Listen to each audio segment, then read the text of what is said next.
Chapter 451 fireworks of the prosperous era. Duel arena के भीतर की लड़ाई अत्यंत अधिक गर्म थी। हालांकि एक बहुत ही अजीब घटना यह थी कि हुआ लिंगलोंग के आसपास वाले क्षेत्र को छोड़कर, जहां दर्शकों की हरकतें कठोर थी और कोई जयकार नहीं थी, बाकी सभी दिशाओं में लोग जोर जोर से अपने हाथ हिला रहे थे, उत्साह में पागलों की तरह जोर से चिल्ला रहे थे। और ड्यूअल अरीना के ऊपर WN द्वारा व्यवस्थित किए गए किसी भी गुंडे शेन किंकिंग के सामने 5 चालों से अधिक टिक नहीं पाए और पराजित हो गए। जब उसने अपनी पूरी शक्ति को छोड़ दिया तो वे चुनौती देने वाले जो कमजोर थे या लापरवाह थे, वे ऐसे थे जैसे अंडे पत्थर से टकरा रहे हों। अपनी ही क्षमता को अधिक आंकते हुए उसके हाथों के नीचे कोई भी एक भी चाल नहीं टिक सका और तुरंत ही मौके पर ही मृत्यु को प्राप्त हो गया। ड्यूअल अरीना के भीतर की उग्रता की तुलना में वैंक्स्याओ पवेलियन के बाहर का वातावरण कुछ ठंडा और सुनसान दिखाई दे रहा था। समय धीरे धीरे बीतने के साथ लिंगलोंग सिटी के ऊपर का आकाश धीरे धीरे अंधेरा होता गया। मो लिंगर, जो पूरे दिन यात्रा कर चुकी थी और जिसकी ध्यान हर 2 कदम पर नई और अनदेखी जिज्ञासाओं से खिंच जाता था, अब अपने गंतव्य पर पहुंच गई। उसके हाथ में एक वस्तु, उसकी जेब में एक, उसके मुंह में एक और उसकी बगल के नीचे एक थी। इस तरह वो सभी प्रकार की अजीब छोटी वस्तुओं से लदी हुई थी। मास्टर, गंतव्य पहुंच चुका है। फॉर्मेशन को सक्रिय करो और उस लक को छीन लो जो उसका नहीं है। जैसे ही मो लिंगर वैंक्स्याओ पवेलियन के प्रवेश द्वार पर पहुंची, सिस्टम की कोमल आवाज उसके मन में गूंज उठी। और सिस्टम जिस ओस की बात कर रहा था, वो स्वाभाविक रूप से लिन परिवार का वो रीइंकार्नेशन था, जिसने अपने पिछले जीवन में मो याओयाओ, जो उसके शिष्य मो याओयाओ की भावनाओं के साथ धोखा किया था, जिससे मो याओयाओ क्रोध में आकर 3 महाद्वीपों का सहार कर बैठी थी। बस उसका लक छीन लेना है। क्या ये ठीक नहीं है? मो लिंगर मुंह में कैंडी लिए हुए अपने मन में सिस्टम से कुछ अस्पष्ट स्वर में बोली। आखिरकार जितना उसे पता था, जैसे ही लक छीन लिया जाता है, उस लक को रखने वाला व्यक्ति उसके दूर होने के कारण नष्ट हो जाता है। मो लिंगर का मूल उद्देश्य केवल उसे अपंग करना था। इसके जवाब में सिस्टम ने जल्दी से उसे उत्तर दिया, इसमें कुछ गलत नहीं है मास्टर, तुम एक बड़े खलनायक हो। चाइल्ड ऑफ डेस्टिनी का लक छीनना बिल्कुल सामान्य है। इसके अलावा तुम्हारी वर्तमान स्थिति सीधे उसके विपरीत है। यदि तुम उसे अपंग कर दोगी लेकिन मारोगी नहीं, तो उसका लक उसके पास ही रहेगा। जब चाइल्ड ऑफ डेस्टिनी को कठिनाइयां मिलती है तो उनका जन्मजात लक पूरी तरह सक्रिय हो जाता है। उस समय क्या तुम्हारा शिष्य और अधिक संकट में नहीं पड़ जाएगा? इसलिए मास्टर, यदि तुम अभी उसका लक नहीं छीनती, तो जब वो बड़ा होगा, वो फिर से तुम्हारे शिष्य से बदला लेने आएगा। वो वैसे भी अंत में बर्बाद ही होगा। चूंकि वो अंत में मरने ही वाला है, तो फिर क्यों न उसे जल्दी मुक्त कर दिया जाए? मास्टर, वो पहले से ही अच्छा व्यक्ति नहीं है। वास्तव में उसे बहुत पहले ही मर जाना चाहिए था। बस बात यह है कि वो भाग्यशाली था। उसकी किस्मत को जबरदस्ती बदल दिया गया था, जिससे वो 30,000 वर्ष बाद अपनी यादों के साथ रीइंकारनेट हुआ और उस विकृत भाग्य के कारण वो इस दुनिया का चाइल्ड ऑफ डेस्टिनी बन गया। सिस्टम ने ईमानदारी से मो लिंगर को समझाया, लिन परिवार के उस जागृत चाइल्ड ऑफ डेस्टिनी की उत्पत्ति बताते हुए। ठीक है। इसके बाद मो लिंगर ने सोचते हुए अपने मुंह में मौजूद कैंडी को जोर से दबाया और सिर हिलाया, क्योंकि उसे सिस्टम की बातों में कुछ भी गलत नहीं लगा। हालांकि एक बात उसे बहुत अजीब लगी, वो ये कि किसी की किस्मत को मोड़कर उसे चाइल्ड ऑफ डेस्टिनी बना देना, क्या ऐसी चीज मानव शक्ति से मोड़ी जा सकती है? उसे समझ नहीं आया, लेकिन इससे उसे फॉर्मेशन सक्रिय करने से कोई रोक नहीं सका। जैसे ही उसने अपनी 2 उंगलियां मिलाई, उसके द्वारा पहले से स्थापित फॉर्मेशन ने अत्यंत तीव्र ध्वनि के साथ विस्फोट कर दिया। लिंगलोंग सिटी की पूरी भूमिगत धरती ऐसे हिल उठी जैसे कोई भयानक प्राचीन विशस बीस्ट जागने वाला हो। अचानक उत्पन्न हुई स्थिति ने स्वाभाविक रूप से उन सभी प्रोडिजीज को चौंका दिया, जो अगले दिन होने वाले हेवेंस प्राइड रैंकिंग बैटल का स्वागत करने और विश्राम की तैयारी कर रहे थे। और वे तुरंत जाग गए। क्या हुआ? क्या ये लिंगलोंग सिटी पर सी बीस्टाइड का बड़े पैमाने पर हमला हो सकता है? नहीं हो सकता। लिंगलोंग सिटी अभी शैंगशुन इंपीरियल पैलेस के संरक्षण में है। ये एक विशेष समय है और रक्षा अत्यंत सख्त है। कौन सा सी बीस्ट क्लैन इतना अंधा है कि इस समय आक्रमण करने की हिम्मत करे? जैसे ही प्रोडिजीज आपस में चर्चा कर रहे थे, एक धरती को हिला देने वाला, कान फाड़ देने वाला विस्फोट जलती हुई आग के साथ सीधे आकाश की ओर उठ गया। बूम बूम बूम, कई गर्जन भरी आवाजें गूंजी और भयानक क्यूआई तरंग ने तुरंत लिन फैमिली के शिविर को चकनाचूर कर दिया। आसपास की इमारतें बिल्कुल भी क्षतिग्रस्त नहीं हुई, शायद लिंगलोंग सिटी फॉर्मेशन के आशीर्वाद के कारण, या फिर इसलिए कि विनाश करने वाले ने लिन फैमिली के अलावा किसी भी इमारत को नुकसान नहीं पहुंचाना चाहा। हे भगवान, ये दिशा, ये लिन फैमिली की ओर से आ रहा है। लिन फैमिली विस्फोट हो गया। कमाल है। हे भगवान, क्या हुआ? मुझे लगता है मैंने अभी फॉर्मेशन का एक प्रेत देखा, और सिर्फ एक नहीं, उनकी श्रेणी भी कम नहीं थी, कम से कम तीसरे दर्जे या उससे ऊपर। क्या किसी ने लिन फैमिली में फॉर्मेशन लगाए हैं? क्या ऐसा हो सकता है कि कोई नहीं चाहता कि लिन फैमिली उठे और इसलिए उस प्रोडिजी को शुरुआत में ही खत्म करना चाहता है? डरावना है, लेकिन यह असंभव नहीं। सभी लोग अपनी खिड़कियों से बाहर उस ऊंची उठती आग की दिशा में देखने लगे। जब उन्होंने देखा कि विस्फोट लिन फैमिली की दिशा से आया है, तो उनके चेहरे अविश्वास से भर गए और वे आपस में अनुमान लगाने लगे। आखिरकार लिन फैमिली ने आज ही एक सुपर प्रोडिजी को जगाया था, जिसने पूर्व से 3000 मील की बैंगनी क्यूआई के आने का असामान्य दृश्य उत्पन्न किया था, जिससे आसपास के एरिस्टोक्रेटिक फैमिलीज, इमॉर्टल सेक्ट्स और इमॉर्टल फैक्शंस में असंतोष पैदा हुआ और उन्होंने रात में उसके खिलाफ कार्रवाई करने का फैसला किया। ये एक बहुत सामान्य घटना थी। सभी लोग अलग अलग भावों के साथ अपने अपने कमरों में अनुमान लगा रहे थे। उन्हें क्या पता था कि इस सब के पीछे का दोषी अभी वैंगसेओ पवेलियन के प्रवेश द्वार पर खड़ा था, कैंडी चबाते हुए, और उसकी आंखों में लगातार सितारे चमक रहे थे, और वो अपने द्वारा बनाए गए शानदार दृश्य को ध्यानपूर्वक देख रही थी। इस समय लिन फैमिली के सदस्य स्तब्ध और अस्त व्यस्त अवस्था में खड़े थे, जैसे हवा में बिखर गए हों, और एक दूसरे को चौड़ी आंखों से देख रहे थे। अपने घर को अचानक मलबे के ढेर में बदलते देखकर इस समय उनकी भावनाएं निस्संदेह बहुत जटिल थी। हालांकि बहुत जल्दी समय बीतने के साथ 1 मिनट के अंतराल पर एक अचानक असामान्यता प्रकट हुई। Chapter 452 U U. लिन कांगकियोंग, जिसे वे सावधानी से रक्षा कर रहे थे, अचानक बेहोश हो गया। जैसे ही वे सोच रहे थे कि क्या हो रहा है, उन्होंने पाया कि लिन कांगकियोंग का लक, जैसे किसी द्वारा लूटा जा रहा हो, लगातार निकल रहा था। सबसे पहले इस असामान्यता को महसूस करने वाले लिंगलोंग सिटी के 3 सिटी लॉर्ड्स थे। उन्होंने हाथ हिलाया और चारों ओर क्रोधित होकर कठोर भावों के साथ गर्जना की। अच्छा नहीं, हमारे आसपास फॉर्मेशन है। जल्दी, तुरंत आसपास की जगह को सील करो। यह फॉर्मेशन अजीब है, यह लोगों का लक चुरा सकता है। जल्दी, तुरंत जगह को सील करो। इसी समय स्तब्ध लिन परिवार के सदस्य लिंगलोंग सिटी के 3 सिटी लॉर्ड्स की क्रोधित गर्जना सुनकर भी तुरंत होश में आ गए। उनकी आंखों का जटिल भाव तुरंत शुद्ध क्रोध में बदल गया। हालांकि उन्होंने फिर भी निर्देशों का पालन किया, पागलों की तरह मंत्रों का उच्चारण करते हुए और अपनी इमॉर्टल पावर को सक्रिय करते हुए मजबूती से जगह को सील कर दिया। लेकिन चाहे वे कितनी भी सील करें, लिन कांगकियोंग का लक फिर भी एक भरे न जा सकने वाले छेद की तरह बाहर बहता रहा। जगह सील होने के बावजूद भी ये कमी को रोक नहीं सका। अचानक लिंगलोंग सिटी के 3 सिटी लॉर्ड्स का चेहरा पीला पड़ गया। कौन है? कौन हमारे कॉन्टिनेंट के बेटे के लक को नष्ट कर रहा है? हमारे 3 महान कॉन्टिनेंट्स के पुनरुत्थान की आशा को नष्ट कर रहे हो। तुम इतने निर्दयी हो, इतने क्रूर हो। मैं दांव की शपथ लेता हूं, चाहे तुम कहीं भी हो, चाहे मुझे धरती के 3 फीट नीचे खोदना पड़े और आसमान में छेद करना पड़े, मैं तुम्हें ढूंढकर टुकड़े टुकड़े कर दूंगा। क्रोध की गर्जनाएं लगातार लिन परिवार के खंडहरों से गूंजती रहीं, पूरी लिंगलोंग सिटी में प्रतिध्वनित होती हुई, जिससे अनगिनत लोगों के शरीर अनायास कांप उठे। इसकी शक्ति आकाश तक को हिला सकती थी।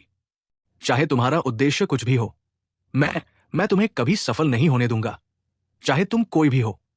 हमारे 3 महान कॉन्टिनेंट्स का पुनरुत्थान हेवन द्वारा निर्धारित है, और यहां तक कि हेवनली दांव भी इसे नहीं रोक सकता। लिन कांगकियोंग का लक लगातार निकलता देख क्यूआई जियाओटिंग की आंखें तुरंत लाल हो गई और उसके माथे की नसें क्रोध से उभर आई। उसने अनिच्छा भरे भाव के साथ आकाश की ओर गर्जना की। इतना कहने के बाद उसने तुरंत अपनी कमर से एक जेड पेंडेंट निकाला जो लाल रक्त प्रकाश से चमक रहा था। उसने अपने पुराने दांत पीसे। उसके हाथ में जेड पेंडेंट तुरंत उसके द्वारा चूर चूर कर दिया गया। फिर वो दोनों घुटनों पर बैठ गया, अपना सिर जमीन पर दे मारा और प्रार्थना की, कृपया शैंगशुअन इमॉर्टल एम्परर, प्रकट होइए और हमारे कॉन्टिनेंट के बेटे को बचाइए। जैसे ही जेड पेंडेंट टूटा, उसमें से रक्तलाल प्रकाश की धाराएं निकलने लगी। जैसे ही उसकी आवाज निकली, लिन परिवार के सदस्य जो क्रोध की स्थिति में थे भी अपने कार्य रोक गए, जैसे किसी ने कोई बहुत बड़ा घटना सुन ली हो। वे अत्यंत स्तब्ध थे, और जब वे अभी भी स्तब्ध थे, जेड पेंडेंट से निकलती रक्तलाल प्रकाश की धाराएं अत्यंत तेजी से एकत्र होने लगी। फिर वे फट गई और आकाश में एक विशाल रक्त छिद्र वॉर्टेक्स बना दिया। उस रक्त छिद्र वॉर्टेक्स से लगातार भयानक इंपीरियल पावर की लहरें निकल रही थी, जैसे कोई महान भय उसमें से बाहर आने वाला हो। केवल एक क्षण में उसने खड़े लिन परिवार एल्डर्स, साथ ही कियाओ फेंग और डब्ल्यू चुआंग को जोर से घुटनों के बल गिरा दिया, यहां तक कि कठोर जमीन भी उनके घुटनों से गहरे गड्ढों में दब गई। इस अचानक बदलाव के सामने किसी के हृदय में क्रोध नहीं आया। इसके बजाय वे आनंद से भर गए और बहुत ही कुशलता से श्रद्धा में झुक गए, घुटनों के बल गिरकर और सिर झुकाकर। हम सम्मानपूर्वक शैंगशुअन इमॉर्टल एम्परर के आगमन की प्रतीक्षा करते हैं। हम शैंगशुअन इमॉर्टल एम्परर को प्रणाम करते हैं। भयावह सम्राटीय शक्ति का प्रकट होना केवल लिन फैमिली के कुछ लोगों को ही प्रभावित नहीं कर रहा था। यह भयावह आभा अभी अभी प्रकट हुई थी, फिर भी ये पहले ही अत्यंत तेज गति से पूरे लिंगलोंग सिटी में फैल चुकी थी, मानो ये सभी को उसके भव्य आगमन के लिए तैयार होने का संकेत दे रही हो। पूरा लिंगलोंग सिटी उस दबाव से दम घुटने लगा था। क्षण भर में लिंगलोंग सिटी अत्यंत शांत हो गया, जैसे ही वो आकृति भंवर में प्रतिबिंबित होकर उससे बाहर कदम रखने ही वाली थी। रक्तरंजित भंवर जो सम्राटीय शक्ति उत्सर्जित कर रहा था, किसी अज्ञात शक्ति द्वारा अचानक बलपूर्वक समाप्त कर दिया गया। वो सबके सामने रहस्यमय ढंग से गायब हो गया, जैसे जादू से। वो सम्राटीय शक्ति जिसने सबको दमघुंटू बना दिया था, वो भी गायब हो गई, मानो वो कभी थी ही नहीं। मानो जो कुछ उन्होंने अभी देखा और अनुभव किया था वो केवल आधी रात का एक सपना हो। ये शैंगशुअन इमॉर्टल एम्परर, आप लिन फैमिली के सदस्य क्यूआई एक्सायो और अन्य सहित एक दूसरे की ओर भ्रम से देखने लगे। उन्हें बिल्कुल भी पता नहीं था कि क्या हुआ था। अभी तो वह स्पष्ट रूप से बाहर आने ही वाला था। पलक झपकते ही सब कुछ कैसे गायब हो गया। जब उन्होंने इस बारे में सोचा तो मानो एक समझौते के तहत उनकी निगाहें लिन कैंकियों पर टिक गई। लिन कैंकियों को देखते हुए, जिसकी भाग्य शक्ति पूरी तरह समाप्त हो चुकी थी और उससे कोई आभा नहीं निकल रही थी, उनके हृदय की गहराइयों से तुरंत ही असहायता की भावना उत्पन्न हो गई। इस क्षण वे मौन थे। उन्हें समझ नहीं आ रहा था कि और क्या कहें। इसी समय मोलिंगर, जिसने अपना बमबारी मिशन पूरा कर लिया था, अत्यंत प्रसन्न थी और पहले की सम्राटीय शक्ति से पूरी तरह अप्रभावित थी। उसने अपनी आंखों के सामने दिखाई देने वाले चमकदार प्रकाश समूह को देखा और अपने कानों में गूंजती अत्यंत क्रोधित गर्जनाएं सुनी। उसने चंचलता से उस आवाज की दिशा में अपनी जीभ बाहर निकाली। फिर उसने अपनी कमर पर स्थित बैबाओ बैग, ट्रेजर बैग में उस प्रकाश समूह को डाल दिया और लिन फैमिली की दिशा में फुसफुसाई, है लिंग तुम्हारे हाथ नहीं आएगी। जैसे ही उसने बोलना समाप्त किया, एक हवा का झोंका गुजरा और साथ में चमकदार तारकीय प्रकाश के बिंदु पीछे रह गए। जैसे ही हवा आई, उसे रीढ़ में ठंडक महसूस हुई। एक अशुभ पूर्वाभास तुरंत उसके हृदय में उमड़ आया, जिससे वो अनायास ही कांप उठी। वो तुरंत बिना पीछे देखे आगे की ओर भाग गई, लेकिन वो 2 कदम भी नहीं भाग पाई थी। उसका शरीर मानो अब उसके नियंत्रण में न हो, रहस्यमय ढंग से हवा में उठ गया, जिससे वो डर से कांप उठी। जैसे ही वो भागने के लिए टैलिस्मान का उपयोग करने वाली थी, पीछे से एक बहुत ही शांत स्वर गूंजा, क्यों भाग रही हो? इतनी सक्षम हो, है ना? तुम किसी भी स्थिति में घुस जाती हो। तुम्हें किसने सिखाया फॉर्मेशन को ऐसे उपयोग करना? तुमने किसी की सावधानी से तैयार योजना को धूल का ढेर बना दिया। हमारी पिछली मुलाकात को कितना समय हो गया है? मोलिंगा, तुम कितनी सक्षम हो गई हो। अगर तुम फिर भागी तो अगली बार तुम्हें पकड़ने मैं नहीं आऊंगा। Chapter 453 cheering meeting. मोलिंगा, जिसने ये आवाज सुनी, उसने जल्दी से अपना भाव डर से बदलकर खुशी में कर लिया। उसने संघर्ष करना बंद कर दिया। उसने खुद को अदृश्य शक्ति द्वारा हवा में उठने दिया। हवा में 2.5 बार घूमने के बाद उसने अपनी बाहें अपनी छाती पर बांध ली और अपने सामने प्रकट हुई शुद्ध सफेद आकृति की ओर होंठ फुलाकर ऐसे देखा जैसे एक डरी हुई बच्ची हो, और बोली, डैडी, तुमने लिंग को मौत के डर से डरा दिया। लिंग ने सोचा। मोलिंगर ने होंठ दबाए, हल्का सा रुकी और फिर आगे बोली, मुझे लगा कि मुझे बुरे लोग पकड़ लेंगे। हे, तुम्हें जैसा चालाक छोटा शरारती कौन पकड़ सकता है? तुम तो ईल की तरह फिसलन भरी हो। बस इंतजार करो, घर जाकर तुम्हारी माँ तुम्हें इतना मारेगी कि तुम्हारा पिछला हिस्सा खिल उठेगा। मोरैन, जो उसके सामने खड़ा था, हल्की मुस्कान से बोला। फिर उसने उसकी ओर हाथ हिलाया। वो मानो किसी अदृश्य धागे से खिंचकर मोरैन की बाहों में आ गई। ओह, तुम! हालांकि उसे उसके किसी का भाग्य चुरा लेने और जाल में फंस जाने को लेकर काफी बेबसी महसूस हो रही थी, लेकिन वो क्या कर सकता था जब ये मूर्ख लड़की उसकी कीमती छोटी बेटी थी? वो क्या कर सकता था? वो कुछ नहीं कर सकता था। इसलिए उसने निर्णय लिया, उसे घर ले जाकर खुद शेन किकी को सौंप देगा।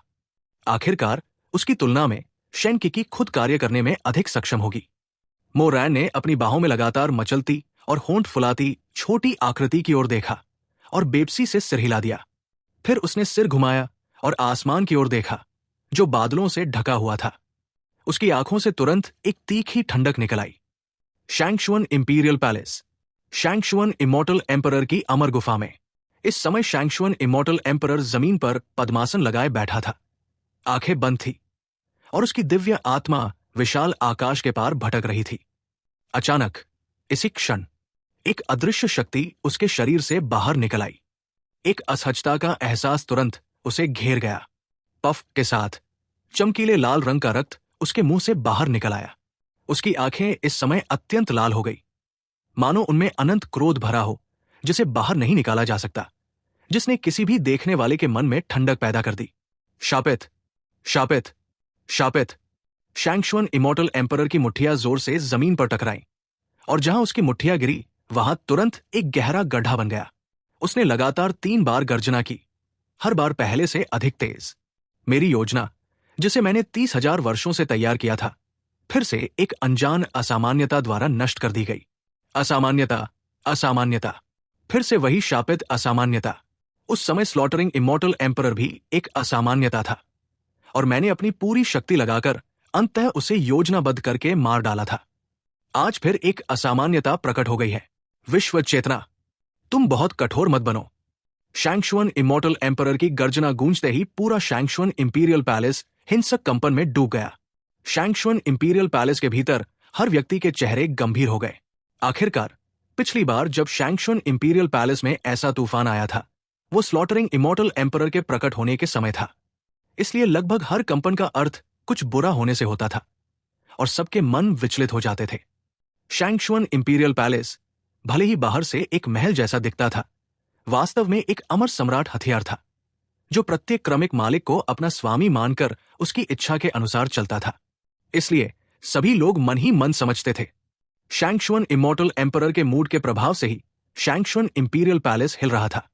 अगर शैंगशुअन इमॉर्टल एम्परर का मन खराब हो तो वे क्या कर सकते थे? वे केवल बेबसी से सिर हिला सकते थे और मुस्कुराकर छोड़ सकते थे। वे जाकर शैंगशुअन इमॉर्टल एम्परर से ये तो नहीं पूछ सकते थे, भाई क्या हुआ? कितनी बड़ी धृष्टता होती! ये तो मौत की सजा होती।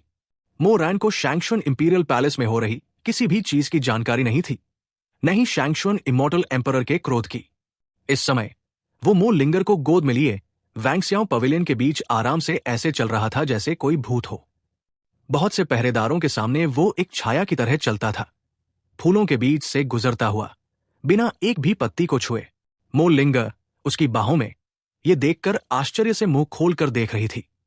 इसके अलावा उसकी आंखों में गहरी रुचि भी आ गई थी। यह स्पष्ट था कि वो मोरैन के उन तरीकों में बहुत रुचि ले रही थी, जो मानो किसी खाली भूमि में प्रवेश करने जैसे थे। इतना ठंडा, मुझे क्यों ऐसा लग रहा है जैसे रीढ़ में ठंड दौड़ गई हो, मानो मौत अभी अभी पास से गुजरी हो। मुझे भी मेरी गर्दन ठंडी लग रही है, जैसे किसी ने सांस ली हो। जरूर मैंने ठीक से नींद नहीं ली होगी, ठीक से नींद नहीं ली। जैसे ही वे पहरेदारों के पास से गुजरे, मो लिंगर ने शरारत भरे मूड में हल्के से एक सांस एक पहरेदार की गर्दन की ओर फूंक दी। अचानक आई हवा ने पहरेदारों को तुरंत चौंका दिया और वे कांप उठे। शरारत मत करो। मो लिंगर को अपनी गोद में इतने चंचल रूप में देखकर मोरैन अपने आप उसकी पीठ पर हल्की थपकी देकर उसे रोक नहीं सका। वो हल्की थपकी भले ही बहुत जोरदार नहीं थी, फिर भी उसकी गोद में मौजूद छोटी ने अपना संयम वापस पा लिया और अपनी उमड़ती चंचलता को जबरन रोक लिया। लिंगर समझ गई। मो लिंगर ने यह सुनकर धीमे स्वर में उत्तर दिया। मोरैन की दबदबे भरी उपस्थिति के सामने उसके पास कोई विकल्प नहीं था। वो अपना सिर पीछे खींचकर मो रैन की छाती पर टिका दी और आंखें बंद करके मानो रूट कर आराम करने लगी। और इस समय मो रैन जिस स्थान की ओर जा रहा था वो ठीक वही मार्ग था जो life and death duel arena की ओर जाता था। मूल रूप से वो इस यात्रा पर आना नहीं चाहता था। आखिरकार उसके लिए बाहरी दुनिया बहुत शोरगुल वाली थी और उसकी पत्नी की बाहों जितनी शांत नहीं थी। लेकिन उसके पास कोई विकल्प नहीं था, कोई और रास्ता नहीं था, क्योंकि उसकी 2 बेटियां उसके जैसी नहीं थी। वे बेकार बैठना नहीं चाहती थी और अभी भी बाहर साहसिक यात्रा पर थी।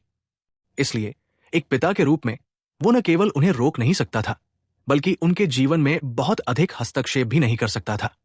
इन 2 बंधनों की बंदिश के भीतर वो कैसे शांत और निश्चिंत महसूस कर सकता था? भले ही उसके पास लोगों को मृतकों में से वापस लाने की शक्ति थी, फिर भी वो शांत नहीं हो सकता था।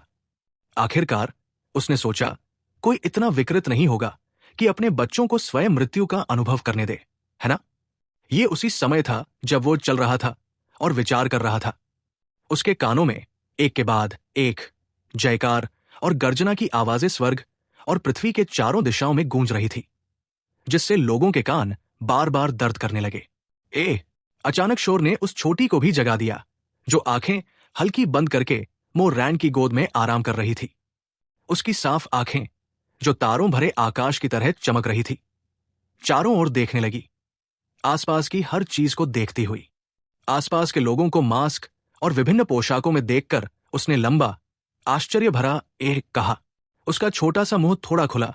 उसने तुरंत हाथ उठाकर आसपास की जयकार करती भीड़ की ओर इशारा किया। उसे ये सब नया और बहुत जिज्ञासापूर्ण तथा आश्चर्यजनक लगा। उसने कहा, पिता, उन्हें देखो, उनके कपड़े कितने अजीब हैं।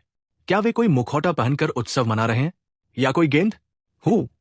मो लिंगर ने अपना सिर घुमाया, मो रैन की आंखों में देखते हुए गंभीरता से अपनी शंकाएं पूछी। चैप्टर 454 लॉर्डली। ये सुनकर मो रैन अपने आप हल्की हंसी हंसने से खुद को रोक नहीं सका। वो एक ऊंचे स्थान पर चला गया। उसकी दृष्टि ड्यूअल अरीना के बीचों बीच खड़ी शैन किंकिंग पर टिकी हुई थी। शांत भाव से उसने कहा, ऐसा ही लग रहा है ना? सच कहूं तो तुम्हारे डैडी मैं भी नहीं जानता। ठीक है, मो लिंगर ने यह सुनकर अपने कंधे उचका दिए। उसकी दृष्टि भी उसी दिशा में चली गई जहां सभी देख रहे थे। थोड़ी ही देर में उसने शैन किंकिंग की उपस्थिति को पहचान लिया। उसका छोटा सा मुंह चौड़ा खुल गया, जैसे उसने कोई धरती हिला देने वाला रहस्य देख लिया हो, और उसने हल्के से मो रैन के कंधे पर थपकी दी। ड्यूअल अरीना में तलवार चलाकर दुश्मनों को गिराने वाली आकृति की ओर इशारा करते हुए आश्चर्य से बोली, डैडी देखो, बड़ी बहन भी यहां है। शशा। मो रैन ने यह सुनकर उसे चुप रहने का इशारा किया और धीरे से कहा, अच्छी बच्ची बनो, डैडी को पता है बड़ी बहन यहां है। लिटिल इंगा, अभी बस चुपचाप बड़ी बहन को देखो, हम बाद में उससे मिलेंगे, ठीक है? ठीक है। मो लिंगर ने समझदारी से 2 बार सिर हिलाया, फिर तुरंत शांत हो गई और ध्यान से ड्यूअल अरीना में खड़ी शैन किंकिंग को देखने लगी, जो एक अजेय मुद्रा में खड़ी थी। उसकी दृष्टि के नीचे शैन किंकिंग ने अचानक अपने हाथ में लंबी तलवार घुमाई, फिर उसकी आकृति धुंधली हो गई। अचानक एक लाल प्रकाश प्रकट हुआ। जब उसकी आकृति चुनौती देने वाले के सामने से गायब होकर उसके पीछे प्रकट हुई, तो उस मजबूत शरीर वाले चुनौतीकर्ता का शरीर झुक गया और गिर पड़ा, और गिरते समय उसका सिर उसके शरीर से अलग हो गया। 9 लगातार वार। बहुत ताकतवर। वो सच में बहुत ताकतवर है। उसके सामने कोई भी 10 चालों से ज्यादा नहीं टिक सकता। पता नहीं वो किस सेक्ट से है या किस फैक्शन की डिसाइपल है। मैंने कभी किसी फैक्शन के ऐसे प्रोडिजी के बारे में नहीं सुना जिसने हेवनली इमॉर्टल कल्टिवेटर्स को अर्थ इमॉर्टल रियल्म कल्टिवेटर की ताकत से इस तरह दबा दिया हो कि वे सिर भी न उठा सके। उसकी कल्टिवेशन बेहद स्थिर है, बिल्कुल हेवन डिफाइन। अभी जिस चैलेंजर को उसने मारा वो असली peak heavenly immortal realm cultivation वाला था। साधारण ट्रू इमॉर्टल्स भी उससे मिलकर 3 कदम पीछे हट जाए, लेकिन उसके हाथों में वो 10 चाले भी नहीं झेल सका। वो सच में डरावनी है। मुझे तो ऐसा लग रहा है कि अगर कोई ट्रू इमॉर्टल रियल्म एक्सपर्ट भी आ जाए तो भी वो अर्थ इमॉर्टल रियल्म की ताकत से उसका मुकाबला कर सकती है, क्योंकि वो अब 99 लगातार जीत के करीब है। इस life and death duel arena के नियमों के अनुसार अगर वो एक और मैच जीतती है तो इस अंतिम मैच के लिए उसे half step true immortal realm cultivator या यहां तक कि ट्रू इमॉर्टल रियल्म कल्टिवेटर को चुनौती देनी होगी। हे भगवान, अर्थ इमॉर्टल रियल्म का ट्रू इमॉर्टल रियल्म को चुनौती देना क्या मैं आज कुछ सच में अविश्वसनीय देखने वाला हूं? सभी लोग शेन किंकिंग को देखते हुए, जिसने फिर से जीत हासिल की थी और अभी तक 10 चालों से ज्यादा इस्तेमाल नहीं किया था, उसकी शक्तिशाली ताकत से पूरी तरह चकित थे। वे सब ऊपर देखते हुए चर्चा कर रहे थे। इसी समय ड्यूअल अरीना में शेन किंकिंग द्वारा इस हेवनली इमॉर्टल को मारने के बाद उसकी ठंडी नजर W1 पर पड़ी, जो ड्यूअल अरीना के बाहर खड़ा था। जब उसने देखा कि वो व्यक्ति अब इतना क्रोधित है कि उसकी भौहें कसकर सिकुड़ी हुई है, दांत भींचे हुए हैं और माथे की नसें साफ दिखाई दे रही है, तो उसके होठों पर एक ताना मारती मुस्कान आ गई। उसने अपने हाथ में हॉयू स्वॉर्ड उठाई और ड्यूअल अरीना के बाहर W1 की ओर उपेक्षापूर्वक इशारा किया, उसे आगे आने का संकेत दिया। अहंकारी, ये देखकर W1 के चेहरे पर तीव्र क्रोध और बढ़ गया। वो शेन किंकिंग पर गरज पड़ा, जो उसे उकसा रही थी। उसका चेहरा अंधकारमय था, जैसे वो उसे फाड़ देना चाहता हो। तुरंत बाद उसने अपना बड़ा हाथ हिलाया। उसने अपने पास खड़े एक व्यक्ति से कहा, जिसका चेहरा डरावना था, शरीर लंबा और मजबूत था, और जिसने एक लाल रंग का भयानक मुखौटा पहना हुआ था जो भूत जैसा दिखता था। जाओ और उसे कुचल दो। मुझे उसके शरीर से सिर्फ एक चीज चाहिए। बाकी सभी संसाधनों के लिए मैं तुम्हें दोगुनी कीमत दूंगा। वो व्यक्ति कुछ नहीं बोला, बल्कि धीरे से सिर हिलाया और सीधे ड्यूअल अरीना में चल दिया। समय समय पर उसके गले से अजीब करज जैसी आवाजें निकल रही थी, जैसे वो बिना समझ वाला एक जंगली जानवर हो। इसी बीच जब W1 इस ऊंचे कद वाले व्यक्ति से बात कर रहा था, वैंगसियाओ पवेलियन के गहरे अंदर एक बड़े कमरे में वैंगसियाओ पवेलियन के उच्च अधिकारी एक महत्वपूर्ण विषय पर चर्चा कर रहे थे। एक आकृति के प्रकट होते ही सभी के चेहरे अचानक बदल गए। वैंगसियाओ पवेलियन के पवेलियन मास्टर, जो मुख्य स्थान पर बैठे थे, इतनी घबराहट में आ गए कि तुरंत खड़े होकर आगंतुक का स्वागत करना चाहते थे। लेकिन इससे पहले कि वो उठ पाते, उनका शरीर जैसे किसी शक्ति से जकड़ दिया गया हो और उन्हें एक अदृश्य बड़े हाथ ने जबरन वापस बैठा दिया। घबराओ मत, ये मैं हूं, इमॉर्टल एम्परर। नव आगंतुक के मुंह से एक शांत, सुस्त आवाज निकली। परिचित आवाज सुनकर वहां मौजूद सभी लोगों ने राहत की लंबी सांस ली। तुरंत ही वैंगसियाओ पवेलियन के पवेलियन मास्टर के नेतृत्व में सभी ने नवागंतुक की ओर हाथ जोड़कर झुकते हुए सम्मानपूर्वक कहा, हम सम्मानपूर्वक इमॉर्टल एम्परर ली का स्वागत करते हैं। नवागंतुक का नाम जूली था। वो लियू रियल्म का रियल्म लॉर्ड था। उसकी उत्पत्ति अत्यंत रहस्यमय थी और वो सार्वजनिक रूप से कम ही दिखाई देता था, इसलिए बाहर के लोग उसे अधिक नहीं जानते थे। बाहर वो सम्मान से रियल्म लॉर्ड ली के नाम से जाना जाता था। औपचारिकता छोड़ दो। रियल्म लॉर्ड ली ने उनकी ओर हाथ हिलाया, संकेत दिया कि वे अत्यधिक शिष्टाचार न करें। रियल्म लॉर्ड ली, क्या मैं पूछ सकता हूं कि आप इतनी देर रात क्यों आए हैं? वैंगसियाओ पवेलियन के पास बैठे उच्च स्तरीय अधिकारी बोलने की हिम्मत नहीं कर सके, लेकिन उनके पैविलियन प्रमुख, जिन्होंने अधिक दुनिया देखी थी, अधिक बंधे हुए नहीं लग रहे थे। उन्होंने ये प्रश्न पूछा, अभी अभी मुझे शैंगशुन की क्यूआई का एहसास हुआ और मुझे लगा कि उसने लिंगलोंग सिटी में उपस्थिति दी है, इसलिए मैं देखने आ गया। ऐसा कहते हुए रियल्म लॉर्ड ली की आंखें अनायास ही सिकुड़कर पतली हो गई। वो पहले ही सुंदर था और आंखें सिकोड़ने पर और भी आकर्षक लग रहा था। इससे सभी के हृदय अनायास ही कांप उठे और अचानक एक बेचैनी का एहसास हुआ, मानो कोई बड़ा संकट आने वाला हो। उस दृष्टि के नीचे सभी वास्तव में अनायास ही कांप उठे। ये देखकर रियल्म लॉर्ड ली मुस्कुराया और बोला, ये नजारा सच में मुझे थोड़ा डरा गया। क्यूआई फैन, तुम इस पैविलियन प्रमुख के रूप में कैसे सेवा कर रहे हो? इतना बड़ा मामला होने पर भी तुम यहां सुरक्षित बैठे हो। क्या तुम्हें डर नहीं कि थोड़ी देर में तुम्हारा वैंगसियाओ पवेलियन ढहकर तुम्हें यहां ही दबा देगा? वैंगसियाओ पवेलियन के पैविलियन प्रमुख क्यूआई फैन ये सुनकर इतना डर गया कि उसके माथे पर ठंडा पसीना आ गया। उसने इधर उधर देखा और सभी के चेहरे भ्रम से भरे थे, इसलिए वो बहुत उलझन में पड़ गया। रहने दो, इसे तुम्हारे वैंगसियाओ पवेलियन के उपकार का बदला मान लो। रियल्म लॉर्ड ली ने बहुत ही असहाय होकर उनकी ओर सिर हिलाया और संक्षेप में अभी जो जीवन मरण ड्यूअल अरीना में हो रहा था वो बता दिया। क्या बकवास है ना? क्या जानवर, ये जानवर आहा अपनी स्वार्थी इच्छाओं के लिए मेरे वैंगसियाओ पवेलियन की नींव को नष्ट करना चाहता है। अभिशाप है, सच में अभिशाप है। रियल्म लॉर्ड ली की बात सुनकर वैंगसियाओ पवेलियन के उच्च स्तरीय अधिकारियों के चेहरे तुरंत बहुत बदल गए और उनकी आंखें तीव्रता से सिकुड़ गई। भय और क्रोध की चीखों के बीच वे और देर नहीं कर सके और उनकी आकृतियां चमककर अपने मूल स्थान से गायब हो गई। सीधे शब्दों में कहें तो इस समय वे ठीक से चल भी नहीं पा रहे थे।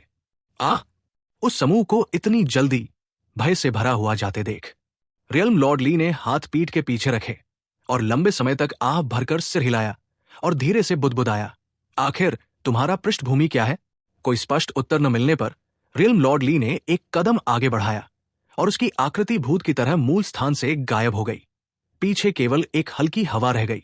Chapter 455 evil demon. आत्महत्या करो। जैसे ही वो बलिष्ठ व्यक्ति ड्यूअल अरीना में दाखिल हुआ, उसे वही अंजाम मिला जो उससे पहले अंदर आने वालों को मिला था, और वे मर चुके थे। हालांकि पिछले लोगों की तुलना में उसने अंदर आने से पहले एक और वाक्य कहा। उसका स्वागत शेन किंकिंग की ओर से कोई उत्तर नहीं था। इसके बजाय वहां एक अत्यंत तीक्ष्ण स्वॉर्ड लाइट थी। उसने शांति से अपने लंबे शरीर को थोड़ा झुकाया, अपने दोनों हाथ ऊपर उठाकर अपने बड़े चेहरे को ढक लिया और ढाल जैसी एक सुरक्षा बाधा बना ली, जिससे वो ठंडी स्वॉर्ड लाइट को रोक सका जो उसकी ओर काट रही थी।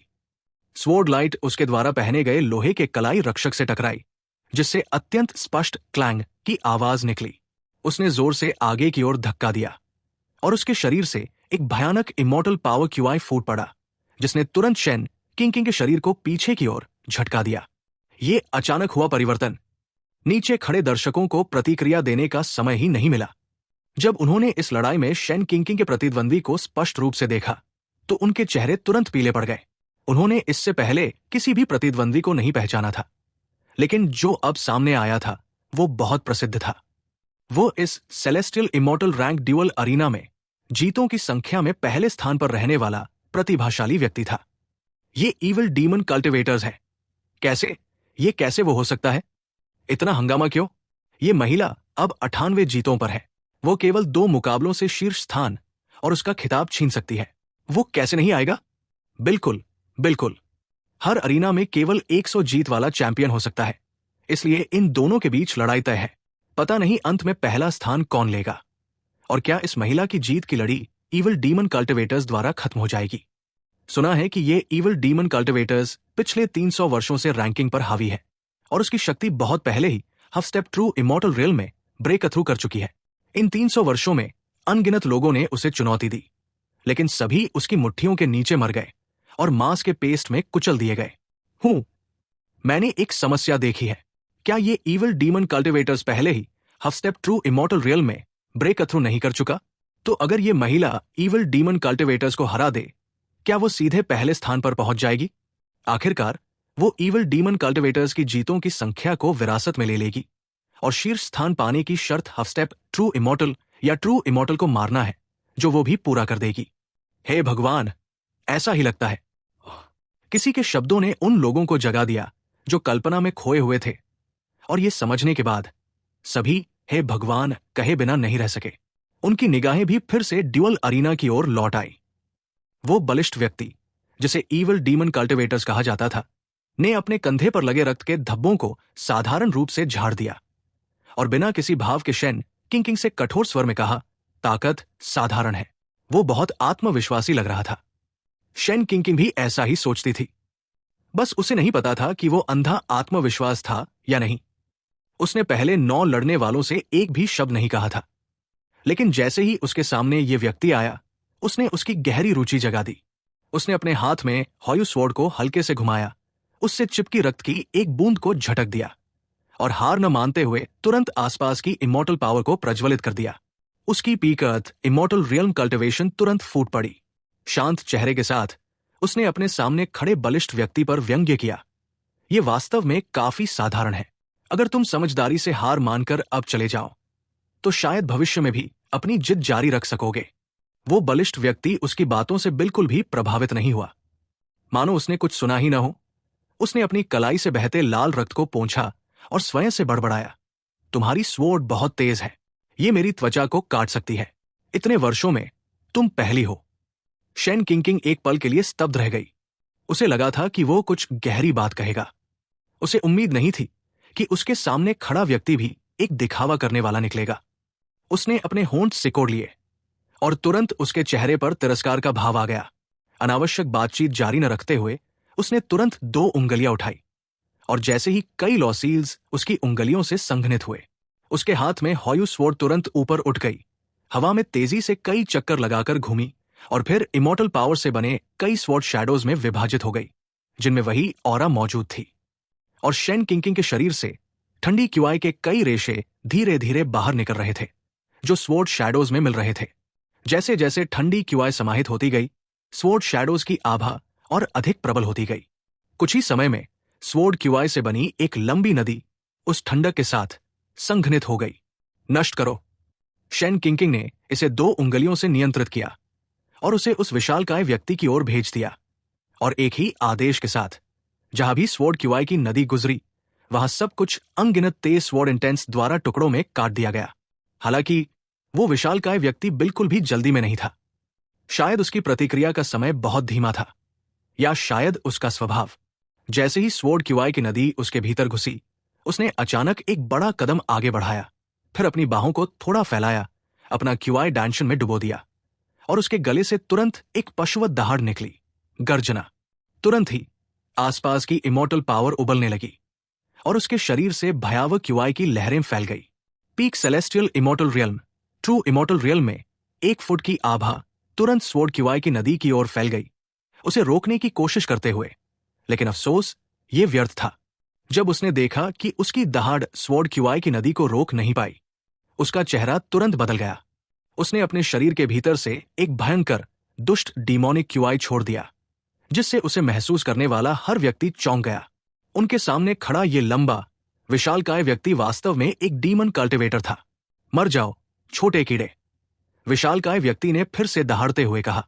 उसकी क्रोधित दहाड़ के साथ उसके चारों ओर घूम रही इमॉर्टल पावर तुरंत फैलकर एक विशाल डीमोनिक डोमेन में बदल गई, जो ठंडी डीमोनिक क्यूआई और चमकती रोशनी से भरी हुई थी। उस डोमेन के भीतर एक थोड़ा धुंधला बाग का रूप, जो आग से घिरा हुआ था, अस्पष्ट रूप से चमक रहा था। जैसे जैसे स्वॉर्ड क्यूआई की नदी उसे काटती गई, बाग की छाया और अधिक स्पष्ट होती गई। विशालकाय व्यक्ति ने गला फाड़कर गर्जना की, हॉयू व्हाइट टाइगर, प्रकट हो।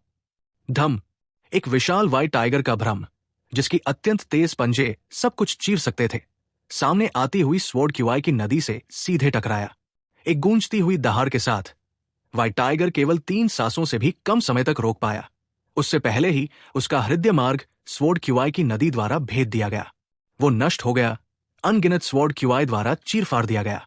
हालांकि शेन किंकिंग का आक्रमण अत्यधिक शक्तिशाली नहीं था, लेकिन उसने जो तकनीक प्रयोग की वो एक फर्स्ट ग्रेड इमॉर्टल टेक्निक थी।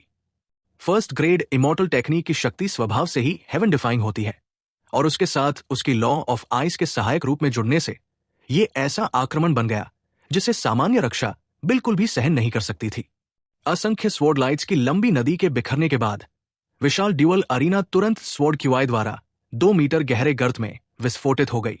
उस गर्त के भीतर एक मजबूत स्वॉर्ड इंटेंट, जो अभी भी समाप्त नहीं हुआ था, लगातार उभर रहा था और टकरा रहा था। और वो ईविल डीमन कल्टिवेटर जो उसके सामने खड़ा था, अब कहीं भी नहीं था। केवल एक लोहे का आधा कलाई रक्षक जमीन पर पड़ा था। एक वीरान दृश्य। Chapter 456 is finally here. लड़ाई बहुत तेजी से आई और चली गई। नीचे से देखने वाली भीड़ ने इसकी उम्मीद नहीं की थी। पलक झपकते ही 2 मीटर लंबे भारी भरकम डीमन कल्टिवेटर्स ड्यूअल अरीना से गायब हो गए। इस क्षण उन्हें अत्यंत अविश्वसनीय महसूस हुआ। आखिरकार इन डीमन कल्टिवेटर्स की शक्ति half step true immortal realm तक पहुंच चुकी थी। कम से कम उसे थोड़ा फेस तो दे देते। हम बस ये कह रहे हैं, तुम पहले उसके साथ कुछ चालें एक्सचेंज कर सकते थे।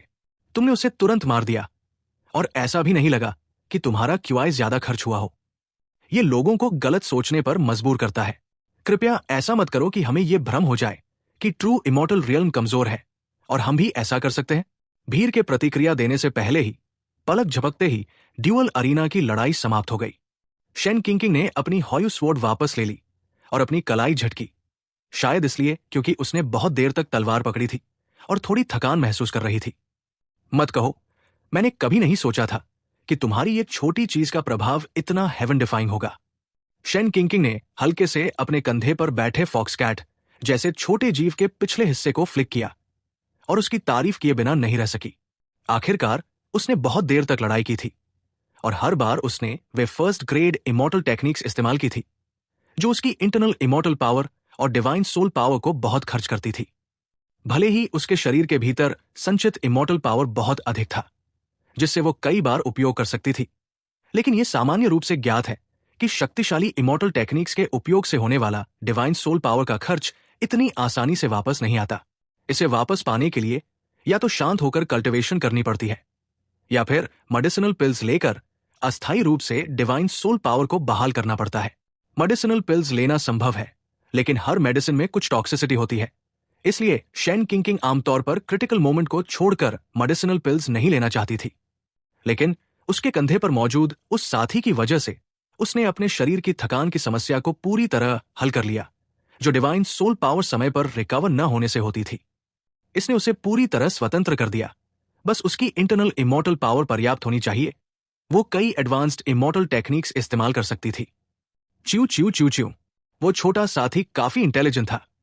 शेन किंकिंग की प्रेज सुनकर वो गर्व से अपना सिर ऊंचा उठाकर हल्की सी आवाज निकालने लगा, मानो वो शेन किंकिंग से कह रहा हो, बिल्कुल। एक टिपिकल केस की प्रेस सहन नहीं कर पाता। एक ही तारीफ मिलते ही उसकी टेल आसमान में हिलने लगती। इस पर शेन किंकिंग मुस्कुराई और सिर हिलाया, फिर उसे अनदेखा कर दिया। उसी समय ऊंचाई पर मो रैन की बाहों में पकड़ी हुई मो लिंगर बड़ी बड़ी पानी भरी आंखों से देख रही थी। शेन किंकिंग द्वारा अपने अपोनेंट को हराने के बाद वो ताली बजाने और उसके लिए चीयर करने से खुद को रोक नहीं पाई और उत्साह से मो रैन से बोली, डैडी डैडी, देखो देखो, बड़ी बहन कितनी अमेजिंग है। उसने फिर से जीत लिया। मानो वो मो लिंगर खुद ड्यूअल अरीना में खड़ी होकर मैच जीत रही हो। उसका शरीर भी मचलने लगा, जैसे वो तुरंत कूदकर ड्यूअल अरीना में जाकर एक सॉन्ग गाकर फिर एक जोरदार बैटल एंथेम शुरू करना चाहती हो। ओह मेरी प्यारी, मैं जानता हूं, डैडी देख सकता है, तुम पागल लड़की। मो रैन ने यह सुनकर तुरंत एक हाथ खाली किया और उसकी बहुत नरम गाल को हल्के से पोक किया और थोड़ा बेबस होकर धीरे से बोला, जब से वो ड्यूअल अरीना में आई थी और देखा था कि लड़ने वाली उसकी बहन शेन किंकिंग है, उसकी आंखें उससे हटी ही नहीं थी। लिंग पागल नहीं है। मो रैन द्वारा उसे पागल कहे जाने पर मो लिंगर ने सिर घुमा लिया, मानो वो अब उससे बात नहीं करेगी। इससे मो रैन थोड़ा घबरा गया। भले ही उसे पता था कि लड़की सिर्फ खेल रही है, ये बूढ़ा पिता सच में डर गया कि उसका छोटा सा प्यारा उससे बात नहीं करेगा। इसलिए उसने जल्दी से उसका सिर सहलाया और धीरे से मनाया, ठीक है, पागल नहीं। लिंगर बहुत स्मार्ट है। HMPH। मो लिंगर ने यह सुनकर नाक फुला ली और अपना सिर घुमा लिया। उसकी भावनाएं बहुत जल्दी बदल जाती थी। जैसे ही वो वापस मुड़ी, उसकी आंखें सिकुड़कर पतली सी रह गई और उसने मो रैन की ओर शरारती मुस्कान दी और बोली, यह ज्यादा अच्छा है, लिंगर डैडी को माफ करती है, लेकिन मॉमी ने कहा है कि अगर कोई गलती करता है तो उसे सजा मिलनी चाहिए, इसलिए मैं डैडी को सजा दूंगी कि वो लिंग की तरफ से मॉमी की सजा ले ले। ये बात डैडी को बताने से कोई फायदा नहीं। डैडी तो तुम्हारी मदद करना चाहते हैं, लेकिन तुम्हारी मॉमी इजाजत नहीं देगी। जैसा कि कहा जाता है, एक व्यक्ति काम करता है तो परिणाम भी वही भुगतता है। गलत सोचने के बजाय तुम्हें यह सोचना चाहिए कि तुमने इतनी देर तक अपनी मॉमी को क्यों छोड़ दिया और उससे मिलने वापस क्यों नहीं गए। सोचो कि अपनी मॉमी को कैसे खुश करना है ताकि वो तुम्हें थोड़ा कम मारे। ये ज्यादा व्यावहारिक है। और ऐसा कैसे हो सकता है कि जो व्यक्ति गलत काम करे उसकी सजा कोई और भुगते। तुम खुद भी जानते हो कि अगर गलती करते हो तो सजा स्वीकार करनी पड़ती है। तुमने सच में ऐसा सोचा? लगता है तुम सच में अपनी पिछली तरफ मुसीबत चाहते हो। मो रैन ने हल्की मुस्कान के साथ उसकी शरारती सिर पर बिना दर्द वाला हल्का सा चुटकी जैसा थपकी दिया। मो लिंगर ने यह सुनकर जल्दी से सिर हिला दिया और इनकार करते हुए बोली, डैडी आप बहुत बुरे हैं। लिंग तो बस कह रही थी, मैं सच में ऐसा नहीं करूंगी। बोलने के बाद उसने फिर लंबी सांस छोड़ी, जैसे उसने अपनी किस्मत मान ली हो, और धीरे से बुदबुदाई, तो अगली बार जब मैं बाहर जाऊंगी मैं याद रखूंगी, मैं घर जाना याद रखूंगी, है ना। बहुत परेशान करने वाला। जैसे ही मो रैन और मो लिंगर आपस में बहस और खेल रहे थे, वैंगसियाओ पवेलियन के एक समूह के उच्च स्तरीय अधिकारी जो जल्दी से वहां पहुंचे थे, अब life and death duel arena में गंभीर चेहरों और भयानक ऑरा के साथ प्रवेश कर चुके थे। हे, आखिरकार आ ही गए। जैसे ही वैंगसियाओ पवेलियन के पवेलियन मास्टर और उनका दल life and death duel arena में दाखिल हुए, मो रैन ने अपना सिर घुमा लिया। उसने जैसे पहले से ही सब अनुमान लगा लिया था। और मन ही मन उपहास किया। जल्दी देखो, क्या ये वैंक्सियाओ पवेलियन के 2 वाइस पवेलियन मास्टर्स नहीं हैं? ये यहां क्यों आए हैं? इतना ही नहीं, वैंक्सियाओ पवेलियन के 4 एल्डर भी हिला दिए गए हैं। क्या कुछ हुआ है? क्या ये ड्यूअल अरीना में मौजूद उस स्त्री के लिए है? ओह, सही। आगे जो व्यक्ति सबसे आगे चल रहा है वो कौन है? मैंने उसे पहले कभी नहीं देखा। हे भगवान, ये तो वैंक्सियाओ पवेलियन का पवेलियन मास्टर है। क्या? वैंक्सियाओ पवेलियन का पवेलियन मास्टर? वही जिसने वैंक्सियाओ पवेलियन की स्थापना की थी। तुम क्या सपना देख रहे हो? इतना बड़ा व्यक्ति, संस्थापक पवेलियन मास्टर, यहां कैसे हो सकता है? वैंक्सियाओ पवेलियन के अलग अलग स्थानों पर शाखा पवेलियंस हैं। ये लिंगलोंग सिटी शाखा का पवेलियन मास्टर है। वैंक्सियाओ पवेलियन के पवेलियन मास्टर क्यूआई फैन और उनकी टीम का प्रकट होना। स्वाभाविक रूप से इससे काफी हलचल मच गई, जैसा कि अपेक्षित था। कुछ लोग अच्छी जानकारी रखते थे और उनमें से एक दो को पहचान भी गए। अन्य लोग केवल नाम सुनते थे लेकिन कभी सामने से नहीं देखे थे। इसलिए जैसे ही उन्होंने किसी को नाम लेते सुना, वे तुरंत समझ गए। इस समय सभी के चेहरे भ्रम से भरे हुए थे। आखिरकार, भले ही life and death duel arena Wanxiao pavilion के अंतर्गत आता था, लेकिन वास्तव में इसे वैंक्सियाओ पवेलियन के प्रत्यक्ष व्यवसाय से अलग तरीके से चलाया जाता था। इसलिए चाहे ड्यूअल अरीना में कुछ भी हो जाए, इन महत्वपूर्ण व्यक्तियों को यहां आने की आवश्यकता नहीं होनी चाहिए थी। लेकिन अब वे सभी पूरी तरह से आकर यहां मौजूद थे। यह मामला निश्चित रूप से साधारण नहीं है। किसी ने मन ही मन सोचा, और जो लोग थोड़े समझदार थे उन्होंने पहले ही महसूस कर लिया था कि कुछ गड़बड़ है, हालात बदल चुके हैं, और वे जितनी जल्दी हो सके वहां से निकल गए। Chapter 457 do you know your crime? कुछ पवेलियन मास्टर्स और भी कुछ एल्डर्स का क्या हुआ? आपकी आराम में बाधा डालने के लिए डब्ल्यू वेन, जो अचानक क्यूआई फैन और उसके समूह के आगमन का कारण नहीं जानता था, जल्दी से हाथ मलता हुआ मुस्कुराते चेहरे के साथ उनका स्वागत करने गया। इस समय उसे अभी तक स्थिति की गंभीरता पूरी तरह समझ नहीं आई थी। केवल अत्यधिक दबाव महसूस हो रहा था और अपनी हथेलियों में आए ठंडे पसीने को पोंछ रहा था। तुम बूढ़े आदमी, देखते हैं तुम इस गड़बड़ी को कैसे साफ करते हो। एआईए, जो दर्शक सीट पर बैठी थी, ने वैंक्सियाओ पवेलियन के पवेलियन मास्टर क्यूआई फैन को, जो जल्दी जल्दी भागते हुए आए थे, होंठ दबाकर मुस्कुराते हुए देखा। वे कौन है? हुआ लिंगलोंग ने कुछ भ्रम के साथ पूछा। हालांकि वो शुरू से ही एआईए को उन्हें बूढ़ा आदमी कहते सुन रही थी, लेकिन वो वास्तव में जिज्ञासु नहीं थी। आखिरकार उसे पहले कुछ महसूस नहीं हुआ था और उसने सोचा था कि ये कुछ नहीं है। परिचित लोग एक दूसरे को कुछ भी बुला सकते हैं, इसका उससे कोई संबंध नहीं था। इसलिए उसे ये पूछने की जरूरत नहीं लगी कि वो जिस बूढ़े आदमी की बात कर रही थी वो कौन है, ताकि वो परेशान करने वाली न लगे। इसके अलावा वो उन्हें जानती भी नहीं थी और पूछने से भी कुछ नहीं बदलता, ये बेकार होता। लेकिन अब स्थिति अलग थी। वो व्यक्ति उसके ठीक सामने खड़ा था और ऐसा लग रहा था कि शेन किंकिंग से उसका संबंध है, इसलिए उसे पूछना पड़ा। तुम उनका मतलब ले रही हो? बीच में खड़ा व्यक्ति यहां का पवेलियन मास्टर है, जिसका नाम क्यूआई फैन है। उसके दोनों तरफ जो है वे वाइस पवेलियन मास्टर्स हैं। तुम उनमें से एक से मिल चुकी हो, इसलिए मैं आगे नहीं बताऊंगी। दूसरा ही क्षु कहलाता है। सबसे पीछे खड़े 4 सफेद बालों वाले बूढ़े वैंक्सियाओ पवेलियन के 4 एल्डर्स हैं। मैं उनके नाम नहीं जानती, लेकिन बाहर की दुनिया में उन्हें हमेशा ईस्ट, साउथ, वेस्ट, नॉर्थ के 4 एल्डर्स कहा जाता है। एआईए ने आते हुए लोगों की ओर इशारा करते हुए हुआ लिंगलोंग को एक एक करके समझाया।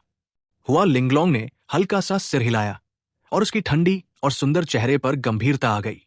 आखिरकार एआईए द्वारा बताए गए लोग ऐसे अस्तित्व थे जिनसे वो सामान्य दिनों में कभी संपर्क में भी नहीं आ सकती थी।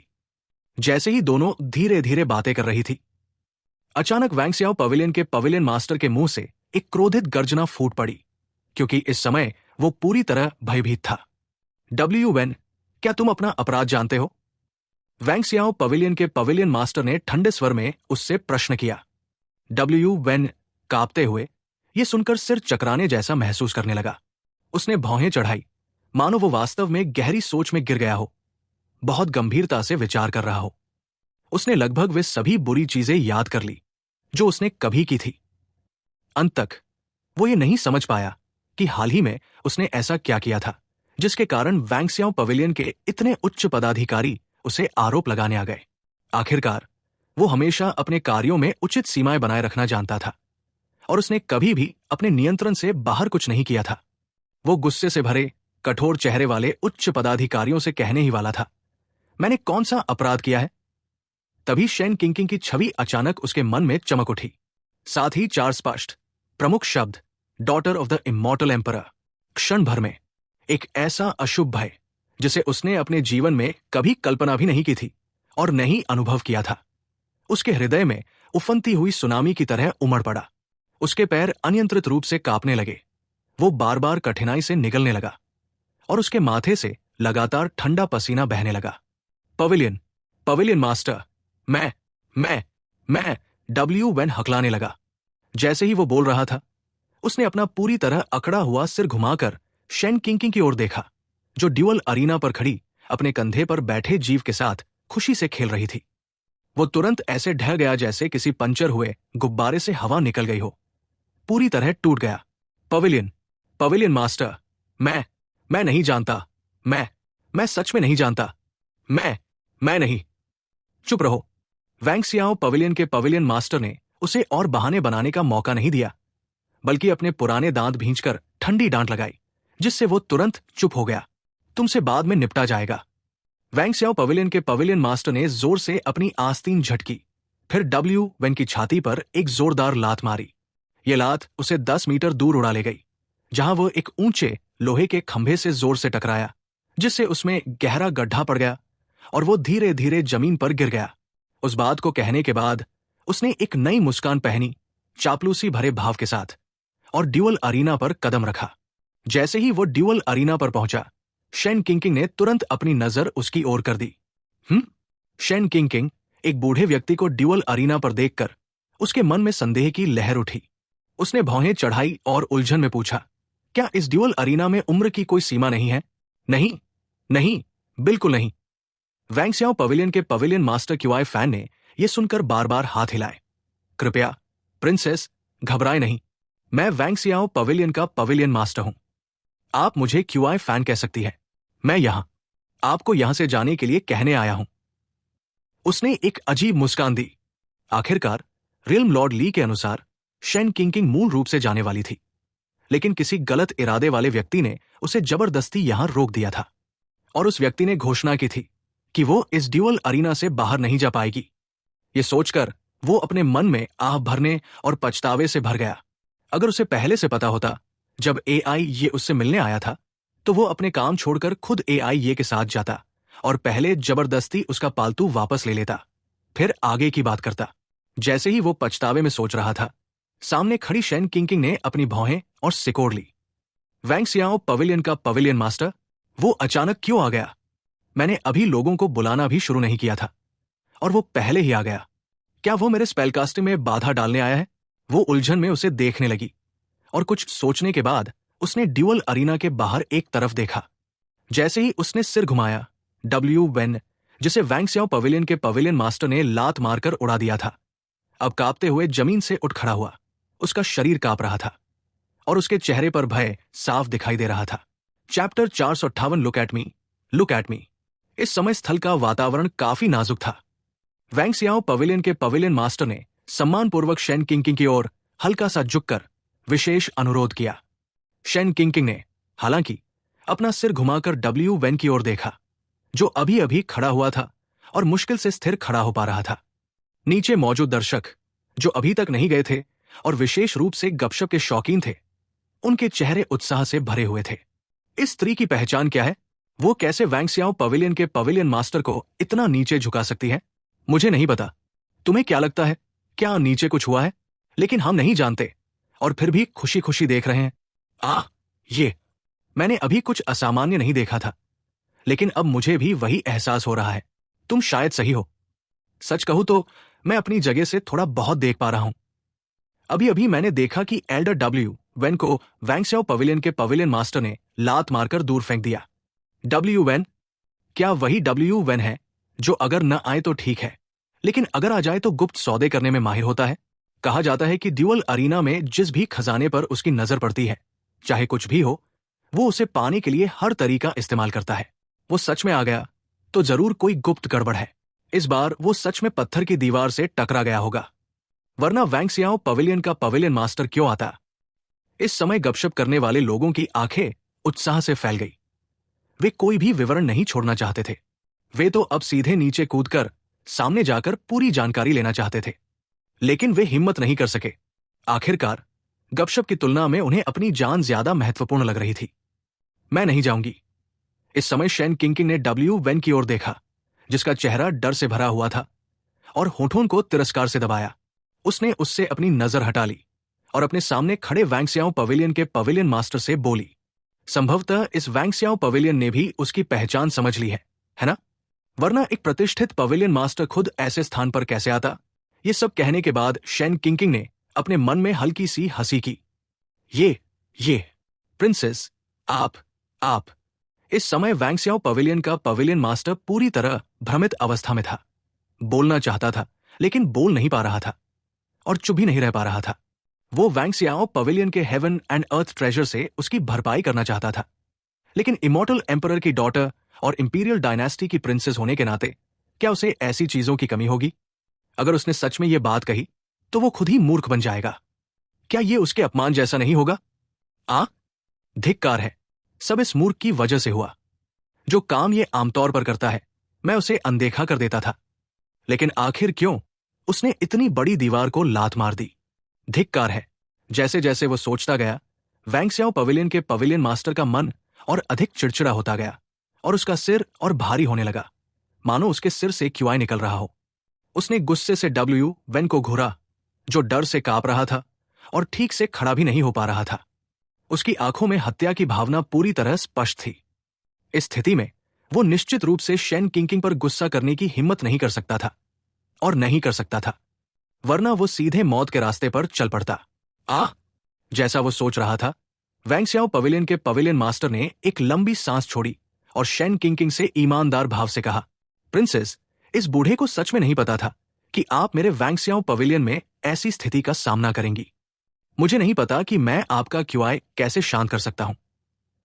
बस कह दीजिए, इस बूढ़े से जो भी हो सकेगा वो कभी मना नहीं करेगा, चाहे मुझे पहाड़ों पर तलवारों के बीच से गुजरना पड़े और आग के समुद्र में उतरना पड़े। बस करो। वैंक्सियाओ पवेलियन के पवेलियन मास्टर को और अधिक अतिशयोक्ति और बढ़ा चढ़ाकर बोलते देख बिना चेहरे पर ला लिया। शेन किंकिंग ने जल्दी से हाथ उठाकर उसे रोक दिया। उसे डर था कि अगर उसने और बोलने दिया तो अंत में शायद इस वैंक्सियाओ पवेलियन का कुछ हिस्सा उसके नाम भी कर दिया जाएगा। सोचने के बाद शेन किंकिंग ने यहां और तमाशा नहीं बढ़ाना चाहा, इसलिए उसने बाहर की ओर इशारा किया और डर से कांपते हुए डब्ल्यू वेन से कहा, उसे मुझे बाहर तक एस्कॉर्ट करने दो। हाँ, ये बूढ़ा तुरंत उसे आपको एस्कॉर्ट करने को कहता है। ये देखकर कि शेन किंकिंग उसे कठिनाई में नहीं डालना चाहती थी, वैंक्सियाओ पवेलियन के पवेलियन मास्टर का मन तुरंत प्रसन्न हो गया। उसने मुस्कुराकर सिर हिलाया, फिर तुरंत मुड़कर बाहर प्रतीक्षा कर रहे 4 एल्डर्स और 2 डेप्यूटी पवेलियन मास्टर्स की ओर आंख मार दी। वो समूह तुरंत समझ गया। Deputy pavilion master Luo Jong, जिसने पहले शेन किंकिंग से मुलाकात की थी, जल्दी से डब्ल्यू वेन के पास गया। उसने ठंडी आवाज में उस पर चिल्लाया, खुद अंदर जाओ। अगर तुम आज इस प्रतिष्ठित अतिथि को बाहर नहीं ले जा सके तो तुम्हें खुद परिणाम भुगतने होंगे। यह सुनकर डब्ल्यू वेन के पास तारीफ करने का समय नहीं था। उसने जल्दी से सिर हिलाया और अपने कांपते पैरों पर लड़खड़ाते हुए चलना शुरू कर दिया, जैसे वो कोई अपंग हो। वो बहुत अजीब मुद्रा में लंगड़ाते हुए ड्यूअल अरीना की ओर जल्दी बढ़ा। जल्द ही वो शेन किंकिंग के सामने पहुंच गया, जैसा कि अपेक्षित था। जब वो शेन किंकिंग के सामने पहुंचा तो बिना एक शब्द बोले वो तुरंत घबराए हुए चेहरे के साथ घुटनों के बल गिर पड़ा। उसके पैर धड़ाम से मुड़कर शेन किंकिंग के सामने साष्टांग प्रणाम कर बैठे। फिर उसने बार बार शेन किंकिंग को सिर झुकाकर प्रणाम किया। उसका माथा लाल हो गया और वो कांपते हुए शेन किंकिंग से माफी बड़बड़ाने लगा। मैं माफी चाहता हूं। मैं सच में बहुत माफी चाहता हूं। कृपया मुझे माफ कर दीजिए। मैं सच में नहीं जानता था कि आप। इस समय वो जितना हो सकता था उतना दयनीय लग रहा था। उस पहले वाले घमंडी और दबंग क्युआई का कहा पता था। उसकी दया की भीख सुनकर शेन किंकिंग को एक असहजता की लहर महसूस हुई। अगर उसे ये सब पता होता तो उसने शुरुआत में ऐसा व्यवहार ही क्यों किया होता? क्या उसे सीधे छोड़ देना आसान नहीं था? उसे उसके सामने वो मैं दुनिया का तीसरा सबसे महत्वपूर्ण व्यक्ति हूं वाला नाटक करने की क्या जरूरत थी? अब खैर, क्या यह शर्मनाक नहीं हो गया? इसका समाधान कठिन है। शेन किंकिंग ने होंठ सिकोड़ लिए और उसे छोड़ने का कोई इरादा नहीं था। वो उस तरह की व्यक्ति नहीं थी कि अगर कोई उसे उकसाए और फिर बाद में माफी मांग ले तो वो सब कुछ भूल जाए और माफ कर दे। चूंकि उसने गलती की थी, उसे उसके परिणाम भुगतने के लिए तैयार रहना ही होगा। राजकुमारी, क्या आप अभी भी नाराज हैं? अगर आप अभी भी शांत नहीं हुई है राजकुमारी, तो आप उसे खुद संभाल सकती हैं। यहां तक कि अगर आप उसे तुरंत समाप्त भी कर दें तो भी मेरा वैंगसियाओ पवेलियन कोई नाराजगी नहीं रखेगा। वैंगसियाओ पवेलियन के पवेलियन मास्टर ने फिर से शेन किंकिंग को झुककर प्रणाम किया। उसका चेहरा कोमल था। पिछली बात समाप्त करने के बाद उसने हल्की हंसी हेंक के साथ शेन किंकिंग से कहा, मैं ये बूढ़ा आदमी, इसकी गारंटी देता हूं। इसके जवाब में शेन किंकिंग ने हाथ हिला दिया। उसके चेहरे पर तिरस्कार का भाव था, जैसे ही वो कुछ कहने ही वाली थी। पीछे से वैंगसियाओ पवेलियन के पवेलियन मास्टर के पीछे उसके सामने एक साफ, सुरीली और थोड़ी उत्साहित आवाज गूंज उठी, बहन, बहन, लिंग को देखो, लिंग आ गई है। Chapter 459 follow the rules. अचानक आने वाली हल्की, साफ आवाज ने पहले से ही भ्रम में पड़े सभी लोगों को कठोर कर दिया। लिंग।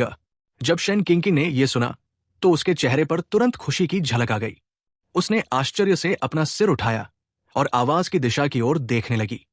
उसके सामने एक आकृति जो उसके लिए बेहद परिचित थी, धीरे धीरे प्रकट हो रही थी, जैसे वह किसी अदृश्य अवस्था से बाहर आ रही हो।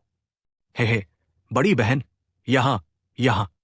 लिंग, जो रैन की बाहों में थी, हाथ हिलाते हुए उत्साह से पुकार रही थी। जैसे ही उसने शेन किंकिंग को देखा, लिंगर की आंखें चमक उठीं। उसने उत्साहित होकर रैन की छाती पर थपकी दी। बहुत बेचैन होकर बोली, डैडी, जल्दी, जल्दी, जल्दी लिंगर को नीचे उतारो। मैं बड़ी बहन को गले लगाना चाहती हूं। अरे अरे, तुम्हें बड़ी बहन मिल गई और तुमने डैडी को ही भूल दिया, है ना? रैन ने यह सुनकर दुख और चोट जैसा अभिनय किया। वाह! लिंगर ने यह देखकर वहां मौजूद सभी लोगों की नजरों की परवाह किए बिना रैन के गाल पर चोंच मारने जैसे तरीके से चुंबन दिया। उसने उसे शांत करते हुए कहा, नहीं नहीं डैडी, बस मुझे नीचे उतार दो। ठीक है, ठीक है, ठीक है। रैन उससे हार गया, इसलिए वो बस थोड़ा झुका और धीरे से उसे नीचे उतार दिया। जैसे ही लिंगर के नंगे पैर जमीन पर पड़े, उसका शरीर जैसे स्प्रिंग से जुड़ा हो, वो सीधे शेन किंकिंग की ओर दौड़ पड़ी। उसने गंदी जमीन की भी परवाह नहीं की। सावधान, रैन ने यह देखकर जल्दी से कहा। लिंगर बंधन से मुक्त होकर, जैसे उसने उसकी बात सुनी ही नहीं, लिंगर ने रैन की बात को अनसुना कर दिया और सीधे दौड़ती हुई आगे बढ़ी और घुटनों के बल पड़े वेन को भी पार कर गई और सभी की हैरान नजरों को अनदेखा कर दिया। बहुत जल्दी वो शेन किंकिंग के सामने पहुंच गई। उसकी आंखों में तारों जैसी चमक थी और वो शेन किंकिंग के कंधे पर लिपटे छोटे जीव को देख रही थी। उसके नन्हे चेहरे पर जैसे बड़े बड़े शब्द लिखे हों, बड़ी बहन, ये जल्दी मुझे छूने दो, मुझे छूने दो। ये उसे गले लगाने की बात नहीं थी। वो तो स्पष्ट रूप से उसके कंधे पर लिपटे उस फूले फूले छोटे जीव को छूना चाहती थी। ये शरारती लड़की, मैंने तो सोचा था कि वो सच में मुझे गले लगाना चाहती है। इतना अच्छा अभिनय। बड़ी बहन, मुझे गले लगाओ। हालांकि लिंगर सच में उस नरम दिखने वाले छोटे जीव को छूना चाहती थी जो शेन किंकिंग के कंधे पर था, लेकिन वो सच में शेन किंकिंग के गले लगना भी चाहती थी। अरे तुम! शेन किंकिंग ने यह सुनकर नीचे झुककर बैठ गई। उसके चेहरे का मुखौटा कहीं लिंगर के चेहरे से न टकरा जाए, इसलिए उसने खुद ही उतार दिया और तुरंत उसकी बेहद सुंदर असली शक्ल सामने आ गई। वहां मौजूद लोग ये देखकर दंग रह गए। अगर वहां इतने महत्वपूर्ण लोग मौजूद न होते तो वे बोल भी पड़ते। शेन किंकिंग की ये बेमिसाल सुंदरता निश्चित ही बड़ा हंगामा खड़ा कर देती। शेन किंकिंग ने लोगों की तीव्र नजरों की परवाह नहीं की, बल्कि लिंगर के सिर पर हल्की थपकी दी, फिर उसे उठा लिया। हे, लिंगर गोद में आते ही आखिरकार उस छोटे जीव के आमने सामने पहुंच गई जो उसके कंधे पर लेटा हुआ था। उसने एक हाथ शेन किंकिंग की गर्दन में डाल दिया और अपना चेहरा उसकी गर्दन पर टिका दिया, जबकि दूसरे हाथ से उसने सावधानी से उस नरम गोलमटोल छोटे जीव के मुलायम पिछले हिस्से को धीरे से छुआ जो सोया हुआ था।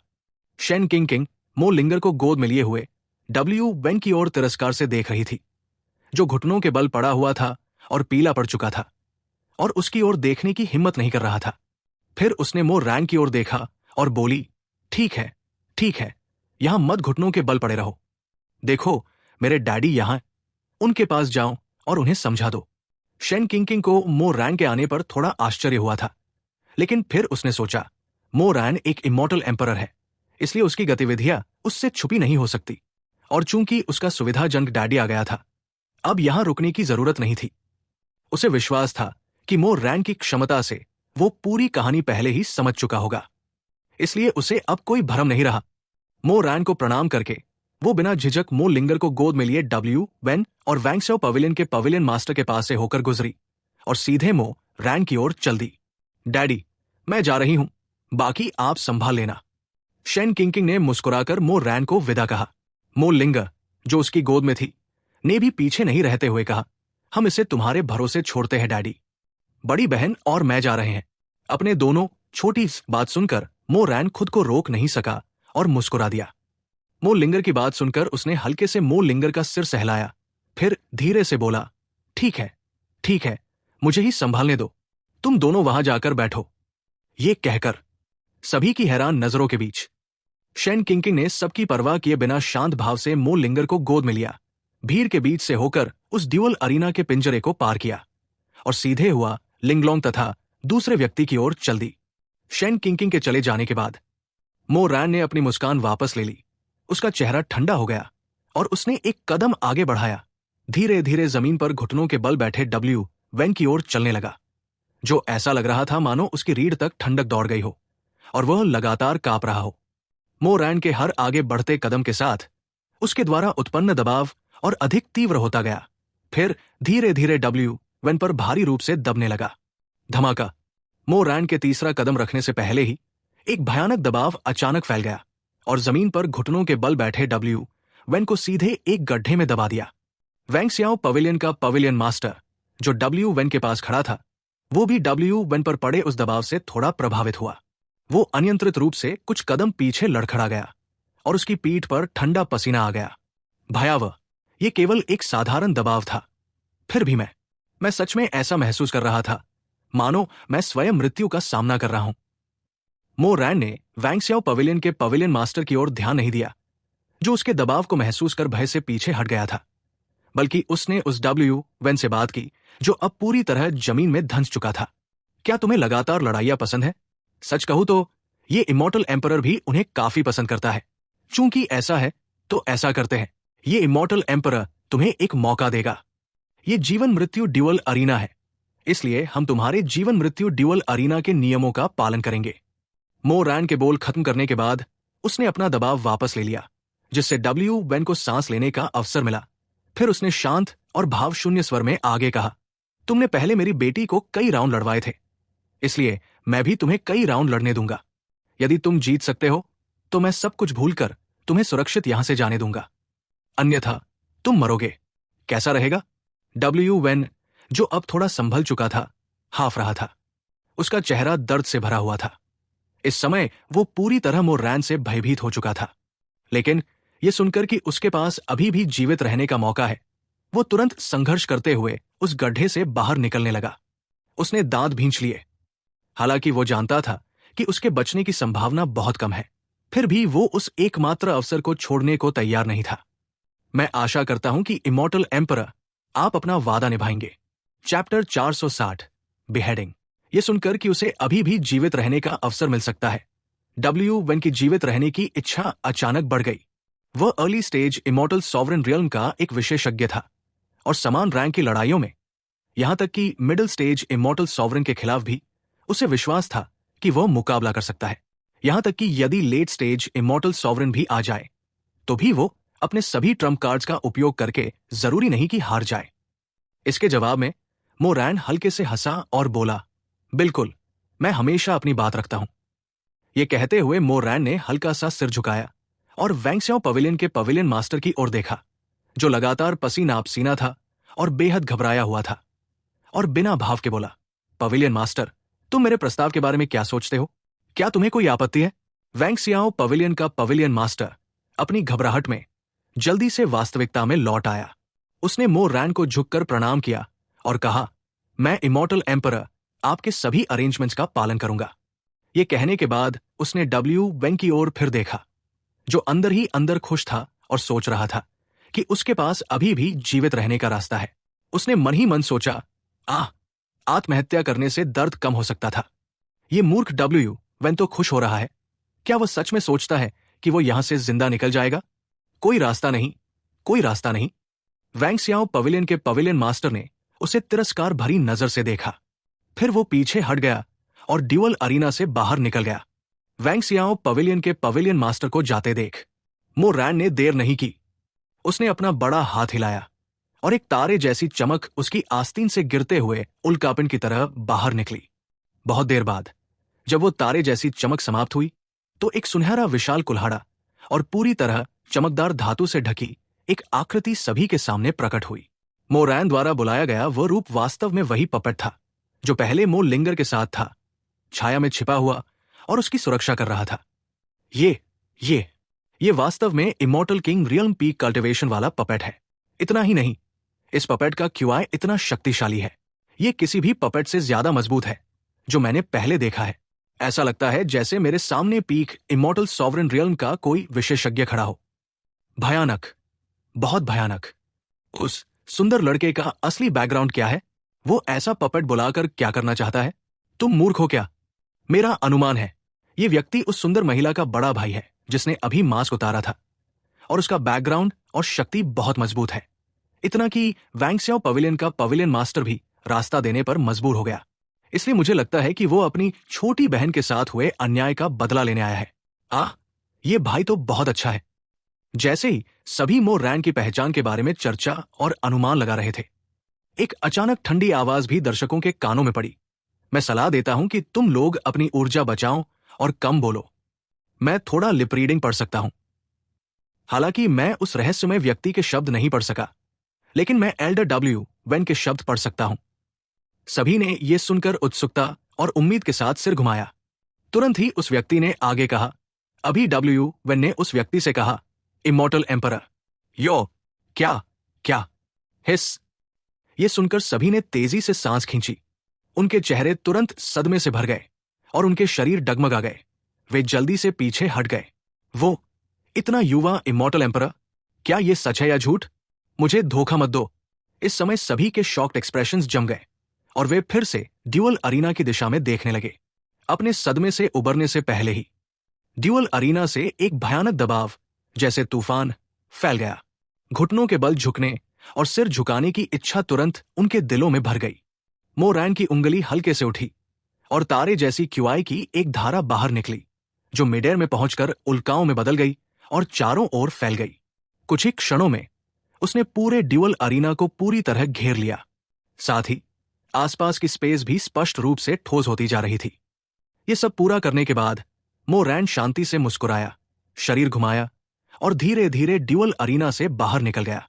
मो रैन के मुड़कर जाने के क्षण में ड्यूअल अरीना की लड़ाई पहले ही शुरू हो चुकी थी। सबसे पहले हमला डब्ल्यू वेन ने किया। जैसे ही उसने चाल चली, उसने लगभग 90% इमॉर्टल क्यूआई को सक्रिय किया। भयानक इमॉर्टल क्यूआई बाढ़ की तरह उमड़ पड़ा और एक विशाल धर्मा सील भी बन गया। इमॉर्टल क्यूआई मिडर में जाकर एक साथ इकट्ठा हुआ और एक गेंद का रूप ले लिया। इसके तुरंत बाद उसने एक विशाल नाग को प्रकट किया जिसने पंखों वाला मुकुट पहना हुआ था। वो विशाल नाग उसके शरीर के चारों ओर लिपटा हुआ था और उसका विशाल सिर सामने मौजूद पपेट को घूर रहा था। जाओ। उसके आदेश के साथ उस विशाल नाग का शरीर पहले पीछे की ओर रुका, फिर जैसे बहुत समय से शक्ति इकट्ठा कर रहा हो, वो नीचे की ओर झपट पड़ा और पपेट पर हमला कर दिया। भयावह वायु धाराओं ने कंपनशील तरंगों को उकसाया और आसपास का वॉइड रियल्म सीधे हिल गया, एक कान फाड़ देने वाली गर्जना उत्पन्न करते हुए, जिसने लोगों को अत्यंत बेचैन कर दिया। यदि वह किसी व्यक्ति का सामना कर रहा होता तो वे अब तक घबराए और चिड़चिड़े हो चुके होते, लेकिन वो एक निर्जीव पपेट का सामना कर रहा था जिसे केवल युद्ध करना आता था। जैसे ही विशाल सर्प नीचे झपटा, पपेट ने अचानक अपना सिर उठाया। उसकी आंखों में लगातार सुनहरी चमक झिलमिला रही थी, मानो उसके पास अग्निमय सुनहरी आंखें हों। इन सुनहरी आंखों के बढ़ने के साथ अत्यंत तेज विशाल सर्प का रूप अब पपेट की आंखों में घोंघे की गति से चलता हुआ प्रतीत हो रहा था। पपेट के हाथ में विशाल कुल्हाड़ी मशीन की तरह उठी और घूमी। उसे पपेट द्वारा थोड़ा ऊपर उठाया गया और फिर उस विशाल कुल्हाड़ी से सुनहरी प्रकाश निकलने लगा। ध्वा, पलक झपकते ही पपेट की आकृति रहस्यमय रूप से भूत की तरह गायब हो गई। जब उसकी आकृति फिर से प्रकट हुई वो पहले ही विशाल सर्प के सिर के ऊपर थी। बिना एक शब्द कहे उसने अपने हाथ में सुनहरी चमकती विशाल कुल्हाड़ी उठाई और उसे साफ और निर्णायक रूप से विशाल सर्प के सिर की ओर नीचे घुमा दिया। तुरंत ही सुनहरी प्रकाश का विस्फोट हुआ और कुल्हाड़ी की किरणें चारों ओर फैल गई। हिस! विशाल सर्प दर्द से फुफकारा, मानो वो घायल हो गया हो। कुछ ही समय बाद कुल्हाड़ी की किरण के प्रहार के तहत विशाल सर्प का सिर कीचड़ की तरह पपेट द्वारा आसानी से अलग कर दिया गया। ये कैसे संभव है? डब्ल्यू वेन का चेहरा इस दृश्य को देखकर तुरंत बुरी तरह बदल गया और एक असहायता की भावना तुरंत उसके हृदय में उमड़ पड़ी। उसने सुना था कि पपेट्स के पास कोई भावना नहीं होती, वे केवल अपने स्वामी के आदेशों का पालन करना और मृत्यु तक लड़ना जानते हैं। उनमें महान शक्ति होती है और वे अपने रैंक से ऊपर भी लड़ सकते हैं, लेकिन इमॉर्टल किंग और इमॉर्टल सॉवरेन के बीच हालांकि केवल एक शब्द का अंतर है। ये एक ऐसी खाई है जिसे पार नहीं किया जा सकता। उसका सबसे शक्तिशाली आक्रमण पूरी शक्ति से छोड़ा गया, वास्तव में इस पपेट द्वारा इतनी आसानी से तोड़ दिया गया मानो उसने कोई प्रयास ही न किया हो। ये उसकी समझ से परे था। जैसे ही वो चकित होकर सोच में खो गया, पपेट की आकृति फिर से गायब हो गई। अच्छा नहीं, वास्तविकता में लौटते ही उसकी आंखें भी तेजी से सिकुड़ गई और उसने तुरंत रक्षात्मक मुद्रा अपना ली, अपने पूरे शरीर को अत्यंत तनावपूर्ण स्थिति में डाल दिया। लेकिन यह सब पपेट के लिए व्यर्थ था। इस समय पपेट पहले ही उसके पीछे पहुंच चुका था और एक सुनहरी कुल्हाड़ी की चमक के साथ ड्यूअल अरीना की हवा मानो समय में जम गई हो। चटाक! एक टूटने की आवाज गूंज उठी। आसपास का वॉइड रिल्म तुरंत एक टूटे हुए दर्पण की तरह चकनाचूर हो गया, टुकड़े टुकड़े होकर, और डब्ल्यू वेन का सिर उसकी चौड़ी और सतर्क आंखों के साथ कुल्हाड़ी की चमक के साथ जमीन पर गिर गया। तुरंत ही पूरा ड्यूअल अरीना अत्यंत मौन में डूब गया। कोई आवाज नहीं थी। चैप्टर 461 ट्रेटर का क्या अभी क्या हुआ? मैं नहीं जानता, मैंने साफ नहीं देखा। हे भगवान! डब्ल्यू वेन, एक इमॉर्टल सॉवरेन रियल्म एक्सपर्ट, को वास्तव में एक इमॉर्टल किंग रियल्म पपेट द्वारा तुरंत मार दिया गया। ये बहुत ही बेतुका है। लंबे समय के बाद स्तब्ध भीड़ धीरे धीरे होश में आई। पपेट को रिफाइन करने की कला पहले से ही अत्यंत दुर्लभ थी और इसके रिफाइनिंग मेथड्स लगभग खो चुके थे। वे पपेट की शक्ति को गहराई से समझते थे। ठीक इसी कारण से जिन शक्तियों के पास पपेट रिफाइनिंग मेथड्स थी, उन्हें निशाना बनाया गया और वे बिना किसी निशान के गायब हो गई। इसलिए उन्हें बहुत कम अवसर मिलता था कि वे किसी पपेट को किसी व्यक्ति के साथ लड़ते हुए देखें। आज उसे देखकर पपेट वास्तव में उतने ही फॉर्मिडेबल है जितना प्राचीन ग्रंथों में वर्णित है। मामला समाप्त होने के बाद मैदान के बाहर खड़े मोरैन ने हाथ हिलाया और पपेट की आकृति एक भूत की तरह सितारों की रोशनी के बीम के साथ ड्यूअल अरीना से गायब हो गई, मानो वो कभी वहां था ही नहीं। इमॉर्टल एम्परर, अब देर हो रही है और आप जल्दी में आए थे। हमारे पवेलियन ने मेहमानवाजी का कर्तव्य पूरा नहीं कर पाया। क्यों ना आज रात हमारा पवेलियन आपके आराम की व्यवस्था करे? कल हेवेंस प्राइड रैंकिंग बैटल होगी। शायद आप। जैसे ही लड़ाई समाप्त हुई, वैंगस्याओ पवेलियन के पवेलियन मास्टर ने वैंगस्याओ पवेलियन के लिए एक इमॉर्टल सॉवरेन के नुकसान की परवाह किए बिना जल्दी से मोरैन की ओर हाथ जोड़कर अत्यंत चापलूसी भरे ढंग से आमंत्रित किया। मोरैन ने यह सुनकर सिर हिलाया। उसका चेहरा बिना किसी भाव के था, न खुशी, न गुस्सा, न दुख, न आनंद। उसने इनकार किया, कोई आवश्यकता नहीं। यहां रुकने में क्या अच्छा है? बेहतर है कि वो वापस जाकर अपनी पत्नी को गर्म बिस्तर में गले लगाए। मोरैन ने पवेलियन मास्टर और आसपास के उन लोगों की ओर देखा जो उसके डर से हिलने की हिम्मत नहीं कर रहे थे। थोड़ी देर सोचने के बाद उसे कुछ याद आया और उसने जल्दी से अपनी बड़ी बेटी शेन किंग की ओर देखा और कहा, हालांकि मैं कल देखने के लिए मौजूद रहूंगा। उस समय आपके पवेलियन को एक सीट उपलब्ध कराने में कष्ट होगा। शुरुआत में मोरैन के इनकार से वैंगस्याओ पवेलियन मास्टर का दिल काफी डूब गया था, लेकिन उसके बाद के शब्द उसके लिए जीवनदायी जल की तरह थे, जिसने उसे पूरी तरह तरोताजा कर दिया। उसने बार बार सिर हिलाया, मुस्कुराते हुए हाथ जोड़कर जोर से हंसते हुए कहा, कोई कष्ट नहीं, कोई कष्ट नहीं। इमॉर्टल एम्परर का हमारे वैंगस्याओ पवेलियन द्वारा आयोजित हेवेंस प्राइड रैंकिंग बैटल में आना वास्तव में हमारे वैंगस्याओ पवेलियन का सौभाग्य है और दुनिया के सभी प्रोडिजीज का भी। कल हम आपके आगमन की प्रतीक्षा करेंगे। मोरैन ने सिर हिलाया, फिर हाथ हिलाकर उन्हें जाने का संकेत दिया। फिर उसने किसी की परवाह नहीं की और शेन किंग की ओर चल दिया और पीछे खड़े लोग उसे जाते देखकर किसी भी तरह की लापरवाही करने की हिम्मत नहीं कर सके। वे एक साथ हाथ जोड़कर बोले, हम सम्मानपूर्वक इमॉर्टल एम्परर को विदा करते हैं। उनकी बातचीत के दौरान मोरैन शेन किंग और दूसरों के सामने पहुंचा। उसने शेन किंग को देखा, सिर हिलाया, फिर गंभीर चेहरे के साथ एआई ये की ओर देखा, जो एक तरफ बैठी थी। उसने उसके शरीर से एक विशेष रूप से परिचित ऑरा महसूस किया। वो अनजाने में भौहें सिकोड़ने से खुद को रोक नहीं सका, जो उसके लिए दुर्लभ था। ये ऑरा क्या हो सकता है? मोरैन की आंखें अचानक तीखी हो गई। और एआई ने मोरैन की नजर को कैसे न महसूस किया होता। इस समय उसका दिल भी अत्यंत चिंतित था। हालांकि उसने अपने पिता से मोरैन की प्रतिष्ठा के बारे में बहुत सुना था, लेकिन उसने कभी उन्हें व्यक्तिगत रूप से नहीं देखा था।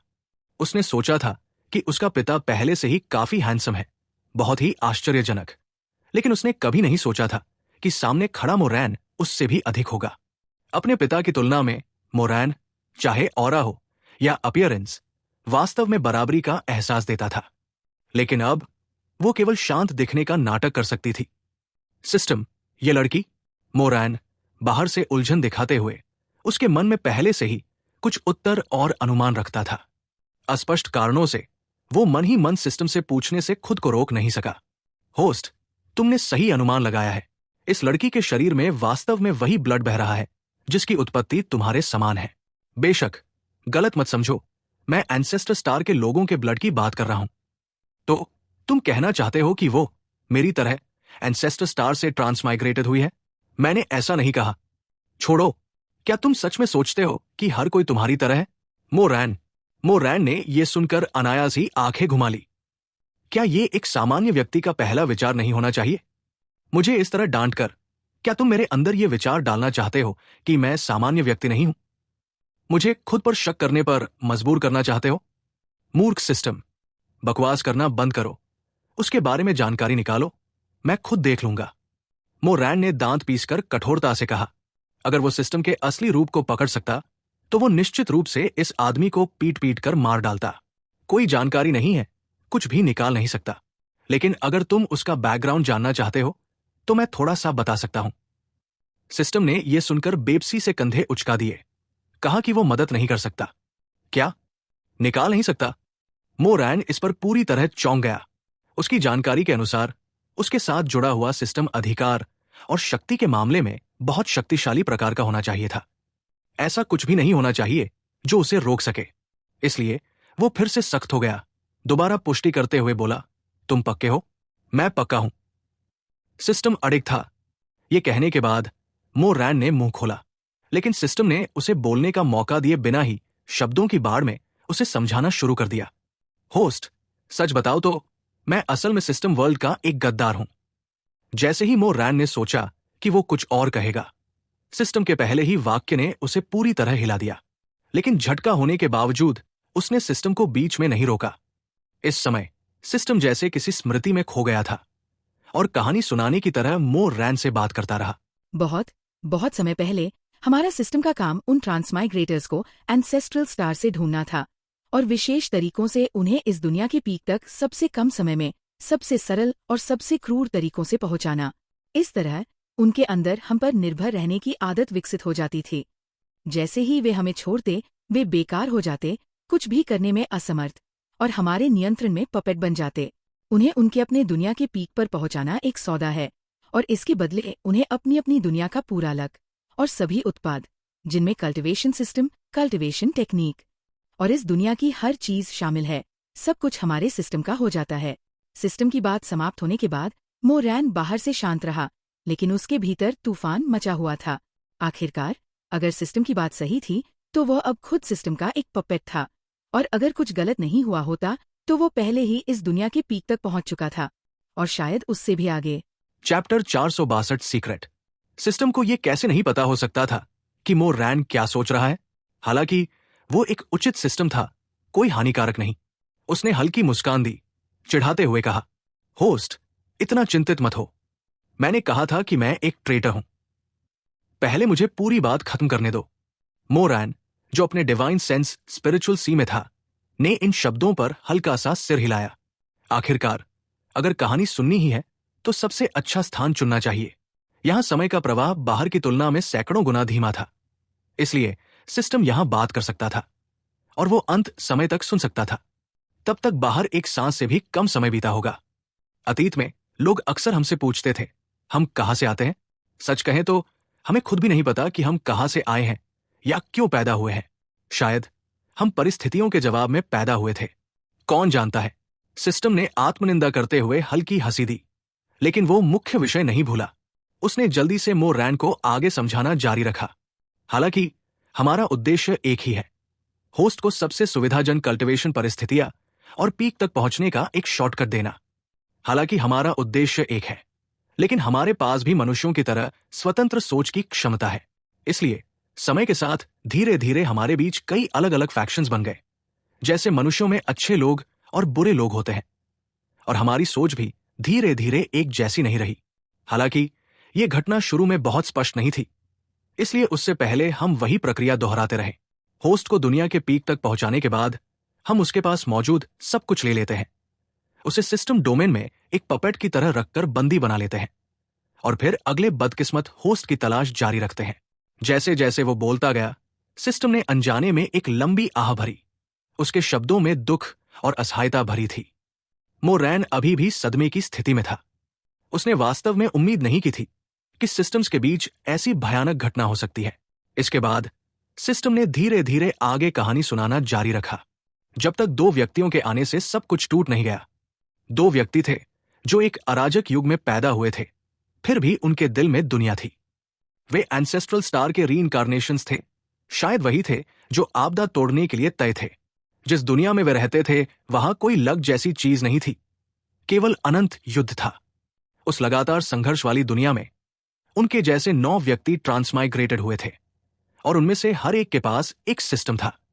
दुनिया की स्थिति उन्हीं द्वारा तय की जाती थी, या कहें कि उन पर लगे सिस्टम्स द्वारा नियंत्रित होती थी। और उन दोनों व्यक्तियों के पास भी सिस्टम्स थे, लेकिन दूसरों से अलग। उन्हें सिस्टम्स का अस्तित्व बहुत घृणित लगता था। इसलिए ऐसी स्थिति में जहां सिस्टम की मदद के बिना मृत्यु लगभग निश्चित थी, उन्होंने हठपूर्वक अपने सिस्टम पर निर्भर होने से इनकार कर दिया। बल्कि सिस्टम्स की नजरों के सामने ही उन्होंने एक शांत आश्रय बना लिया। ऐसा लगता था कि उन दोनों को सिस्टम्स के इरादों और विचारों का पता था, और अंत में बिना किसी बातचीत के उन्होंने एक टैसिट समझ बना ली। इसलिए जब दोनों दुनिया के पीक पर पहुंचे, उन्हें सिस्टम्स द्वारा सिस्टम डोमेन में वापस ले जाया गया। और जैसे ही दोनों को सिस्टम डोमेन में लाया गया, उनके साथ जुड़े सिस्टम्स उनसे अलग हो गए। उसी क्षण जब सिस्टम्स अलग हुए, दोनों अचानक फट पड़े, उन पर लगे रिस्ट्रिक्शंस तोड़ दिए, और जैसे कोई ड्रैगन सीधे अपनी गुफा पर हमला कर रहा हो, उन्होंने सिस्टम डोमेन में एक अविस्मरणीय नरसंहार कर दिया। जैसे जैसे वो बोल रहा था, सिस्टम की आवाज अचानक कांपने लगी, जैसे उसकी सोल में गहरी जमी हुई भय की छाप हो। लेकिन दुर्भाग्य से, चाहे वे दोनों कितने भी शक्तिशाली क्यों न हो, वे फिर भी सिस्टम डोमेन के सामने नहीं टिक सके, जिसने इतने सारे दुनियाओं की नींव को इकट्ठा किया था। अंत में थककर वे दोनों सिस्टम डोमेन में ही मारे गए। इसी घटना के कारण हम सिस्टम्स के बीच दरार पूरी तरह बढ़ गई। कुछ सिस्टम्स ने माना कि यह प्रतिशोध था, और इसलिए उन्होंने दुनिया को और सताने से इनकार कर दिया और मनुष्यों के साथ एक होकर शांतिपूर्वक रहने की सोच विकसित की। हालांकि दूसरे हिस्से ने विरोध किया। उनका मानना था कि यह घटना केवल लापरवाही का परिणाम थी, और अगली बार अधिक सावधानी रखकर इसे रोका जा सकता है। इस प्रकार विभिन्न अलग अलग विचारों और विभाजनों के कारण उस नरसंहार के बहुत समय बाद नहीं, हम सिस्टम्स अपनी विचारधाराओं को एकीकृत करने में असमर्थ होने के कारण अंततः पूर्ण पैमाने के युद्ध में चले गए, जिसमें विभिन्न गुटों की सेनाएं शामिल थी। इसलिए हम में से वे, जैसे मैं, जो मानवता के साथ एक होना चाहते हैं, सुख और दुख साझा करना चाहते हैं, उन सिस्टम्स द्वारा गद्दार घोषित कर दिए गए, जो मनुष्यों और संसारों को सताने को जारी रखना चाहते थे, और हमें स्थायी रूप से सिस्टम डोमेन से बाहर निकाल दिया गया। लेकिन बहुत समय पहले नहीं। वे, जो कई वर्षों से गायब थे, वापस आ गए, सिस्टम डोमेन को फिर से लेने की कोशिश करते हुए। इसलिए मुझे पिछली बार फिर से वापस जाकर उनसे लड़ने के लिए मजबूर होना पड़ा। अंततः मैंने थोड़ी सी जीत हासिल की और उन्हें फिर से बाहर निकाल दिया। जैसे जैसे वो बोल रहा था, सिस्टम की आवाज डर से बदलकर गर्व की भावना में बदल गई। सुनने के बाद मो रैन की भौहें अभी भी कसकर चढ़ी हुई थी। स्पष्ट था कि सिस्टम ने जो बताया उसका उस पर बहुत बड़ा प्रभाव पड़ा था। सीधे शब्दों में कहें तो यह बहुत ही बेतुका था, पहले कभी नहीं सुना गया। हालांकि सच में उसे याद था कि कुछ समय पहले सिस्टम ने उसे बताया था कि वो सिस्टम रीजन में वापस जा रहा है आंतरिक संघर्ष शांत करने के लिए, एक सिस्टम युद्ध। और वे 3 शब्द सिस्टम डोमेन, जितना वो सुनता उतना ही परिचित लगते थे। अगर उसे सही याद हो तो पहले जब वो लोअर रियल में था उसने सिस्टम को कुछ सिस्टम रीजन के बारे में बोलते सुना था। एक जनरल जो अराजक युग में जन्मा सिस्टम रीजन में मरा। सिस्टम, वे 2 लोग जो तुम्हारे सिस्टम डोमेन में मारे गए थे, क्या वे वही जनरल वायुशी नहीं है जिनका तुमने पहले लोअर रियल्म के लॉन्गन सिटी में जिक्र किया था? संदेह के साथ मोरैन ने अपनी आंखें चौड़ी की और अविश्वास से पूछा, ऐसी अविश्वसनीय हस्ती लोअर रियल्म के छोटे से किंगयू इंपीरियल डायनेस्टी में कैसे हो सकती है? चाहे वो कितना भी सोचता, ये असंभव ही लगता था, है ना? लेकिन जानकारी मेल खा रही थी। ये पूरी तरह बेतुका था। मोरैन के प्रश्न के जवाब में सिस्टम ने एक रहस्यमयी हंसी दी और कहा, कुछ भी असंभव नहीं है, वही था। अगर किंगयू इंपीरियल डायनेस्टी में एक ही युग में 11 सिस्टम धारण करने वाले व्यक्ति एक साथ नीचे न आते, किंगयू इंपीरियल डायनेस्टी को चीरकर उसकी सारी संसाधन शक्ति समाप्त न करते, तो किंगयू इंपीरियल डायनेस्टी गिरकर एक छोटा लोअर रियल्म नहीं बनता। अगर तुम अभी भी नहीं समझे तो मैं फिर से कहता हूं, चाहे वो अपर रियल्म हो जिसमें तुम अभी हो, या अपर रियल्म के नीचे अनगिनत लोअर रियल्म्स, वास्तव में वे सभी एक मुख्य संसार से विभाजित हुए हैं। सिस्टम के बोल समाप्त करने के बाद मोरैन का जबड़ा लगभग जमीन पर गिर गया, पूरी तरह सदमे में। उसने सच में उम्मीद नहीं की थी कि एक छोटा सा किंगयू इंपीरियल डायनेस्टी इतना गहरा छिपा रहस्य रखता है। उसने एक लंबी गहरी सांस ली, अंगूठा उठाया और उसके सारे शब्द केवल 2 में बदल गए। शानदार। Chapter 463 of course. तो फिर दूसरा व्यक्ति कौन है? उसका नाम क्या है? मोरैन थोड़ी देर रुका, अपना हाथ वापस खींच लिया और फिर से पूछने लगा। अगर उसे सही याद था तो सिस्टम ने उसे इस दूसरे व्यक्ति का नाम नहीं बताया था, बल्कि एक उपनाम बताया था, कुछ ऐसा जैसे लिटिल यांजी एम। इसे कैसे कहें? यह सुनने में जैसे हिजरों के प्रति भेदभाव की भावना हो, थोड़ा अजीब था। इन दोनों के बीच कहीं कोई जुनून तो नहीं था? मोरैन एक क्षण तक सोचता रहा, मन ही मन यही विचार करते हुए, और जैसे ही उसने सोचा उसकी रीढ़ में तुरंत एक सिहरन दौड़ गई। उधर सिस्टम ने उसकी ओर आंखें घुमाई और उसे डांटते हुए कहा, एचओएसटी, मुझे कहना पड़ेगा, तुम जो चाहो सोच सकते हो, लेकिन क्या तुम अपने विचार फेस पर मत दिखाया करो। दफा हो जा। तुझसे मतलब? जल्दी बता, उस दूसरे वाले की पृष्ठभूमि क्या है? मोरैन ने असंतोष से पलटकर कहा और फिर पूछा। और मोरैन की पूछताछ के उत्तर में सिस्टम ने स्वाभाविक रूप से बिना किसी हिचकिचाहट के उसे उत्तर दिया। पिछली संक्षिप्त बात की तुलना में इस बार सिस्टम ने काफी विस्तार से समझाया। इस दूसरे व्यक्ति का नाम मैं सच में नहीं जानता। मैं केवल इतना जानता हूं कि वायुशी उसे लिटिल यांजी कहकर बुलाता है और वो स्वयं को ज्यू यू कहता है। दुनिया भी उसे जनरल ज्यू यू कहकर संबोधित करती है। ज्यू? नो। जैसे ही सिस्टम ने बोलना समाप्त किया, मोरैन ने सिर झुका लिया और विचारों में डूब गया। उसे धीमे स्वर में 2 बार बड़बड़ाते हुए सुना गया। अचानक जैसे उसे कुछ याद आया हो, उसके मन में चमक कौंधी और उसकी आंखें तुरंत खुल गई। वह बोला, तो ये ज्यू यू क्या उसका वर्तमान लियू रियल्म के रियल्म लॉर्ड ज्यू ली से कोई संबंध हो सकता है? क्या वो उसका वंशज है? मोरैन ने थोड़ी देर सोचा, उसकी भौहों पर हल्की शिकन आई। फिर उसने तुरंत कह दिया, आखिरकार वंशज होने की व्याख्या के अलावा यह समझाने का कोई और कारण नहीं था कि एआईए के पास एंसेस्ट्रल स्टार ब्लड लाइन क्यों है। सही है, बिल्कुल जैसा तुमने अनुमान लगाया, लियू रियल्म के रियल्म लॉर्ड ली जनरल ज्यू यू के पुत्र हैं, जो सिस्टम डोमेन में मारे गए थे, और लियू रियल्म के दूसरे रियल्म लॉर्ड जनरल वायुशी के वंशज है। मोरैन के अनुमान के बारे में सिस्टम ने तुरंत सबसे सटीक उत्तर दिया, जो ठीक वैसा ही था जैसा उसने सोचा था। उसमें कोई बड़ा अंतर नहीं था। इस खुलासे से मोरैन वास्तव में बुरी तरह चकित हो गया। हालांकि लियू रियल्म के दोनों रियल्म लॉर्ड स्वयं ट्रांसमाइग्रेटर नहीं थे, लेकिन वे ट्रांसमाइग्रेटर द्वारा छोड़े गए वंशज थे, जिनकी नसों में उसी के समान ब्लड लाइन बह रहा था और जो उसी दुनिया से उत्पन्न हुए थे।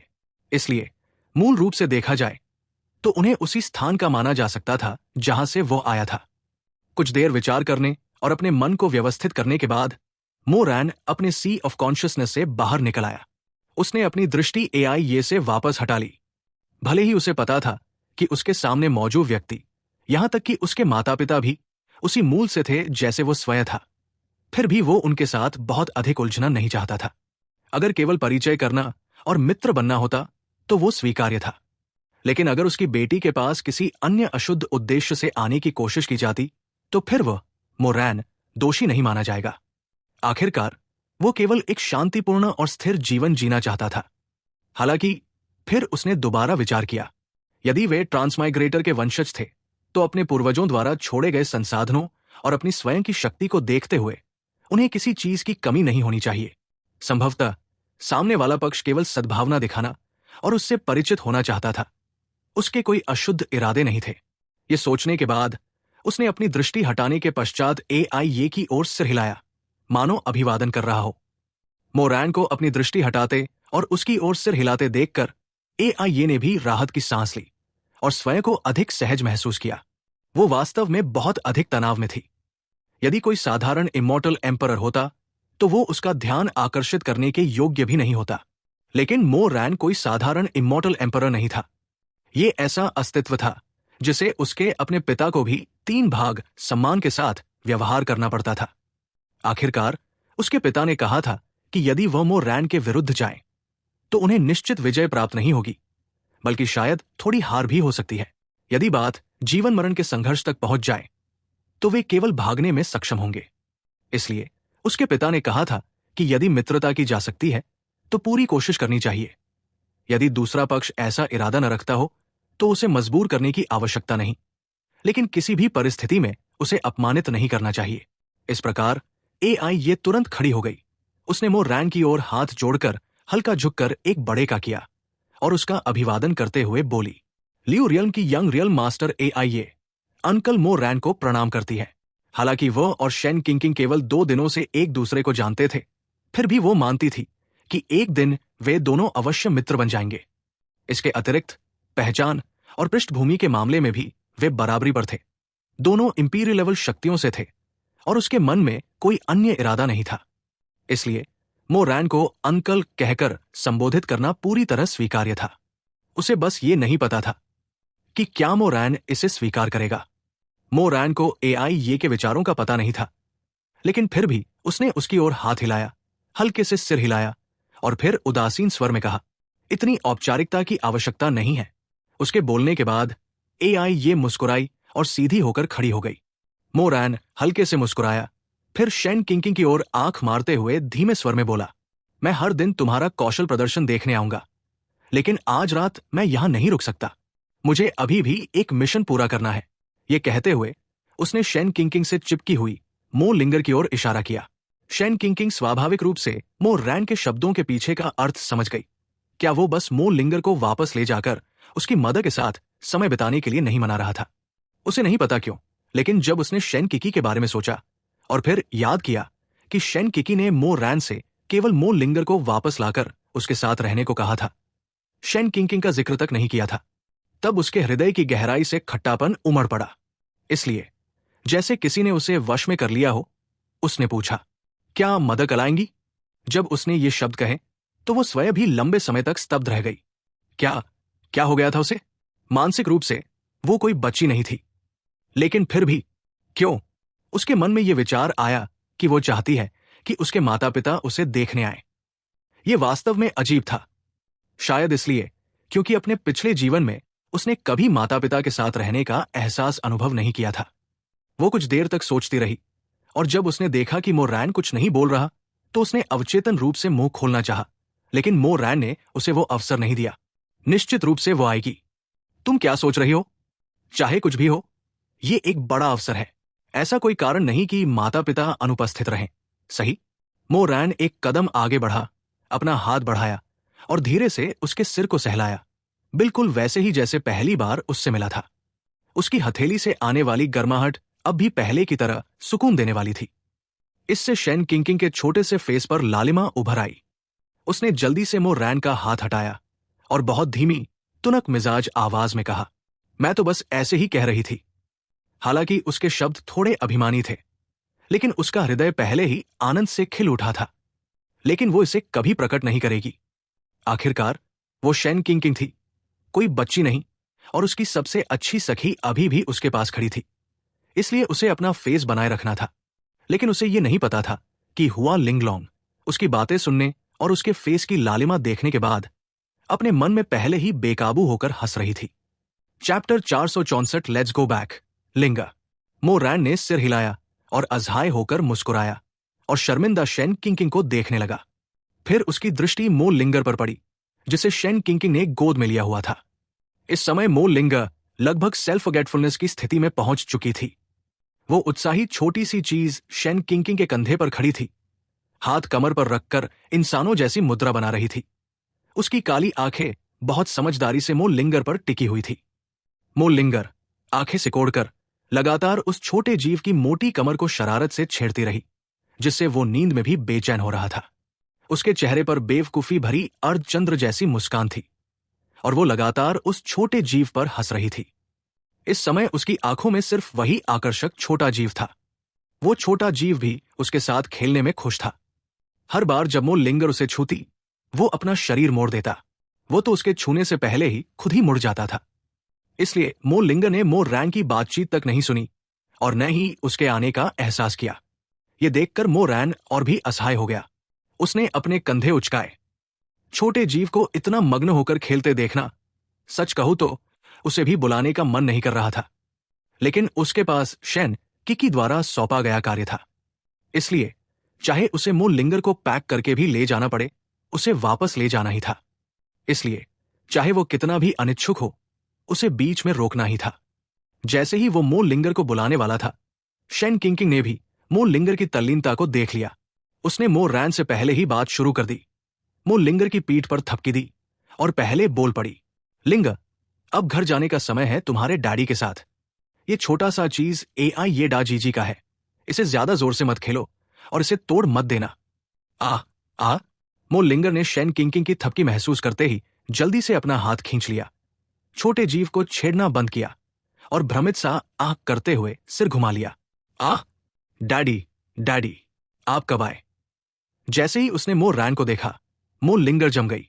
उसके प्रतिक्रिया देने से पहले ही शेन किंग ने जल्दी से उसे मो रैन को सौंप दिया।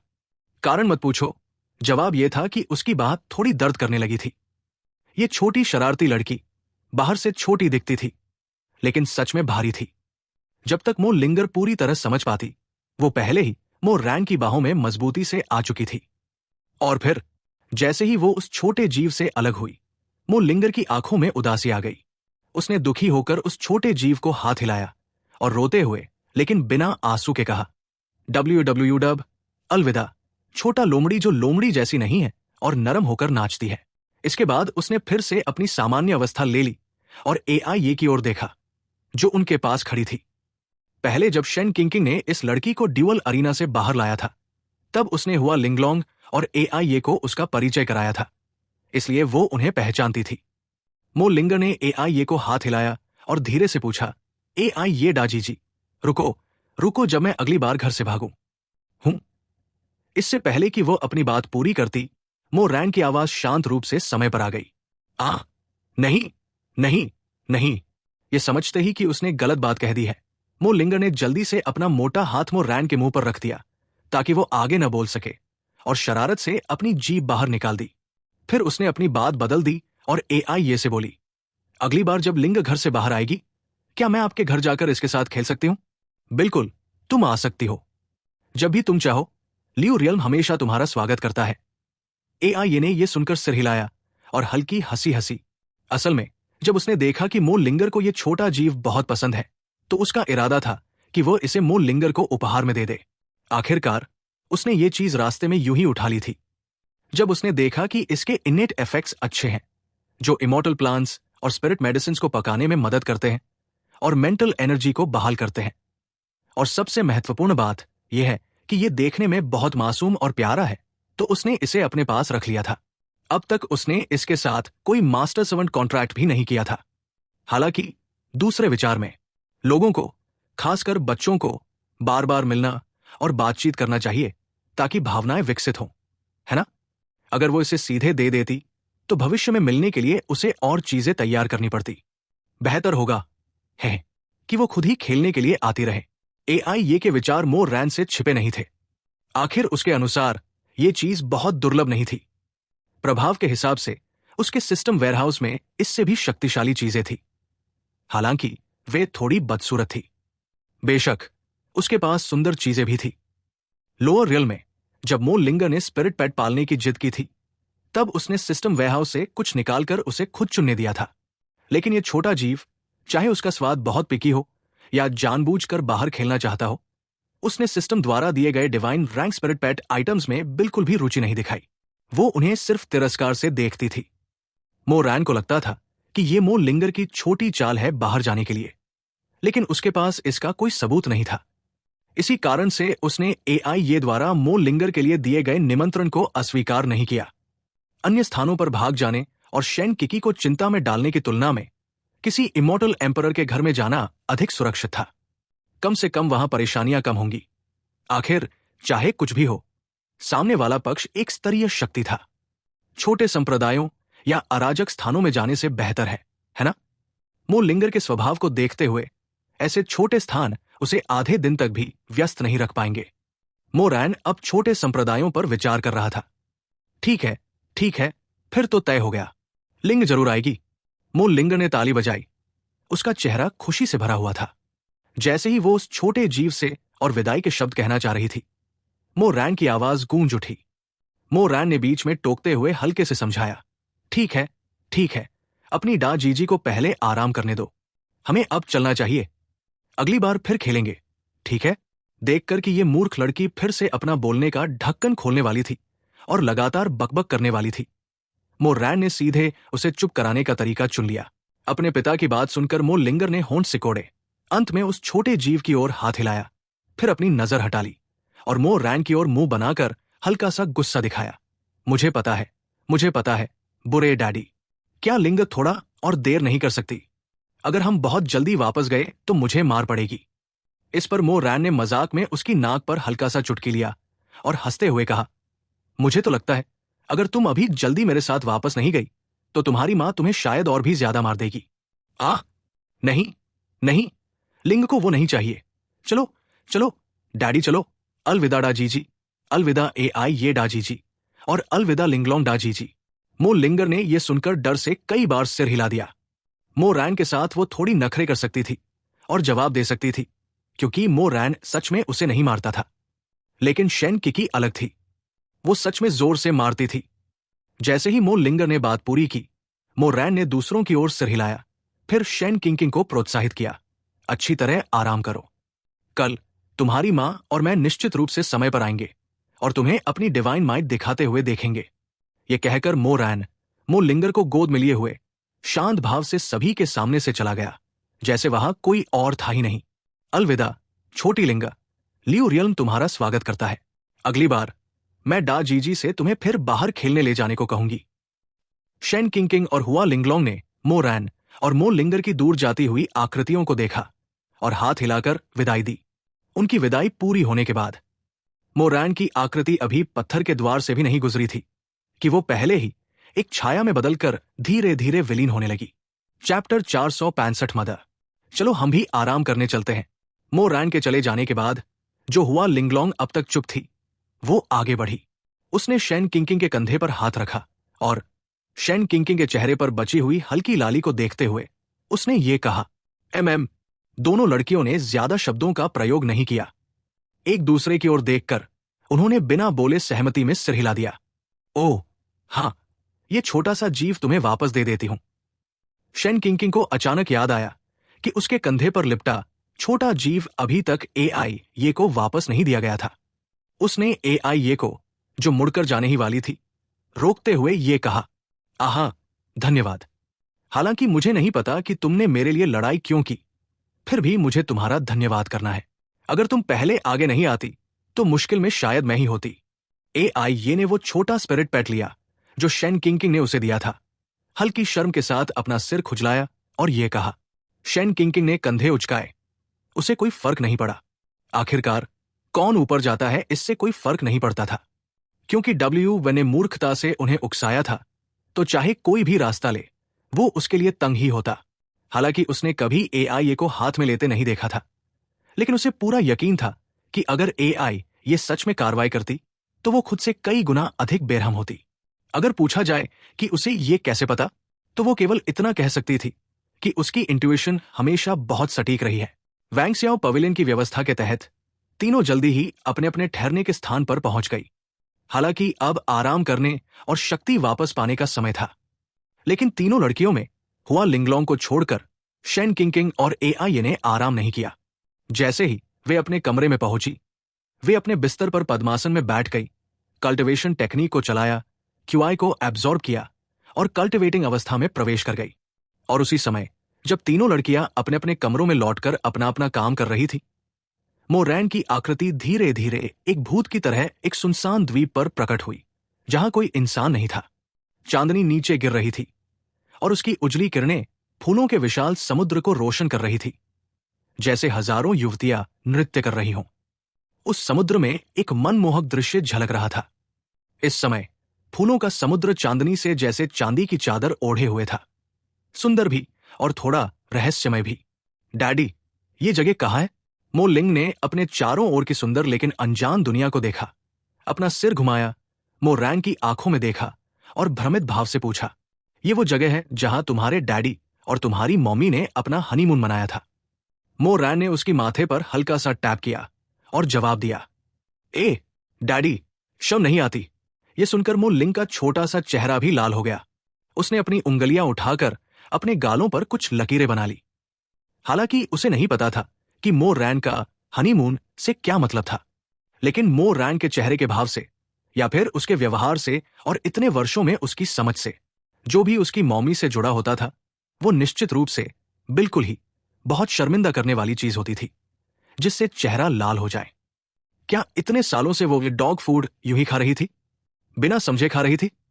बकवास, वो बस छोटी थी, वो मूर्ख नहीं थी। तुम क्या समझती हो? तुम खुद ही शर्मिंदा हो रही हो। मो रैन ने बेबसी से हंसते हुए कहा, मैं क्या नहीं समझती? बस मॉमी के साथ खेलना या प्यार से रहना। मैं लिंग बस थोड़ी धीमी हूं, मूर्ख नहीं हूं। मो लिंग ने बिना सोचे बोल दिया। इस बात ने मो रैन को और कुछ कहने ही नहीं दिया, क्योंकि मो लिंग की बात में कोई गलती नहीं लग रही थी। जैसे ही पिता और बेटी बात कर रहे थे, मो रैन का शरीर रुका नहीं, बल्कि सीधे एक छोटे से घर की ओर चल दिया। जल्द ही वो लकड़ी के घर के पास पहुंच गया। उसने बोलने के लिए मुंह खोला, लेकिन उससे पहले ही एक ठंडी हवा के झोंके ने उसे रोक दिया और उसकी गोद में मौजूद छोटा बच्चा अचानक रहस्यमय तरीके से गायब हो गया। जैसे ही डिमोनिक वाइंड आई, मो रैन के हाथ में मौजूद फायर डांस भी गायब हो गई। ये देखकर मो रैन ने बेबसी से आह भरी। और कौन हो सकता था सिवाय उसकी पत्नी शेन किकी के, जो उसकी बेटी को उससे छीन ले। और उसी समय जो मो लिंग को ले जाया गया था, उसके चेहरे की मुस्कान भी अचानक रुक गई। वो जैसे पत्थर की तरह जम गई। अपने सामने उस परिचित सुंदर चेहरे को देखकर, जो अभी भी उतना ही ठंडा था, उसके कठोर होंठ हल्के से खुले। वो अपनी मुस्कान को और चमकदार बनाना चाहती थी, लेकिन उसे क्या पता था कि उसकी ये अभिव्यक्ति शेन किकी की आंखों में कितनी खराब लग रही थी। तुम इतने समय से बाहर खेल रही हो, क्या तुम्हारा मन भर गया? क्या तुमने अपनी मॉमी को देखने के बारे में सोचा? उसकी बाहों में उस मूर्ख छोटी लड़की को डराने से बचने के लिए शेन किकी की नजर थोड़ी नरम हो गई और उसने उसे धीरे से पूछा, हाँ, नहीं, नहीं, नहीं, हाँ, हाँ, मम्मी, मैंने किया, मैं अब वापस आ गई हूं। यह सुनकर मो लिंग ने भी बिना सोचे समझे स्वाभाविक रूप से बोल दिया। हालांकि उसकी बातों में बहुत थोड़ा सा झूठ था, लेकिन उसके लिए यह कोई समस्या नहीं थी। सबसे महत्वपूर्ण काम अभी अपनी मम्मी को खुश करना था। बेशक सच कहना चाहिए, लेकिन क्या उसकी मम्मी अभी सच सुनना चाहती थी? स्पष्ट था, नहीं। उसकी मम्मी को अच्छे सुखद शब्द सुनना चाहिए। थोड़ी देर गहरे सोचने के बाद मो लिंग ने स्वाभाविक रूप से अपने हाथ शेन किकी की गर्दन के चारों ओर लपेट लिए और अपना बड़ा सिर उनके साथ सटा दिया। मम्मी, भौहें मत चढ़ाओ, ठीक है? भौहें चढ़ाने से आप डरावनी लगती हो और सुंदर नहीं लगती। तुम कहना चाहती हो कि मैं सुंदर नहीं हूं? यह सुनकर शेन किकी अपनी भौहें नीचे किए बिना नहीं रह सकी। उसने अपना चेहरा थोड़ा घुमाया, मो लिंग की ओर देखते हुए, जो उसकी गर्दन से लटकी हुई थी और उसकी छाती से चिपकी हुई थी, और यह पूछा, यह सुनकर मो लिंग ने अपना बड़ा सिर, जो उसकी छाती में दबा था, तेजी से आगे पीछे हिलाया और जल्दी से बोली, ऐसा नहीं है। मम्मी दुनिया में सबसे सबसे सबसे सबसे सुंदर है। बस थोड़ा सा और सुंदर लगती है जब आप भौहें नहीं चढ़ाती। तुम नाशुक्र छोटी चीज, इतनी देर तक भाग गई और वापस आकर मुझे देखने के बारे में सोचा भी नहीं, और अब चाहती हो कि मैं नरमी दिखाऊं? तुम बहुत अच्छा सपना देख रही हो। शेन किकी ने होंठ फुलाकर हल्की सी हम की आवाज निकाली। यह सुनकर मो लिंग बहुत अपराधबोध महसूस करते हुए अपना सिर और गहरा दबा लिया और कसकर गले लगा लिया और आगे कुछ नहीं बोली। शेन किकी का मूड अभी भी स्थिर था और वो डर रही थी कि कहीं वो कुछ गलत न कह दे और उसे फिर से नाराज न कर दे। उससे बेहतर था कि वह चुप रहे और जितना हो सके उतना पास बनी रहे। Chapter 466, extra territorial battlefield. हालांकि मो लिंगर की प्रेज और नखरे बहुत प्रभावी थे, फिर भी इतनी कोशिश करने के बाद भी उसकी बेचारी नीचे की जगह एम्प्रेस शेन किकी के स्नेहपूर्ण थप्पड़ों से नहीं बच सकी। एम्प्रेस शेन किकी द्वारा कई बार पकड़कर और थप्पड़ मारकर सिखाने के बाद मो लिंगर को छोड़ दिया गया और फिर एम्प्रेस शेन किकी ने उसे कमरे में पहले जाकर लेटने और उसका इंतजार करने के लिए कहा, क्योंकि उसे अभी मो रैन से कुछ बात करनी थी।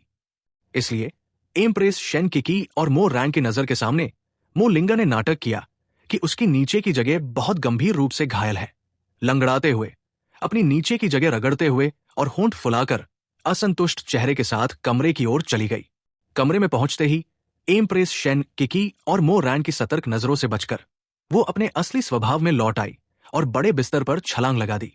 बिस्तर पर उसने बहुत कुशलता से एम्प्रेस शेन किकी के लिए एक जगह छोड़ी जो बाहर मो रैन से बात कर रही थी, फिर आंखें बंद कर ली, लेट गई और मीठी नींद में सो गई। मो लिंगर की ये परफेक्ट हरकतें हालांकि उस जोड़े की नजरों में बहुत सारी खामियों से भरी थी। उसकी हर छोटी हरकत वे देख रहे थे। मो रैन ने ऐसा दिखाया जैसे उसने ध्यान नहीं दिया हो। उसके चेहरे पर अभी भी हल्की मुस्कान थी। मो लिंगर का सतर्क व्यवहार बिल्कुल वैसा ही था जैसा वो बचपन में करता था। ये लड़की सच में बहुत बेवकूफ है, पता नहीं ये किस पर गई है। एम्प्रेस शेन किकी ने बेबस होकर सिर हिलाया, फिर जैसे उसने मो रैन के विचारों को महसूस कर लिया हो, उसने उसकी ओर देखकर मुस्कुराते हुए कहा। मो रैन ने उसकी चिढ़ाने वाली बात को अनदेखा कर दिया। उसकी बेटी किस पर गई है? क्या वो सिस्टम पर गई है? भले ही वो आदमी चाह भी ले, उसके पास स्टिक पावर नहीं है। सिस्टम, तुम XXX अपने XX परिचित नहीं, मुझे मत घसीटो। मो रैन धीरे धीरे उसकी ओर चला और बहुत कुशलता से उसे अपनी बाहों में खींच लिया। उसके शरीर से आने वाली हल्की सुगंध का आनंद लेते हुए उसने हल्की भौहें चढ़ाई और पूछा, क्या तुम उस आउटर बैटलफील्ड पर गई थी? मो रैन ने एम्प्रेस शेन किकी के शरीर में बहुत तेज हत्या की ऑरा महसूस की। स्पष्ट था कि उसने अभी अभी कोई बड़ी लड़ाई लड़ी है और उसका दुश्मन भी कमजोर नहीं था जिसे कम करके नहीं आंका जा सकता। सिर्फ ऑरा से देखते हुए जिससे उसने लड़ाई की थी, उसकी शक्ति कम से कम मिडिल स्टेज इमॉर्टल एम्परर जितनी थी। मो रैन की आवाज के साथ एम्प्रेस शेन किकी ने उसकी बाहों में सिर हिलाया और सीधे कहा, तुम्हारे जाने के बाद मैं अकेली बोर हो रही थी।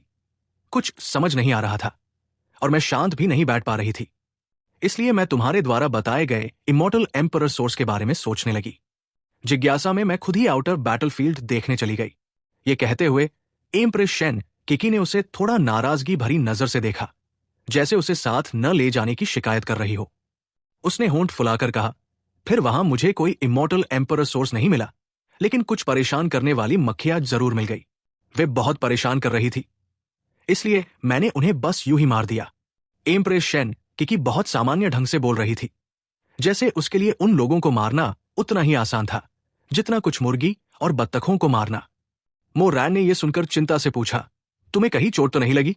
हालांकि उसे पता था कि एम्प्रेस शेन किकी की वर्तमान शक्ति के साथ उसे चोट नहीं लगेगी, फिर भी वो चिंता के कारण पूछे बिना नहीं रह सका। एम्प्रेस शेन किकी ने सिर हिलाया, संकेत दिया कि वो ठीक है, और उसने उसे घूरते हुए कहा, क्या तुम मुझ पर भरोसा नहीं करते? नहीं, मैं बस सच में तुम्हारी चिंता कर रहा हूं। आखिरकार आउटर बैटलफील्ड बहुत खतरनाक है और तुम अभी अभी इमॉर्टल एम्परर रियल में पहुंची हो। क्या थोड़ा चिंता करना ज्यादा है? मो रैन ने गंभीर चेहरे के साथ कहा। यह सुनकर एम्प्रेस शेन किकी के होंठ मुस्कुरा उठे। वो हंसी, मैं तो बस तुम्हें चिढ़ा रही थी, देखो तुम्हारा चेहरा। इसके बाद उसने थोड़ा सोचकर ऊपर देखा। उसकी आंखों में दृढ़ता थी। और उसने मो रैन से बहुत गंभीरता से एक एक शब्द बोलते हुए कहा, आउटर बैटलफील्ड मेरे लिए बहुत उपयुक्त है। इस हेवेंस प्राइड रैंकिंग बैटल के खत्म होने के बाद मैं वहां जाकर एक टेरिटरी लेना चाहती हूं, कोशिश करना चाहती हूं। जब से मो रैन आया था वो लगभग भूल ही गई थी कि लड़ाई कैसी होती है। वास्तव में उसे मानना पड़ा कि वो बहुत आरामदायक जीवन जी रही थी, लेकिन एक एम्प्रेस होने के नाते उसके दिल में दुनिया और यहां तक कि आउटर स्टार डोमेन को जीतने की इच्छा थी। इसलिए आराम की जिंदगी की तुलना में उसे दुनिया को जीतना अधिक पसंद था। और वो अभी बहुत युवा थी और उन पुराने लोगों की तरह नहीं बनना चाहती थी जो लाखों साल जीकर युद्ध की भावना भूल गए हों। उसने पहले सोचा था कि मो रैन इसका विरोध करेगा। आखिरकार सामान्य स्थिति के अनुसार मो रैन की शक्ति पहले से ही बहुत भयानक थी। वो पूरी तरह आराम कर सकती थी। अब कल्टिवेशन के लिए मेहनत करने की जरूरत नहीं थी और मो रैन के साथ खुशी से जीवन जी सकती थी। फिर उसे आउट ऑफ बैटलफील्ड जाकर स्टार डोमेन्स को जीतने की क्या जरूरत थी? और अब हालांकि उसकी कल्टिवेशन केवल अर्ली स्टेज इमॉर्टल एम्परर थी, लेकिन उसकी शक्ति पहले ही मिडिल स्टेज तक पहुंच चुकी थी और इस दुनिया के पी के बराबर मानी जा रही थी। लेकिन जिसे उसने उम्मीद नहीं की थी वो ये था कि मो रैन ने उसकी बात सुनकर वास्तव में सहमति में सिर हिला दिया। ठीक है, किंगर की प्रतियोगिता देखने के बाद मैं तुम्हारे साथ जाऊंगा। हालांकि आउट ऑफ बैटलफील्ड बहुत खतरनाक है, लेकिन तुम्हारे लिए यह भी एक अच्छी जगह है। मो रैन ने सिर हिलाकर कहा। वो अपनी पत्नी के मन की बात कैसे नहीं समझ सकता था। आखिरकार वो एक एम्प्रेस थी जिसके पास सुप्रीम एम्परर रियल्म डेस्टिनी थी और जिसका भाग्य दुनिया को जीतना था। वो निश्चित रूप से उसके साथ बस आराम और आलस की जिंदगी नहीं जी सकती थी। एम्प्रेस शेन किकी के विचार का विरोध करके और उसे नाखुश करने के बजाय बेहतर यही था कि वो एक कदम पीछे ले, उसकी बात मान ले और उसके साथ चला जाए। इसके अलावा उसकी शक्ति को देखते हुए मो रैन जहां भी जाए वो निश्चित रूप से आराम की जिंदगी जी सकता था।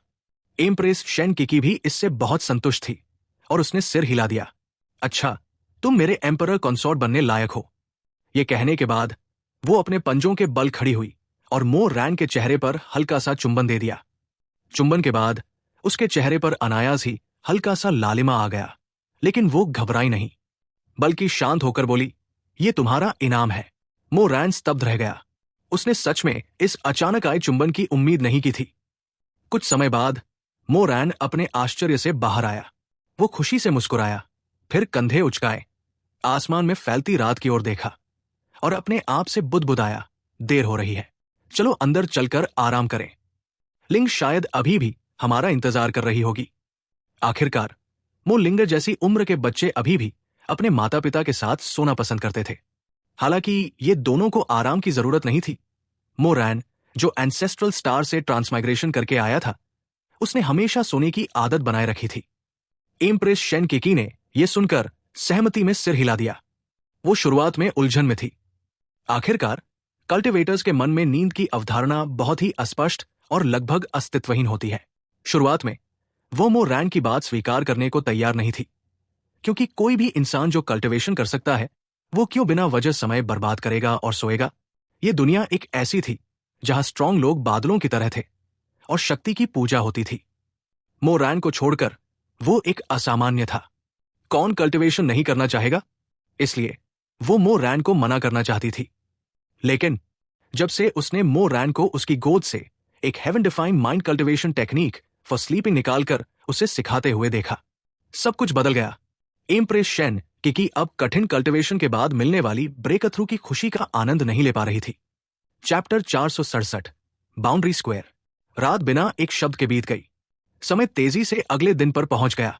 इस समय तियानजियाओ आइलैंड पर हलचल मची हुई थी। लिंगलोंग सिटी की सिटी पावर के अलावा तियानजियाओ आइलैंड के आसपास के द्वीपों पर भी कई फोर्सेस फैले हुए थे। आखिरकार चाहे किसी भी तरह से देखें, ये द्वीप एक समृद्ध भूमि थे और उन पर लिंगलोंग सिटी जैसा विशाल बेहमत भी गार्ड कर रहा था। कौन इससे आकर्षित नहीं होता? अपनी सुरक्षा को लेकर बहुत अधिक चिंता करने की जरूरत नहीं थी। इस समय लिंगलोंग सिटी से दूर नहीं, एक अद्वितीय बैरियर स्पेस में, जो दर्पण जैसी छवि के समान थी, सुंदर और आकर्षक, एक विशाल स्क्वायर पर 10 पूरी तरह से सीधी पंक्ति में रखे गए अत्यंत मजबूत अरेनास, जो एक्स्ट्राटेरेस्ट्रियल मीटियोराइट्स से बनाए गए थे, स्क्वायर के केंद्र में रखे गए थे।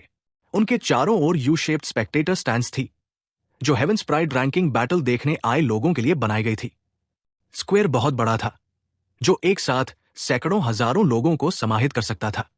हालांकि हेवेंस प्राइड रैंकिंग बैटल में भाग लेने वाले हेवेंस चोजन को पर्याप्त कॉम्बैट स्पेस देने के लिए वैंगस्याओ पवेलियन ने इस बार केवल 50,000 व्यूइंग सीट्स ही स्थापित किए थे। यू शेप्ड स्क्वायर के ओपनिंग पर 4 सिमेट्रिकली अरेंज्ड सीट्स रखी गई थी, जिन्हें वीआईपी सीट्स के रूप में निर्धारित किया गया था। बीच का हिस्सा खाली छोड़ा गया था, संभवतः इसलिए कि वैंगस्याओ पवेलियन लोगों को ऑफेंड करने से डरता था, इसलिए उन्होंने वहां कुछ नहीं रखा। देखो जल्दी, वैंग फैमिली के लोग आ गए हैं। मुझे उम्मीद नहीं थी कि वैंग फैमिली सच में आने की हिम्मत करेगी। न केवल वैंग याइफी ने लियो रियल्म के यंग रियल मास्टर को ऑफेंड किया, बल्कि 2 दिन पहले वैंगस्याओ पवेलियन के एंट्रेंस पर वैंग फैमिली के फर्स्ट सीक्वेंस को भी एक मिस्टीरियस वुमन ने मौके पर ही मार दिया था, जिसके साथ एक इमॉर्टल एम्परर रियल्म एक्सपर्ट भी था, जिसकी पहचान अज्ञात थी। 2 ऐसे बेहीमॉथ्स को ऑफेंड करने के बाद भी वैंग फैमिली अभी तक आ रही है। वे सच में बहुत बोल्ड है। अब की वैंग फैमिली ने अपनी पुरानी प्रेस्टीज पूरी तरह खो दी है। न केवल 2 हेवेंस चोजन मारे गए, बल्कि एक इमॉर्टल एम्परर रियल्म एक्सपर्ट भी खो दिया। अब 5 मेजर फैमिली फोर्सेस में वैंग फैमिली को तो हटाया जाना चाहिए। जो लोग पहले से अपनी सीटों पर बैठे थे, उन्होंने देखा कि एक समूह बिना जल्दी किए आकर एक बड़ा क्षेत्र घेरकर बैठ गया। किसी ने उनमें वैंग फैमिली के लोगों को पहचान लिया और फिर 2 दिन पहले की घटनाओं को याद करते हुए बोल उठा। इस समय वैंग फैमिली के लोग जब अपने ऊपर पड़ती अनगिनत नजरों को महसूस कर रहे थे, तो वे वास्तव में बहुत असहज थे। अगर पहले होता तो वे इन बेपरवाह नजरों को महसूस कर तुरंत डांट देते, लेकिन अब उनके पास शायद वो योग्यता भी नहीं बची थी। सौभाग्य से भीड़ बहुत अधिक नहीं बढ़ी।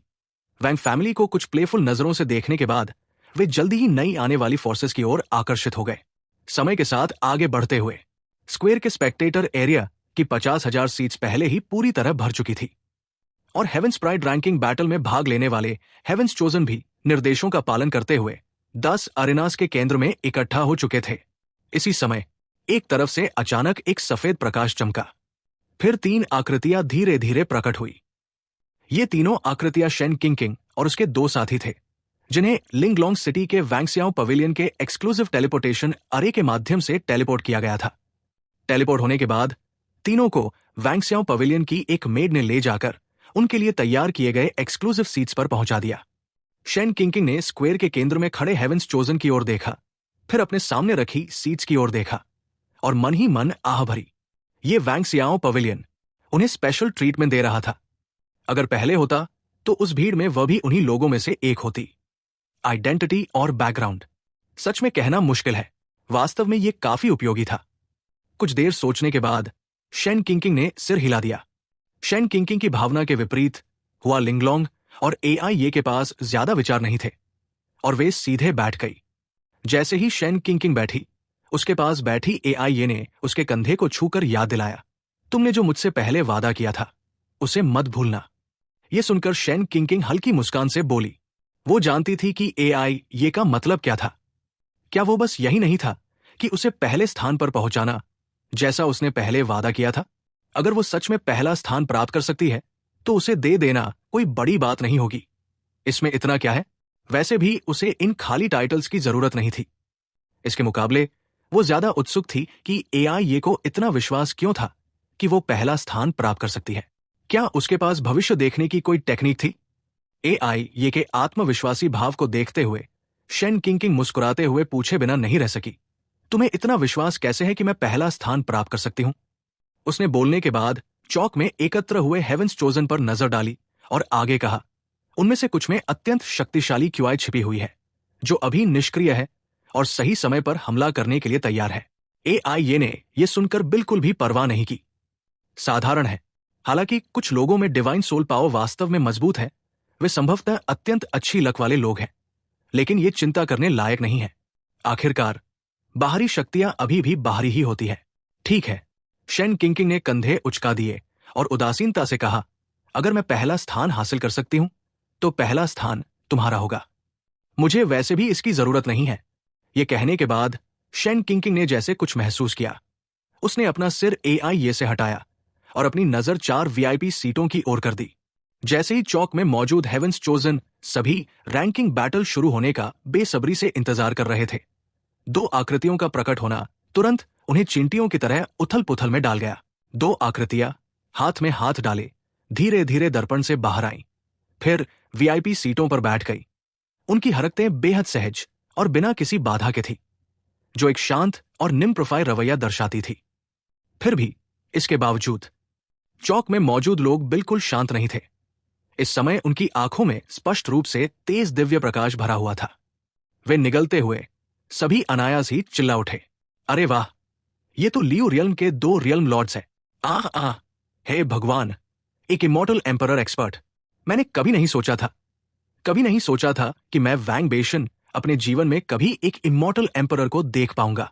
कोई पछतावा नहीं, बिल्कुल भी नहीं। नहीं, मुझे बाद में अच्छा प्रदर्शन करना ही होगा। अगर मैं रियल्म लॉर्ड ली का ध्यान आकर्षित कर सका और उनसे कुछ मार्गदर्शन प्राप्त कर सका, तो उसके लाभ और प्रभाव निश्चित रूप से स्वयं कल्टिवेशन से भी अधिक होंगे। सच में, जैसा कि अपेक्षित था, वैंगस्याओ पवेलियन से, जो लियो रियल्म के दो रियल्म लॉर्ड्स को भी आमंत्रित कर सकता है। हालांकि दोनों रियल्म लॉर्ड्स के पास अभी भी दो खाली सीटें हैं। क्या इसका मतलब है कि और भी इमॉर्टल एम्परर एक्सपर्ट्स अभी नहीं आए हैं? Chapter 468 war. उफ, फिर ये लोग आ गए। जहां भी जाते हैं बस दिखावा करते रहते हैं। मैं इससे तंग आ गई हूं। ये ध्यान खींचने वाले माता पिता। जैसे ही सब लोग इमॉर्टल एम्परर की दिव्य उपस्थिति को देखकर भावनाओं से भर गए। एआईए, जो शेन किंकिंग के पास बैठी थी, उसने नए आए लोगों की ओर देखा, होंठ फुलाए और अपने चेहरे पर हाथ मारते हुए अत्यंत चिढ़े हुए भाव से बोली। बोलने के बाद उसने शेन किंकिंग और हुआ लिंगलोंग को भ्रमित हालत में उन दोनों का परिचय दिया। ये दोनों, जो जहां भी जाते हैं सबको प्रेम प्रदर्शन से परेशान कर देते हैं, मेरे माता पिता है। इनकी तरफ ध्यान मत देना, ठीक है? ये हमेशा ऐसे ही रहते हैं, बहुत ज्यादा प्रेमपूर्ण। ये सुनकर शेन किंकिंग खुद को मोरैन और शेन किकी की छवि याद करने से रोक नहीं पाई। अगर प्रेम प्रदर्शन और दूसरों को जलाने की बात करें, तो उसके माता पिता भी शायद ऐसे ही थे, है ना? शायद इन दोनों से बहुत बेहतर नहीं है। असल में मेरे माता पिता भी। अभी शेन किंकिंग एआईए को यह बताने ही वाली थी कि उसके माता पिता भी वैसे ही हैं। तभी उसकी बात एक तारे जैसी रोशनी की किरण ने काट दी। एक चमकदार तारकीय रोशनी जो एक प्रकाश पर्दा बना रही थी, अचानक दो अन्य वीआईपी सीटों के पास प्रकट हुई, जो अभी तक खाली थी। क्या है ये? सुबह सुबह ये हल्की सी तारों जैसी रोशनी कहां से आ गई? इस रोशनी के प्रकट होने ने स्वाभाविक रूप से सभी का ध्यान आकर्षित कर लिया। क्षण भर में पूरे स्थान की नजरें उस ओर केंद्रित हो गई। जिसकी बात करो वही सामने आ जाता है। शेन किंकिंग ने जब ये तारकीय रोशनी देखी तो उसके होंठ अनायास ही ऐंठ गए। इसके तुरंत बाद दो आकृतियां उस प्रकाश पर्दे से हाथ में हाथ डाले बाहर निकली। कौन है ये दोनों लियो रियल्म के दो रियल्म लॉर्ड्स के साथ एक ही मंच पर बैठ सकते हैं? निस्संदेह, जो तुम कह रहे हो वो बकवास है, और सिर्फ बकवास नहीं, बल्कि बकवास की भी सबसे बड़ी बकवास। ये दोनों भी इमॉर्टल एम्परर रियल्म एक्सपर्ट्स ही होंगे। बिल्कुल, वरना इन्हें लियो रियल्म के दोनों रियल्म लॉर्ड्स के साथ मंच साझा करने का क्या अधिकार है? मोरैन और शेन किकी के प्रकट होने से पहले भीड़ कुछ क्षण के लिए भ्रमित हुई, और फिर पूरे मैदान में पूरी तरह सन्नाटा छा गया। कारण बहुत सरल था। 4 इमॉर्टल एम्परर रियल्म एक्सपर्ट्स का हेवेंस प्राइड रैंकिंग बैटल की रक्षा करना, ये निस्संदेह था। ये अब तक के हेवेंस प्राइड रैंकिंग बैटल का सबसे भव्य आयोजन माना जा सकता था, और सभी के मन में खुशी के साथ साथ और भी अधिक आश्चर्य था। आखिरकार इस बार अधिकांश लोगों के लिए ये एकमात्र मौका था कि वे इतने करीब से किसी इमॉर्टल एम्परर को देख सकें। यदि वे इसे ठीक से पकड़ लें तो 90,000 लीटर तक उड़ान भरना भी मुश्किल नहीं होगा। 4 वीआईपी सीटों में मोरैन और लियो रियल्म के रियल्म लॉर्ड ली ने एक दूसरे को सिर हिलाकर मुस्कान दी, फिर बहुत ही मौन सहमति से आगे बातचीत नहीं की। स्पष्ट था, दोनों ही ऐसे लोग थे जो दूसरों से बहुत अधिक बातचीत नहीं करना चाहते थे। सिर्फ सिर हिलाना ही उनके बीच का सबसे अच्छा और शांत संवाद था। चारों के बैठने के बाद वैंगस्याओ पवेलियन एल्डर, जो लंबे समय से मंच पर खड़ा चारों के आने की प्रतीक्षा कर रहा था और इस हेवेंस प्राइड रैंकिंग बैटल का संचालन कर रहा था, ने मुस्कुराते हुए शेष लोगों से कहा, सभी लोग, इस हेवेंस प्राइड रैंकिंग बैटल के लिए मेरे वैंगस्याओ पवेलियन को सम्मान प्राप्त हुआ है कि लियो रियल्म के 2 रियल्म लॉर्ड्स और क्यूआई रैन इमॉर्टल डायनेस्टी के 2 एम्परर्स यहां निरीक्षण के लिए आए हैं। वैंगस्याओ पवेलियन एल्डर ने पहले मोरैन और अन्य का परिचय सभी से कराया। फिर हाथ हिलाकर भ्रमित भीड़ से कहा, महत्वपूर्ण बातें बताई जा चुकी हैं, इसलिए हम अधिक अनावश्यक शब्द नहीं कहेंगे। मुझे विश्वास है कि सभी लोग पहले से ही हेवंस प्राइड रैंकिंग बैटल की प्रक्रिया समझ चुके हैं, इसलिए मैं घोषणा करता हूं कि यह हेवंस प्राइड रैंकिंग बैटल आधिकारिक रूप से शुरू होता है। जैसे ही एल्डर की आवाज गिरी, उसकी आकृति अपने स्थान से गायब हो गई। जब वो फिर से प्रकट हुआ तो वो पहले से ही कहीं और था, और उसी क्षण मैदान में निर्णय करने वाले रेफरी भी अलग अलग रंगों की रोशनी में बदलकर मंच पर कूद गए।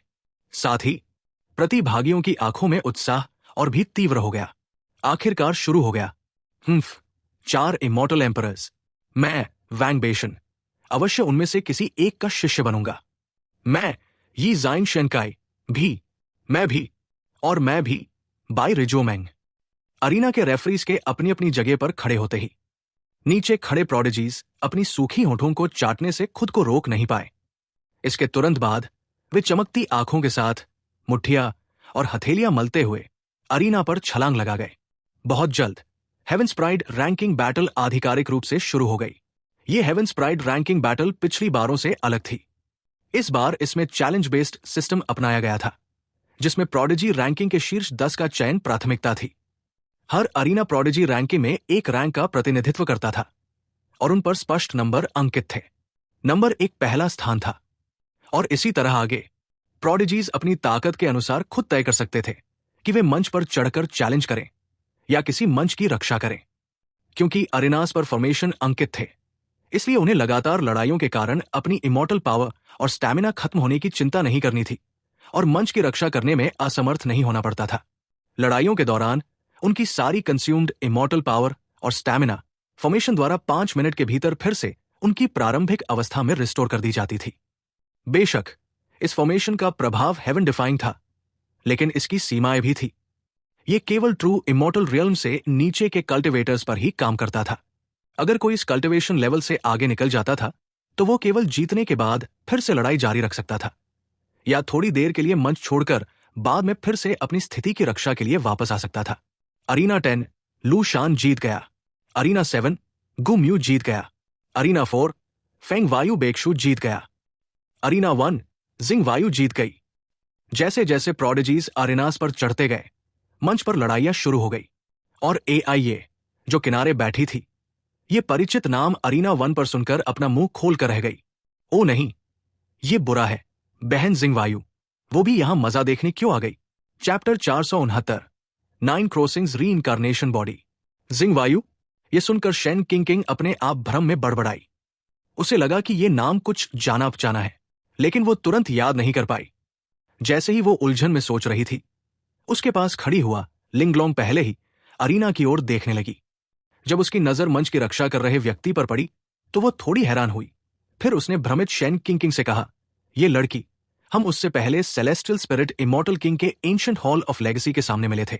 वो वही प्रोडिजी कल्टिवेटर लगती है जिसने रूथलेस लॉज को समझा था। तो वो वही थी।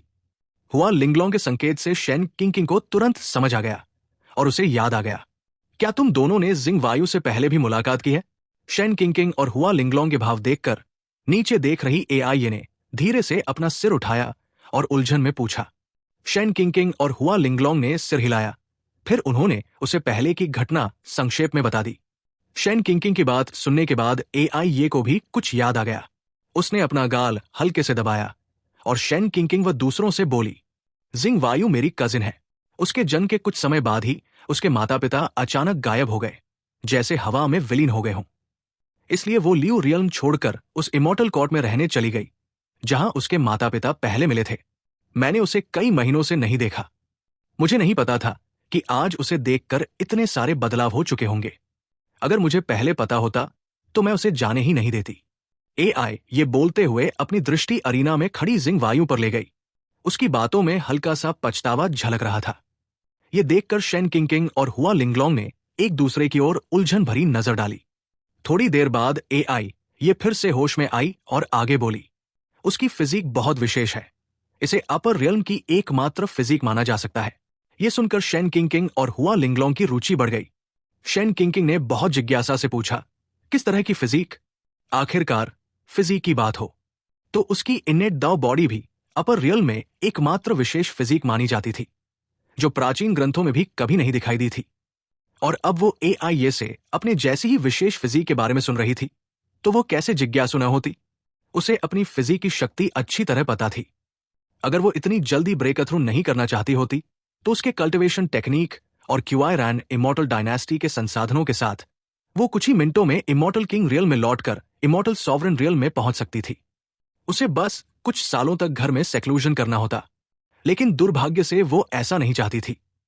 आखिरकार जीवन में एक यात्रा और प्रक्रिया होनी चाहिए, वरना सब बहुत उबाऊ हो जाएगा। उसकी फिजिक का नाम 9 साइकिल्स री इनकारनेशन बॉडी है। मेरे पिता के अनुसार जब तक सिस्टर जिंग वायु 9 साइकिल्स री इनकारनेशन बॉडी, हाँ, जब तक वो अपने सपनों में शांतिपूर्वक 9 बार री इनकारनेशन पूरा कर लेती है, वो सीधे आकाश में उठकर इमॉर्टल एम्परर के रूप में इमॉर्टल असेंशन प्राप्त कर सकती है। वाह, ये तो बहुत अच्छा है। तुम सही कह रहे हो होस्ट, तुम बहुत समझदार हो। मोरैन के मन में सिस्टर मजाकिया अंदाज में सार्कास्टिक टोन में शरारत कर रहा था, जैसे किसी बच्चे को बहला रहा हो। मोरैन ने उसे जवाब देने का कोई इरादा नहीं किया। इस समय उसकी नजर नीचे बैठी एआईए की तरह जिंग वायु पर टिकी हुई थी, लेकिन फर्क यह था कि पहला व्यक्ति उसे इंसान की तरह देख रहा था, जबकि दूसरा उसकी असल एसेंस को सीधे देख रहा था। यह कैसी हेवन डिफाइंग फिजिक है। कुछ देर रुककर मोरैन खुद भी हैरान रह गया। उसने मन ही मन सिस्टम से कहा। इस पर सिस्टम ने भी सहमति में सिर हिलाया। लगभग हेवन डिफाइंग ही है। इसके बाद सिस्टम ने थोड़ा सोचकर कहा, लेकिन इस फिजिक में एक कमी है। हर बार जब वो री इनकारनेशन से गुजरती है, तो एक अतिरिक्त पर्सनैलिटी पैदा होती है, और वो पर्सनैलिटी मूल कॉन्शियसनेस से शरीर पर नियंत्रण के लिए लड़ती है, अगर उसे समय रहते खत्म न किया गया तो। सिस्टम अभी बात पूरी कर ही रहा था कि मोरैन ने जल्दी से बीच में पूछा, उसकी ओरिजिनल कॉन्शियसनेस री इनकारनेशन कॉन्शियसनेस द्वारा कंट्रोल होकर पूरी तरह बदल जाएगी, और वो किसी और व्यक्ति में बदल जाएगी। किसी तरह यह वाक्य खत्म करने के बाद मोरैन के मन में अचानक एक पुराना शब्द आ गया, पजेशन।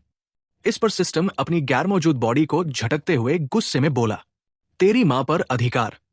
मैंने पहले ही कहा था री इनकारनेशन।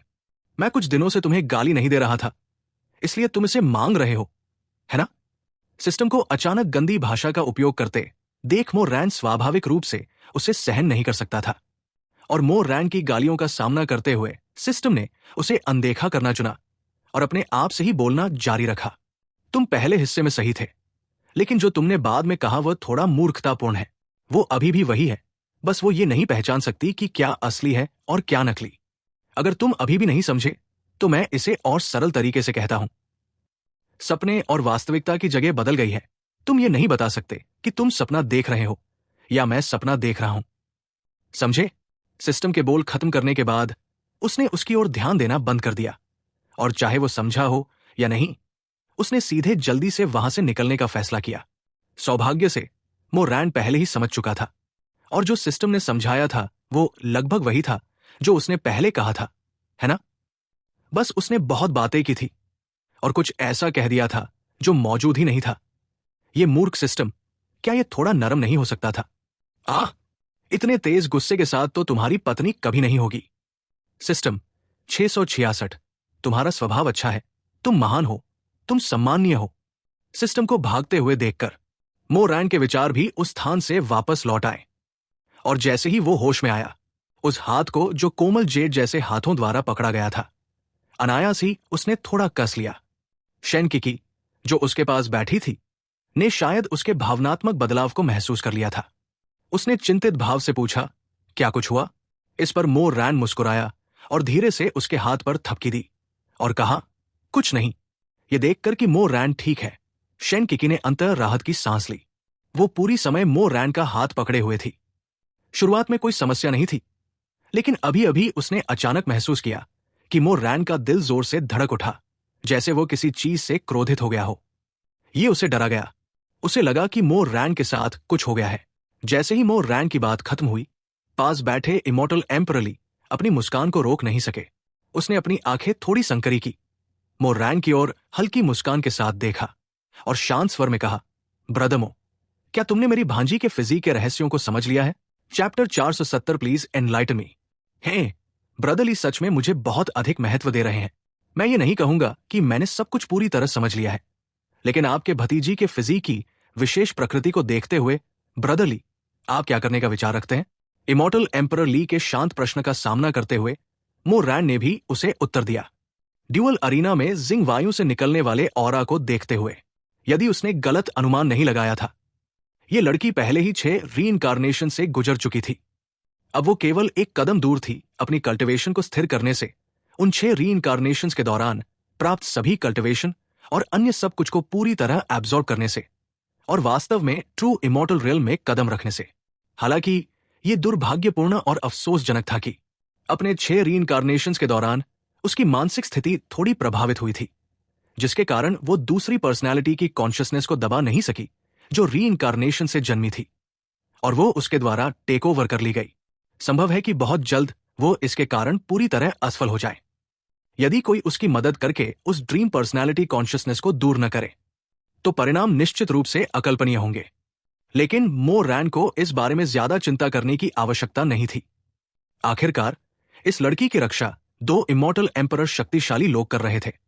उसके मरने की संभावना बहुत कठिन थी।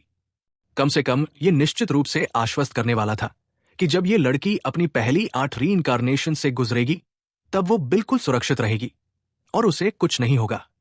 और उसने ये प्रश्न इसलिए पूछा था ताकि वह जान सके कि इमॉर्टल एम्परर ली क्या करने वाला है। आखिरकार एक इमॉर्टल एम्परर के लिए ऐसी कॉन्शियसनेस को हटाने के कई तरीके होते हैं जो शरीर की अपनी नहीं होती। अब जिसके कॉन्शियसनेस को टेक ओवर कर लिया गया है, उसकी कॉन्शियसनेस एरोजन को उलटने का केवल एक तरीका है। जब वो पराजित हो जाए तो उसे रक्षा से आक्रमण में बदलना होगा, सप्रेस्ड पक्ष से सप्रेसिंग पक्ष में आना होगा।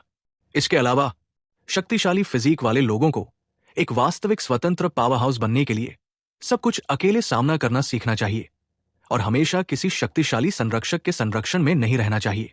अन्यथा चाहे उनका फिजिक कितना भी हेवन डिफाइंग क्यों न हो, वे कभी भी वास्तविक पावर हाउसेस की श्रेणी में शामिल नहीं हो पाएंगे। मो रैन के शब्दों के जवाब में इमॉर्टल एम्परर ली ने हल्के से अपनी आर्म रेस्ट पर उंगली टैप की, विचार में डूब गया, हल्की मुस्कान बनाए रखते हुए और आंखें बंद करके सोचने लगा। कुछ क्षण बाद उसने आंखें खोली और धीरे से बुदबुदाया, ये उसकी ट्रिब्यूलेशन है, इसे उसे स्वयं हल करना चाहिए। जब तक ये जीवन और मृत्यु का मामला न हो, मैं आसानी से हस्तक्षेप नहीं करूंगा। मो रैन को इमॉर्टल एम्परर ली के उत्तर पर आश्चर्य नहीं हुआ। इसके बजाय वो शांत होकर मुस्कुराया और फिर शेन किंकिंग की ओर देखने लगा, और वह भी उसी समय उसकी दिशा में देख रही थी। मो रैन ने हल्के से मुस्कुराकर उसे सिर हिलाया। उसने भी उसी तरह जवाब में सिर हिलाया। तुरंत ही शेन किंकिंग अपनी सीट से उठी और उस ड्यूअल अरीना की ओर चली गई जहां जिंग वायु नाम की प्रतिभा मौजूद थी। उसके पीछे AIA की आवाज धीरे धीरे गूंज उठी, जिंग वायु तुम्हारे हाथों में है किंकिंग, मैं तुम्हारा एहसान मानती हूं। शेन किंकिंग ने यह सुनकर पीछे देखा, केवल यह देखा कि AI ये अपने दोनों हाथ छाती के सामने जोड़कर हल्के हल्के ऊपर नीचे बाएं दाएं झूल रही थी, एक विनती भरे भाव में। यह देखकर शेन किंकिंग ने सिर हिलाया और शांत स्वर में कहा, चिंता मत करो, भले ही तुमने न कहा होता, मैं फिर भी ऊपर जाकर लड़ती, ये छोटी बात है।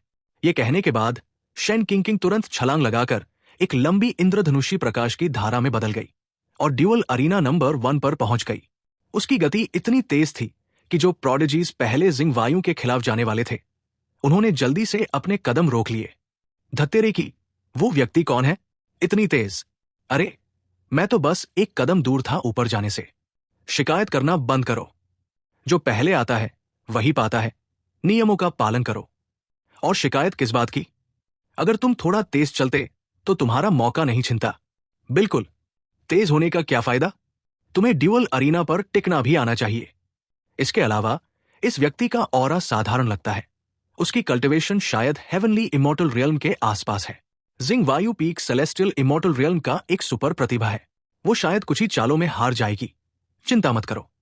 यह देखकर कि अवसर शेन किंकिंग ने ले लिया था, जो प्रोडिजीज रुक गए थे वे मंच से उतर गए और ड्यूअल अरीना पर मौजूद उस सुंदर आकृति को देखते हुए बड़बड़ाते हुए चले गए।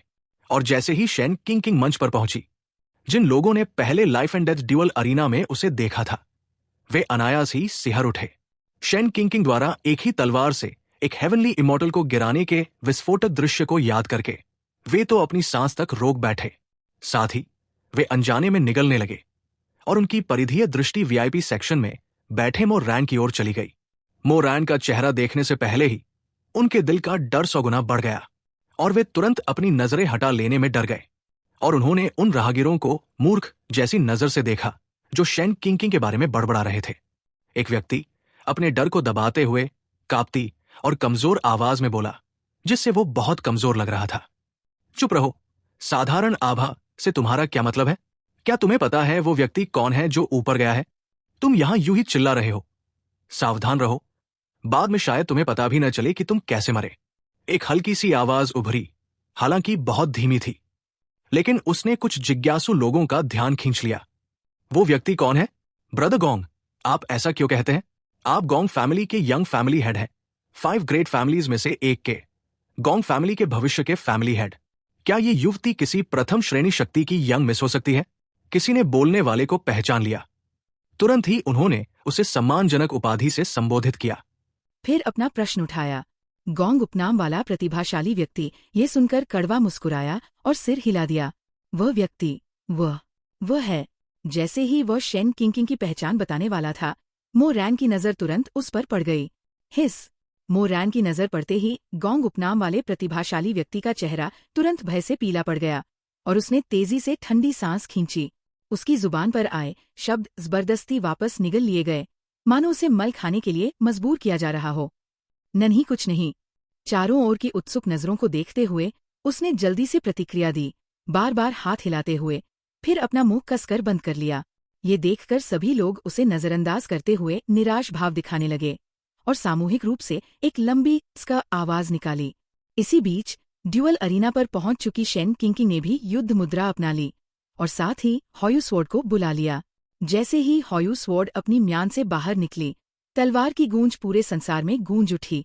क्यूआई रैन इमॉर्टल डायनेस्टी की शेन किंकिंग, मैं आपके मार्गदर्शन की प्रार्थना करती हूँ। Chapter 471 the first battle. Shen Qingqing के शब्द गिरते ही आसपास का वातावरण तुरंत सन्नाटे में डूब गया। मंच के नीचे खड़ी भीड़ बिना किसी अपवाद के एक दूसरे को भ्रम में देखकर देखने लगी। उनमें से कोई भी नहीं जानता था कि ये क्यूआई रैन इमॉर्टल डायनेस्टी किस प्रकार की शक्ति थी। केवल कुछ प्रोडिजीज जो मुख्य भूमि से थे, इस नाम को सुनकर जैसे किसी भयावह चीज को याद कर बैठे, उनके शरीर हल्के से कांप गए।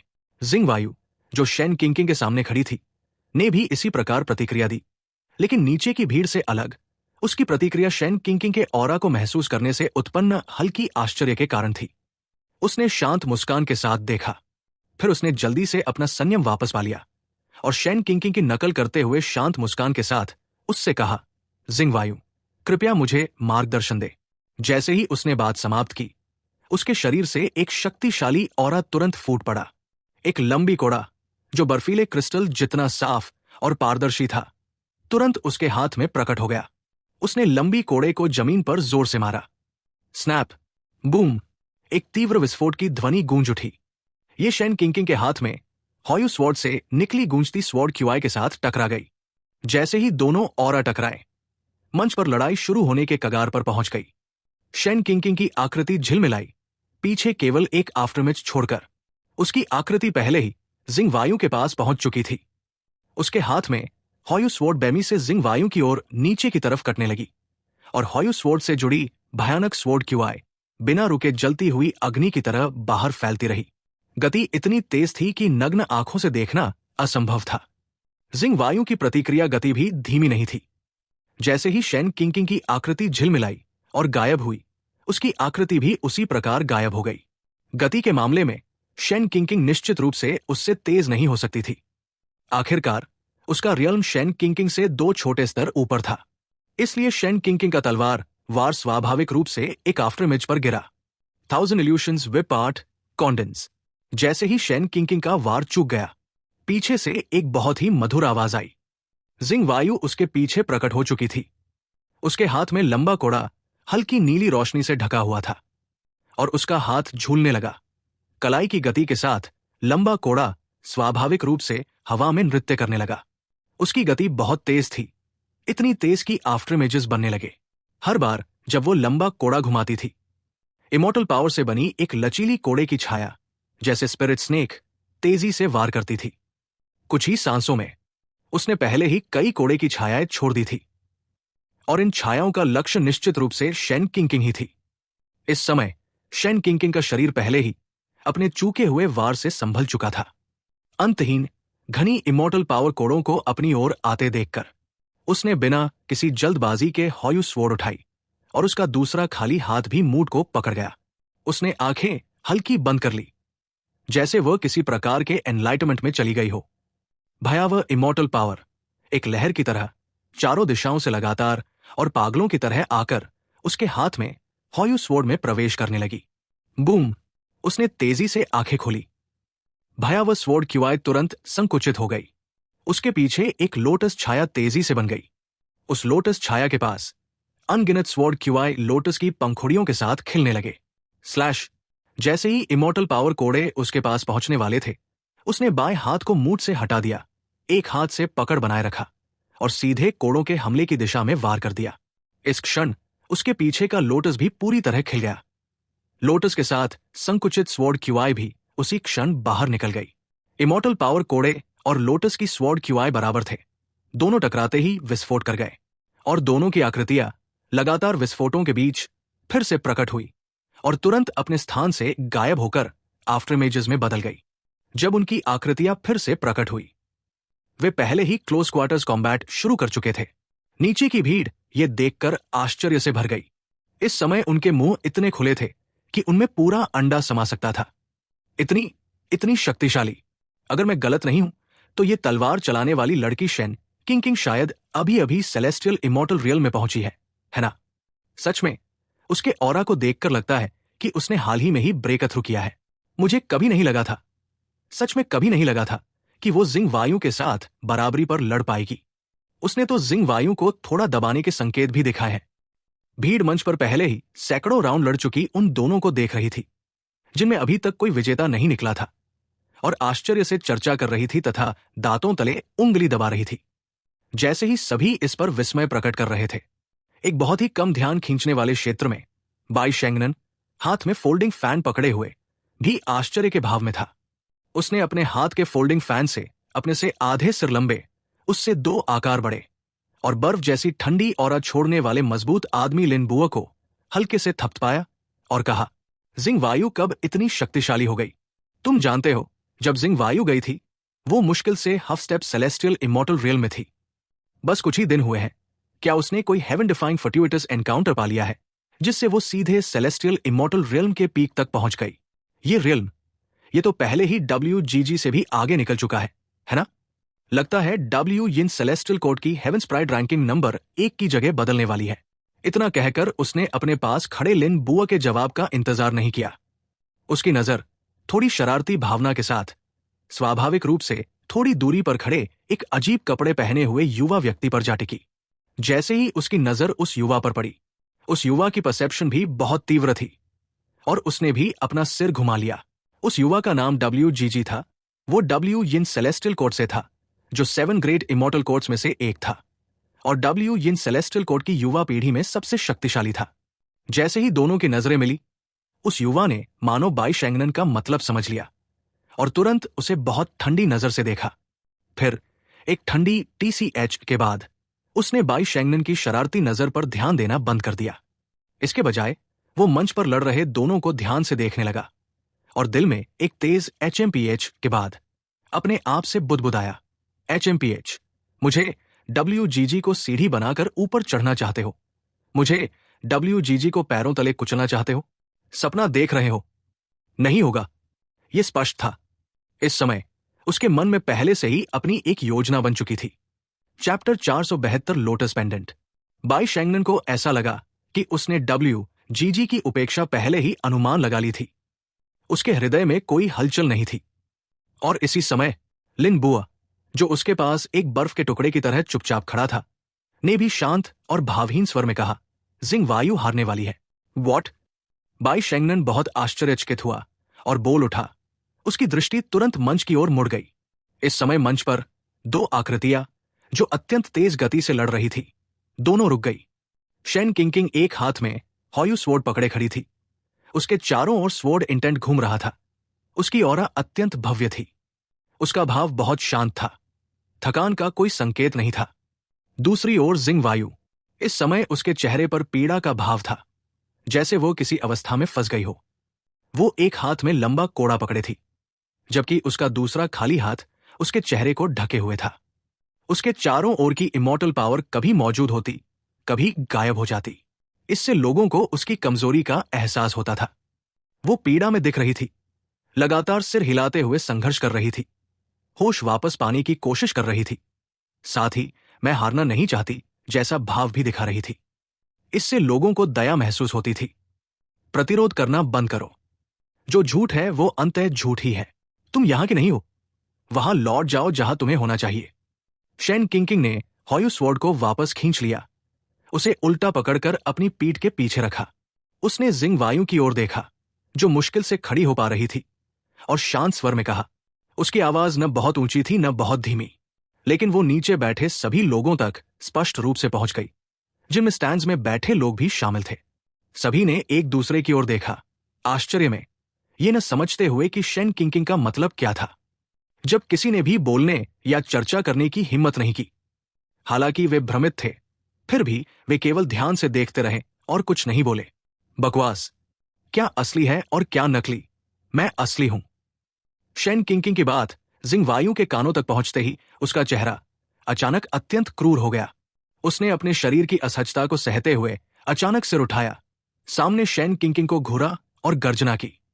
यह सब तुम्हारी गलती है कि तुमने मुझे डिवाइडेड सोल बना दिया, जिससे मैं इस बदतमीज औरत को दबा नहीं सकी जो मेरे शरीर पर कब्जा करना चाहती थी। वो बस थोड़ा सा और बची थी हमेशा के लिए मिटने से। धिक्कार है, धिक्कार है। जैसे जैसे वो बोलती गई, वो और अधिक उत्तेजित होती गई। उसके चेहरे पर क्रोध तेजी से जमता गया। शेन किंकिंग ये देखकर भी भावहीन रही और बिल्कुल नहीं हिली। अचानक जिंग वायु के हृदय में कठोरता आ गई और उसकी आंखों से हत्या की भावना लगातार निकलने लगी, जो और भी घनी होती गई। बूम! उसकी peak celestial immortal realm cultivation फिर से फूट पड़ी और भयानक क्यूआई की लहरें तुरंत एक के बाद एक उठने लगी। उसके चारों ओर तैरती हुई भ्रमित इमॉर्टल पावर भी फिर से ठोस हो गई। उसके हाथ में पकड़े लंबे कोड़े से विशाल लॉ पावर तुरंत निकलने लगा। मर जाओ। बैरियल इमॉर्टल विप टेक्निक बरी। वो मजबूती से खड़ी हुई, एक ही प्रहार के लिए शक्ति इकट्ठा कर रही थी। उसके हाथ में इमॉर्टल पावर स्पिरिट विप लगातार फैलने लगा। उसके कलाई के झटके के साथ इमॉर्टल पावर से बने प्रत्येक लंबे कोड़े चारों ओर से तुरंत बाहर की ओर निकल पड़े। इसके जवाब में शेन किंकिंग ने अपनी स्वॉर्ड से उन्हें काटा। स्वॉर्ड क्यूआई और लंबे कोड़े टकराए, जिससे आकाश में गूंजते हुए भयानक विस्फोट हुए। और उसी समय शेन किंकिंग के सिर के ऊपर इमॉर्टल पावर की एक विशाल नदी तुरंत बन गई। उस उफनती इमॉर्टल पावर में अनगिनत लॉ ऑरा मिश्रित था। ये शेन किंकिंग ने जल्दी से ऊपर देखा। उसकी भौहें हल्की सी सिकुड़ गई। ये तकनीक वास्तव में उसे खतरे का आभास दे रही थी। First grade immortal technique. अचानक जब उसके सिर के ऊपर तैरती इमॉर्टल पावर की नदी पूरी तरह बन गई और एक आकाश हिला देने वाली ऑरा फैलाई, तब उसे समझ आया। कोई आश्चर्य नहीं कि ये उसे खतरा महसूस करा रही थी। ये वास्तव में फर्स्ट ग्रेड इमॉर्टल टेक्निक थी। शेन किंकिंग के सोचते ही इमॉर्टल पावर और लॉ से बनी नदी से प्रकाश की किरणें नीचे गिरने लगी, जो उसके सिर के ऊपर तैर रही थी। वे प्रकाश किरणें बहुत तेज और तेजी से गिर रही थी और उनकी शक्ति बहुत भयानक थी। लगभग हर बार जब एक किरण गिरती तो मंच पर कई मीटर गहरा गड्ढा बन जाता।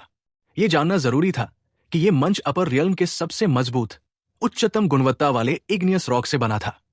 मंच के अंदर एक फॉर्मेशन भी मजबूत करने के लिए लगाया गया था। हालांकि यह फॉर्मेशन उच्च स्तर का नहीं था, फिर भी प्रोफाउंड इमॉर्टल रियल्म एक्सपर्ट अपनी पूरी शक्ति लगाकर भी इसे तोड़ना मुश्किल था। लेकिन अब इसे पीक हेवनली इमॉर्टल द्वारा कई मीटर गहरे गड्ढों में बदल दिया गया था। इससे समझा जा सकता है फर्स्ट ग्रेड इमॉर्टल टेक्निक कितनी शक्तिशाली होती है। इसलिए फर्स्ट ग्रेड इमॉर्टल टेक्निक का सामना करते हुए शेन किंकिंग ने बिल्कुल भी लापरवाही नहीं की। जैसे ही प्रकाश की किरण गिरी, उसने तुरंत हॉयू स्वॉर्ड, जो उसकी पीठ के पीछे उल्टा था, कुछ समय रहते सीधा कर लिया और उसका शरीर भी तेजी से पीछे हट गया ताकि बच सके। शेन किंकिंग ने अपनी मूवमेंट टेक्निक का उपयोग किया और दूसरी गिरती प्रकाश किरण से बचने के बाद आकाश में मौजूद इमॉर्टल पावर की नदी जैसे क्रोधित हो गई और उसने एक गड़गड़ाहट जैसी गर्जना की। और पहले गिर चुकी प्रकाश किरणें उस गर्जना के साथ बारिश की तरह बरसने लगी, पागलों की तरह नीचे गिरती हुई। इसके जवाब में शेन किंकिंग को केवल तेजी से पीछे हटकर बचना पड़ा। पीछे हटते समय उसने 2 उंगलियों से स्वॉर्ड को नियंत्रित किया। उसके हाथ में पकड़ी हॉयू स्वॉर्ड भी उसके हाथ से अलग हो गई। बूम! एक और प्रकाश किरण उसके सामने गिरी। वो तुरंत रुकी, उसका शरीर झटका खाकर हिला और मंच उस प्रकाश किरण के संपर्क में आते ही मकड़ी के जाले की तरह फट गया। शेन किंकिंग की आकृति जब फिर से दिखाई दी, वो पहले ही मध्य आकाश में पहुंच चुकी थी। इस समय वो अपनी 2 उंगलियां छाती के सामने उठाए खड़ी थी। उसकी उंगलियों की नोक से एक लोटस सील ऊपर उठ रहा था और हॉयू स्वॉर्ड उसके पीछे हवा में तैर रही थी। तुरंत ही उसने धीरे धीरे अपनी 2 उंगलियां आकाश की ओर कर दी और उसकी उंगलियों की नोक पर घनीभूत हुआ लोटस लॉ सील भी उसके साथ ऊपर उठ गया। ऊपर उठते समय वो लोटस लॉ सील लगातार फैलता जा रहा था। जैसे ही वो अपनी भुजा सीधी करने ही वाली थी, उसने अचानक अपनी 2 उंगलियां जोर से आकाश की ओर धकेल दी और उंगलियों के बीच तैरता हुआ लोटस लॉ सील जैसे ऊपर की शक्ति से भर गया। वो सीधे आकाश की ओर तेजी से उड़ गया और उसके पीछे तैर रही हॉयू स्वॉर्ड भी तेजी से घूमने लगी। कुछ ही समय बाद कई स्वॉर्ड शैडोज जो हॉयू स्वॉर्ड जैसी ही ऑरा उत्सर्जित कर रहे थे, हॉयू स्वॉर्ड से अलग होने लगे। ये विभाजित स्वॉर्ड शैडोज तुरंत जिंग वायु की ओर मुड़ गए, जो लगातार अपनी लंबी चाबुक चला रही थी। इमॉर्टल पावर से बने चाबुकों को घनीभूत करके शेन किंकिंग पर हमला कर रही थी। इसी समय शेन किंकिंग के पीछे घनीभूत हुए स्वॉर्ड शैडोज ने भी अत्यंत घना स्वॉर्ड इंटेंट ऑरा उत्सर्जित किया। इमॉर्टल पावर से बने हुए भ्रमात्मक लंबे चाबुक घने स्वॉर्ड इंटेंट से पूरी तरह टूट गए, उससे पहले कि वे शेन किंकिंग के पास पहुंच भी पाते। स्वॉर्ड शैडोज की दिशा के अनुसार शेन किंकिंग की 2 उंगलियां आकाश को चीरती हुई ऊपर की ओर जिंग वायु की तरफ गई और उसने चिल्लाकर कहा, लोटस फॉल, 10,000 शैडो किल। बूम! जैसे ही उसके शब्द गिरे, उसके पीछे तैर रहे कई स्वॉर्ड शैडोज तुरंत जिंग वायु की ओर झपट पड़े और उसने जो लोटस लॉ सील आकाश की ओर भेजा था, वो भी लगातार फैलता रहा। अनगिनत कमल के फूल, जिनमें तीव्र अग्नि मिली हुई थी, जो डिवाइन सोल को कंपा देती थी, कमल के शरीर से जुड़ गए और एक एक करके फायर लोटस बन गए। बड़े और छोटे फायर लोटस अत्यंत तेज गति से तलवारों की वर्षा की तरह नीचे गिरने लगे। चैप्टर 473 यूगो एंट्राइट। जैसे ही फायर लोटस नीचे गिरी, इमॉर्टल पावर की नदी से निकलने वाली प्रकाश किरणें तुरंत फायर लोटस द्वारा समाहित कर ली गई और बिना किसी निशान के गायब हो गई। कई स्वॉर्ड शैडोज जो जिंग वायु पर लगातार हमला कर रहे थे, अत्यंत तेज गति से उसके शरीर के आर पार निकल गए और एक ही पल में उसके शरीर को भेद दिया। हालांकि शेन किंकिंग ने अपने हमले के समय अपनी शक्ति को थोड़ा नियंत्रित रखा था। उस संकट के क्षण में उसने अपनी शक्ति का एक हिस्सा वापस खींच लिया। इसलिए भले ही स्वॉर्ड शैडोज जिंग वायु से टकराए, लेकिन उन्होंने उसके शरीर को कोई वास्तविक गंभीर नुकसान नहीं पहुंचाया। फिर भी जैसे ही स्वॉर्ड शैडोज ने जिंग वायु के शरीर को छुआ, वो अनियंत्रित रूप से हवा में उड़ गई, जैसे टूटी हुई डोरी वाली पतंग, और जोर से जमीन पर गिर पड़ी, जिससे धूल का बादल उठ गया। धूल बैठने के बाद जिंग वायु को अपनी छाती पकड़कर दर्द से भरा चेहरा लिए हुए देखा गया। वो कांपते हुए किसी तरह जमीन से उठने की कोशिश कर रही थी। उसके होंठों के कोने से एक चमकीली लाल रक्त की धार बह रही थी। Thank you. इस समय जिंग वायु भले ही गंभीर रूप से घायल और दर्द में दिख रही थी, लेकिन उसकी आंखों में पहले जैसी उन्मादी घबराहट नहीं थी। उसने होंठों के कोने से बहते रक्त को पोंछा और शेन किंकिंग की ओर हाथ जोड़कर धन्यवाद दिया। हालांकि उसे नहीं पता था कि शेन किंकिंग ने उसकी मदद क्यों की, लेकिन उसने नीचे बैठे एआई और हुआ लिंगलोंग की एक झलक देख ली थी। इसलिए भले ही उसे नहीं पता था कि शेन किंकिंग के साथ क्या हो रहा है, वो कुछ हद तक अनुमान लगा सकती थी। आखिरकार एआई और उसके चाचा चाची के अलावा कोई और उसकी विशेष फिजिक के बारे में नहीं जानता था, और अब उसने सफलतापूर्वक अपने शरीर पर फिर से नियंत्रण पा लिया था। ज्यादा सोचने का कोई फायदा नहीं था। इतना जानना काफी था कि वो मरी नहीं है। उसकी गंभीर चोट और दर्द भरा भाव रीइंकार्नेशन चेतना के गायब होने से पहले उसके विरोध के कारण हुए बैकलैश की वजह से था। कोई बात नहीं, शेन किंकिंग ने हाथ हिलाया और सिर हिला दिया। आखिरकार उसके लिए यह बस 2 बार उंगली हिलाने जितना ही था। जिंग वायु ने प्रतिक्रिया में सिर झुका लिया। इस समय उसके पास अब लड़ने की ताकत नहीं बची थी, और वैसे भी यहां आना उसका मूल उद्देश्य नहीं था। क्योंकि उसे हेवेंस प्राइड रैंकिंग के खाली पदों में कोई दिलचस्पी नहीं थी। तुरंत ही उसने सिर घुमाया और अरीना के किनारे पर रेफरी की विशेष स्थिति में खड़े रेफरी से कहा, मैं हार मानती हूं। शू जिंग वायु की आवाज न बहुत तेज थी न बहुत धीमी, लेकिन सभी ने सुन ली। जैसे ही उसकी बात खत्म हुई, नीचे हलचल मच गई। वैंग स्याओ पवेलियन एल्डर, जो रेफरी था, उसका शरीर अनायास रुक गया, लेकिन उसने जल्दी ही खुद को संभाल लिया। उसने तुरंत परिणाम घोषित किया, गला साफ किया और हल्की खांसी के बाद जोर से कहा, अरीना नंबर 1 शेन किंग जीतती है। सब तुम मुझे बताए कि अभी क्या हुआ। इन दोनों के डाओइस्ट मैजिक ने इतना बड़ा हंगामा किया और अंत में ये सब, क्या ये वही नो इंजरी विद स्मोक वाला मामला है? क्या ये लोग लड़ाई का नाटक कर रहे हैं? हे, नाटक? क्या तुम्हें लगता है ऊपर बैठे 4 बड़े व्यक्ति बस सजावट है, या ये दोनों के रिश्तेदार हैं? उनकी आंखों के सामने नाटक करने की हिम्मत करेंगे? ये तो मरने के लिए तैयार होंगे। ये तो सही है, लेकिन जो अभी हुआ उसे कैसे समझाऊं? अगर मेरी समझ सही है तो अभी जो क्यूआई इन दोनों डाओइस्ट मैजिक से निकला था, वो सामान्य 4th ग्रेड इमॉर्टल टेक्निक से बहुत ऊपर था, लगभग 3rd ग्रेड के बराबर, है ना? तार्किक रूप से ऐसे हमले में आधा मर जाना या गंभीर रूप से घायल होना तो तय था, है ना? लेकिन शेन किंग ऐसे खड़ी है जैसे कुछ हुआ ही नहीं। इसके बजाय जिंग वायु, जो peak of celestial immortal realm में है, घायल होकर हार गई और उसकी हालत देखकर लगता है कि उसे केवल हल्की और अंदरूनी चोटें ही आई है। मुझे कैसे पता होगा? मैं ऐसी हाई ग्रेड इमॉर्टल टेक्निक्स नहीं जानता। क्या तुम जानते हो? मैं भी नहीं। तो फिर बात क्यों कर रहे हो? शायद दोनों ने एक दूसरे के हमले को न्यूट्रलाइज कर दिया हो। ठीक है, अब बात बंद करो।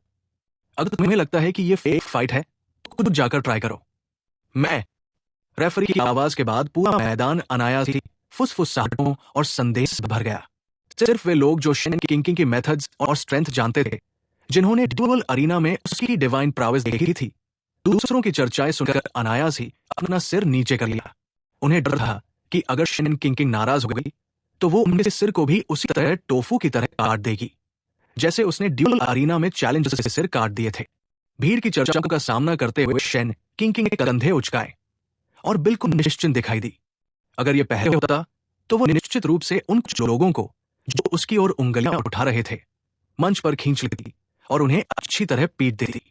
लेकिन अब उसके मन में वो विचार नहीं आता था, क्योंकि उसकी पहचान और पृष्ठभूमि बदल चुकी थी। दूसरे शब्दों में, चाहे वो कुछ भी करे, चाहे वो कितना भी अच्छा करे, अनिवार्य संदेह फिर भी बने रहेंगे। आखिरकार मुंह दूसरों के शरीर पर होते हैं, वो उन्हें अपनी इच्छा से बोलने से रोक नहीं सकती थी, जब तक वे सच में मरना नहीं चाहते थे और शब्दों से उसका अपमान नहीं करते। ऐसे मामले में भले ही वो तुरंत कार्रवाई न भी करे, कोई और उन्हें पीटकर वेस्टर्न पैराडाइज भेज देगा।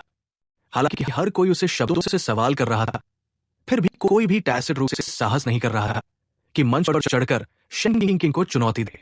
आखिरकार अभी अभी शेन किंग द्वारा दिखाए गए डरावने डाउस मैजिक के साथ वो पहले ही ऐसी अस्तित्व बन चुकी थी जिसे वे छू भी नहीं सकते थे। भले ही वे लगातार शेन किंग और जिंग वायु पर झूठी लड़ाई का आरोप लगा रहे थे, लेकिन दोनों द्वारा दिखाए गए डाउइस्ट मैजिक की शक्ति स्पष्ट थी। इसलिए चाहे उन्हें 2 जीवन भी दिए जाते, वे शेन किंग से भिड़ने के लिए मंच पर नहीं चढ़ते। इस प्रकार अरीना नंबर 1 पर खड़ी शेन किंग पीछे के 9 अरीनास की तुलना में काफी अधिक शांत दिखाई दे रही थी। आखिरकार अरीना नंबर 1 पर कोई भी चुनौती देने वाला नहीं था, जबकि बाकी 9 अरीनास के अरीना मास्टर्स लगातार बदले जा रहे थे और लड़ाइयां विशेष रूप से तीव्र थी। पहले ही काफी लोग मारे जा चुके थे। वैंग स्याओ पवेलियन ने इस बार केवल शीर्ष 10 रैंकिंग पर ध्यान केंद्रित किया था। बाकी 90 स्थान जीतों की संख्या के आधार पर तय किए गए थे। यह अपेक्षाकृत साधारण था, लेकिन बहुत ही उचित भी था। आखिरकार यह एक ऐसा संसार था जहां स्ट्रॉन्ग वीक को निगल जाता था और शक्तिशाली का ही सम्मान होता था। इसलिए शीर्ष 10 या यहां तक कि शीर्ष 3 को छोड़कर जो वास्तव में शक्तिशाली थे, बाकी रैंकिंग पर आमतौर पर ज्यादा ध्यान नहीं दिया जाता था। बेशक छोटे छोटे फोर्सेस ध्यान देते थे, लेकिन वास्तव में शक्तिशाली फोर्सेस आमतौर पर केवल शीर्ष 10 को याद रखते थे और कुछ तो केवल शीर्ष 3 कॉन्टेंडर्स की ही परवाह करते थे। उनकी नजर में शीर्ष 3 के अलावा बाकी सब केवल एक सजावट थे, ध्यान देने योग्य नहीं। Chapter 474 please pay attention to the occasion. समय सेकंड दर सेकंड बीतता जा रहा था। 10 अरेनास पर चल रही बैटल्स भी धीरे धीरे कम होती जा रही थी। अब ज्यादा समय नहीं बचा था हेवंस प्राइड रैंकिंग के टॉप 10 स्थान जल्द ही तय होने वाले थे। ठीक इसी समय डब्ल्यू यिन सेलेस्टियल कॉर्ड का वह प्रोडिजी, जिसका नाम WGG था, जो अब तक देख रहा था और अभी तक कोई कदम नहीं उठा रहा था, वो भी जमीन से एक लंबी रेनबो में बदल गया। वो उड़कर अरीना 1 पर पहुंच गया। ये देखकर सभी के चेहरों पर हैरानी के भाव आ गए। बाई शेंगनन और लिन बुओ ने एक दूसरे की ओर देखा और अविश्वास से पलकें झपकाई। उन्हें सच में उम्मीद नहीं थी कि WGG इतना रूथलेस होगा। उसने सच में अरीना 1 पर जाकर शेन किंग को चुनौती देने की हिम्मत कर ली।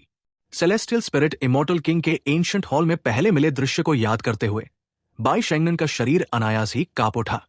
लिन बुओ भी, जिसने रूथलेस लॉज को कॉम्प्रिहेंड किया था और अपनी भावनाएं खो दी थी, उसका चेहरा भी पहले जैसा शांत नहीं रहा। इससे पहले कि सभी लोग होश में आ पाते, मंच पर कदम रखने के बाद WGG ने अपना सिर उठाया जैसे वह दुनिया का सबसे श्रेष्ठ व्यक्ति हो और बहुत अहंकार से शेन किंग की ओर हाथ बढ़ाकर चुनौती दी। W Yin celestial court, WGG, मैं आपसे कुछ पॉइंटर्स लेने आया हूं। शेन किंग ने यह सुना। उसका चेहरा इंडिफरेंट रहा। वो इस व्यक्ति को नहीं जानती थी, लेकिन उसकी ऑरा और उसके आसपास फैल रही इमॉर्टल क्यूआई को देखकर वो बहुत स्ट्रांग नहीं लग रहा था और उसमें इमॉर्टल क्यूआई की अस्थिरता की एक हल्की सी झलक भी थी। लगता था कि ये जल्दबाजी में ब्रेक थ्रू करने और रियल्म को बहुत जल्दी बढ़ाने का साइड इफेक्ट था। शेन किंग ने बिना किसी एक्सप्रेशन के सिर हिलाया, फिर अपनी हथेली आगे की और तुरंत मुट्ठी कस ली और उसके आसपास की इमॉर्टल क्यूआई अचानक समुद्र की लहरों की तरह उफान मारने लगी। इसी समय दर्शक दीर्घा में डब्ल्यू यिन सेलेस्टियल कॉर्ड की स्थिति पर एक एल्डर अचानक अपनी सीट से उठ खड़ा हुआ। जैसे ही उसने देखा कि WGG मंच पर जाकर शेन किंग को चुनौती दे रहा है और गुस्से में मंच पर खड़े WGG की ओर उंगली उठाकर चिल्लाया, बकवास, बकवास, ये पूरी तरह से बकवास है। उस एल्डर की अचानक हरकत ने आसपास के लोगों को भी चौंका दिया, जो पहले गाली देने वाले थे। लेकिन जैसे ही उन्होंने उस एल्डर का चेहरा देखा, उन्होंने तुरंत अपने शब्द निगल लिए, क्योंकि अचानक खड़ा होकर उन्हें चौंकाने वाला एल्डर कोई और नहीं बल्कि एक्साई यिन था, जो डब्ल्यू यिन सेलेस्टियल कोर्ट का लॉर्ड था। वो एक वास्तविक immortal sovereign realm late stage expert भी था। इस समय एक्साई यिन बहुत घबराया हुआ था। वो सच में चाहता था कि वो खुद जाकर WGG को नीचे खींचे और उसे पीटे, ताकि उसे वास्तविकता का एहसास हो। आखिर वो शेन किंग को बहुत अच्छी तरह जानता था। न सिर्फ वह इमॉर्टल एम्परर लेवल शक्ति की प्रिंसेस थी, बल्कि वो लियो रियल्म के यंग रियल मास्टर को भी जानती थी। और इससे भी बढ़कर वो शैंगशुन इंपीरियल पैलेस से नहीं डरती थी और खुलेआम एम्परर सन को चुनौती देने की हिम्मत रखती थी। ऐसा रूथलेस व्यक्ति वो खुद छुपना चाहता था, लेकिन अब छुपना भी मुश्किल था और ये WGG सीधा ऊपर चला गया। कमबख्त, तुमने मुझे सबके सामने शर्मिंदा करने के लिए ही ये किया है। तुम्हें अपनी क्षमता का अंदाजा भी है या नहीं? उसने अचानक सिर झुकाया, आंखों में तीखी चमक लिए और अपने कॉन्फिडेंस से कहा, जो उसके पास बैठा हुआ पसीना पसीना हो रहा था, जल्दी उसे नीचे खींचो। किसने उसे ऊपर जाने दिया? उसके कॉन्फिडेंट की हालत भी बहुत उलझी हुई थी। उसके पास भी कहने को शिकायतें थी, लेकिन कह नहीं सकता था। कौन जानता था कि ये WGG अचानक पागल होकर इस बड़े व्यक्ति को चुनौती देने चला जाएगा? पहले उसने साफ साफ कहा था, पहले स्थान का मत सोचो, बस टॉप 10 में जगह बना लो। तब उसने बहुत अच्छे से हाँ भी कर दी थी। लेकिन किसे पता था, ये आदमी अचानक पागल हो गया। उसने माथे का ठंडा पसीना पोंछा और जल्दी से खड़े होकर घबराए हुए एक्साई यिन को रोक लिया और उसके कान में धीरे से कहा, लॉर्ड, कृपया शांत हो जाइए। इतने सारे लोग देख रहे हैं। जैसे ही एक्साई यिन खड़ा हुआ, वैंगसियाओ पवेलियन द्वारा आयोजन स्थल की अध्यक्षता के लिए आमंत्रित किए गए सभी इमॉर्टल एम्परर रियल्म एक्सपर्ट्स, जिसमें वैंगसियाओ पवेलियन के अपने इमॉर्टल एम्परर रियल्म एक्सपर्ट्स भी शामिल थे, उनकी दृष्टि एक ही समय में उस पर केंद्रित हो गई। बकवास, पूरी बकवास। इस पर एक्साई यिन का चेहरा कठोर हो गया और वो लगातार बड़बड़ाता रहा। आखिरकार उसके विश्वस्त सहयोगी द्वारा नीचे खींचे जाने पर और कई इमॉर्टल एम्परर रियल्म एक्सपर्ट्स की एक्समान निगाहों के बीच वो भी ऐसे सिकुड़ गया जैसे हवा निकली हुई गेंद और चुपचाप वापस बैठने पर मजबूर हो गया। लॉर्ड एक्साई, हमें उम्मीद नहीं थी कि आपके कोर्ट के प्रोडिजी में इतनी हिम्मत होगी। जैसे ही एक्साई यिन बैठा, एक तीखी उपहास भरी आवाज वहां बहकर आई। दूर नहीं एथेरियल इमॉर्टल कोर्ट का एक वृद्ध व्यक्ति दिखाई दिया, जो डाउइस्ट स्वभाव लिए हुए था। अपनी सफेद दाढ़ी सहलाते हुए जोर से हंस रहा था। ये व्यक्ति सन लू था, एथेरियल इमॉर्टल कोर्ट का लॉर्ड। तुम इतने घमंडी क्यों हो? तुमने इतना इमॉर्टल क्रिस्टल्स खर्च करके एक टूटा हुआ भेड़चर्म का स्क्रॉल खरीदा, और फिर भी तुम्हारे पास हंसने का फेस है। अगर मुझे मिली जानकारी सही है तो तुम्हारे कोर्ट पर फ्लोटिंग लाइट इमॉर्टल कोर्ट ने घात लगाकर हमला किया था और तुमने कई प्रोडिजीज खो दिए, है ना? यह देखकर कि सन लू ने उसे ताना मारने की हिम्मत की, एक्साई यिन ने उसे कोई फेस देने का इरादा नहीं किया और तुरंत उस घटना को उजागर कर दिया जिसमें सन लू उस दिन वैंगस्याओ पवेलियन की ऑक्शन हाउस से निकलने के बाद फ्लोटिंग लाइट इमॉर्टल कोर्ट द्वारा घात लगाकर हमला किया गया था, जिसमें न केवल उसने कई प्रोडिजी डिसाइपल्स खो दिए बल्कि यह भी पाया कि दूसरी श्रेणी का इमॉर्टल लॉ, जिसे उसने बहुत सारे पैसे देकर खरीदा था, वो सिर्फ एक बेकार कागज का टुकड़ा था। उसने सीधे उसे भारी चोट पहुंचाई। तुम्हारी हिम्मत कैसे हुई? सन लू ने स्पष्ट रूप से उम्मीद नहीं की थी कि उसके घात की खबर इतनी जल्दी लीक हो जाएगी। अभी 2 दिन भी नहीं हुए थे। उसने सभी आवश्यक जानकारी को रोक दिया था, लेकिन फिर भी वो लीक हो गई, और भले ही लीक हुई, उसका घाव सबके सामने उजागर हो गया। वो कैसे क्रोधित न होता। आप दोनों कृपया अवसर का ध्यान रखें। यदि आप ऐसे ही मूर्खता करते रहे तो हमें मजबूर होकर कार्रवाई करनी पड़ेगी और आप दोनों को यहां से बाहर निकालना पड़ेगा। जैसे ही सन लू क्रोधित हुआ, उसके आसपास की इमॉर्टल क्यूआई भड़क उठी। एक्साई यिन भी पीछे हटने को तैयार नहीं था। जब दोनों लड़ने की स्थिति में आए, एक रहस्यमयी आवाज भी उनके कानों में गूंज उठी। इसे सुनकर दोनों, उनका शरीर अनायास ही जोर से कांप उठा। उन्होंने जल्दी से अपना मुंह बंद कर लिया और अपनी फैली हुई ऑरा वापस खींच ली। बोलने वाला कोई और नहीं था, वैंगस्याओ पवेलियन का वह इमॉर्टल एम्परर रियल्म एक्सपर्ट, जो पूरे स्थान की व्यवस्था संभालने के लिए जिम्मेदार था। Chapter 475 an ant. उसी समय जब दोनों को रोका गया था, अखाड़े पर भी युद्ध शुरू हो गया। पहला प्रहार करने वाला WGG था। उसने आकाश में अपने हाथ जोड़े और एक काला लंबा भाला, जो उसके शरीर के समान ही आभा फैला रहा था, उत्पन्न हुआ। बूम! एक जोरदार ध्वनि के साथ WGG ने अपने हाथ में लंबा भाला उठाया और शेन किंकिंग की ओर भयंकर रूप से हमला किया। उसका शरीर अखाड़े पर बिजली की चमक की तरह चमकते हुए एक अनोखा चाप बनाता हुआ आगे बढ़ा।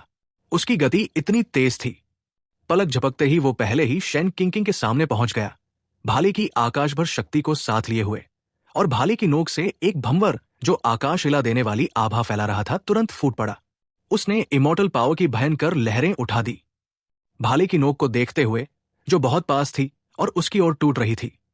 शेन किंकिंग की भौहें हल्की सी सिकुड़ गई और उसने अपने शरीर को मोड़कर बचाव किया। उसका हमला आसानी से बचा लिया गया देखकर WGG का चेहरा तुरंत बदल गया। उसकी प्रतिक्रिया धीमी नहीं थी। जैसे ही लंबा भाला जमीन को छुआ, उसने तुरंत उसे क्षैतिज रूप से घुमा दिया। उसने एक और हमला किया, जो हजारों शत्रुओं को एक साथ बाहर ले जाने में सक्षम प्रतीत हो रहा था। यह देखकर शेन किंकिंग ने तुरंत अपनी 2 उंगलियों को जोड़कर उसे रोक दिया, और उसकी उंगलियों के बीच तुरंत एक अदृश्य स्वॉर्ड क्यूआई संकुचित हो गया, जो तुरंत फैल गया। स्विश! एक क्षण में वो अदृश्य स्वॉर्ड क्यूआई उसके द्वारा संकुचित हो गया। बूम! केवल एक कान फाड़ देने वाली गर्जना सुनाई दी। सभी की आंखें अनजाने में आश्चर्य से फैल गई। उनके गले कुछ बार हिले, और जैसे ही वे कुछ कहने वाले थे, मंच की स्थिति फिर से बदल गई। शेन किंकिंग ने अपनी उंगलियों को तलवार की तरह प्रयोग करते हुए WGG के बहाव वाले हमले को रोक दिया, फिर तुरंत अपनी उंगलियों को हथेली में बदलकर बाहर की ओर धक्का दिया और तुरंत बहते हुए लंबे भाले को आकाश में उड़ा दिया। उसका शरीर भी चमक गया और WGG के सामने से गायब हो गया। जैसे ही WGG अपने बुरी तरह हिलते हुए भाले को संभालने और एक और हमला करने वाला था, उसे पीठ में ठंडक महसूस हुई। खतरे की पूर्व सूचना उत्पन्न हुई। वो आगे बढ़ना चाहता था, लेकिन उससे पहले ही उसकी आंखों के सामने कई स्वॉर्ड शैडोज धीरे धीरे प्रकट होने लगे, मौत के हुक की तरह, जो लोगों की सांस रोक रहे थे। मृत्यु की आभा भी उसकी ओर दौड़ पड़ी। उसे आभास हुआ कि वो अभी भी आगे बढ़ने का चुनाव कर सकता है, बच निकलने का एक मौका है। लेकिन यदि उसकी प्रतिक्रिया एक सेकंड भी धीमी हुई, तो वो निश्चित रूप से 10,000 तलवारों से भेद दिया जाएगा और निश्चित मृत्यु को प्राप्त करेगा। धिक्कार है! उसने दांत भींच लिए, मन में अनिच्छा के साथ गाली दी। इस समय उसके पीछे शेन किंकिंग पहले ही हॉयू स्वॉर्ड उठा चुकी थी और उसे उसके सिर के पीछे की ओर तान दिया था। भयावह स्वॉर्ड क्यूआई हॉयू स्वॉर्ड के शरीर से निकल रही थी और विशाल इमॉर्टल पावर भी। नीचे जाओ। शेन किंग की आवाज बिना किसी भावना के, शांत और बिना जल्दबाजी के सुनाई दी। अब विजय तय हो चुकी थी, स्थिति स्थिर थी। उसने जीत हासिल कर ली। यदि वो उसे घायल होने से बचाना न चाहती तो ये WGG इस अखाड़े पर अपंग हो जाता और अन्य अखाड़ों को चुनौती देने की योग्यता खो देता। इतनी तेज मैंने शेन किंग की गति देखी ही नहीं और युद्ध समाप्त हो गया। क्या उसने कोई प्रकार की गति वाली इमॉर्टल आर्ट साधना की है? ये केवल 2 चालें थी, है ना? WGG आखिरकार इन सेलेस्टियल कोड की युवा पीढ़ी में सबसे मान्य नंबर 1 है। मुझे उम्मीद नहीं थी कि वो शेन किंग के सामने 2 चालें भी नहीं टिक पाएगा। क्यूआई रैन इमॉर्टल डायनेस्टी आखिर कैसी शक्ति है जो शेन किंग जैसी प्रतिभा को साधना दे सकती है? अगर इसमें शामिल हो जाए तो भविष्य कैसा होगा? तुम सच में कल्पनाओं में जी रहे हो। नाम से ही पता चलता है कि ये एक इमॉर्टल डायनेस्टी शक्ति है। वे साधना करेंगे तो अपने ही इंपीरियल डायनेस्टी के कल्टिवेटर्स को साधना देंगे। तुम्हारी बारी कैसे आएगी, तुम जैसे छोटे व्यक्ति की? ऐसा भी नहीं है। तुम ऐसे नहीं कह सकते। क्या पता कोई उनके इंपीरियल डायनेस्टी में विवाह कर ले। मैं सलाह देता हूं कि कोई भी सपना न देखे। नवीनतम समाचार के अनुसार क्यूआई रैन इमॉर्टल डायनेस्टी को क्यूआई रैन एम्पायर भी कहा जा सकता है, जो एक नया स्थापित इमॉर्टल स्तर की शक्ति है जो महाद्वीप पर स्थित है। इंपीरियल डायनेस्टी स्थापित करने के पहले ही दिन उनके एम्परर ने शक्तिशाली स्थिति के साथ एक तलवार की शक्ति से इमॉर्टल एम्परर नंगोंग को मार डाला। उसके बाद उसने जो किया वह और भी अधिक उग्र था। उसने न केवल मेडिसिन एम्परर वैली को नष्ट कर दिया, जो महाद्वीप का मुख्य मेडिसिनल पिल आपूर्ति करता था, बल्कि 3000 सिटी से ज़हू फैमिली के ओल्ड एंसेस्टर का सार्वजनिक रूप से सिर भी काट दिया। जैसे ही ये शब्द बोले गए, आसन पर बैठे सभी लोग जो बड़े उत्साह से सुन रहे थे एक साथ हाफ उठे, एक दूसरे की ओर देखने लगे और उनके चेहरे शौक और अविश्वास से भर गए। उन्होंने इमॉर्टल एम्परर नंगोंग के बारे में सुना था। वो एक नया आरोहित इमॉर्टल सॉवरेन था जिसके पास अत्यधिक लक और निर्णायक कार्य थे। उसने अपने इमॉर्टल सॉवरेन में आरोहण के समय इमॉर्टल सॉवरेन की शक्ति के साथ इमॉर्टल सॉवरेन सीक्रेट रियल में कई इमॉर्टल सॉवरेन्स का सहार किया था और अंत में एक शक्तिशाली स्थिति के साथ इमॉर्टल एम्परर रियल में प्रवेश किया था। उसे शैंगशुन इंपीरियल पैलेस की भी कृपा प्राप्त हुई थी और उसे एक ऑलिव ब्रांच दिया गया था। यह बस अज्ञात था कि उसने उसे स्वीकार किया या नहीं। जहां तक मेडिसिन एम्परर वैली का प्रश्न था, वे उससे बहुत परिचित नहीं थे, केवल थोड़ा बहुत सुना था, क्योंकि समुद्र पार रहने वालों को मेडिसिनल पिल्स की कमी नहीं थी। ये दोनों घटनाएं केवल उन्हें चौंकाने और आश्चर्य में डालने वाली थी, उस स्तर तक नहीं पहुंची थी जो उन्हें रंग बदलने पर मजबूर कर दे।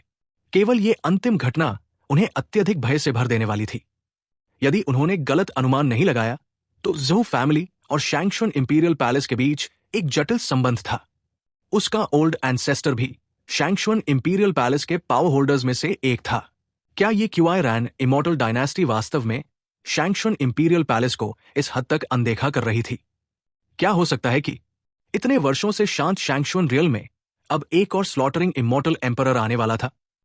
हैं, लगता है तुम्हारी ख्याति ब्रदमो अब वास्तव में विदेशों में गूंजने वाली है। बाकी भीड़ की बड़बड़ाती चर्चाएं सुनते हुए इमॉर्टल एम्परर ली, जो वीआईपी सेक्शन में बैठा था, अपने होंठ ऊपर उठाने से खुद को रोक नहीं सका। उसने मुस्कुराते हुए मो रैन की ओर देखा। इसके जवाब में मो रैन ने असहायता से सिर हिला दिया और कुछ नहीं कहा। आखिरकार वो इन सभी परेशानियों को पैदा नहीं करना चाहता था, लेकिन वो क्या कर सकता था? इस दुनिया में हमेशा कुछ लोग ऐसे होते हैं जो सही सोच नहीं पाते और उससे मृत्यु मांगने आ जाते हैं। क्या उसे इस दुनिया को नष्ट कर देना चाहिए? स्पष्ट रूप से यह व्यावहारिक नहीं था और इमॉर्टल एम्परर ली कुछ हद तक मो रैन के विचारों को समझ सकता था। आखिरकार वो स्वयं भी मो रैन जैसी ही सोच रखता था, है ना?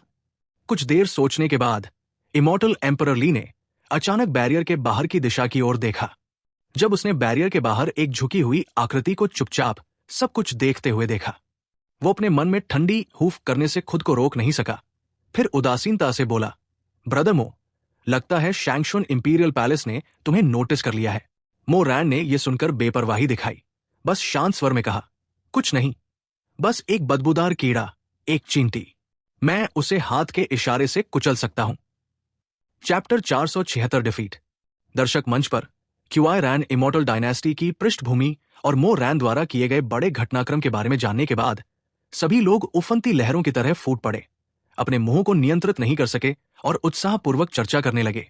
उनकी आवाजें लंबे समय तक गूंजती रहीं।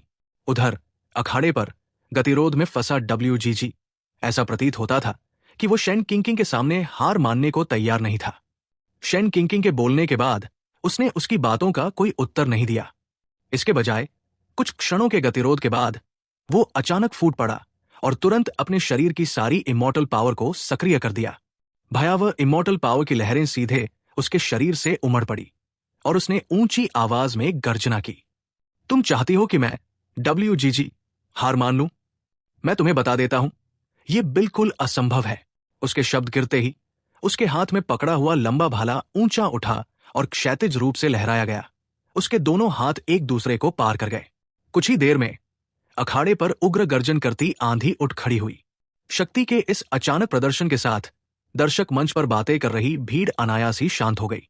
अपनी चर्चाएं एक ओर रखकर फिर से अपना ध्यान अखाड़े पर केंद्रित कर दिया। WGG के आत्मसमर्पण से इनकार का सामना करते हुए शेन किंकिंग का उसे बख्शने का कोई इरादा नहीं था। एक ठंडी फुफकार के बाद उसके हाथ की हॉयू स्वॉर्ड तुरंत आगे बढ़ी और उसके साथ कई स्वॉर्ड शैडोज सीधे WGG की ओर बढ़ गए। धड़ाम! लंबे भाले और स्वॉर्ड शैडोज की टक्कर से गड़गड़ाहट जैसी गर्जना उत्पन्न हुई। जैसे ही वो गर्जना गूंजी, यद्यपि WGG ने अपने सामने की सभी स्वॉर्ड शैडोज को तोड़ दिया, उसकी पीठ पहले से ही चमकते लाल रक्त से रंग चुकी थी। हॉयू स्वॉर्ड से निकलने वाली तीक्ष्ण स्वॉर्ड क्यूआई एक उग्र बाघ की तरह थी, जो घाव के माध्यम से उसके शरीर में प्रवेश कर रही थी और लगातार उसके आंतरिक अंगों को नष्ट कर रही थी। बुरा हो गया। WGG, जल्दी हार मान लो। धत्तेरे की, इस मूर्ख लड़के को क्या हो गया है? क्या वो उसी अखाड़े पर मरना चाहता है? दर्शक मंच पर बैठे एक्साये यिन ये दृश्य देखकर गहराई से भौहें सिकोड़ने से स्वयं को रोक नहीं सके। उन्होंने चिंतित चेहरे के साथ कमजोर स्वर में पुकारा। इस समय WGG का शरीर अत्यंत कमजोर हो चुका था। यद्यपि वो अपने कानों में एक्साये यिन की पुकारों को धुंधले रूप से सुन सकता था, फिर भी उसने शेन किंकिंग के सामने हार मानने से इनकार कर दिया, या यूं कहें, वो अपनी पूर्ण पराजय के तथ्य को स्वीकार करने के लिए तैयार नहीं था। यिन सेलेस्टियल कोर्ट के प्रथम प्रतिभाशाली के रूप में वो शेन किंकिंग जैसी अज्ञात व्यक्ति के सामने, जिसका नाम तक उसने कभी नहीं सुना था, दो चाले भी कैसे नहीं टिक सकता था। ये देखकर कि उसके सामने अब स्वॉर्ड शैडोज का अवरोध नहीं था, स्वाभाविक रूप से उसके पास आगे बढ़ने का मार्ग था। तुरंत उसका शरीर चमका और उसका शरीर बिजली की एक चमक में बदल गया, अपने मूल स्थान से गायब हो गया। जो हॉयू स्वॉर्ड उसकी पीठ में धंसी हुई थी, उसे भी उसने बलपूर्वक बाहर खींच लिया। पुफ! ताजा रक्त की एक धार बाहर फूट पड़ी और जब WGG फिर से दिखाई दिया, तब वो पहले ही शेन किंकिंग से 10 मीटर दूर पहुंच चुका था। मैं WGG कभी आत्मसमर्पण नहीं करूंगा, उसने गर्जना की। उसके हाथ का लंबा भाला तुरंत घुमाया गया और चारों दिशाओं से भयावह इमॉर्टल पावर एकत्र होकर उसके भाले की नोक पर सिमटने लगी। इसके बाद हेवन और अर्थ के बीच अचानक एक दहकती हुई ऊर्जा फूट पड़ी। असीम इमॉर्टल पावर के आवरण के नीचे WGG का शरीर और उसके हाथ का लंबा भाला लगभग एक हो गए। लंबा भाला आकाश को चीरता हुआ सीटी जैसी ध्वनि उत्पन्न कर रहा था। उसकी ऑरा को किसी भी प्रकार कम नहीं आंका जा सकता था। एक हेवनली इमॉर्टल रियल्म एक्सपर्ट का पूर्ण शक्ति वाला प्रहार वास्तव में अत्यंत भव्य था। अखाड़े का वो भाग जहां वो खड़ा था, उसकी ऑरा की शक्ति से सीधे टूटकर चकनाचूर हो गया। WGG ने जोर से अपना पैर भूमि पर पटका और उसका शरीर उस दहकती इमॉर्टल पावर के साथ बिजली की एक चमक में बदलकर शेन किंकिंग की ओर प्रहार करता हुआ बढ़ा। गंभीर रूप से घायल होने के बावजूद WGG को इतना शक्तिशाली आक्रमण करते देखकर सभी लोग प्रशंसा में विस्मित हुए बिना नहीं रह सके। हालांकि शेन किंकिंग ने पूरे समय शांत भाव बनाए रखा, मानो ऐसा आक्रमण उसके सामने बच्चों का खेल मात्र हो, उसके गंभीर ध्यान के योग्य भी न हो। WGG को बिजली की चमक में बदलकर अपनी ओर आते और अपने सामने पहुंचते देख शेन किंकिंग ने बिना किसी जल्दबाजी के हॉयू स्वॉर्ड को समेट लिया। तुरंत उसके पैरों के नीचे मंद, झिलमिलाती तारों जैसी रोशनी प्रकट हुई। उसने बस हल्का सा कदम बढ़ाया और उसका शरीर फिर से रहस्यमय ढंग से गायब हो गया। और ठीक उसी क्षण जब वो गायब हुई, WGG ने अपने भाले के साथ आगे प्रहार किया। अपने आक्रमण को फिर से खाली जाते देखकर उसका पहले से पीला चेहरा और भी अधिक फीका पड़ गया। तेज, बहुत तेज, वो स्पष्ट रूप से पहले से अधिक तेज था और उसने सोचा था कि वो शेन किंकिंग को चोट पहुंचा सकेगा, लेकिन उसने कभी नहीं सोचा था कि उसकी गति उससे भी अधिक होगी। विभिन्न विचार और संदेह उसके मन में कौंध गए, लेकिन अगले ही क्षण उसकी आंखों के सामने तारों जैसी रोशनी की एक चमक लहराई। WGG की पुतलियां तुरंत सिकुड़ गई और उसने अचानक अपना लंबा भाला वापस खींच लिया। फिर तेजी से घूमकर पीछे की ओर फिर से भाले से प्रचंड प्रहार किया। ठनन! इमोर्टल आर्टिफैक्ट की टक्कर की स्पष्ट ध्वनि चिंगारियों के साथ गूंज उठी और भयावह विकराल ऑरा की लहरें अनंत ज्वार की तरह बाहर उमड़ पड़ी। तुरंत ही पूरा युद्ध मंच स्पीयर इंटेंट और स्वॉर्ड इंटेंट से भर गया। ऐसा प्रतीत हो रहा था कि WGG ने पहले से ही इसकी अपेक्षा कर रखी थी और उसने उसकी ओर प्रहार करती हॉयू स्वॉर्ड की नोक को रोक लिया। हालांकि हॉयू स्वॉर्ड से निकल रहे तीक्ष्ण स्वॉर्ड इंटेंट के दबाव में यहां तक कि उसका पूर्ण शक्ति से किया गया प्रहार भी प्रतिरोध करने में असमर्थ दिखाई देने लगा। भाले का पतला दंड दबाव के कारण थोड़ा झुक गया। लंबे भाले से उत्पन्न कंपन सीधे उसकी हथेली तक पहुंच गया, जिससे उसे तीव्र पीड़ा होने लगी। ये कैसे संभव है? ये हेवनली इमोर्टल रियल्म के अर्ली स्टेज वाले व्यक्ति की शक्ति कैसे हो सकती है? मेरा पूर्ण शक्ति वाला प्रहार, ये तो मुकाबला करने की योग्यता तक नहीं रखता। लंबे भाले से वापस लौट रही भयावह शक्ति को महसूस करते हुए WGG का चेहरा तुरंत रक्तहीन हो गया। इस क्षण उसने अभूतपूर्व असहायता का अनुभव किया। जहां तक WGG के विचारों का प्रश्न था, शेन किंकिंग को उसकी कोई परवाह नहीं थी। उसने केवल थोड़ा और बल लगाया और हॉयू स्वॉर्ड से हल्की तारकीय आभा प्रवाहित हुई, जबकि तीक्ष्ण स्वॉर्ड की वाई एक बार फिर संघनित होकर फूट पड़ी। उसके हाथ में मौजूद हॉयू स्वॉर्ड ने एक बार फिर स्वॉर्ड इंटेंट को एकत्रित कर लिया। हालांकि पहले के विपरीत तारों की आभा से युक्त ये स्वॉर्ड की वाई कुछ शांत प्रतीत हो रही थी। शेन किंकिंग ने अपनी कलाई घुमाई और WGG के हाथ में पकड़ा हुआ लंबा भाला, जो उसके साथ गतिरोध में था, तुरंत उछलकर दूर जा गिरा और उसकी पकड़ से छूट गया। बुरा हो गया। ये दृश्य देखकर WGG के चेहरे का रंग बदल गया और उसने जल्दी से चिल्लाते हुए अपना शरीर तीव्र गति से पीछे हटाया। लेकिन शेन किंकिंग उसे भागने का अवसर कैसे दे सकती थी? जैसे ही उसका शरीर पीछे हटा, शेन किंकिंग पहले ही अपनी लंबी तलवार उठा चुकी थी और उस पर लगातार प्रहार कर रही थी। हल्की तारकीय आभा वाली स्वॉर्ड की वाई तुरंत हॉयू स्वॉर्ड से मुक्त कर दी गई। WGG ने प्रतिकूल स्थिति देखकर अपनी मूवमेंट टेक्निक का उपयोग करके बचने का प्रयास किया, लेकिन उसके क्षतिग्रस्त आंतरिक अंग उसे अपनी इच्छा पूरी करने कैसे दे सकते थे? एक जलती हुई पीड़ा तुरंत उस पर आ गिरी और सीधे उसके मस्तिष्क तक जा पहुंची। तारकीय आभा वाली स्वॉर्ड की वाई एक धावा बोलते हुए हिंस्र पशु की तरह निर्दयता से उसके शरीर पर आ गिरी और उसका शरीर टूटी डोर वाली पतंग की तरह स्वॉर्ड की वाई की शक्ति से पीछे की ओर उछाल दिया गया, जब तक कि वो कई मीटर दूर स्थित एक विशाल पत्थर के स्तंभ से टकराकर अंततः रुक नहीं गया। Chapter 477 determined. WGG को, जिसे शेन किंकिंग ने कई मीटर दूर उड़ा दिया था और जो अब बेहोश होकर जमीन पर पड़ा था, देखकर सभी की आंखों में सदमे का भाव था और पूरा मिरर बैरियर एक अजीब सी खामोशी में डूब गया। चाहे वे लोग हो जो स्टैंड्स में बैठे थे या वे प्रोडिजीज जो अरीना के पास खड़े होकर चुनौती देने की अपनी बारी का इंतजार कर रहे थे, कोई भी लंबे समय तक अपने होश में नहीं आ सका। हालांकि वे अपने दिल में जानते थे कि WGG हार जाएगा, लेकिन जो उन्होंने नहीं सोचा था वो ये था कि WGG इतनी निर्णायक हार झेलेगा। आखिरकार WGG भी एक इमोर्टल कोड का प्रोडिजी था और 7 ग्रेट इमोर्टल कोड्स की युवा पीढ़ी में वो शीर्ष स्तर के लोगों में था। इसके अलावा उसका अपना रियल्म शेन किंकिंग से 2 छोटे रियल्म्स ऊंचा था। फिर वो इतना बुरी तरह कैसे हार गया? इसलिए सभी लोग शेन किंकिंग की ताकत से कुछ हद तक स्तब्ध थे और विश्वास करना कठिन मान रहे थे। याई बहन, तुम बहुत शानदार हो। अच्छा किया। इस अत्यंत शांत वातावरण में, जिसे कोई नहीं जानता था कैसे तोड़ा जाए, एक आवाज जो रात के पक्षी जैसी हल्की और मधुर थी, साथ में तालियों की एक श्रृंखला गूंज उठी। स्टैंड्स में विशाल भीड़ के बीच एक छोटी गुड़िया जैसी प्यारी आकृति अपने हाथ हिलाते हुए खुशी से शेन किंकिंग को चीयर कर रही थी। जो अरीना पर खड़ी थी, उसके चेहरे पर बहुत खुश भाव था। उस हल्की और मधुर आवाज ने स्वाभाविक रूप से सदमे में पड़े लोगों को जगा दिया।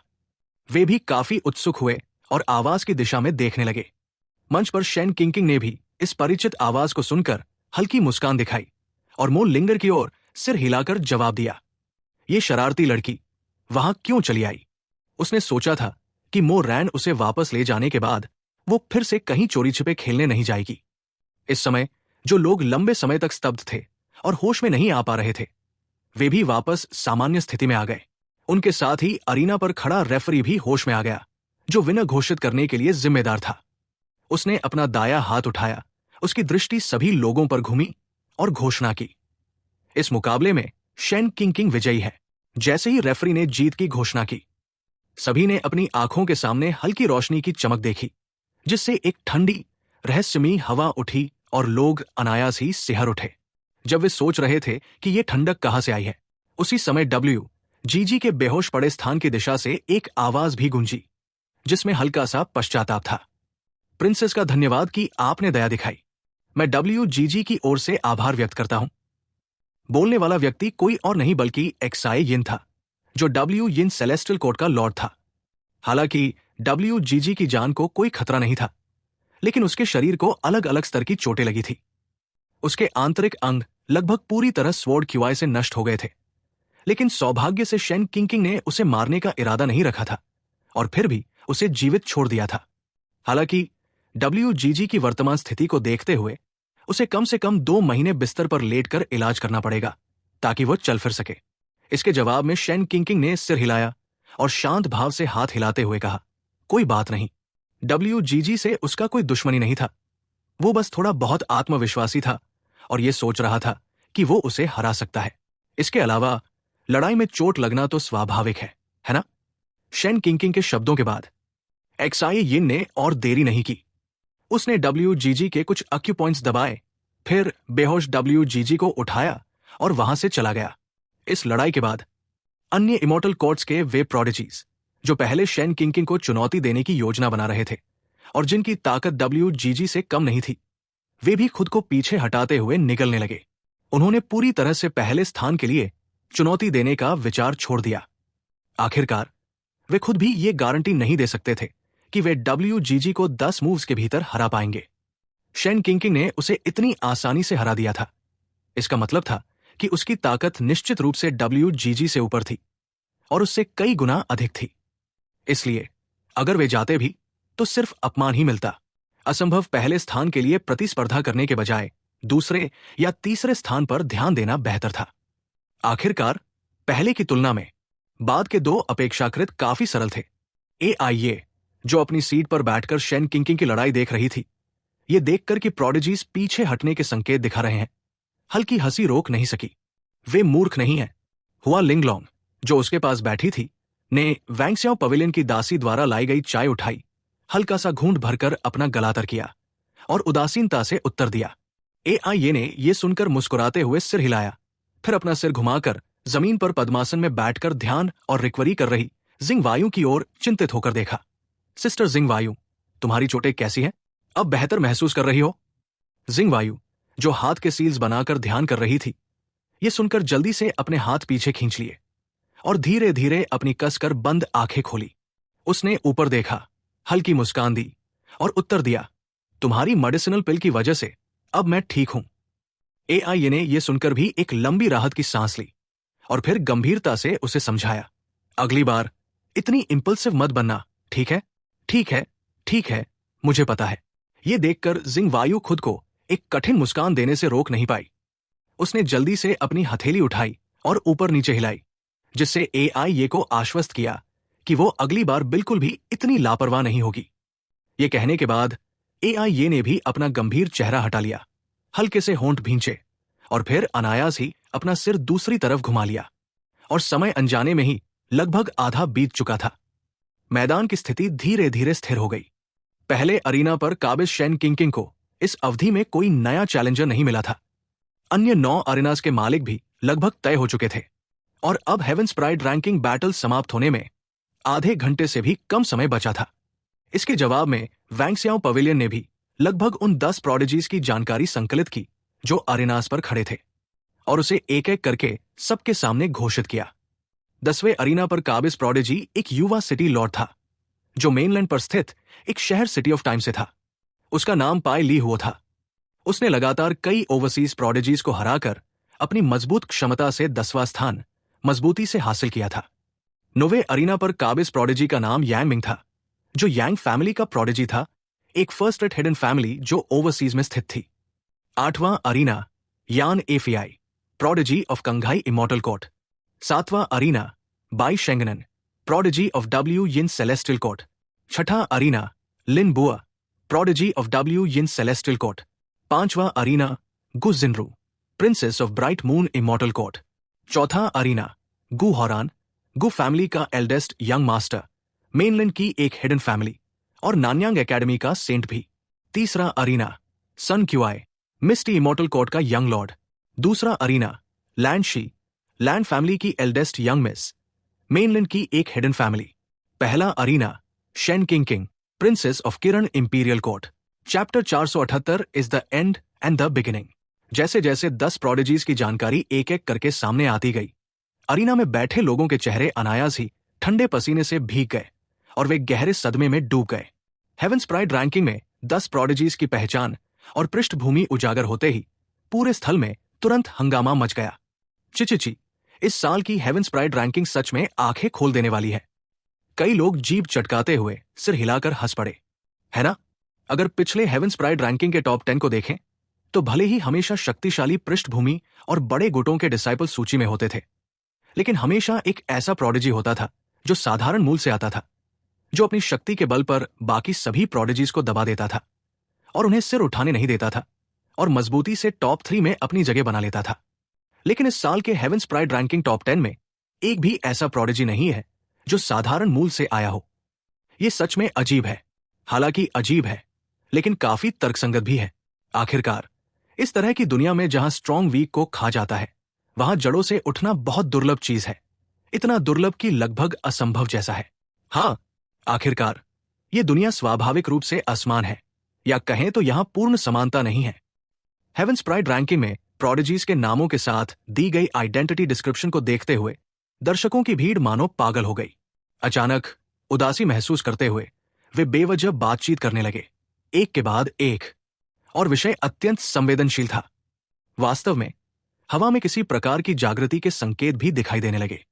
ये देखकर वैंगसियाओ पवेलियन के इमॉर्टल सॉवरेंस, जो व्यवस्था बनाए रखने के लिए जिम्मेदार थे, उनके दिलों में ठंडक दौड़ गई।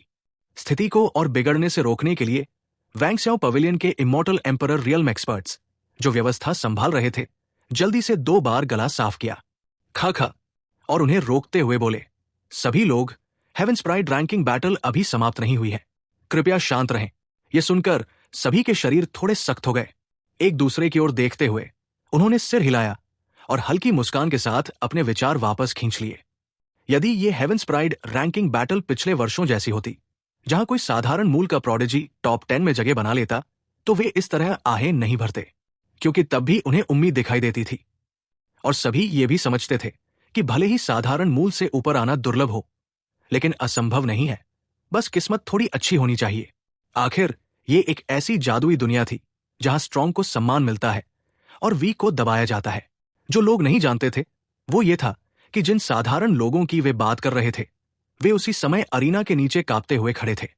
यदि उनकी बातें या विचार उन तक पहुंच जाते तो वे निश्चित रूप से उंगली उठाकर उन्हें ऐसे जवाब देते, तुम बहुत महान हो, तुम बहुत नोबल हो, तुम बहुत इनक्रेडिबल हो, तुम बहुत अमेजिंग हो, तुम बहुत कैपेबल हो, तुम्हारे पास बहुत हिम्मत है। अगर तुम सच में इतने महान हो तो जाओ और 4 इमॉर्टल एम्परर्स के सामने गोस्ट पोजेशन करके दिखाओ। ये लोग सच में बिना दर्द महसूस किए बात कर रहे हैं। ये देखकर कि ये बेहद नीरस हेवंस प्राइड रैंकिंग बैटल अब समाप्त होने वाली थी, शेन किंग ने कंधे उचकाए और काफी बेबसी महसूस की।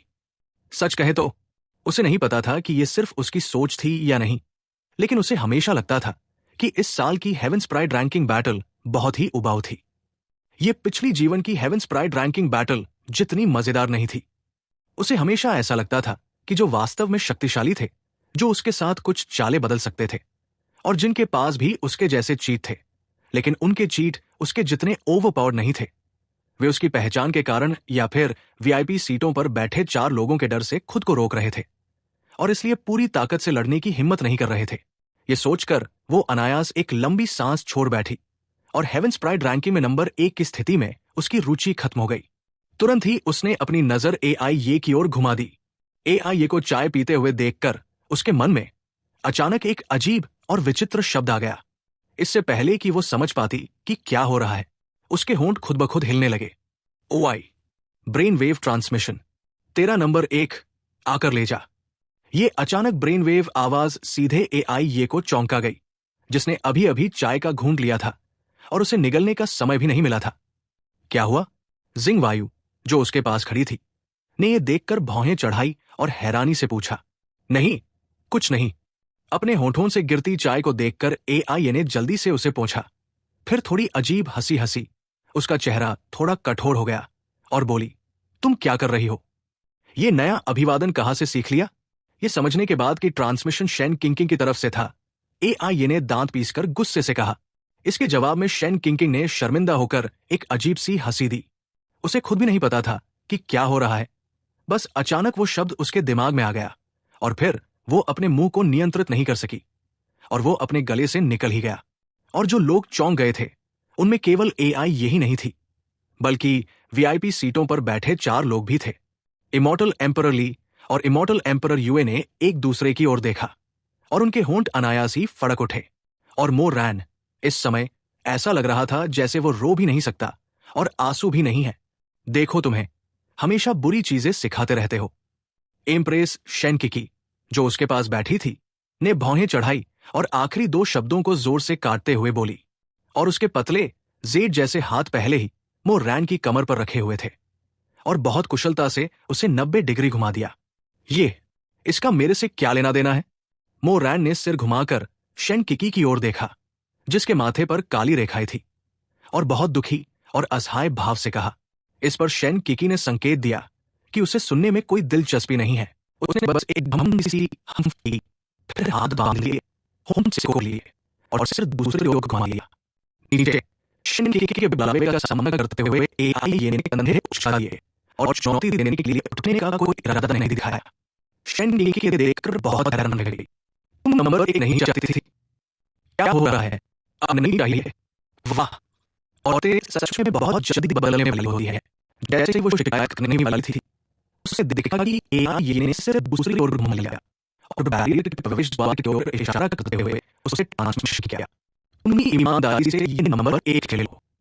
देखो, क्या वो मछली नहीं है जो खुद को रोक नहीं पाई और काटने के लिए मरने को तैयार है। Chapter 479, barking words are useless.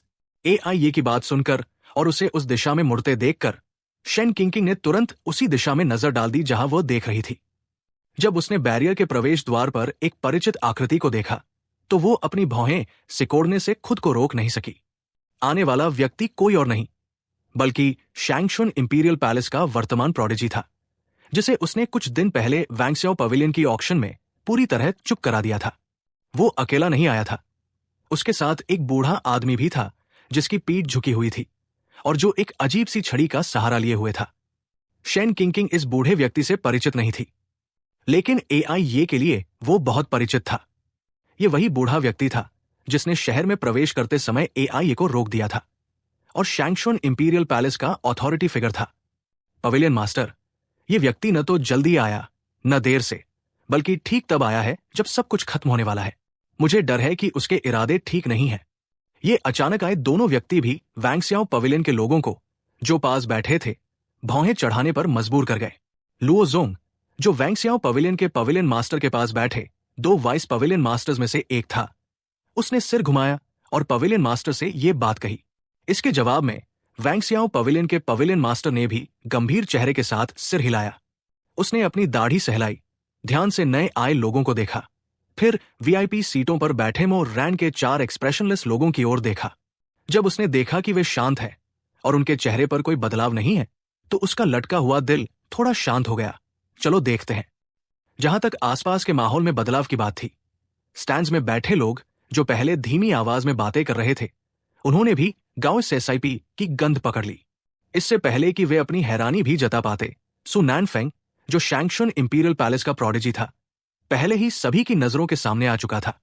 Dragon serpent immortal emperor को साथ लेकर अपने अहंकारी भाव और ऊंचा सिर उठाए हुए धीमी चाल से आगे बढ़ रहा था। उसके पास खड़े लोग उसकी ऑरा से दबाव महसूस कर रहे थे। अनजाने में सांस रोक रहे थे और कई कदम पीछे हट गए।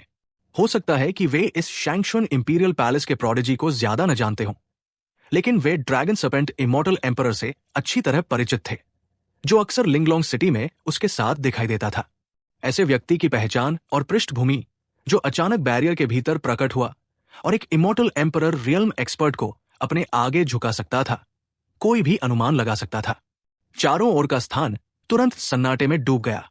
दृष्टि में आते ही सु नैनफेंग ने अरीना पर खड़े लोगों को देखा और उसके चेहरे पर हल्की तिरस्कार भरी मुस्कान आ गई। उसकी नजर सीधे शेन किंकिंग पर टिकी थी और उसकी आंखों में हत्या की इच्छा पूरी तरह बिना छिपाए झलक रही थी। उसने शेन किंकिंग की ओर उंगली उठाई और उपहास भरे स्वर में कहा, बिच, आखिरकार मैंने तुम्हें पकड़ ही लिया, है ना? आज अगर तुम यहां से सुरक्षित निकल गई तो मैं अपना नाम उल्टा लिख दूंगा। उसने दांत भींचकर कहा। उस दिन शेन किंकिंग के हाथों मिली बेइज्जती को याद करते हुए उसके भीतर का गुस्सा और बढ़ गया। जैसे ही ये शब्द निकले, स्टैंड्स पर बैठे दर्शक और अरीना के पास खड़े डर से कांपते प्रोडिजीज सभी चौंक गए और गले से लार निकली। वे धीरे धीरे पीछे हटने लगे, एक दूसरे से चिपकते हुए, और सु नैनफेंग के लिए बड़ा सा खाली स्थान बना दिया। साथ ही वे डर रहे थे कि इन दोनों के बीच की दुश्मनी कहीं उन्हें न घेर ले। ड्रैगन सर्पेंट इमॉर्टल एम्परर ने इस पर आंखें संकुचित कर हल्की मुस्कान दी। उसने मो रैन के 4 लोगों की ओर वीआईपी सीटों में देखा और अंत में अपनी नजर मो रैन पर स्थिर कर दी। शैंगशुन इंपीरियल पैलेस की जानकारी के अनुसार वो रहस्यमयी इमॉर्टल एम्परर जिसने ज़ू वुडी और नंगोंग हुआ को मार डाला था और जिसने पूरे मेडिसिन एम्परर वैली तथा 3000 सिटी के हु फैमिली का सफाया किया था, वो यही युवा और अपरिचित मो रैन था जिसे वह देख रहा था। शैंगशुन रियल में इमॉर्टल एम्परर रियल्म एक्सपर्ट्स की संख्या एक हाथ की उंगलियों से भी कम थी और शैंगशुन इंपीरियल पैलेस के पास सभी का पूरा रिकॉर्ड मौजूद था। लेकिन ये मो रैन एक अपवाद था, जैसे वो अचानक कहीं से प्रकट हो गया हो। शैंगशुन इंपीरियल पैलेस ने अपने सभी रिकॉर्ड खंगा लिए, फिर भी मो रैन के बारे में कोई जानकारी नहीं मिल सकी। ऐसा लगता था जैसे ये व्यक्ति हवा में से पैदा हुआ हो, शैंगशुन रियल्म से संबंधित ही ना हो और अत्यंत रहस्यमय हो। जहां तक लोअर रियल्म की जांच की बात थी, वे इतने खाली नहीं थे कि उस पर ध्यान दे।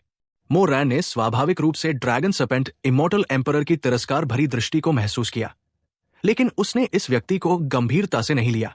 वो बस एक कचरा था, न पूरी तरह इंसान न दानव, केवल एक मृत विधि पर मजबूर होकर किसी तरह बेकार जीवन को लंबा खींच रहा था। इसके बजाय ये गर्म दिमाग वाला सु नैनफेंग उसके सामने ही उसकी बेटी का अपमान और उसे धमकी देने की हिम्मत कर बैठा था। सच में मृत्यु को बुला रहा था, लेकिन वो जल्दी कोई कदम नहीं उठाना चाहता था।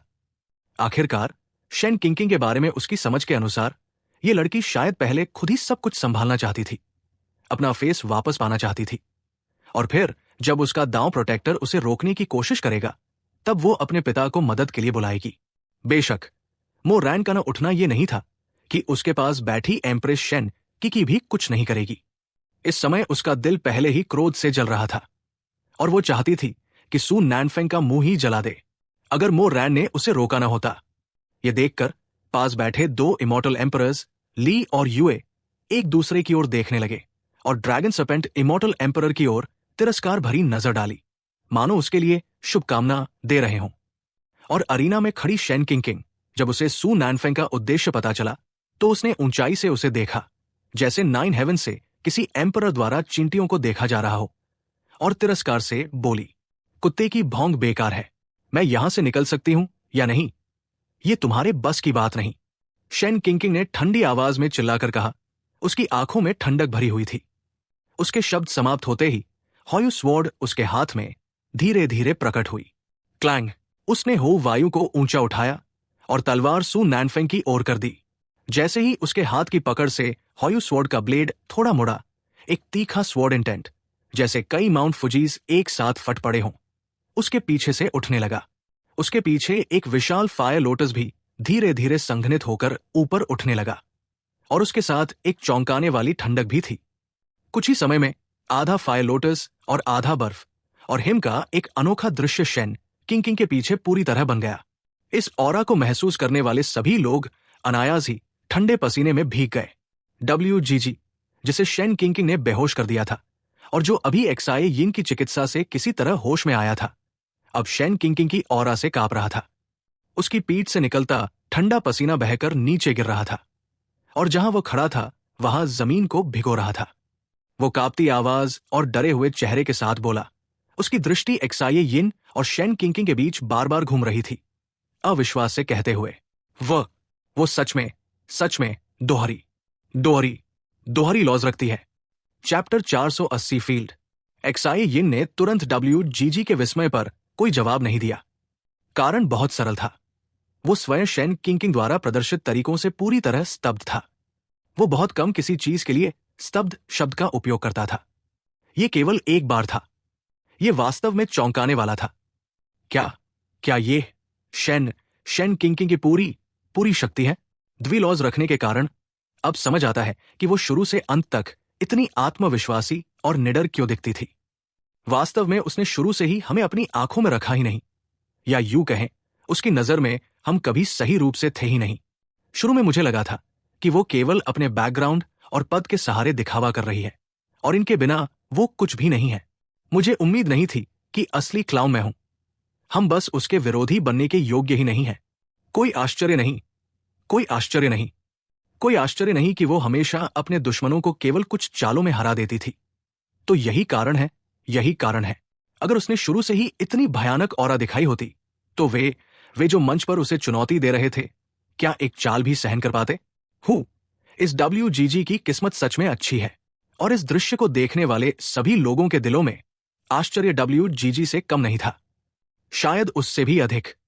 भीड़ के अलावा वैंगस्याओ पवेलियन के विभिन्न पवेलियन मास्टर्स और एल्डर्स भी स्तब्ध थे, लेकिन दूसरों की तुलना में अधिक अनुभवी और ज्ञानवान होने के कारण वे अनकह रूप से शांत रहे। द्विलॉज वाले प्रतिभाशाली दुर्लभ थे, लेकिन उनके वैंगस्याओ पवेलियन के लिए यह आश्चर्य की बात नहीं थी। आखिरकार एक ऐसा संगठन होने के नाते जो मुख्य रूप से जानकारी एकत्र करने पर केंद्रित था, वे स्वाभाविक रूप से जानते थे कि इस दुनिया में कई ऐसे प्रतिभाशाली हैं जिनके पास द्विलॉज है। WGG जो होश में लौट आया था, उसने भी अपने बारे में हो रही चर्चाएं सुन ली।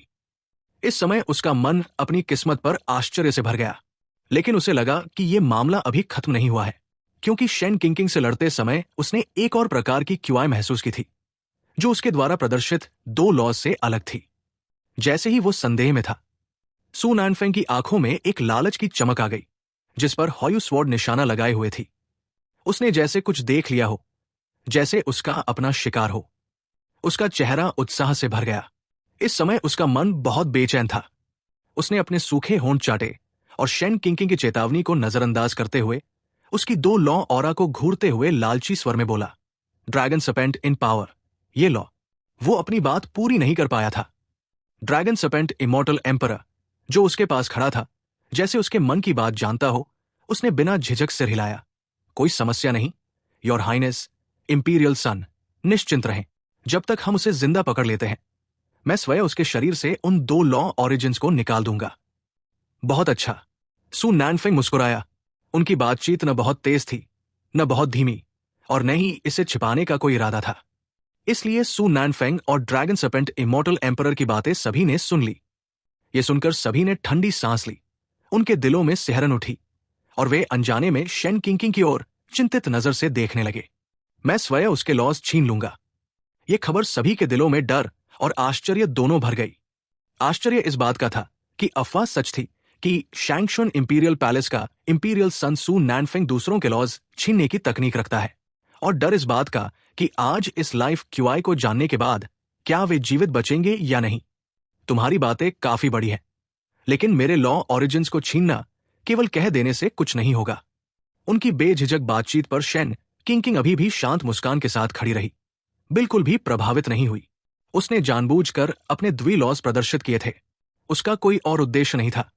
वो केवल सू नानफेंग के लालच को भड़काना चाहती थी ताकि वो उस पर हमला करे और वो अपना प्रदर्शन कर सके। हमअफ़ा शेन किंकिंग की उन बातों और उसके तिरस्कार भरे भाव को सुनकर सू नानफेंग के मन में अचानक असंतोष भर गया।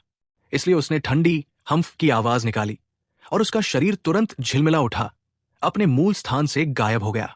जब वो फिर प्रकट हुआ, वो पहले ही अरीना के ऊपर हवा में था। इस समय उसकी पीठ के पीछे धीरे धीरे एक काला रहस्यमय पंख प्रकट हुआ जो लगातार हवा को फड़फड़ा रहा था। उसके शरीर के चारों ओर एक काली रक्तलाल रोशनी लगातार तैर रही थी और घूम रही थी। वो रक्तलाल रोशनी उसके शरीर से कई मील तक फैली हुई थी, जिसमें परत दर परत रक्त की लहरें जुड़ी हुई थी। उसकी पीठ से जुड़ा वो काला पंख भी लगातार फड़फड़ा रहा था और चारों दिशाओं से काली रोशनी लगातार इकट्ठी होकर उस मंद रक्तलाल रोशनी में मिल रही थी और एक बहुत ही अजीब डोमेन बना रही थी। इस समय वो एक डीमन वेनरेबल के अवतार जैसा लग रहा था। उसके पूरे शरीर में अजीबता फैली हुई थी। Ancient emperor domain, netherworld law. ये बैरियल एम्परर वैली की चीज उसके ऊपर कैसे आ सकती है? वीआईपी सीट्स में बैठे इमॉर्टल एम्परर ली ने जब अरीना के ऊपर हवा में तैरते सुन नैनफेंग को देखा और उसकी वो अजीब ऑरा देखी तो उसकी भौहें हल्की सी सिकुड़ गई और उसने आश्चर्य के साथ कहा। यह सुनकर मो रैन के मन में भी थोड़ा संदेह पैदा हुआ, लेकिन उसने इमॉर्टल एम्परर ली से पूछने का कोई इरादा नहीं किया, क्योंकि उसके पास सिस्टम था और सिस्टम ने जैसे उसके विचारों को महसूस कर लिया। एक लंबी आह भरने के बाद उसने बेबस होकर समझाया, एनसी एम्परर डोमेन। नाम के अनुसार ये एक डोमेन है। जो कोई भी इस डोमेन को प्राप्त करता है या इसे समझता है, वो तथाकथित इंपीरियल ऑरा को प्रदर्शित कर सकता है, जिससे आठों दिशाएं भयभीत हो जाती है। केवल डराने के अलावा ये डोमेन के भीतर मौजूद दुश्मनों की युद्ध शक्ति को लगभग 30 से 50% तक कम भी कर सकता है, जिसमें इमॉर्टल आर्ट्स, फॉर्मेशन और मेडिसिनल पिल्स शामिल हैं, जो हमले में उपयोग होती है। संक्षेप में, ये एक बहुत ही हेवन डिफाइंड चीज है। हालांकि ये तथाकथित इंपीरियल ऑरा केवल इमॉर्टल सॉवरेन रियल्म से नीचे के लिए उपयोगी है, लेकिन इमॉर्टल सॉवरेन्स इसमें शामिल नहीं है। जहां तक नेदरवर्ल्ड लॉ का सवाल है, मुझे बताने की जरूरत है क्या? सिस्टम ने असंतोष से होंठ सिकोड़े। उसे यकीन नहीं था कि मो रैन, जिसके पास अनगिनत लॉज है, नेदरवर्ल्ड लॉ का काम नहीं जानता होगा। समझ गया, तुम जा सकते हो, छोटे सिस्टम। मो रैन ने समझते हुए अपने मन में शांत स्वर में कहा। उसने सिस्टम की असंतुष्टि को पूरी तरह अनदेखा कर दिया, क्योंकि उसकी असंतुष्टि बेकार थी। जो समझाना था वो तो समझाना ही पड़ेगा। उसे बस सिस्टम के उस भाव को पसंद था जिसमें वह उसे मारना चाहता था, लेकिन मार नहीं सकता था। मूर्ख। इसके जवाब में सिस्टम ने बिना किसी शिष्टता के गाली दी और फिर गायब हो गया। जब मो रैन सिस्टम से जानकारी ले रहा था, अरीना पर पहुंचे सु नैनफेंग को शेन किंग के भारी तलवार प्रहार का सामना करना पड़ा। शेन किंग का शरीर झिलमिला उठा और वो हवा में दिखावा कर रहे सु नैनफेंग की ओर तेजी से बढ़ी और पूरी ताकत से वार किया। उसके चारों ओर की इमॉर्टल पावर और लॉज भी एक साथ आसमान भर की स्वॉर्ड क्यूआई में बदल गए। जैसे ही उसने तलवार घुमाई, एक भ्रमात्मक आइस और फायर से असंगत ड्रैगन, जो लॉज से बना था, भी संघनित होकर स्वॉर्ड क्यूआई से जुड़ गया। Chapter 481 the meaning of space. उफ, कितना दिखावटी। सु नैनफेंग के होंठ तिरछे होकर एक उपहासपूर्ण तिरस्कार भरी मुस्कान में बदल गए जब वो स्वॉर्ड क्यूआई और दो लॉज से बनी भ्रमात्मक फायर ड्रैगन को अपनी ओर चार्ज करते हुए देख रहा था। फिर उसने बस अपनी हथेली थोड़ी सी ऊपर उठाई और उसे उस चार्ज करती हुई sword QI ice fire dragon की ओर साथ दिया। बूम। किसी के भी प्रतिक्रिया देने या ये सोचने से पहले कि सु नैनफेंग अपने बचाव के लिए कौन सा स्पेल इस्तेमाल करने वाला है, आकाश से एक कान फाड़ देने वाला बूम गूंज उठा। ये ऐसा था जैसे वो आसमान को चीर देना चाहता हो। इससे लोगों के दिलों को कंपा दिया। जब सभी ने अपनी हैरानी को संभाला और आकाश की ओर देखा, तो उन्होंने तुरंत देखा कि सु नैनफेंग की हथेली से अनगिनत काली खून जैसी लाल रोशनी लेजर बारिश की तरह लगातार शेन किंग पर हमला कर रही थी। शेन किंग, जो तलवार लेकर आगे बढ़ रही थी, शांत भाव बनाए रखे हुई थी। वो बिना जल्दबाजी के आसानी से उन्हें चकमा देती हुई सु नैनफेंग के सामने पहुंच गई। सु नैनफेंग के चेहरे पर एक हल्का आश्चर्य आया, लेकिन वो जल्दी ही गायब हो गया। उसकी हथेली से फूटती हुई काली खून जैसी रोशनी सीधे शेन किंग द्वारा छोड़े गए स्वॉर्ड ड्रैगन से टकरा गई। भयावह ऑरा ने तुरंत पूरे बैरियर के भीतर की स्पेस को तीव्रता से कंपन और तरंगित कर दिया। दोनों स्पेल हमलों से उत्पन्न अनेक आफ्टरशॉक्स चारों दिशाओं में फैल गए। उसके पीछे से संकुचित पंख लगातार फड़फड़ाते रहे और भयानक काली रहस्यमयी रोशनी छोड़ते रहे, जो कई मीटर तक फैलकर सभी 10 अरेनास को घेरने लगी और फिर उसकी वृद्धि रुक गई। डर रहा, आखिर ये क्या हो रहा है? इस अचानक स्थिति और भयानक दबाव के आते ही अरेनास पर खड़े सभी लोग घबराहट में आ गए। साथ ही चौथे अरेना पर खड़ा गुहरान भी अपने शरीर में परिवर्तन महसूस कर रहा था और मन ही मन आश्चर्य से चिल्ला उठा। आफ्टरशॉक्स की तरंगों के साथ उसकी चिंतित दृष्टि तुरंत दूसरे अरीना पर खड़ी लैंडशिप पर झटकी, जो शेन किंकिंग के सबसे करीब थी। जब उसने देखा कि इन हमलों के आफ्टरशॉक्स बिजली की गति से लैंडशी को टकराने वाले हैं और लैंडशी के पास बचने का समय नहीं है, तो वो जोर से चिल्ला उठा, लैंडशी सावधान। जैसे ही उसके शब्द गिरे, उसके शरीर से सेलेस्टियल इमॉर्टल रियल की कल्टीवेशन की ऑरा भी फूट पड़ी और उसकी इमॉर्टल पावर एक अनंत नदी की तरह बहने लगी। उसकी आकृति झिलमिला गई और वो तुरंत लैंडशी के सामने पहुंच गया। थाउजेंड इल्यूशंस फेस्ट, उसने अपनी स्थिति स्थिर की, धीरे से अपना दायां हाथ 1 इंच अपनी कमर के पीछे रखा और मन ही मन एक हल्की फुसफुसाहट के साथ उसका दायां हाथ तुरंत मुट्ठी में बदल गया और विशाल शक्ति एकत्र कर उसने पूरी ताकत से सामने आते आफ्टरशॉक्स पर प्रहार किया। भयावह फिस्ट इंटेंट तुरंत उससे फूट पड़ा और अनगिनत भ्रमात्मक मुट्ठी में बदल गया और एक विशेष वायु प्रवाह का निर्माण किया, जिसने आफ्टरशॉक्स को रोक दिया और उन्हें संतुलित कर दिया। तुम यहाँ क्या कर रहे हो? नए आए व्यक्ति को देखकर लैंडशी की भौहें तीव्रता से सिकुड़ गई। हालांकि उसके दिल में एक गर्माहट बह गई थी। उसकी चिंता और बढ़ गई, इसलिए वो सामने खड़ी युवक को डांटने से खुद को रोक नहीं पाई। गु हॉरान के चेहरे पर पहले से ही पसीना टपक रहा था और उसका गंभीर भाव और गहरा हो गया।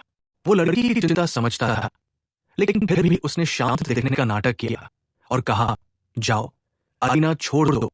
इन दोनों से निकलने वाली और पहले ही सेलेस्टियल इमॉर्टल रियल्म से बहुत आगे निकल चुकी है और ट्रू इमॉर्टल रियल्म के करीब पहुंच रही है। वे तो ट्रू इमॉर्टल रियल्म में प्रवेश करने की प्रवृत्ति भी दिखा रहे हैं। अगर मेरी अनुभूति गलत नहीं है, तो ये व्यक्ति पहले ही आधा कदम प्रोफाउंड इमॉर्टल रियल्म में रख चुका है। गु हॉरान ने ऊपर देखा। उसका चेहरा पीला और कमजोर था और वो सु नैनफेंग को अत्यंत आश्चर्य से देख रहा था। इस समय सु नैनफेंग एक डीमन लॉर्ड की तरह था, जो नीचे सभी जीवों को बिना किसी भाव के भय उत्पन्न करने वाले रूप में देख रहा था। जहां तक गु हॉरान की उपस्थिति का प्रश्न था, उसने उसे स्वाभाविक रूप से देखा, लेकिन थोड़ी सी हैरानी के बाद उसे अनदेखा कर दिया। आखिरकार इस समय उसकी दृष्टि में नीचे खड़ा हर व्यक्ति एक चींटी के समान था, महत्वहीन और देखने लायक भी नहीं। और जब गु हॉरान हमलों के आफ्टरशॉक से बचाव कर रहा था, तो वे प्रतिभाशाली लोग, जिनकी कल्टीवेशन रहस्यमय तरीके से आधे से अधिक दबा दी गई थी, भी तेजी से किनारे हटने लगे, ताकि दोनों लड़ाकों से जितना हो सके दूर रह सके। इस समय उनके चेहरे अत्यंत पीले हो चुके थे। लैंडशी ने यह सुनकर अपनी सांसें भी तेज कर ली। उसने अपने आप को कमजोर प्रतिभा वाला नहीं माना था और वो मानती थी कि वो इस युग में अपना नाम बना सकती है। लेकिन जब उसने सु नैनफेंग से निकल रही उस भयानक ऑरा का सामना किया, तो उसके भीतर एक ऐसा भाव उत्पन्न हुआ जिसे पार करना असंभव था। समय बहुत कम था, उसे और किसी विलाप का अवसर नहीं मिला। जैसे ही वो हाथ के सील बनाकर इस क्षेत्र से भागने की स्पेल लगाने वाली थी, उसके शरीर से अचानक एक बहुत ही अजीब स्टारलाइट निकली, जिसके साथ अत्यंत रहस्यमय स्पेस लॉ की फ्लक्चुएशंस थी। और इससे उसका मन क्षण भर के लिए आश्चर्य से स्थिर हो गया। और यही स्थिति गु हॉरान के साथ भी हुई। इससे पहले कि वो अधिक सोच पाती, उसने देखा कि गु हॉरान की रक्षा तुरंत टूट गई और उसकी इमॉर्टल पावर लगभग आधी दब जाने के कारण वो उस अजीब काले लाल रक्त जैसी रोशनी का सामना नहीं कर सका। वो रक्तलाल रोशनी उनकी ओर तेजी से बढ़ी और उनके चेहरे डर से तुरंत पीले पड़ गए।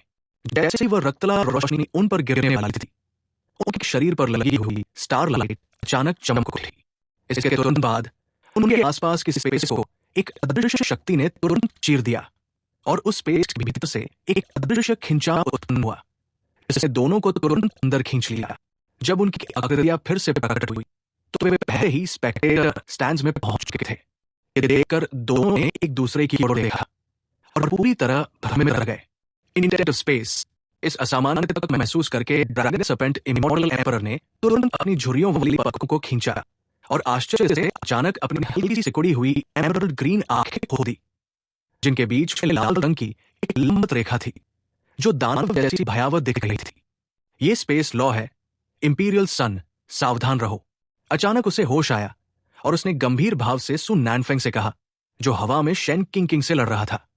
ड्रैगन सर्पेंट इमॉर्टल एम्परर की बात जैसे ही सु नैनफेंग के कानों में पहुंची, उसके भीतर आश्चर्य की लहर दौड़ गई। स्पेस लॉ, युद्ध के दौरान ध्यान भटकाना सबसे बड़ा टबू है। जैसे ही वो भ्रम और क्षणिक स्तब्धता में था, शेन किंग, जिसका शरीर आइस और फायर लोटस की डुअल लॉस से घिरा हुआ था, ने तिरस्कारपूर्ण मुस्कान के साथ अपनी तलवार उठाई और उस पर वार कर दिया। खतरा, ये सुनकर सु नैनफेंग अपने मन में चिल्ला उठा और तुरंत अपनी हथेली को क्लॉ में बदलकर नीचे आती हुई लंबी तलवार को रोकने की कोशिश करने लगा।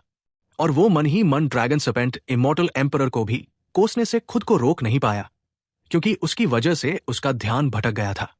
क्लैंग, हॉयू स्वॉर्ड तुरंत नीचे की ओर गिरी और सु नैनफेंग के क्लॉ से सिर्फ 1 इंच से भी कम दूरी पर आकर रुकी।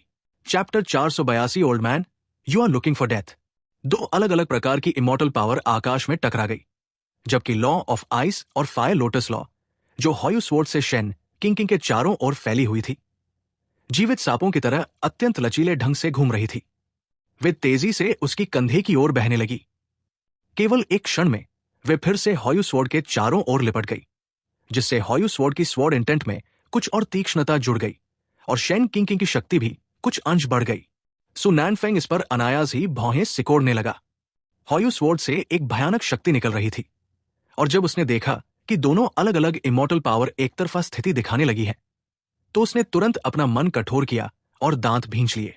उसने अपने दूसरे खाली हाथ की तर्जनी और मध्यमा अंगुली को साथ लाया और अजीब सीक्रेट रून्स तुरंत कीड़ों की तरह रेंगते हुए उसकी उंगलियों से निकलकर उसके शरीर पर फैलने लगे और उसे एक रहस्यमय कवच में ढक दिया। Amplification mistake art, first augmentation. Boom! उसकी धीमी गर्जना के गिरते ही उसकी पहले से कमजोर ऑरा अचानक उफान पर आ गई और फिर से स्थिति बराबर हो गई।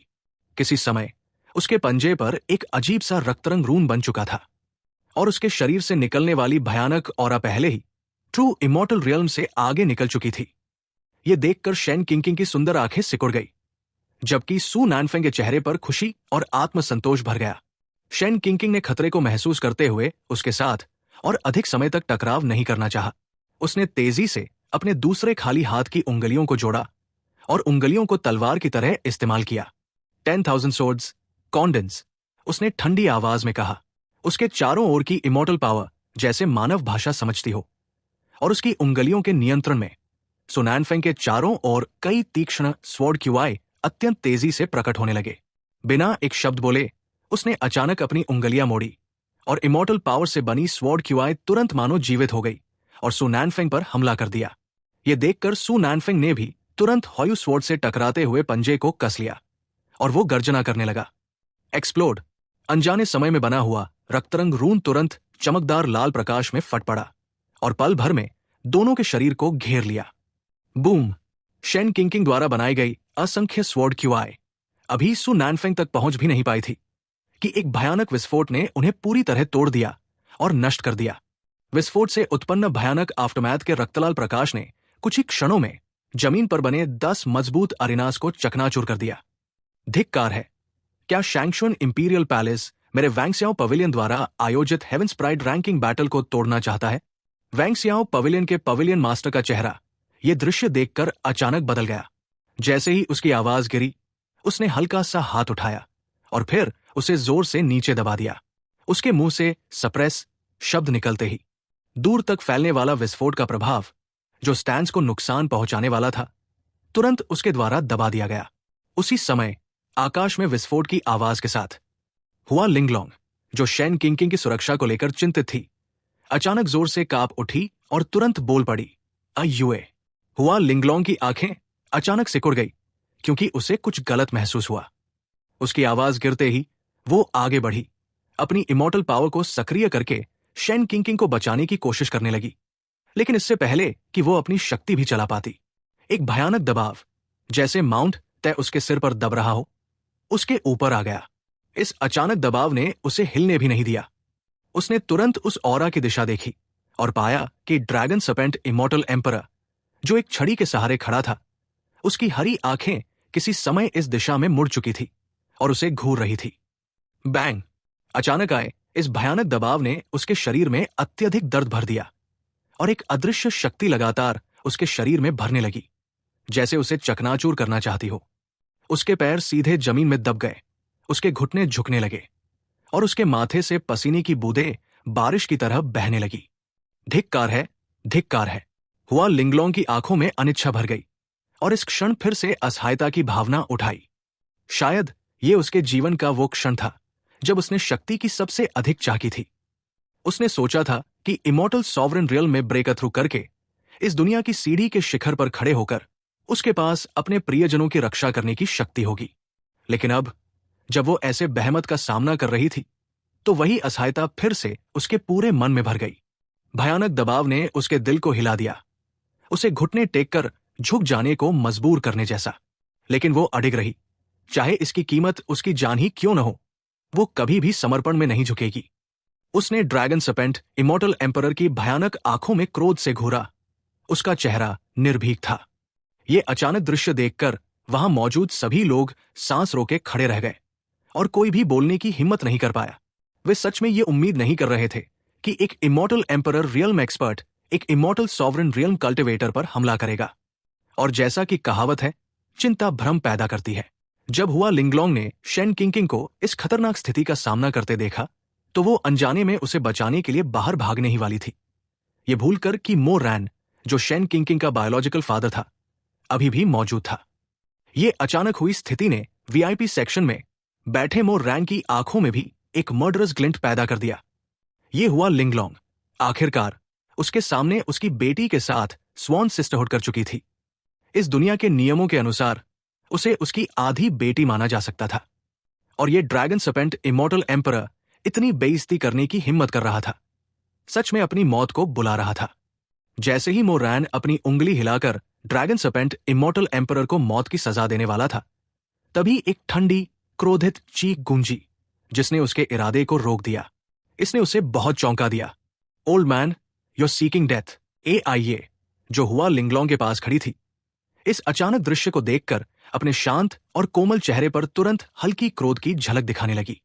उसने बिना एक शब्द बोले अपना हाथ बढ़ाया और हुआ लिंगलोंग के कंधे पर रख दिया, जिससे उस पर पड़ा दबाव कम हो गया और उसके दूसरे हाथ की उंगलियां किसी अज्ञात क्षण में पहले ही मजबूती से जुड़ चुकी थी और उनके बीच एक टैलिस्मान प्रकट हो गया था जिस पर अजीब रून अंकित थे।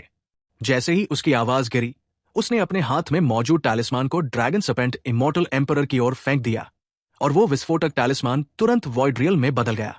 इसके तुरंत बाद एक भयावह स्वॉर्ड इंटेंट उस वॉइड रियल्म से घनीभूत होकर बाहर निकला और आसपास की मिरर बैरियर इस शक्ति के कारण कई बार हिल गई, मानो वो टूट ही जाएगी। उस स्वॉर्ड इंटेंट से निकलने वाली भयावह ऑरा पूरी तरह एक इमॉर्टल एम्परर एक्सपर्ट के फुल फोर्स स्ट्राइक के बराबर थी। ये देखकर ड्रैगन सर्पेंट इमॉर्टल एम्परर का चेहरा अचानक बदल गया। उसने जल्दी से हुआ लिंगलोंग पर से अपना दबाव हटा लिया और उसकी छड़ी तुरंत उठी। स्वॉर्ड इंटेंट का सामना करने के लिए उसे लक्ष्य करते हुए उसने उससे प्रतिरोध किया और उसके चारों ओर की इमॉर्टल पावर उबलते पानी की तरह तेजी से बहने लगी। बूम! एक कान फाड़ देने वाली गूंज सबके कानों में गूंज उठी और एक भयानक औरत तुरंत फैल गया। साथ ही वो दुनिया हिला देने वाली स्वॉर्ड इंटेंट भी।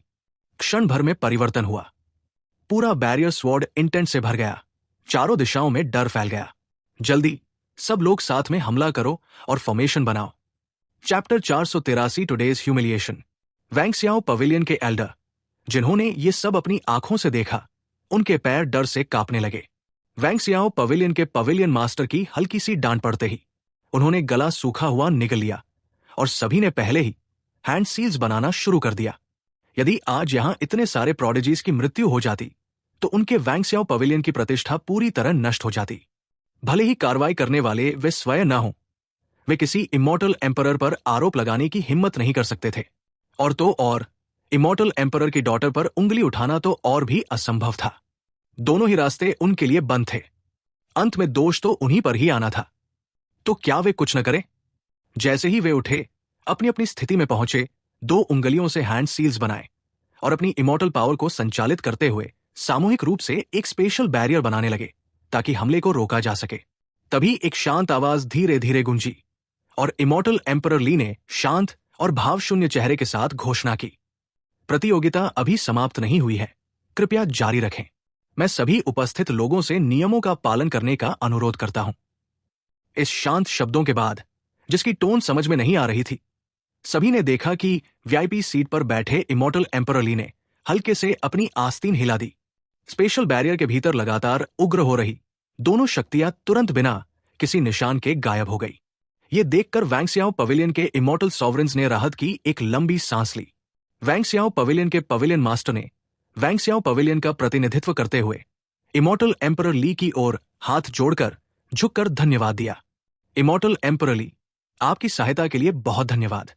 ये कहने के बाद वो थोड़ा रुका, फिर उसकी नजर ड्रैगन सर्पेंट इमॉर्टल एम्परर पर पड़ी। उसकी आंखों में एक तीखी चमक आई, लेकिन वो तुरंत छिपा ली गई।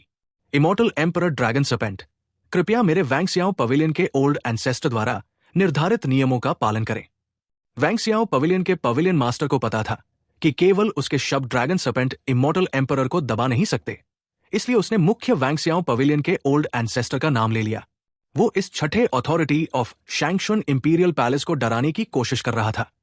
ड्रैगन सर्पेंट इमॉर्टल एम्परर के होठों पर तिरस्कार भरी हल्की मुस्कान आ गई। वैंगसियाओ पवेलियन के पवेलियन मास्टर की धमकी सुनकर उसने होंठ दबाए, और इमॉर्टल एम्परर ली की हत्या भरी नजरों से मिलने पर उसके मन में हल्का सा कंपन हुआ और डर पैदा हो गया। हालांकि उसने इसे दिखाया नहीं। इसके बजाय उसने ठंडी हंसी हंसी खुद को सामान्य और शांत दिखाने का नाटक किया और बहुत ही स्वेच्छा से अपना ऑरा वापस ले लिया और आंखें बंद कर ली। हालांकि एआई ये अपने पिता के हस्तक्षेप से बहुत असंतुष्ट थी और उसके दिल का गुस्सा अभी शांत नहीं हुआ था, लेकिन वो कुछ नहीं कर सकती थी। आखिरकार उसके पिता ने हस्तक्षेप किया था, वो उनके खिलाफ नहीं जा सकती थी। उसने होंठ फुलाए और अपने पिता की ओर नाराजगी से देखा। इमॉर्टल एम्परर ली ने यह देखकर हल्की मुस्कान दी, जैसे उसे शांत भाव से समझा रहे हों। चिंता मत करो, कोई इस व्यक्ति से निपटेगा। शायद अपने पिता की आंखों का अर्थ समझकर उसकी नजर अनायास मो रैन की ओर चली गई। जब उसने मो रैन को शांत भाव से आर्मरेस्ट पर उंगलियां थपथपाते देखा तो उसने तुरंत सब समझ लिया। फिर उसने अपनी नजर वापस ली और हुआ लिंगलोंग की ओर देखा, जो अब संभल चुकी थी, और धीरे से उसे शांत करते हुए बोली, तुम भी कमाल हो, थोड़ा शांत रहो। इतनी जल्दी क्यों? कहा भी है, चिंता भ्रम पैदा करती है, चिंता भ्रम पैदा करती है। बोलने के बाद उसने हुआ लिंगलोंग की ओर भौं उठाई और उसकी भौंहों का इशारा मो रैन की दिशा में था। उसने उसके कान में फुसफुसाकर कहा, उसके पिता ने अभी हस्तक्षेप नहीं किया है, तुम क्यों इतनी परेशान हो? क्या तुम्हें सच में लगता है कि सू नैनफेंग की ताकत से वो इमॉर्टल एम्परर की बेटी को इमॉर्टल एम्परर की आंखों के सामने मार सकता है? हुआ लिंगलोंग, जो अब होश में आ चुकी थी। ये सुनकर हल्की कड़वी मुस्कान हंस पड़ी। हाँ, वो व्यक्ति अभी भी वहां था, तो वो क्यों घबरा रही थी? उसकी ये प्यारी दोस्त, वो अब वो लड़की नहीं रही थी जिसके पास कोई शक्तिशाली पहचान या पृष्ठभूमि नहीं थी। लेकिन इसका क्या फर्क पड़ता था? क्या फर्क पड़ता था कि वो पहले वाली अयुए नहीं रही? वो सिर्फ इतना जानती थी कि उसकी सबसे अच्छी दोस्त अभी भी उसकी सबसे अच्छी दोस्त है, और वही काफी था। उसने अपने मन में खुद पर हंसी उड़ाई और फिर उसकी नजर फिर से बंद आंखों वाले ड्रैगन सर्पेंट इमॉर्टल एम्परर पर चली गई। अभी थोड़ी देर पहले का दृश्य याद आया, जब वो दबाव के कारण सिर भी नहीं उठा पा रही थी। एक अनाम सा अपमान उसके दिल में भर गया। शक्ति, शक्ति, शक्ति। आखिरकार सब शक्ति की कमी थी। अगर वो भी इमॉर्टल एम्परर होती तो वो उसे इतना मनमाना कैसे होने देती? इमॉर्टल एम्परर, हाँ, एक दिन वो भी उस स्थान पर पहुंचेगी, और तब आज का ये अपमान वो 1000 गुना वापस चुकाएगी। नीचे जो कुछ हुआ उसका ऊपर हवा में लड़ रहे दोनों व्यक्तियों पर कोई प्रभाव नहीं पड़ा। इसलिए सू नैनफेंग ने अभी अभी नीचे जो कुछ हुआ था वो सब अपनी आंखों से देखा था। इस समय उसका चेहरा गंभीर था। बाहर आने से पहले शैंगशुन इमॉर्टल एम्परर सहित अन्य उच्च शक्तियों ने उसे चेतावनी दी थी। सभी ने उसे बताया था कि वो अब किसी भी शक्ति को भड़का सकता है, लेकिन अभी लियू रियल्म को नहीं भड़का सकता। लेकिन अब ड्रैगन सर्पेंट इमॉर्टल एम्परर का मन जैसे पागल हो गया था। उसने एआई ये को सक्रिय रूप से उकसाने की हिम्मत की, यहां तक कि उसे जीवन बचाने वाला टैलिस्मान इस्तेमाल करने पर मजबूर कर दिया और उस पर हमला भी कर दिया। इसलिए इस समय उसे ड्रैगन सर्पेंट इमॉर्टल एम्परर के इस बिना सोचे समझे व्यवहार के प्रति गहरी समझ की कमी महसूस हो रही थी। वो सच में डर रहा था कि कहीं इमॉर्टल एम्परर ली गुस्से में आकर उसे ही न मार दे। हालांकि उसे एआई ये का उसे नजरअंदाज करना पसंद नहीं था, लेकिन इमॉर्टल एम्परर ली की भयंकर प्रतिष्ठा की सुरक्षा के कारण वो उसके साथ कुछ नहीं कर सकता था, चाहे उसे वो पसंद न हो। आखिरकार शैंगशुन इंपीरियल पैलेस के इंपीरियल संघ के रूप में उसने इमॉर्टल एम्परर ली की प्रतिष्ठा के बारे में कमोबेश सुन रखा था। वो इसी सोच में कुछ देर के लिए विचलित था। तभी उसकी आंखों के सामने एक अजीब स्पेशल फ्लक्चुएशन अचानक चमकी और एक पल में उसने उसके भटकते विचारों को जबरन वापस खींच लिया, उससे पहले कि वो समझ पाता कि क्या हुआ है। वॉइड रियल्म के हर दिशा से उसने एक के बाद एक स्वॉर्ड लाइट देखी, जैसे वे स्पेस को चीरने की शक्ति लेकर आई हों, और अचानक लगातार उसकी ओर से बाहर निकलकर वार करने लगी। धिक्कार है, ये कैसी अजीब स्पेल है, उसने दांत पीसकर कहा, अपने हाथों को मुट्ठियों में कस लिया और उन्हें बारिश की तरह सामने आ रही स्वॉर्ड क्यूआई पर पटक दिया। उसके पास पीछे और दोनों तरफ से आ रही स्वॉर्ड क्यूआई की चिंता करने का समय नहीं था। उसकी पीठ के पंख तुरंत मुड़ गए और उसके पूरे शरीर को ढक लिया। जब स्वॉर्ड क्यूआई ने उसके पंखों पर प्रहार किया तो उसने उन्हें जोर से फड़फड़ाया, जैसे वो आग से पुनर्जन्म ले रहा हो। डरावनी रक्तरंग की इमॉर्टल पावर भी उसके द्वारा फिर से सक्रिय की गई और फिर विस्फोट कर गई, जिसमें इमॉर्टल पावर की तेज लहरें बहने लगी। लेकिन ये सब व्यर्थ था, क्योंकि वो अब तक शेन किंकिंग के उस व्यक्ति को नहीं देख पाया था जो ये स्वॉर्ड क्यूआई चला रहा था। चाहे वो अपनी दृष्टि कितनी भी घुमाए और खोजे, शेन किंकिंग की आकृति इस स्पेशल रियल में मानो पूरी तरह गायब हो चुकी थी और उसका कोई निशान नहीं था। Chapter 484 quick decision. अचानक उसके मन में कुछ क्लिक सा हुआ और उसी क्षण उसके चेहरे का भाव अत्यंत गंभीर हो गया। Space law. उसकी सोच वापस लौटी। ड्रैगन सर्पेंट इमॉर्टल एम्परर द्वारा अभी अभी बोले गए ये 4 बड़े शब्द उसके मन में कई गुना बढ़कर गूंजने लगे। उसकी आंखों में इस समय अत्यंत आश्चर्य का भाव था।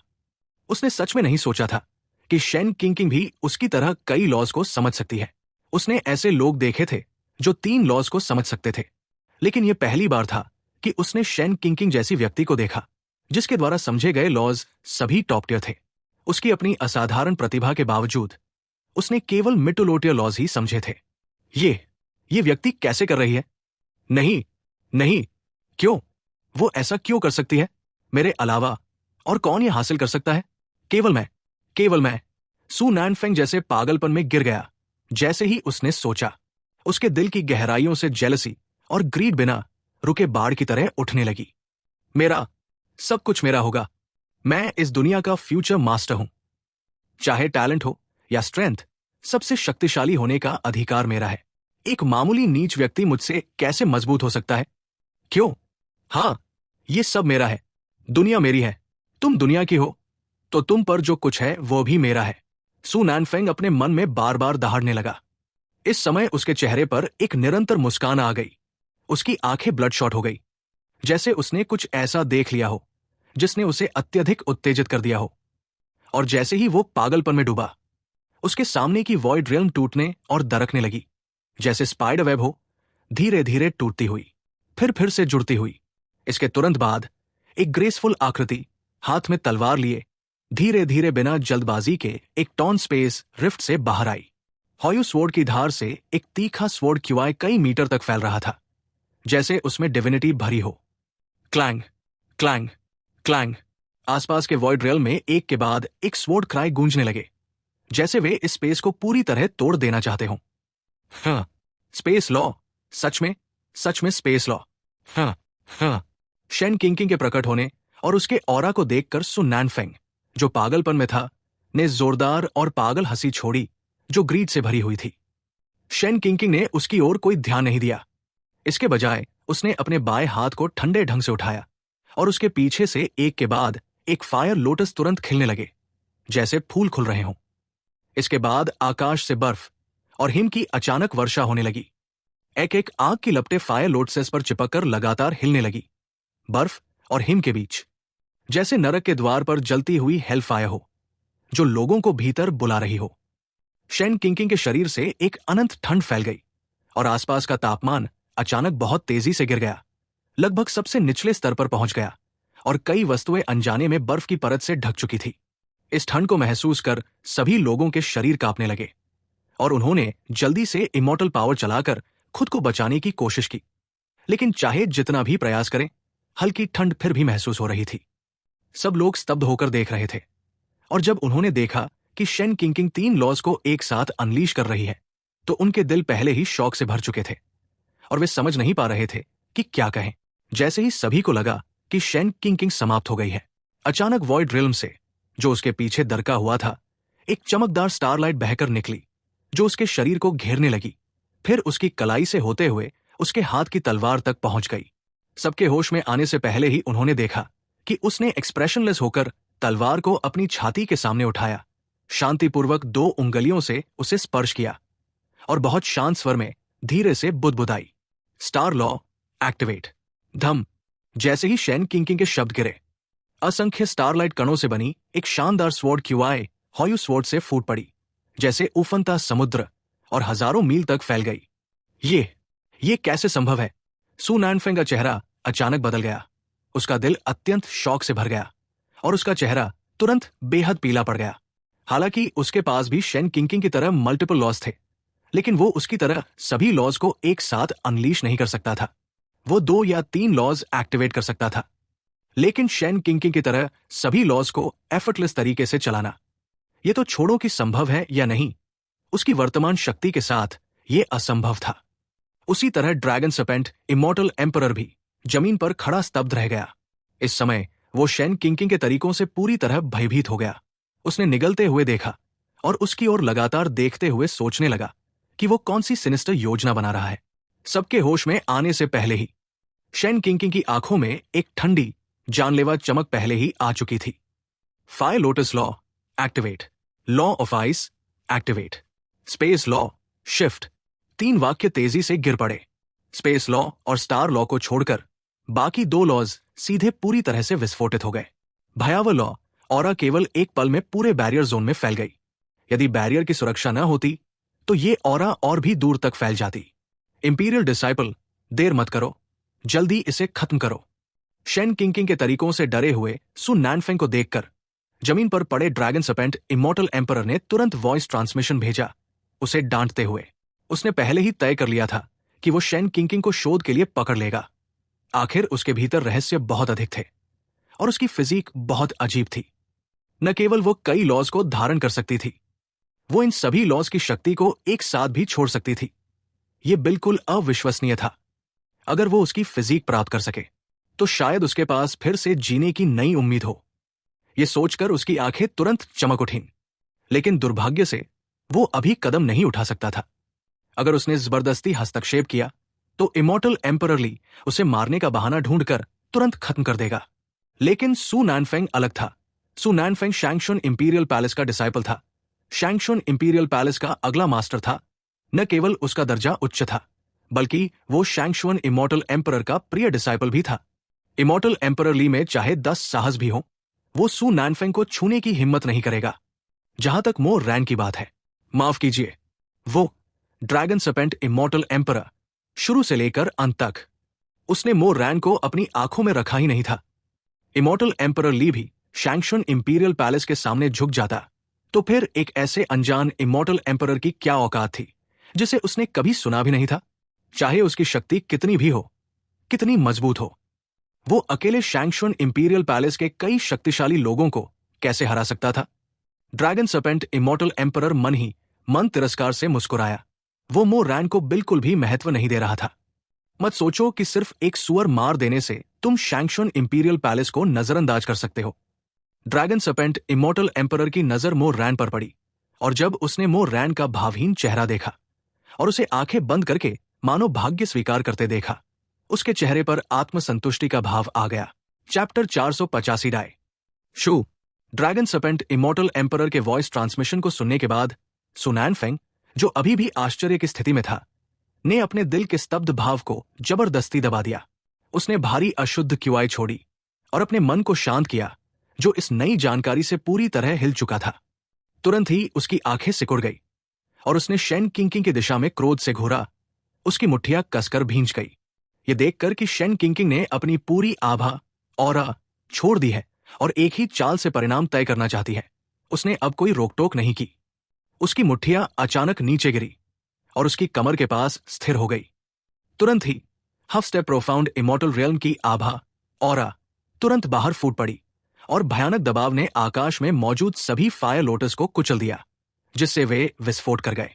फटे हुए फायर लोटस के टुकड़े शेन किंकिंग के नियंत्रण में आकाश भर की फायर लोटस स्वॉर्ड क्यूआई में बदल गए। सु नानफेंग ने इसकी कोई परवाह नहीं की।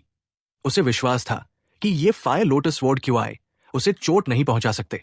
उसने तिरस्कार से मुस्कुराते हुए सोचा कि हफ स्टेप प्रोफाउंड इमॉर्टल रियल्म की कल्टिवेशन के साथ वो पूरे क्षेत्र को दबा रहा है, और वो बिल्कुल नहीं मानता था कि शेन किंकिंग, जो केवल early stage heavenly immortal realm में थी, उसे हिला सकती है। भले ही उसके पास कई लॉ का सहारा हो, इससे कोई फर्क नहीं पड़ता, रियल्म का अंतर वही मौजूद था। ये सोचकर उसने तुरंत शेन किंकिंग की ओर घमंड से देखा और चिल्लाया, तुम्हारे शरीर पर मौजूद लॉ शक्ति, ये एम्परर सन तय कर चुका है कि वो इसे लेगा। मैं कहता हूं, भले ही तुम्हारे पीछे इमॉर्टल एम्परर आ जाए, फिर भी परिणाम जरा भी नहीं बदलेगा। उसने पहले दिखाए गए भय को पूरी तरह भूल दिया था। जैसे ही उसका क्रोधी गर्जन समाप्त हुआ, उसके पीछे एक विशाल दरार बनने लगी, जैसे कोई अथाह खाई हो जो तेजी से फैल रही थी। इसके साथ ही एक काली रक्त जैसी रोशनी बाहर निकल रही थी, जो मकड़ी के जाल की तरह पूरे क्षेत्र को ढक रही थी, भयानक और डरावनी। इसके बाद उसने अपने द्वारा समझी गई कई लौ शक्तियों को छोड़ा, जो 3 विशाल प्रकाश स्तंभों में बदलकर उस दरार के पास खिल उठे। इन लौ प्रकाशों की शक्ति अलग अलग थी, जो शेन किंकिंग की शक्ति की तुलना में बिल्कुल अलग स्तर पर थी।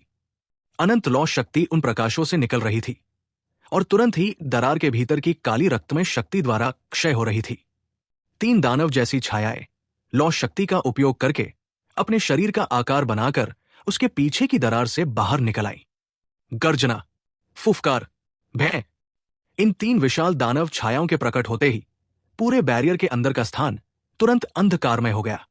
दानवों की शक्ति की लहरें उनके शरीर से निकलकर सु नैनफेंग के शरीर में प्रवेश करने लगी, जिससे उसका शरीर एक अजीब रंग में बदल गया। इन दानव छायाओं के प्रकट होने से आसपास का शून्य क्षेत्र वॉइड रियल्म जैसे बंदी बन गया, जिससे शेन किंकिंग की स्वॉर्ड क्युआर रुक गई। एक दम घूंटने वाली भावना भी सभी पर बेरमी से टूट पड़ी, जिससे सभी के मन पर सीधा प्रहार हुआ और उन्हें सांस लेने में कठिनाई महसूस होने लगी। सु नैनफेंग के घमंडी शब्दों को सुनकर शेन किंकिंग के होंठ हल्की मुस्कान में बदल गए। उसके चेहरे पर तिरस्कार था और उसने कहा, आज मैं यही खड़ी रहूंगी। मैं देखना चाहती हूं कि तुम मुझे छूने की हिम्मत करते हो या नहीं। जैसे ही उसने ये कहा, उसके हाथ में लंबी स्वॉर्ड पहले ही सु नैनफेंग की दिशा में तान दी गई थी। उसके पीछे खड़ी 3 विशाल छायाओं को देखकर भी उसके चेहरे पर कोई भय नहीं था। ये सु नैनफेंग अब हफ स्टेप प्रोफाउंड इमॉर्टल रियल में था, जबकि वो केवल early stage heavenly immortal real में थी। एक बड़े रियल्म और 3 छोटे स्तरों को पार करके दुश्मन को मारना, सच कहें तो उसे खुद भी यकीन नहीं था कि वो जीत पाएगी। आखिरकार ये लड़का एक प्रतिभाशाली प्रोडिजी था। इतनी बड़ी शक्ति में जो एम्परर सन बन सकता है, वो साधारण प्रतिभा कैसे हो सकता है? शेन किंकिंग ने उसके साथ लड़ने और उसे चुनौती देने की हिम्मत केवल इसलिए की थी क्योंकि उसके माता पिता यहां मौजूद थे। मोरैन और शेन किकी के रहते वो पूरी तरह सुरक्षित थी। तो फिर चुनौती देने में क्या समस्या थी? ये उसके लिए खुद को चुनौती देने और ये देखने का अच्छा मौका था कि उसकी सीमा कहां तक है जब वो अपने रिल्म से ऊपर लड़ती है। घमंडी। जैसे ही शेन किंकिंग के शब्द उसके कानों में पड़े, सु नैनफेंग का चेहरा तुरंत बदल गया और उसने जोर से चिल्लाया। इस समय शेन किंकिंग की आंखों में तिरस्कार देखकर उसके मन में हत्या की भावना लगातार बढ़ने लगी। Amplification mistake art, second amplification, उसने जोर से चिल्लाया। उसके चेहरे पर नसें उभर आई और उसने एक सीक्रेट आर्ट फिर से इस्तेमाल किया, जिससे उसके शरीर पर एक रक्तलाल आभा छा गई। उसके शरीर से एक जोरदार धमाका हुआ और उसकी आभा ऑरा तुरंत एक नए रियल्म में पहुंच गई, प्रोफाउंड इमॉर्टल रियल्म। आभा के अचानक बढ़ने से शेन किंकिंग की अभिव्यक्ति गंभीर हो गई। अगर इस आदमी की शक्ति ट्रू इमॉर्टल रियल्म में होती तो शायद उसके पास जीतने का मौका होता, लेकिन अगर ये प्रोफाउंड इमॉर्टल रियल्म में पहुंच गया तो ये बहुत मुश्किल हो जाएगा। मैं अब और इंतजार नहीं कर सकती। शेन किंकिंग ने भौहें चढ़ाई, सु नैनफेंग की ऑरा को लगातार बढ़ते हुए देखा, जिसमें रुकने का कोई संकेत नहीं था, और उसने तुरंत मन ही मन बड़बड़ाया। यदि उसने और समय इंतजार किया और उसकी शक्ति स्थिर हो गई तो वो अत्यधिक रियल्म अंतर के कारण सु नैनफेंग के पास भी नहीं पहुंच पाएगी। जैसे ही उसके शब्द समाप्त हुए, जो तलवार वो सु नैनफेंग की ओर ताने खड़ी थी, वो तुरंत उसकी कमर की ओर वापस खिंच गई और उसी क्षण उसका शरीर थोड़ा झुक गया। तलवार खींचने की मुद्रा पहले से तैयार हो गई। पल भर में पूरे आकाश में फैले कई लॉज जैसे किसी बुलावे को प्राप्त कर रहे हों। उसी क्षण सब उसके हाथ में मौजूद हॉयू स्वॉर्ड के चारों ओर लिपट गए। शेन किंकिंग ने अपनी सांस को व्यवस्थित किया। उसकी आंखें हल्की ऊपर उठीं, उसका हृदय जल की तरह शांत था और उसने शांत स्वर में कहा, स्ले हेवन। भयावह निषिद्ध हेवनली माइट उसके शब्दों के साथ ही तुरंत संघनित हो गया, जिससे आकाश और पृथ्वी का रंग बदल गया। बैरियर के भीतर मौजूद सभी लोग ये देखकर अनजाने में उसी क्षण सांस रोक बैठे। उनकी नजरें आकाश में मौजूद दोनों आकृतियों पर टिकी रह गई, ये देखते हुए कि शेन किंकिंग अब और रोक नहीं पा रही थी और अपना कदम उठाने वाली थी। सु नैनफिंग ने अपने अहंकार के साथ अपनी ऑरा बढ़ाने की क्रिया रोक दी। उसने अपना सिर ऊंचा किया और उसका चेहरा आत्मविश्वास से भरा हुआ था। वो बस ये मानने को तैयार नहीं था कि अपनी वर्तमान प्रोफाउंड इमॉर्टल रियल्म शक्ति के साथ वो एक हेवनली इमॉर्टल रियल्म की चींटी को नहीं मार सकता। हुफ! सु नैनफिंग ने ठंडी हम्फ की आवाज निकाली। उसका शरीर तुरंत झिलमिला उठा और वो निर्णायक रूप से अपने मूल स्थान से गायब हो गया, और उसके पीछे मौजूद 3 दैत्य जैसी भ्रमात्मक आकृतियों ने ये देखते ही क्रूर भाव दिखाए। लगातार दहाड़ते हुए तेजी से शेन किंकिंग की ओर हमला किया और उनके मार्ग में अनेक लॉ ऑरस प्रवाहित हो रहे थे। Art of अन्नाइलेशन, crimson demonic meteor, सु नैनफिंग की क्रोधित गर्जना गूंजी और एक रक्तलाल प्रकाश का क्षेत्र अचानक संघनित हो गया। उस रक्तमय प्रकाश के भीतर एक के बाद एक अजीब, न मानव न भूत जैसे अस्तित्व लगातार बाहर निकल रहे थे। वे उन दैतीय भ्रमात्मक आकृतियों से जुड़ गए और उन्हें अत्यधिक शक्तिशाली बल प्रदान किया। पल भर में सु नैनफिंग के साथ मौजूद 3 भ्रमात्मक दानव पहले ही शेन किंकिंग के सामने पहुंच चुके थे। सु नैनफिंग ने अपने रक्तलाल प्रकाश से ढके हुए मुट्ठियों को उठाया और पीछे मौजूद दैतीय आकृतियों ने भी वैसा ही किया। उनकी 3 विशाल दानवीय पंजे तुरंत ऊपर उठ गए। दे दो! सु नैनफिंग ने जोर से चिल्लाया, मर जाओ! उसके शब्द समाप्त होते ही 3 विशाल दानवीय पंजे और उसकी मुट्ठियां साथ में भयानक शक्ति के साथ शेन किंकिंग के चेहरे की ओर टूट पड़े। इस क्षण आकाश और पृथ्वी रक्त से लाल रंग में रंग गए, मानो एक मानव नरक। Chapter 486 how dare you. Sword drawing technique. 3 demon claws को, जो पहले ही उसकी ओर पहुंच चुके थे, देखते हुए शेन किंकिंग ने तुरंत कार्य किया। शांत स्वर में हल्की फुसफुसाहट के बाद उसने हमलावर डीमन क्लॉस की ओर अपनी तलवार घुमाई और बिना दया के तलवार से वार कर दिया। क्लैंग! एक तलवार की गूंज आसमान और बादलों में गूंज उठी, जो सभी के कानों में विस्फोट की तरह फैल गई। आकाश में फैली हुई स्वॉर्ड क्यूआई तारों की बिंदुओं के साथ मिलकर तुरंत एक चमकदार तलवार प्रकाश में बदल गई। आसपास की हेवनली इमॉर्टल पावर ने जैसे किसी अजीब चीज का सामना किया हो, वो पीछे हट गई और रास्ता दे दिया। ठीक नहीं है इंपीरियल सन, सावधान! जैसे ही शेन किंकिंग की तलवार चली, ड्रैगन सर्पेंट इमॉर्टल एम्परर मानो खतरे को महसूस कर चुका हो, अचानक उसका चेहरा बदल गया। उसकी पन्ना जैसी आंखें तेजी से उठीं और उसने सु नैनफिंग को जोर से चेतावनी दी, और उसका शरीर उस क्षण जब स्वॉर्ड क्यूआई प्रहार करने वाली थी, तुरंत अपनी जगह से गायब हो गया, अत्यंत तेज गति से। उसका शरीर गायब होने के बाद आसपास की स्पेस से एक ठंडी गर्जना गूंजी, जिसने दिल को कंपा दिया। केवल इतना सुनाई दिया कि गायब ड्रैगन सर्पेंट इमॉर्टल एम्परर ने क्रोधित होकर कहा, बेशर्म स्त्री, तुम्हारी इतनी हिम्मत! उसकी क्रोध भरी गर्जना के साथ ही एक भयानक इमॉर्टल एम्परर की शक्ति तुरंत फूट पड़ी। केवल उसकी ऑरा की एक झलक से ही वहां मौजूद सभी लोग पीले पड़ गए, उस दबाव को सहन नहीं कर पाए। उनके शरीर सीधे नीचे दब गए और वे घुटनों के बल गिर पड़े, जैसे क्यूआई और ब्लड से रहित मरते हुए लोग हों। जैसे ही उनके घुटने जमीन से लगे, उनके गले में मीठा स्वाद आया और फिर बिना किसी समझौते के सभी ने एक साथ खून की ताजा उल्टी कर दी। अफ! सभी लोग ड्रैगन सर्पेंट इमॉर्टल एम्परर की अचानक हरकत से स्तब्ध थे। युवा पीढ़ी लड़ रही थी। उसने अचानक हस्तक्षेप क्यों किया? और अगर किया भी, तो निर्दोषों को चोट क्यों पहुंचाई? हालांकि उनके दिल में घृणा थी, वे उसे व्यक्त करने की हिम्मत नहीं कर सके। आखिर वे अभी भी जीवित रहना चाहते थे। जैसे ही सभी गहरे गुस्से में थे, एम्प्रेस शेनकिकी, जो मो रैन के पास बैठी थी, अब और शांत नहीं रह सकी। उसने मो रैन का हाथ पकड़ लिया, उसे रोकते हुए जब वो उठने ही वाला था। फिर वो अचानक अपनी सीट से उठी, हाथ उठाया और आकाश में गायब हो चुके ड्रैगन सर्पेंट इमॉर्टल एम्परर की ओर उंगली करके जोर से डांटा, तुम बहुत अधिक घमंडी हो। एक भयानक इमॉर्टल एम्परर का दबाव पूरी तरह से फूट पड़ा। उस दबाव को महसूस कर सभी के चेहरे पीले पड़ गए। ड्रैगन सर्पेंट इमॉर्टल एम्परर के पिछले दबाव ने पहले ही उनके शरीरों को गंभीर चोटों से भर दिया था। अगर शेन किकी का दबाव फिर से उन पर गिरता तो वे कैसे बच पाते? जैसे ही शेन किंकिंग के शब्द गिरे, सभी लोग मानो अपनी किस्मत स्वीकार कर चुके हों, अनिच्छा भरे भाव से आंखें बंद कर ली। शेन किकी की उंगलियों से तुरंत एक फायर लोटस बना जो जलती हुई लपटों से भरा हुआ था, और पल भर में एक फीनिक्स में बदल गया जो लाल लपटों में घिरा था और अत्यंत तेज गति से ड्रैगन सर्पेंट इमॉर्टल एम्परर की ओर बढ़ गया। धिक्कार है! अचानक हुए हमले ने ड्रैगन सर्पेंट इमॉर्टल एम्परर को रोक दिया। उसका चेहरा बुरी तरह बदल गया और वो लगातार घबराहट में चिल्लाया। उसकी हरकत धीमी नहीं थी। उसने तुरंत अपने हाथ में मौजूद स्टाफ को सक्रिय करके रक्षा की और उसके पीछे एक विशाल सर्पेंट का भयानक फैंटोम तुरंत बन गया। वो विशाल सर्पेंट ने अपना भ्रमात्मक खून से भरा हुआ मुंह खोला और उसमें से एक चौंकाने वाली लाइट बीम निकली जिसमें अनगिनत पॉइजनस क्यूआई भरी हुई थी। बूम! जैसे ही दोनों शक्तियां टकराई, एक भयानक धमाका गूंज उठा। मोरैन, जो अभी भी बैठा हुआ था, उसने पीले पड़े लोगों को देखा और तुरंत अपनी हाथ हिलाया। एक चमकता हुआ स्टार शील्ड तुरंत बना और सभी को ढक दिया। आकाश में एक विशाल मशरूम क्लाउड उठ गया और बैरियर के ऊपर का आकाश भी मकड़ी के जाल की तरह धीरे धीरे टूटने लगा। ये देखकर इमॉर्टल एम्परर ली, जो वीआईपी सेक्शन में बैठा था, उसने एक कड़वी हंसी छोड़ी। फिर उसने अपनी 2 उंगलियां जोड़कर धीरे से कहा, कॉन्डेंस। उसके शब्द गिरते ही विस्फोट से टूटा हुआ बैरियर तुरंत फिर से ठीक हो गया। घने धुएं के हटने के बाद ड्रैगन सर्पेंट इमॉर्टल एम्परर की आकृति फिर से सभी के सामने आ गई।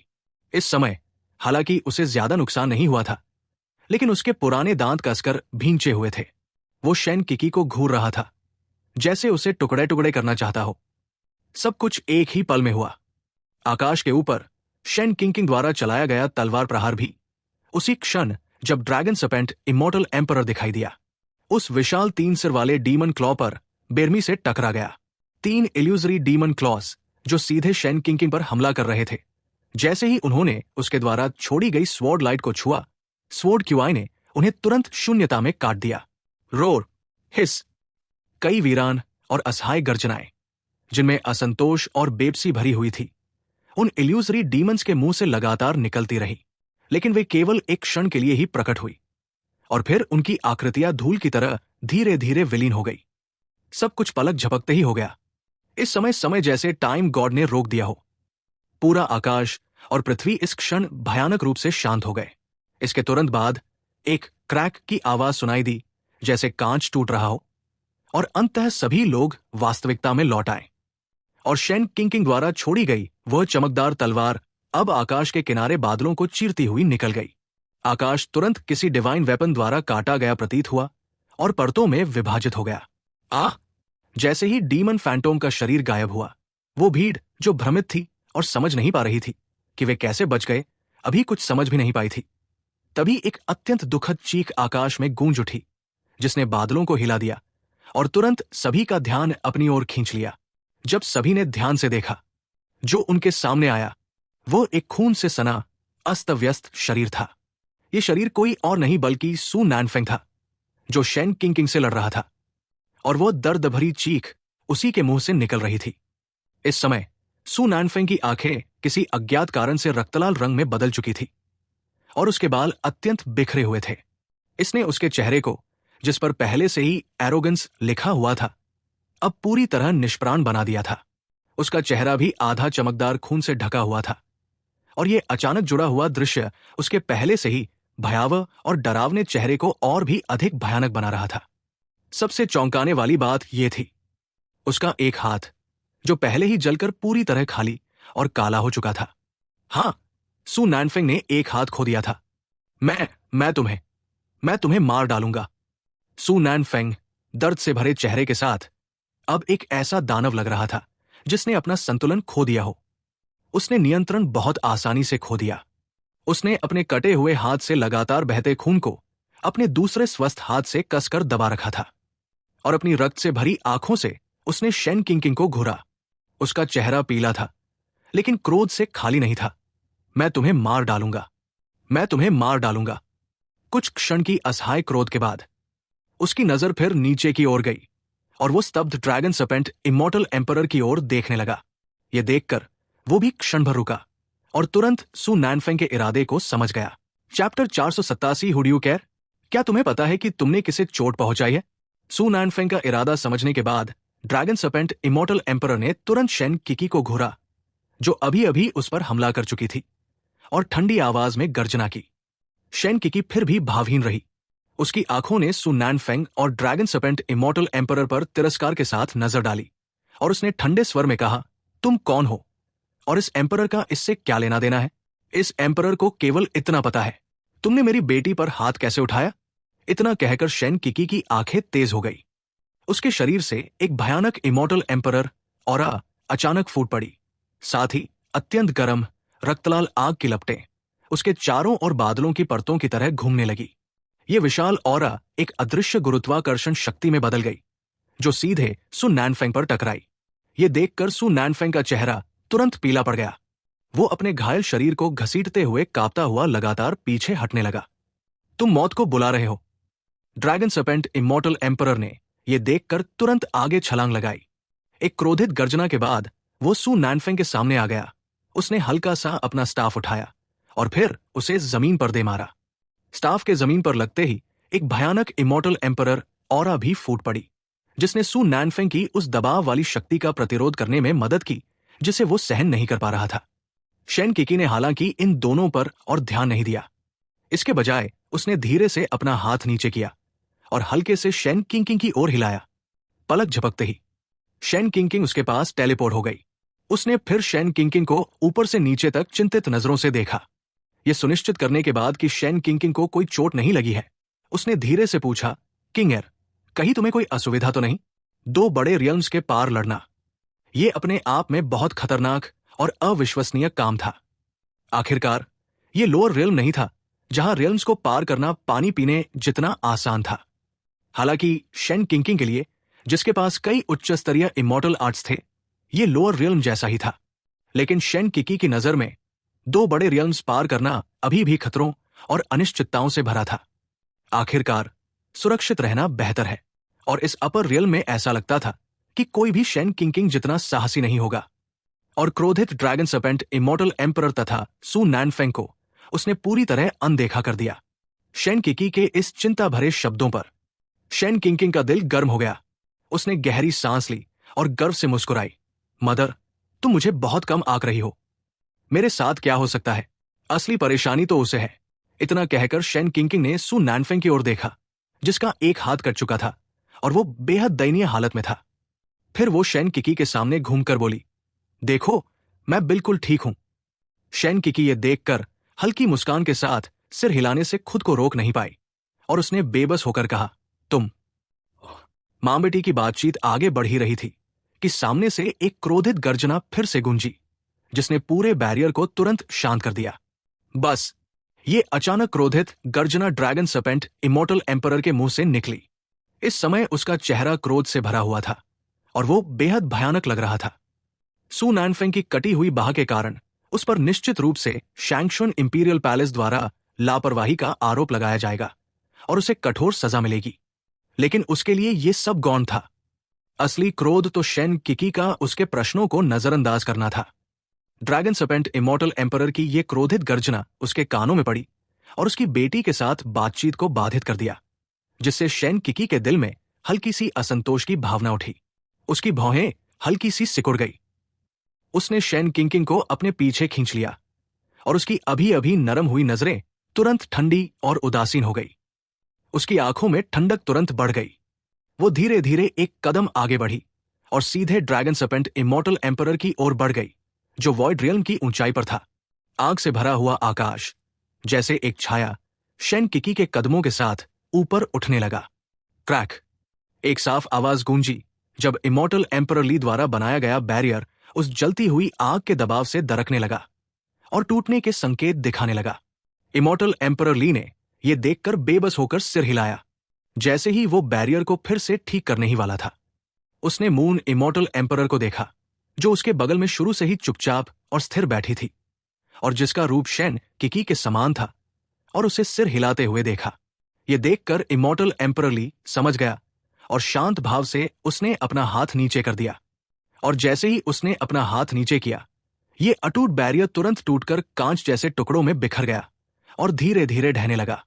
जब बैरियर पूरी तरह ढह गया, तब विशाल और असीमित उज्जवल संसार भी इस क्षण सबकी दृष्टि में आ गया। लेकिन सामान्य समय की तुलना में बाहर के बादल अब अग्निलाल रंग में रंग चुके थे। सफेद बादल और नीला आकाश मानो भयंकर आग से जल उठे हों। ऐसा दृश्य पहले से ही नरक के दृश्य से लगभग 8-10 हिस्सा मेल खाता था।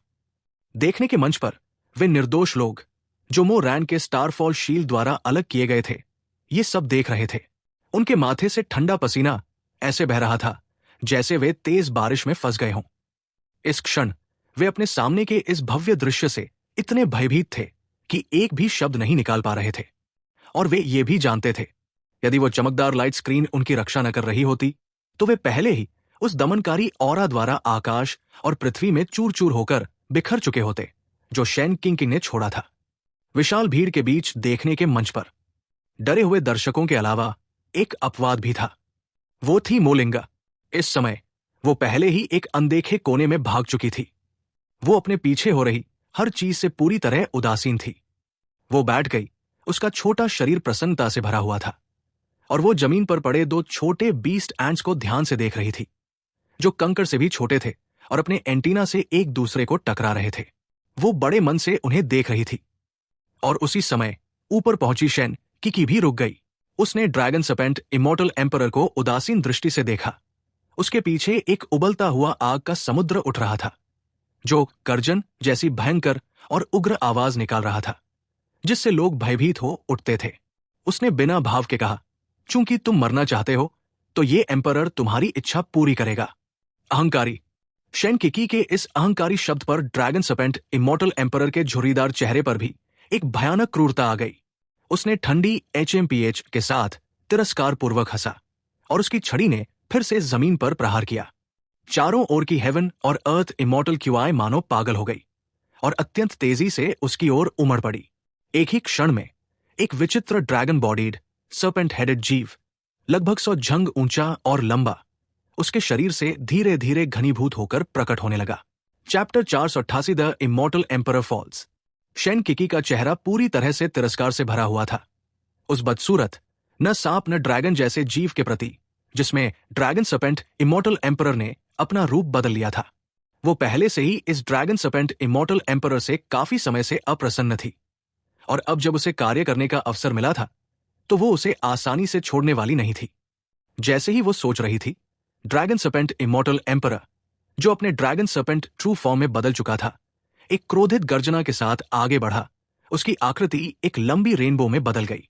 अपनी विशाल देह को लहराते हुए वो शेन किकी की ओर टूट पड़ा। उसके कारण हेवन और अर्थ का रंग बदल गया। उसकी सो लंबी विशालकाय देह जब हिलती तो जमीन लगातार कांप उठती थी, क्योंकि उसकी ऑरा उफान पर थी। एक ही क्षण में वो भयानक बदसूरत छाया उसके सामने पहुंच गई और उसने अपनी खून जैसी लाल विशाल मुख खोलकर दहाड़ते हुए शेन किकी को काटने की कोशिश की।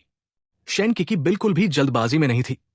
उसने मन में एक विचार किया और उसका शरीर तुरंत पीछे की आग के समुद्र में समा गया। ड्रैगन सर्पेंट इमॉर्टल एम्परर का हमला खाली चला गया। वो घबराया नहीं। उसका आक्रमण फिर से बदल गया। उसने शेन किकी की क्यूआई को लॉक किया और फिर उसने एक और डिवाइन ड्रैगन स्विंग स्टेल हमला किया। यह प्रहार अनंत दानवी शक्ति से घिरा हुआ था, अजीब लॉस के साथ, और जहां से गुजरता वहां स्पेस स्वयं टूट जाता था। इस समय पूरा स्पेस क्षेत्र लगातार हिंसक रूप से कांप रहा था। शेन किकी, जो आग के समुद्र में डूबी हुई थी, शांत बनी रही और उसका मन उसकी इच्छा के साथ चलता रहा। जैसे ही विशाल ड्रैगन की पूंछ उसके डोमेन के आग के समुद्र में घुसी, एक के बाद एक विशाल और अत्यंत गर्म फायर एलोटवस हो गई, जो हेवन और अर्थ की डिवाइन फायर को खींच रही थी। मर जा, चींटी। शेन किकी ने ठंडी HMPH की आवाज निकाली और अपने जेड हाथ को हल्के से हिलाया, जिसके साथ उसके पीछे का असीम आग का समुद्र मानो किसी आदेश को प्राप्त कर गया हो, और कई फायर लोटस के साथ मिलकर ड्रैगन सर्पेंट इमॉर्टल एम्परर के शरीर पर तेजी से चिपक गया। इसके तुरंत बाद एक अत्यंत भयानक लॉ की शक्ति अचानक शेन किकी के शरीर से निकल आई, जिसने चारों ओर के वॉइड रियल्म को सीधे सील कर दिया। इससे ड्रैगन सर्पेंट इमॉर्टल एम्परर से निकलने वाली सभी दानवी क्यूआई का प्रवाह रुक गया। 10,000 लोटस डिस्ट्रक्शन 8। शेन किकी ने धीमे से बड़बड़ाया, फिर अपने जेड हाथ को जोर से नीचे गिराया और उसकी ठंडी आवाज फिर गूंजी। विस्फोट, धमाका, एक कानफोड़ू गर्जना गूंज उठी। कई फायर लोटस, जो विनाशकारी क्यूआई से भरी हुई थी और ड्रैगन सर्पेंट इमॉर्टल एम्परर के शरीर की ओर बढ़ रही थी, एक ही क्षण में ऐसे फट गई जैसे खिलते हुए आतिशबाजी के फूल, वुश वुश के साथ। हर एक इमॉर्टल एम्परर की क्रिया हेवन और अर्थ की महान शक्ति को प्रेरित कर सकती है। जैसे ही उनके हमले टकराए, पूरा आकाश उस क्षण फटने को तैयार लग रहा था। वॉइड रियल्म लगातार टूटता और फिर तेजी से ठीक होता, फिर दोबारा टूटता। ये चक्र लगातार चलता रहा। भयावह ऊर्जा तुरंत चारों दिशाओं में फैल गई। स्थिर स्पेस इस समय मानो विस्फोट कर गया, तुरंत ढह गया और टूट गया, और फिर भी स्वयं को ठीक नहीं कर सका। पूरा अपर रियल्म मानो ढहने की कगार पर पहुंच गया था। युद्ध का विनाशकारी प्रभाव फैल गया और पल भर में तियांजियाओ आइलैंड पर मौजूद सभी वस्तुएं राख बनकर तुरंत नष्ट हो गई। लिंगलोंग सिटी की रक्षा करने वाली फॉर्मेशन इतनी विशाल होने के बावजूद सक्रिय होने का समय भी नहीं पा सकी और टकराव की आफ्टरशॉक से पूरी तरह नष्ट हो गई। भीतर की इमारतों की तो बात ही क्या, आसपास के पहाड़ों की घास, पौधे और कठोर पत्थर भी नहीं बचे। जो कुछ भी आंखों से दिखाई देता था वो उस क्षण आग और हमलों के टकराव से उत्पन्न आफ्टरशॉक में चूर चूर होकर पूरी तरह नष्ट हो गया। हालांकि मोरैंग की उपस्थिति के कारण वे सभी दुर्भाग्यपूर्ण निर्दोष लोग जो लिंगलोंग सिटी और तियांजियाओ आइलैंड से बच निकलने में सफल नहीं हो पाए थे, उसकी सुरक्षा में आ गए। ये नहीं कि वह कोई संत था, वो बस ये नहीं चाहता था कि उसकी पत्नी अनावश्यक रूप से और अधिक कर्मा इकट्ठा करे। अगर वो खुद होता तो उसे इन चीजों से डरने की जरूरत नहीं थी, क्योंकि वो इस दुनिया का नहीं था और इस दुनिया की चीजें उसे बांध नहीं सकती थी। लेकिन उसकी पत्नी उससे अलग थी। हालांकि उसके पास तरीका था, लेकिन उसके लिए वो थोड़ा जटिल और झंझट भरा होता। इसलिए उन लोगों को मरने से रोक देना ही आसान और तेज था। दो इमॉर्टल एम्परर के बीच की लड़ाई से उत्पन्न आफ्टरशॉक्स तेजी से फैल गए और ये दूरी केवल तियांजियाओ आइलैंड तक सीमित नहीं थी। तियांजियाओ आइलैंड के अलावा ये उसके 10,000 ली के दायरे में मौजूद सभी द्वीपों तक फैल गई और यहां तक कि गहरे समुद्र में द्वीपों के नीचे छिपे हुए भयानक समुद्री जीवों तक भी पहुंच गई। इसलिए तियांजियाओ आइलैंड से दूर कई कल्टिवेटर्स ने उस डरावने दबाव और लड़ाई के आफ्टरशॉक्स को महसूस करने के बाद अपने कदम रोक दिए। क्या हुआ? ये डरावना ऑरा, ये तियांजियाओ आइलैंड से आ रहा है? क्या हेवंस प्राइड रैंकिंग बैटल वहां नहीं हो रही थी? वहां क्या हुआ? हे भगवान, ये किस स्तर की लड़ाई है? इसने उस हेवनली बोन सी टर्टल को भी उलट दिया, जिसका शरीर 100 जंग जितना बड़ा था और जिसकी ताकत human race immortal sovereign realm peak expert के बराबर थी, जबकि वो समुद्र में 1,00,000 मीटर गहराई में छिपा हुआ था। तुम जानते हो, हमारे और तियांजियाओ आइलैंड के बीच 10 से अधिक द्वीप हैं। वास्तव में इतना डरावना ऑरा। सभी लोग समुद्र की सतह पर तैरती उस समुद्री जानवर की लाश को देख रहे थे, जो एक द्वीप जितनी बड़ी थी, और उनके चेहरे भय से भर गए थे और वे अनजाने में गले से लार निकल गए। अनगिनत फायर लोटस अनंत आग के समुद्र में लगातार विस्फोट कर रहे थे। उन विस्फोटों से उत्पन्न धरती हिला देने वाले आफ्टरशॉक्स ने न केवल हेवन एंड अर्थ की इमॉर्टल पावर को जला दिया, बल्कि जब वे ड्रैगन सर्पेंट इमॉर्टल एम्परर के 100 जंग विशाल डिमोनिक बॉडी से टकराए तो घनी लपटें तुरंत उसके पूरे शरीर को घेर कर उसे क्षय करने लगी। उन्होंने सीधे उसके शरीर को राख में जला दिया। एक जलने की तीखी गंध तुरंत हवा में फैल गई। हाय, कैसे संभव है? ड्रैगन सर्पेंट इमॉर्टल एम्परर की ऑरा के गायब होने के बाद सु नैनफेंग का चेहरा भी सख्त हो गया। उसकी आंखें कसकर खुली हुई थी, जैसे उसे कोई भारी आघात लगा हो, और वो उदास चेहरे के साथ अविश्वास से बोला। किसी के संभलने से पहले ही आसमान, जो तेज आग से लाल हो चुका था, अचानक बिजली के साथ चमक उठा। इसके तुरंत बाद काले बादल एक के बाद एक तियांजियाओ आइलैंड के 10,000 ली क्षेत्र की ओर इकट्ठा होने लगे। गड़गड़ाहट, एक गहरी थंडक्लैप की आवाज गूंजी, मानो किसी का शोक मना रही हो। इसके बाद आसमान से रक्त वर्षा की बूंदें बारिश की तरह गिरने लगी, जिनमें आकाश की अनंत ऊर्जा समाई हुई थी, और वे धीरे धीरे नीचे उतरने लगी। एक इमॉर्टल एम्परर का पतन होता है तो हेवन एंड अर्थ शोक करते हैं, अनगिनत आशीर्वाद देते हैं, और 9 हेवंस एंड 10 अर्थ्स को पोषण प्रदान करते हैं। Chapter 489, admit. दुनिया में अचानक आया ये परिवर्तन केवल तभी होता था जब कोई इमॉर्टल एम्परर गिरता था। आसमान से गिरती रक्तवर्षा को देखकर जैसे आकाश स्वयं रो रहा हो, सभी के दिल भय से भर गए। इस क्षण उनके पैर डर से कांप रहे थे। ये पहली बार था जब उन्होंने इमॉर्टल एम्परर रियल्म एक्सपर्ट के पतन का दृश्य देखा था। एक ऐसा दृश्य जो ऐतिहासिक रिकॉर्ड में लिखा हुआ था, एक ऐसा अस्तित्व जो प्राचीन काल से अब तक जीवित रहा था। इमॉर्टल एम्परर रियल्म एक्सपर्ट कितना शक्तिशाली होता है, एक इमॉर्टल एम्परर रियल्म एक्सपर्ट को मारना कितना कठिन होता है। हालांकि उनमें से कोई भी उस रियल्म तक नहीं पहुंचा था, लेकिन इतनी किताबें पढ़ने के बाद उन्हें इसका सामान्य अंदाजा था। इसलिए सभी समझते थे कि एक इमॉर्टल एम्परर के लिए दूसरे इमॉर्टल एम्परर को हराना आसान होता है, लेकिन पराजित इमॉर्टल एम्परर को मार डालना बहुत कठिन होता है। सच कहे तो अगर उन्होंने आज अपनी आंखों से नहीं देखा होता तो वे शायद कल्पना भी नहीं कर पाते कि एक इमॉर्टल एम्परर रियल्म एक्सपर्ट को किसी दूसरे इमॉर्टल एम्परर ने उनके सामने तुरंत मारकर गिरा दिया। गल्प गल्प, गरज गरज, पूरा तियानजियाओ आइलैंड सिवाय आसमान में अभी भी बची हुई डरावनी आग के, जो जलने जैसी गरज की आवाज कर रही थी, और सभी लोगों द्वारा डर के कारण बार बार लार निकलने की आवाज के, वहां और कुछ नहीं था। पूरा स्थान अत्यंत शांत स्थिति में था।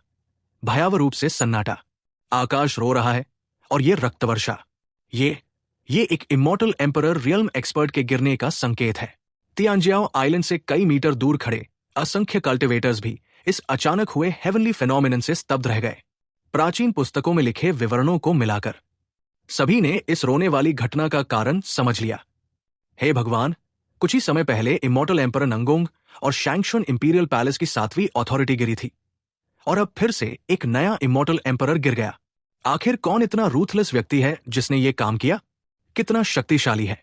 मुझे नहीं पता ये गिरे हुए इमॉर्टल एम्परर रियल्म एक्सपर्ट किस शक्ति से था। क्या वो लियू रियल्म से था या वो प्रसिद्ध शैंगशुन इंपीरियल पैलेस की अथॉरिटी? कहना मुश्किल है, दोनों संभव है। आखिर ये दिशा ही हेवेंस प्राइड रैंकिंग बैटल का स्थान है। अफवाहों के अनुसार इस साल की हेवेंस प्राइड रैंकिंग बैटल में वैंगसियाओ पवेलियन ने 2 इमॉर्टल एम्परर रियल्म एक्सपर्ट्स को निगरानी के लिए बुलाया था। अगर कुछ असामान्य नहीं हुआ तो ये 2 इमॉर्टल्स लियू रियल्म के 2 रियल्म मास्टर ही होने चाहिए, क्योंकि पिछले वर्षों में वैंगसियाओ पवेलियन के पवेलियन मास्टर ने लियू रियल्म के दोनों रियल्म मास्टर्स के प्रति कृपा दिखाई थी। इसके अलावा मत भूलो, ये लिंगलोंग सिटी 3 कॉन्टिनेंट्स के रूइंस है, जो शैंगशुन इंपीरियल पैलेस के लिए अत्यंत महत्वपूर्ण क्षेत्र है, और यहां शैंगशुन इंपीरियल पैलेस की 6ठी ऑथोर ड्रैगन सर्पेंट इमॉर्टल एम्परर तैनात था। जो लोग हेवनली फेनोमेनन से आकर्षित होकर रुक गए थे, वे एक दूसरे की ओर देखकर गंभीर चेहरों से चर्चा करने लगे। और उसी समय शैंगशुन इंपीरियल पैलेस में शैंगशुन इमॉर्टल एम्परर को छोड़कर बाकी 4 अथॉरिटीज गहरी भौहें चढ़ाए बैठे थे और ड्रैगन सर्पेंट इमॉर्टल एम्परर के गिरने से ठीक पहले भेजी गई आखिरी छवि को देख रहे थे। वे लंबे समय तक चुप रहे। काफी देर बाद किसी ने भारी सांस लेते हुए कहा, सभी लोग, आपकी क्या राय है? बोलने वाला एक मध्यम आयु का अत्यंत प्रभावशाली व्यक्ति था। इस व्यक्ति का नाम और उपनाम अज्ञात था, लेकिन बाहर वो बहुत प्रसिद्ध था। शैंगशुन इंपीरियल पैलेस की दूसरी अथॉरिटी हुएंक्वान इमॉर्टल एम्परर। सन्नाटा टूटने के बाद सबकी भारी मनोदशा थोड़ी हल्की हुई। ठीक उसी समय ली यांग इमॉर्टल एम्परर, जो शैंगशुन इंपीरियल पैलेस की तीसरी अथॉरिटी था और हुएंक्वान इमॉर्टल एम्परर के सबसे निकट था, कुछ बोलने ही वाला था, लेकिन उससे पहले ही एक आकृति अचानक खड़ी हो गई और फिर एक बड़ा हाथ कठोर मेज पर पटक दिया। चौथी authority immortal emperor blood app की आंखें लाल हो गई। उसने दांत भींचे, उसकी ऑरा उग्र थी और उसके शब्दों में स्पष्ट क्रोध और असंतोष था। सेकंड अथॉरिटी, सोचने की क्या बात है? क्या यह हमारे शैंगशुन इंपीरियल पैलेस को खुलेआम चुनौती नहीं है? क्या हमें कमजोर समझा जा रहा है? अगर मुझसे पूछो तो मुझे अभी भेजो, मैं जाकर इसे मार दूंगा और इस घमंडी को एक ही मुक्के में कुचल दूंगा। नहीं, जैसे ही इमॉर्टल एम्परर ब्लड एप के शब्द निकले, उसके बगल में बैठे व्यक्ति ने तुरंत उसे नकार दिया। अचानक किए गए इनकार से इमॉर्टल एम्परर ब्लड एप की आंखों में, जो पहले ही उत्तेजना की अवस्था में था, असंतोष की एक झलक उभर आई। उसने बात करने वाले व्यक्ति की ओर घूर कर देखा, जबकि वो व्यक्ति उसे नजरअंदाज करते हुए अपनी ठुड्डी सहलाता रहा। भौहें चढ़ाकर सोच में डूबा और धीरे धीरे सभी से बोला, इस व्यक्ति की शक्ति असाधारण है। उसने केवल एक ही हमला करके ड्रैगन सर्पेंट को मार गिराया। ऐसी शक्ति को कम नहीं आंकना चाहिए। इसके अलावा मैं यहां मौजूद सभी से पूछता हूं, हुएंक्वान को छोड़कर जिसके पास ड्रैगन सर्पेंट को तुरंत मारने की क्षमता है, जब आप ड्रैगन सर्पेंट का सामना करेंगे तो आप कितने आत्मविश्वास से उसे 10 चालों के भीतर पकड़ सकते हैं? जैसे ही उस व्यक्ति ने अपनी बात समाप्त की, सभी लोग अनायास ही थोड़े लज्जित महसूस करने लगे और सबने अपना सिर झुका लिया। हाँ, हालांकि ड्रैगन सर्पेंट इमॉर्टल एम्परर की शक्ति उनके 7 अधिकारियों में बहुत मजबूत नहीं मानी जाती थी, लेकिन वो भी उनकी तरह इमॉर्टल एम्परर रियल्म की कल्टिवेशन रखता था। वो एक जीवित इमॉर्टल एम्परर रियल्म एक्सपर्ट था। हालांकि ड्रैगन सर्पेंट इमॉर्टल एम्परर ने एक दुष्ट रास्ता अपनाया था, एक ऐसी दुष्ट कला जो मानवता के लिए हानिकारक थी, और उसकी कल्टिवेशन बहुत खोखली थी। फिर भी वह एक इमॉर्टल एम्परर था। उसे 10 चालों के भीतर जीवित पकड़ने की बात करना वास्तव में बहुत कठिन था। लेकिन शेन किकी ने उसे एक ही वार में, बिना किसी प्रयास के, तुरंत मार दिया, जो यह दर्शाता है कि शेन किकी की शक्ति पहले ही सेकंड अथॉरिटी हुएंग के बराबर है। वे हुएंग को हरा नहीं सकते थे, इसलिए अब जाकर उनसे शेन किकी से न्याय मांगना कहना निश्चित रूप से उन्हें अपनी ही मृत्यु की ओर भेजने जैसा था, है ना? इसके अलावा शेन किकी के साथ एक रहस्यमय इमॉर्टल एम्परर मो रैन भी था, जिसने अब तक कोई चाल नहीं चली थी। समझना चाहिए, मो रैन जो शक्ति अभी दिखा रहा है वो शेन किकी से बहुत कमजोर नहीं है, जिसने ड्रैगन सर्पेंट इमॉर्टल एम्परर को मार गिराया था। तो क्या हम बस इसे छोड़ दें? शांत स्थान में ली यांग इमॉर्टल एम्परर ने अचानक उस दिन मैरिज फेट दाओ ट्रेडिशन में ये भी द्वारा उसे डराए जाने का दृश्य याद किया और अनजाने में पीले चेहरे के साथ बोल पड़ा। उसके मन में उस समय ये भी द्वारा दिखाया गया ऑरा और दबाव उसकी अपनी शक्ति से बहुत कम नहीं था। छोड़ दे? हे, हम इसे कैसे छोड़ सकते हैं? मेरे शैंगशुन इंपीरियल पैलेस के किसी व्यक्ति को इतनी आसानी से कैसे मारा जा सकता है? जैसे ही ली यांग इमॉर्टल एम्परर की बात खत्म हुई, जो व्यक्ति पहले से बोल रहा था और विश्लेषण कर रहा था, वो ठंडी हंसी नहीं रोक सका। उसने अपना बड़ा हाथ हिलाया और उस स्थान का तापमान तुरंत गिरकर न्यूनतम स्तर पर पहुंच गया। उसने हवा में जमी हुई शेन किकी की छवि को घूरते हुए गंभीर चेहरे के साथ ठंडे स्वर में कहा, अभी great authority burial emperor valley से वापस नहीं लौटा है। जैसे ही ग्रेट अथॉरिटी वापस आएगा, सभी कठिनाइयां अपने आप हल हो जाएंगी। उस समय वे आज के कार्यों की अत्यंत भारी कीमत अवश्य चुकाएंगे। चैप्टर 490 नौजी। असंभव, असंभव, ये असंभव है। सू नैनफेंग, जो पूरी तरह से व्याकुल हो चुका था, अब उन्माद की अवस्था में था। मानो शेन किकी के हेवन डिफाइंग तरीकों ने उसे डरा दिया हो। वो लगातार सिर हिला रहा था, कांप रहा था और अविश्वास में बड़बड़ा रहा था। अपने ज्ञान के आधार पर वो स्वाभाविक रूप से समझता था कि शेन किकी द्वारा प्रदर्शित शक्ति कितनी प्रबल थी। आखिरकार उसकी स्मृतियों में केवल 2 इमॉर्टल एम्परर रियल्म एक्सपर्ट्स थे, जो एक ही चाल में ड्रैगन सर्पेंट इमॉर्टल एम्परर को मार सकते थे। एक उसके मास्टर शैंगशुन इमॉर्टल एम्परर थे, दूसरे शैंगशुन इंपीरियल पैलेस के second ruler yellow springs immortal emperor थे, जिनकी शक्ति केवल उसके मास्टर से कम थी। वो विश्वास नहीं करता था और नहीं विश्वास करना चाहता था कि उसके मास्टर और येलो स्प्रिंग्स इमॉर्टल एम्परर के अलावा कोई और ऐसी शक्ति और सामर्थ्य रख सकता है। इतना ही नहीं, ये तथाकथित कोई और उसका शत्रु था। ये निस्संदेह उसके सिर पर एक भारी प्रहार था, जिसने उसे गहरे आघात में डाल दिया और उसकी वर्तमान समझ को चकनाचूर कर दिया। उसकी उन्मत्त बड़बड़ाहट के विषय में शेन किकी हालांकि उदासीन रही और उसे अनदेखा कर दिया। हुआ लिंगलोंग और वहां उपस्थित अन्य लोगों का भी यही हाल था। दर्शक दीर्घा में बैठे लोगों को छोड़कर आखिरकार उन्हें बचपन से ही ये कहावत सिखाई गई थी कि मनुष्य से ऊपर भी मनुष्य होते हैं और हेवन से ऊपर भी हेवन होते हैं। शेन किकी के प्रकट होने के कारण उन्माद में चला गया सु नैनफेंग भी वास्तविकता में लौट आया। उसने शेन किकी को अग्नि सागर से धीरे धीरे बाहर निकलते हुए और आकाश में कदम रखते हुए अपनी ओर आते देखा। भय ने तुरंत उसे घेर लिया। वो अपने घायल और घावों से भरे शरीर को घसीटते हुए लगातार पीछे हटने लगा।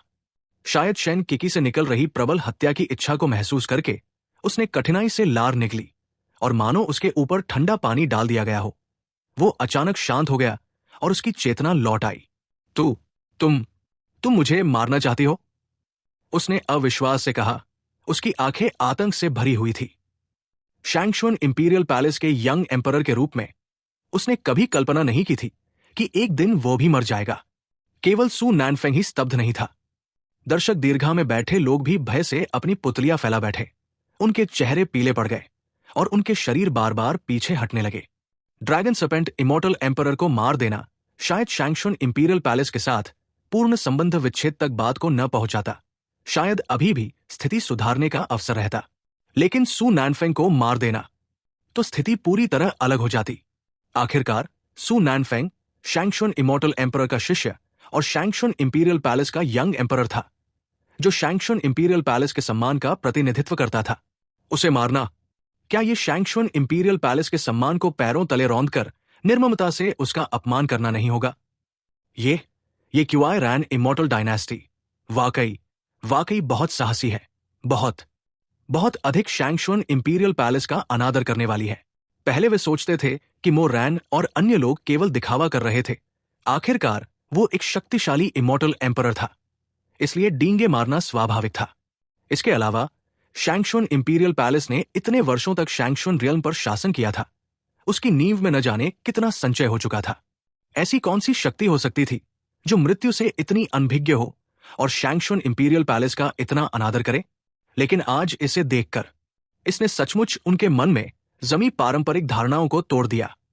ये क्यूआई रैन इमॉर्टल डायनेस्टी सच में शैंगशुन इंपीरियल पैलेस से नहीं डरती। शोरगुल। शेन किंकिंग ने भयभीत सु नैनफेंग को देखा, अधीरता से ठंडी फुफकार भरी और फिर अपना जेड जैसा हाथ लहराया। सु नैनफेंग की पुतलियां सिकुड़ गई क्योंकि उसे खतरे का आभास हो गया। उसने तुरंत गहरी सांस ली और फिर मुड़कर भागने का प्रयास किया, लेकिन एक इमॉर्टल एम्परर रियल्म एक्सपर्ट के सामने वो कहां भाग सकता था? जैसे ही सु नैनफेंग का शरीर मुड़ा, आकाश में व्याप्त अदृश्य अग्नियां, जो रात में झिलमिलाते प्रेतों जैसी थी, तुरंत उसके शरीर से चिपक गई। ये देखकर वो अत्यधिक भयभीत हो गया। उसके होंठ हिले, वो कुछ कहना चाहता था, संभवतः आत्मसमर्पण के शब्द, लेकिन शब्द उसके मुख से निकल पाते उससे पहले ही केवल एक मध्यम विस्फोट की ध्वनि सुनाई दी, जैसे महीन रेत में दबा हुआ पटाखा फूट गया हो, जिसकी आवाज सुनाई दे लेकिन हलचल दिखाई न दे। धड़ाम।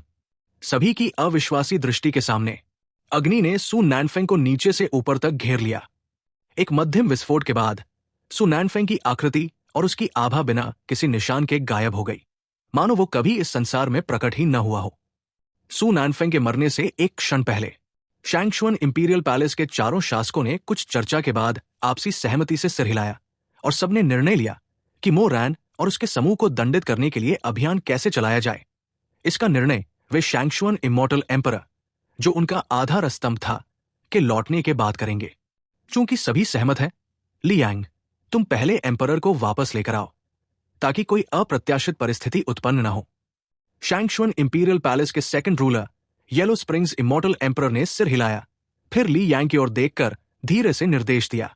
जहां तक इस बात का प्रश्न है कि सबको अब जाकर सु नैनफेंग की याद क्यों आई, कारण यह था कि सबके हृदय में यह विश्वास था कि सु नैनफेंग शैंगशुन इंपीरियल पैलेस का सम्मान था, और कोई भी इतना मूर्ख नहीं होगा कि सु नैनफेंग को मारने का चयन करे और इस प्रकार शैंगशुन इंपीरियल पैलेस के सम्मान को पैरों तले रौंद दे। ली यांग ने सहमति में सिर हिलाया और इनकार नहीं किया। आखिरकार वो जानता था कि येलो स्प्रिंग्स इमॉर्टल एम्परर क्या कहना चाहते थे, लेकिन ठीक उसी समय जब येलो स्प्रिंग्स इमॉर्टल एम्परर की बात बिल्कुल अंत तक पहुंच गई थी और केवल एक शब्द बोलना बाकी रह गया था, वो आभा जिस पर वो लगातार नजर रखे हुए था, अचानक उसकी अनुभूति से गायब हो गई। ये अचानक परिवर्तन पलक झपकते ही उसके सामान्यतः शांत चेहरे को तुरंत भ्रमित और कुछ हद तक असमंजस से भर गया। उसके अलावा बाकी चारों ने भी तुरंत महसूस कर लिया कि कुछ गड़बड़ है। उनके हृदय बुरी तरह कांप उठे और उनके चेहरे तुरंत पीले पड़ गए। धत्ते रेकी, उसने ऐसा करने की हिम्मत कैसे की? उसने ऐसा करने की हिम्मत कैसे की? मेरे शैंगशुन इंपीरियल पैलेस के एम्परर की हत्या करने की हिम्मत कैसे की उसने? आहा। कुछ क्षण बाद शैंगशुन इंपीरियल पैलेस के लोगों ने दांत भींच लिए और उबलते पानी जैसी प्रचंड क्रोध की लहर उनके हृदयों की गहराइयों से उमड़ पड़ी। चार भयानक आभाएं तुरंत गुप्त कक्ष से फैल गई और राक्षसी क्रोध के साथ चारों ओर फैलने लगी, जिससे शैंगशुन इंपीरियल पैलेस के सभी लोगों के हृदय बुरी तरह कांप उठे। उनके शरीर मानो उनके नियंत्रण में न हो। सभी के सभी भूमि पर दंडवत गिर पड़े। मूल रूप से स्वच्छ आकाश और शांत धरती भी इस क्षण रंग बदल बैठे। आकाश में भयानक गर्जन और विद्युत चमकने लगी। धरती अस्थिर रूप से कांपने लगी और शैंगशुन इंपीरियल पैलेस के नीचे खड़ी असंख्य पर्वत चोटियां एक के बाद एक टूटने लगी। एक पल में शैंगशुन इंपीरियल पैलेस के स्थित पूरे 10,000 ली क्षेत्र ने मानो मानव नरक में प्रवेश कर लिया हो, जहां मनुष्यों, पक्षियों और पशुओं की विलाप ध्वनियां लगातार गूंज रही थी। शांत हो जाओ, हमें शांत होना होगा। हम कुछ लोगों की शक्ति से उन दोनों का मुकाबला बिल्कुल नहीं कर सकते। सब कुछ शैंगशुन इंपीरियल पैलेस के 5वें शासक, टाइमिंग इमॉर्टल एम्परर, जिन्हें पूरे शैंगशुन इंपीरियल पैलेस का मस्तिष्क माना जाता था, अपने क्रोध को दबाते हुए दांत भींचकर गंभीर चेहरे के साथ हर शब्द को कठोरता से बोलने लगे। इस समय वो शेन किकी को टुकड़े टुकड़े कर देना चाहता था। आखिरकार अपनी सीमित सोच के बावजूद वह जानता था कि जब शैंगशुन इमॉर्टल एम्परर वापस लौटेगा तो वो निश्चित रूप से सु नैनफेंग की मृत्यु का दोष उन पर डालेगा। भले ही मो रैन और दूसरा व्यक्ति मर जाए, फिर भी उन्हें अमानवीय दंड सहना पड़ेगा। लेकिन अब सु नैनफेंग पहले ही मर चुका था और वे मूर्खतापूर्वक प्रतिशोध के लिए जाकर अपनी जान नहीं दे सकते थे। टाइमिंग इमॉर्टल एम्परर ने गहरी सांस ली, अपने राक्षसी क्रोध को दबाया और सभी से कहना जारी रखा, सब कुछ फर्स्ट रूलर के बैरियल एम्परर वैली से लौटने के बाद तय किया जाएगा। इसके अलावा एक आदेश जारी करो, अभी से लेकर फर्स्ट रूलर के लौटने तक उन दोनों की हर गतिविधि और उनकी शक्तियों की हर गतिविधि पर कड़ी निगरानी रखी जाए। टाइमिंग इमॉर्टल एम्परर की बात समाप्त होते ही उसने सभी पर एक नजर डाली। उनके उत्तर की प्रतीक्षा किए बिना वो तुरंत खड़ा हुआ और पल भर में अपने स्थान से गायब हो गया। जहां तक टाइमिंग इमॉर्टल एम्परर के निर्देशों का संबंध था, सभी ने उन्हें अपने हृदय में रख लिया, लेकिन इस समय उनके हृदय इतने विचलित थे कि उनमें अधिक प्रतिक्रिया देने का मन नहीं था। टाइमिंग इमॉर्टल एम्परर यह समझता था और यही कारण था कि वो सबसे पहले वहां से चला गया। Chapter 491 it's farewell. Shane Kiki द्वारा सु नैनफेंग को कैजुअली समाप्त करने के बाद वो कुछ मिनटों तक वही खड़ी रही। उसने मूल रूप से सोचा था कि शैंगशुन इंपीरियल पैलेस का कोई इमॉर्टल एम्परर रियल्म एक्सपर्ट नीचे आकर उसे दंडित करेगा, लेकिन अंत में वो फिर भी प्रकट नहीं हुआ। इसलिए आश्चर्य के भाव के साथ वो धीरे धीरे मो रैन के पास लौट आई। इस समय तक तथाकथित हेवेंस प्राइड रैंकिंग बैटल लगभग समाप्त मानी जा सकती थी। मो रैन ने शैंगशुन इंपीरियल पैलेस की दिशा में देखा। यह देखकर कि वे मृत्यु के लिए आगे आने का कोई संकेत नहीं दे रहे थे, उसने भी वहां रुकना उचित नहीं समझा। हल्की मुस्कान के साथ वो धीरे धीरे खड़ा हुआ और वैंगस्याओ पवेलियन के अभी तक सदमे से उबर न पाए लोगों तथा उसके पास मौजूद लियू रियल्म के 2 रियल मास्टर्स की ओर मुस्कुराकर सिर हिलाया। उसने शांत स्वर में कहा, यह मामला समाप्त होता है। ये एम्परर अब आपको और परेशान नहीं करेगा। फेयरवेल।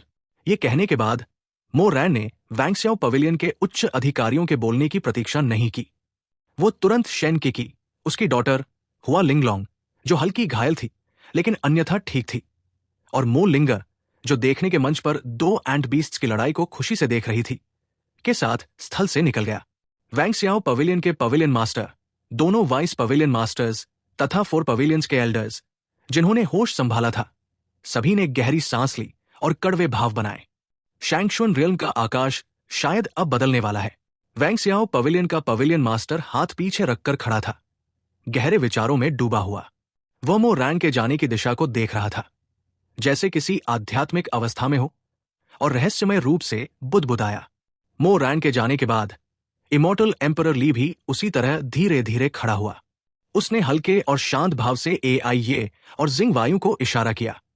दोनों महिलाओं की आकृतियां तुरंत अपनी जगह से गायब होकर उसके पास पहुंच गई। मदर, आंटी, इमॉर्टल एम्परर ली के पास पहुंची दोनों महिलाओं ने उसके पीछे खड़ी महिला की ओर देखा। उनके चेहरे पर तुरंत एक उज्जवल मुस्कान आ गई। दोनों महिलाएं मुस्कुराते हुए उसकी ओर बढ़ी और एक साथ पुकारा, शश, वापस जाकर बात करेंगे। इमॉर्टल एम्परर युए ने अपनी उंगली होठों के बीच रखी और उनकी बात रोक दी, संकेत देते हुए कि वे लौटकर बात करें। यह देखकर इमॉर्टल एम्परर ली ने भी असहाय होकर सिर हिला दिया। फिर उसने क्यूआई फैन, वैंगस्याओ पवेलियन के भ्रमित पवेलियन मास्टर की ओर हल्का सा सिर झुकाया। इसके बाद वो भी महिलाओं के साथ स्थल से चला गया। इस समय पूरा दृश्य मृत समान सन्नाटे में डूब गया। बहुत देर बाद सभी धीरे धीरे होश में लौटे और जो कुछ अभी अभी हुआ था उसे समझने की कोशिश करने लगे। उन्हें यह सब अवास्तविक सा लग रहा था। अंत में वैंगस्याओ पवेलियन की व्यवस्था के तहत सभी लोग भी क्रमबद्ध तरीके से स्थल से निकल गए। सु नैनफेंग की मृत्यु के कारण शैंगशुन इंपीरियल पैलेस ने उस अपेक्षित क्रोध और प्रतिशोध की प्रतिक्रिया नहीं दी। तियानजियाओ आइलैंड पर जो कुछ हुआ था वो बहुत तेजी से पूरे शैंगशुन रियल्म में फैल गया, जैसे मकड़ी का जाल। आखिरकार पिछले इंपीरियल सन के गिरने के बाद बहुत समय नहीं हुआ था। शैंगशुन इंपीरियल पैलेस को एक और इंपीरियल सन की मृत्यु की बुरी खबर मिल गई थी। इसलिए ये खबर तेजी से फैलना स्वाभाविक था। और सबसे अधिक लोगों को जिस बात ने हैरान, अजीब और समझ से बाहर कर दिया वो ये थी कि सू नैनफेंग की मृत्यु के बाद भी शैंगशुन इंपीरियल पैलेस, जो अपनी घमंड और सुरक्षा के लिए प्रसिद्ध था, असामान्य रूप से शांत रहा। ऐसा लग रहा था जैसे उसने क्यूआई रैन इमॉर्टल डायनेस्टी के सामने स्वीकार कर लिया हो और तुरंत प्रतिशोध के लिए आगे नहीं आया हो। इस प्रकार शैंगशुन इंपीरियल पैलेस की इस चुप्पी के कारण पूरा शैंगशुन रियल्म तरह तरह की अटकलों से भर गया। हर कोई अलग अलग सिद्धांत बना रहा था और व्याख्याएं लगातार फैल रही थी। और क्यूआई रैन इमॉर्टल डायनेस्टी की प्रतिष्ठा भी इसी कारण लोगों के बीच और अधिक फैल गई। अब शैंगशुन रियल्म में, चाहे समुद्र के बाहर हो या भीतर, ये इतना प्रसिद्ध हो चुका था कि कोई भी इससे अनजान नहीं था। और मो रैन द्वारा क्यूआई रैन इमॉर्टल डायनेस्टी में वापस लाए गए लोग इस बात को लेकर अपने मन में अधिक भावनात्मक उतार चढ़ाव नहीं रखते थे। वापस लाने के बाद मो रैन अकेले ही चला गया, क्योंकि उसके पास अब महत्वपूर्ण कार्य था।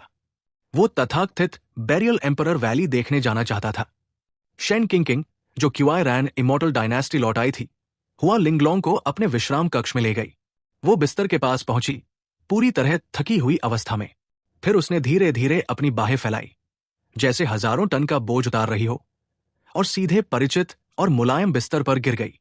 हल्की सी संतोष भरी सांस छोड़ने के बाद उसने अपना सिर घुमाया और हुआ लिंगलोंग की ओर मुस्कुराई, जो आसपास मौजूद विभिन्न दुर्लभ खजानों को देखकर स्तब्ध खड़ी थी, और बोली, क्या तुम वापस जाना चाहती हो या यही रहना चाहती हो? अगर तुम यही रहो तो मैं किसी को भेजकर पूरा 100 फ्लावर्स इमॉर्टल पैलेस यहां शिफ्ट करने में मदद कर दूंगी। No need to move it back. हुआ लिंगलोंग ने यह सुनते ही तुरंत अपनी चेतना संभाल ली। उसने निगल लिया, सिर हिलाया और शेन किंकिंग को मना करते हुए बोली, हालांकि मैं भी यहां आकर किसी शक्तिशाली व्यक्ति से जुड़ना चाहती हूं, लेकिन 100 फ्लावर्स इमॉर्टल पैलेस के अपने नियम हैं, और भले ही मैं पैलेस मास्टर हूं, मैं उन्हें बदल नहीं सकती। शेन किंकिंग, जैसे उसने पहले ही इसका अनुमान लगा लिया हो, बिल्कुल भी आश्चर्यचकित नहीं हुई, बल्कि उसने होंठ सिकोड़कर बुदबुदाया, क्या तुम्हें सच में उस वादे को हमेशा निभाना ही होगा? 100 फ्लावर्स इमॉर्टल पैलेस की स्थापना के बाद उसकी पहली पैलेस मास्टर ने अपने प्रियतम के शब्द वेट फॉर मी के कारण एक ऐसा नियम बनाया था जिसने सभी को स्तब्ध कर दिया था। और वो नियम ये था, चाहे फूल कितनी भी बार खिले और मुरझाए, चाहे दुनिया का महान विनाश आ जाए, मेरा 100 फ्लावर्स इमॉर्टल पैलेस कभी स्थान नहीं बदलेगा। शायद ऐसा ही होगा, मुझे भी नहीं पता। हुआ लिंगलोंग ने यह सुनकर सिर हिलाया और कड़वा सा मुस्कुरा दी। कुछ क्षण बाद अचानक शेन किंकिंग के स्लीपिंग क्वार्टर्स के बाहर दरवाजे पर दस्तक गूंजी। फिर एक बहुत ही सुखद आवाज धीरे से सुनाई दी, प्रिंसेस योर हाइनेस, आपकी मित्र एक्सायो को आपके पास ले आई हूं। दरवाजा खटखटाने वाली व्हाइट क्रेन क्लैन की एक्सायो थी, जो मो लिंगर की दैनिक देखभाल की निजी मेड थी। शेन किंकिंग ने यह सुनकर उठने की कोशिश की, लेकिन उससे पहले ही हुआ लिंगलोंग, जो उसके बगल में बैठी थी, ने उसे वापस दबा दिया। तुम पहले अच्छी तरह आराम करो, मैं खुद किंगर को वापस ले जाऊंगी। उसकी बीमारी के लिए मैं तुम्हारी तरफ से उसका धन्यवाद करूं। हुआ लिंगलोंग एक पल के लिए झिझकी और उसका चेहरा कठिन भावों से भर गया। सच कहें तो अब शेन किंकिंग के साथ उसके अजीब और अद्भुत संबंध के कारण वो सच में मो रैन को कैसे संबोधित करे ये नहीं जानती थी। चाहे जैसे भी कहे, उसे अजीब ही लगता था। लंबी सांस छोड़ने और बेबसी से सिर हिलाने के बाद वो उठी और शेन किंकिंग को एक तुम समझती हो वाली नजर दी, फिर बाहर की ओर चल दी। शेन किंकिंग ने स्वाभाविक रूप से समझ लिया कि वो क्या सोच रही थी। उसने सिर हिलाया, हुआ लिंगलोंग को जाते हुए देखा और फिर आंखें बंद करके गहरी नींद में चली गई। आखिरकार अभी उसकी इमॉर्टल पावर पूरी तरह खत्म हो चुकी थी और उसे अत्यंत आराम और पुनर्प्राप्ति की आवश्यकता थी। Chapter 492, voice from outside the territory. उसी समय बेरियल एम्परर वैली के किनारे के प्रवेश द्वार पर मो रैन धीरे धीरे वॉइड रियल्म के माध्यम से कदम बढ़ाते हुए आगे आया।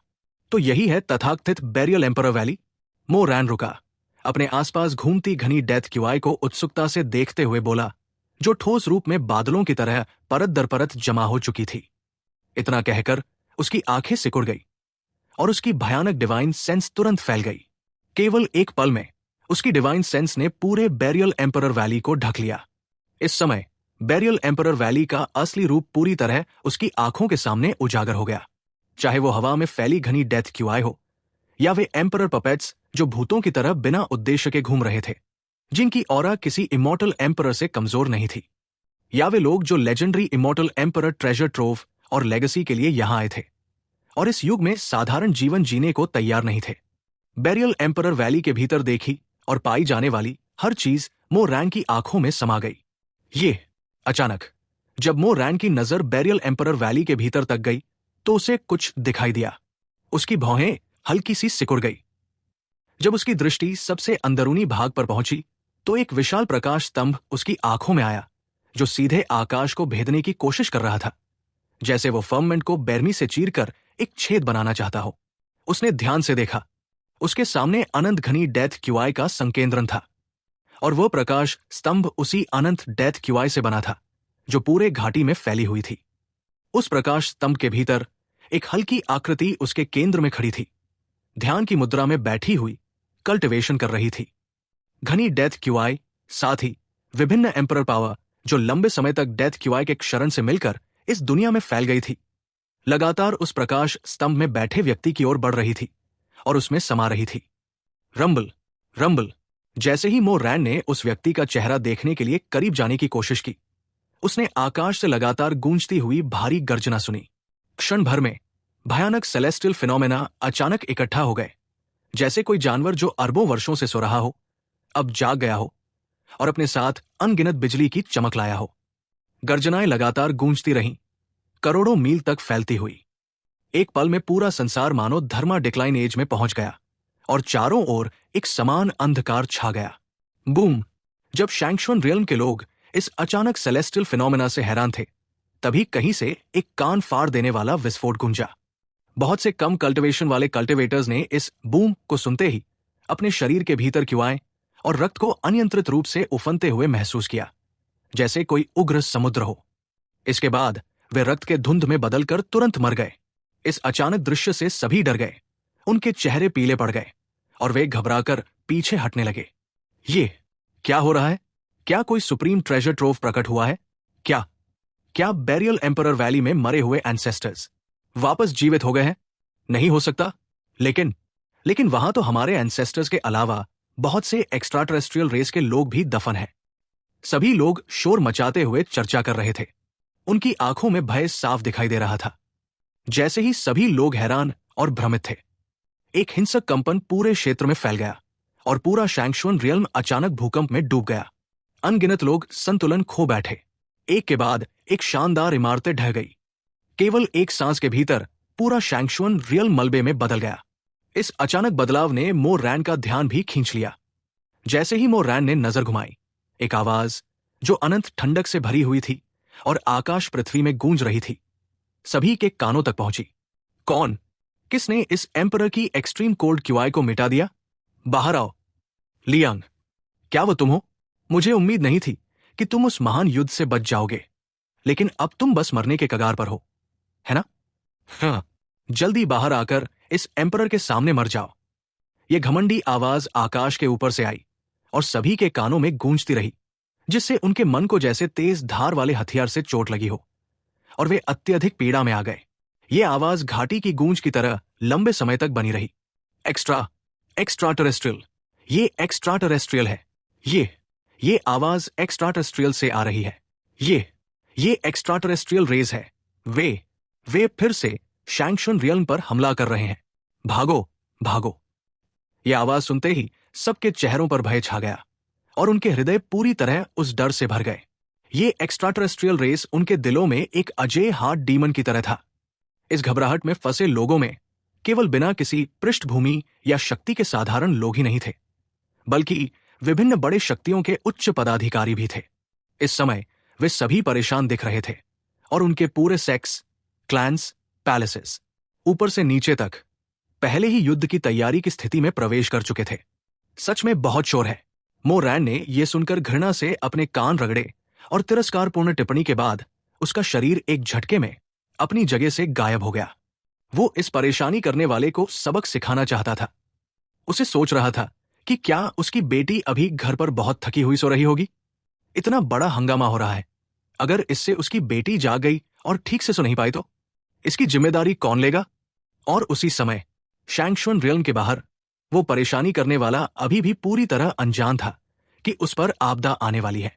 विशाल असीम स्टार डोमेन में जो अंधकार और अंतहीन दमनकारी भावना से भरा हुआ था, एक व्यक्ति जिसके पीछे एक्सट्रीम कोल्ड क्यूआई से बना एक विशाल एम्परर रिंग प्रकट था और अनगिनत लॉ दाओ राइम्स उसके चारों ओर एक हेवनली गॉड की तरह घूम रहे थे, अब ठंडी अभिव्यक्ति लिए खड़ा था। वो ठंडी हंसी के साथ सील्ड शैंगशुन रियल्म को देख रहा था।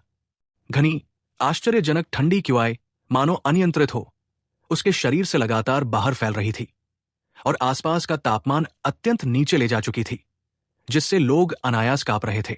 ये व्यक्ति कोई और नहीं बल्कि म्यू टियानहैन था, एक्सट्रीम कोल्ड इमॉर्टल एम्परर, जो एक्स्ट्रा टेरेस्ट्रियल स्टार डोमेन के स्काई कोल्ड वर्ल्ड में स्थित लैंड ऑफ एक्सट्रीम कोल्ड का स्वामी था। ये देखकर कि वो काफी देर से चिल्ला रहा था और शैंगशुन रियल्म से कोई भी बाहर आने की हिम्मत नहीं कर रहा था, म्यू टियानहैन की आंखों में गहरी क्रूरता चमक उठी। उसे ऐसा लगा जैसे वो एक जोकर हो जो अकेले चिल्ला रहा है और किसी ने उसकी परवाह नहीं की। ये सोचते ही उसके भीतर की क्रूरता उसके शरीर से निकलती ऊंची ठंडी क्यूआई के साथ मिलकर तुरंत फट पड़ी। भयावह ऑरा तुरंत फैल गया। आसपास के कई निर्जन और खाली स्टार डोमेन्स जो वर्षों से खाली पड़े थे, उसके शरीर से फैलती ठंडी क्यूआई के छूते ही तुरंत विस्फोट हो गए। वे एक तेज चमकदार अग्नि में बदल गए, एक पल की चमक जैसी रोशनी जिसने अंधेरे स्टार डोमेन को रोशन कर दिया। लेकिन कुछ ही क्षण में वो ऐसे गायब हो गया जैसे वो कभी था ही नहीं। उसके सारे निशान मिट गए। Chapter 493 appearance. ये म्यू टियानहैन, क्या ये पागल हो गया है? क्या ये सील के बैकलैश से नहीं डरता? उसकी हालत देखकर लगता है कि संभवतः शैंगशुन रियल्म में उसके छोड़े गए चेस पीसेस खोज लिए गए और नष्ट कर दिए गए और उसी कारण ये स्थिति बनी है।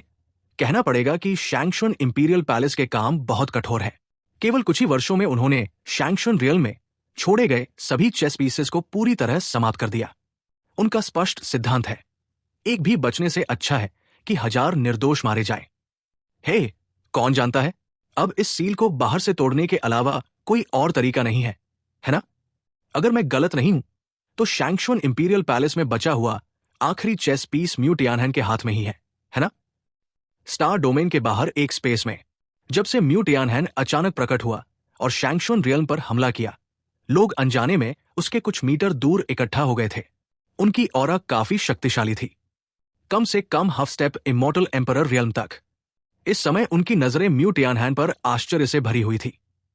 आखिर उन्होंने पहले म्यू टियानहैन को सुझाव दिया था कि वे मिलकर इस लगातार कमजोर हो रहे सील को तोड़े, लेकिन उसने बंद साधना का बहाना बनाकर मना कर दिया था। इस कारण उनकी पिछली बार सील पर हमला असफल हो गया क्योंकि शक्ति पर्याप्त नहीं थी। अब म्यू टियानहैन अकेले इस सील को चुनौती देने की हिम्मत कर रहा था, बिना किसी को साथ लिए। ये देखकर वे स्वाभाविक रूप से उलझन और आश्चर्य में पड़ गए। निस्संदेह इसके अलावा उनके दिलों में थोड़ी असंतोष की भावना भी थी, लेकिन वो बहुत स्पष्ट नहीं थी। आखिरकार किसी भी हालत में म्यू टियानहैन की शक्ति अभी भी बहुत मजबूत थी, लेकिन ये स्टार डोमेन कितना विशाल था? क्या यहां उससे भी अधिक शक्तिशाली विशेषज्ञों की कमी थी? उत्तर निश्चित रूप से नहीं था। जैसे ही सभी लोग चुप्पी में डूबे, भीड़ के बीच से एक हल्की आवाज धीरे धीरे गूंज उठी। म्यू टियानहैन के चेस पीसेस तो नष्ट हो चुके हैं, लेकिन उस व्यक्ति के हौरान रियल्म में छोड़े गए चेस पीसेस अभी तक सक्रिय भी नहीं हुए हैं, है ना? जैसे ही ये धीमी आवाज फैली, सभी लोग अनायास ही रुक गए, जैसे उन्होंने किसी भयानक चीज के बारे में सोच लिया हो जो उन्हें अंदर से डराने लगी। कुछ क्षण बाद सभी लोग धीरे धीरे होश में आए। चिंतित भावों के साथ उन्होंने उस बात का उत्तर नहीं दिया। इसके बजाय सभी ने अनायास ही गहरी सांस ली और उसी समय शैंगशुन रियल्म के किनारे खड़ा म्यू टियानहैन अपनी असंतोष की स्थिति में अचानक आकाश को हिला देने वाली ऑरा फूट पड़ा और उसने अचानक अपनी मुट्ठी उठाई और सीधे शैंगशुन रियल्म के केंद्र की ओर दे मारी। भयावह ठंडी क्यूआई मुट्ठी की छाया के साथ तुरंत फैल गई। विशाल मुट्ठी की छाया एक ही क्षण में पूरी तरह संघनित होकर शैंगशुन रियल्म की ओर जोर से टकराई। जैसे ही सभी को लगा कि यह घूंसा निश्चित रूप से लग जाएगा और सील को अपूरणीय क्षति पहुंचेगी, तभी अचानक एक आकृति प्रकट हुई और उस मुट्ठी की छाया के सामने खड़ी हो गई।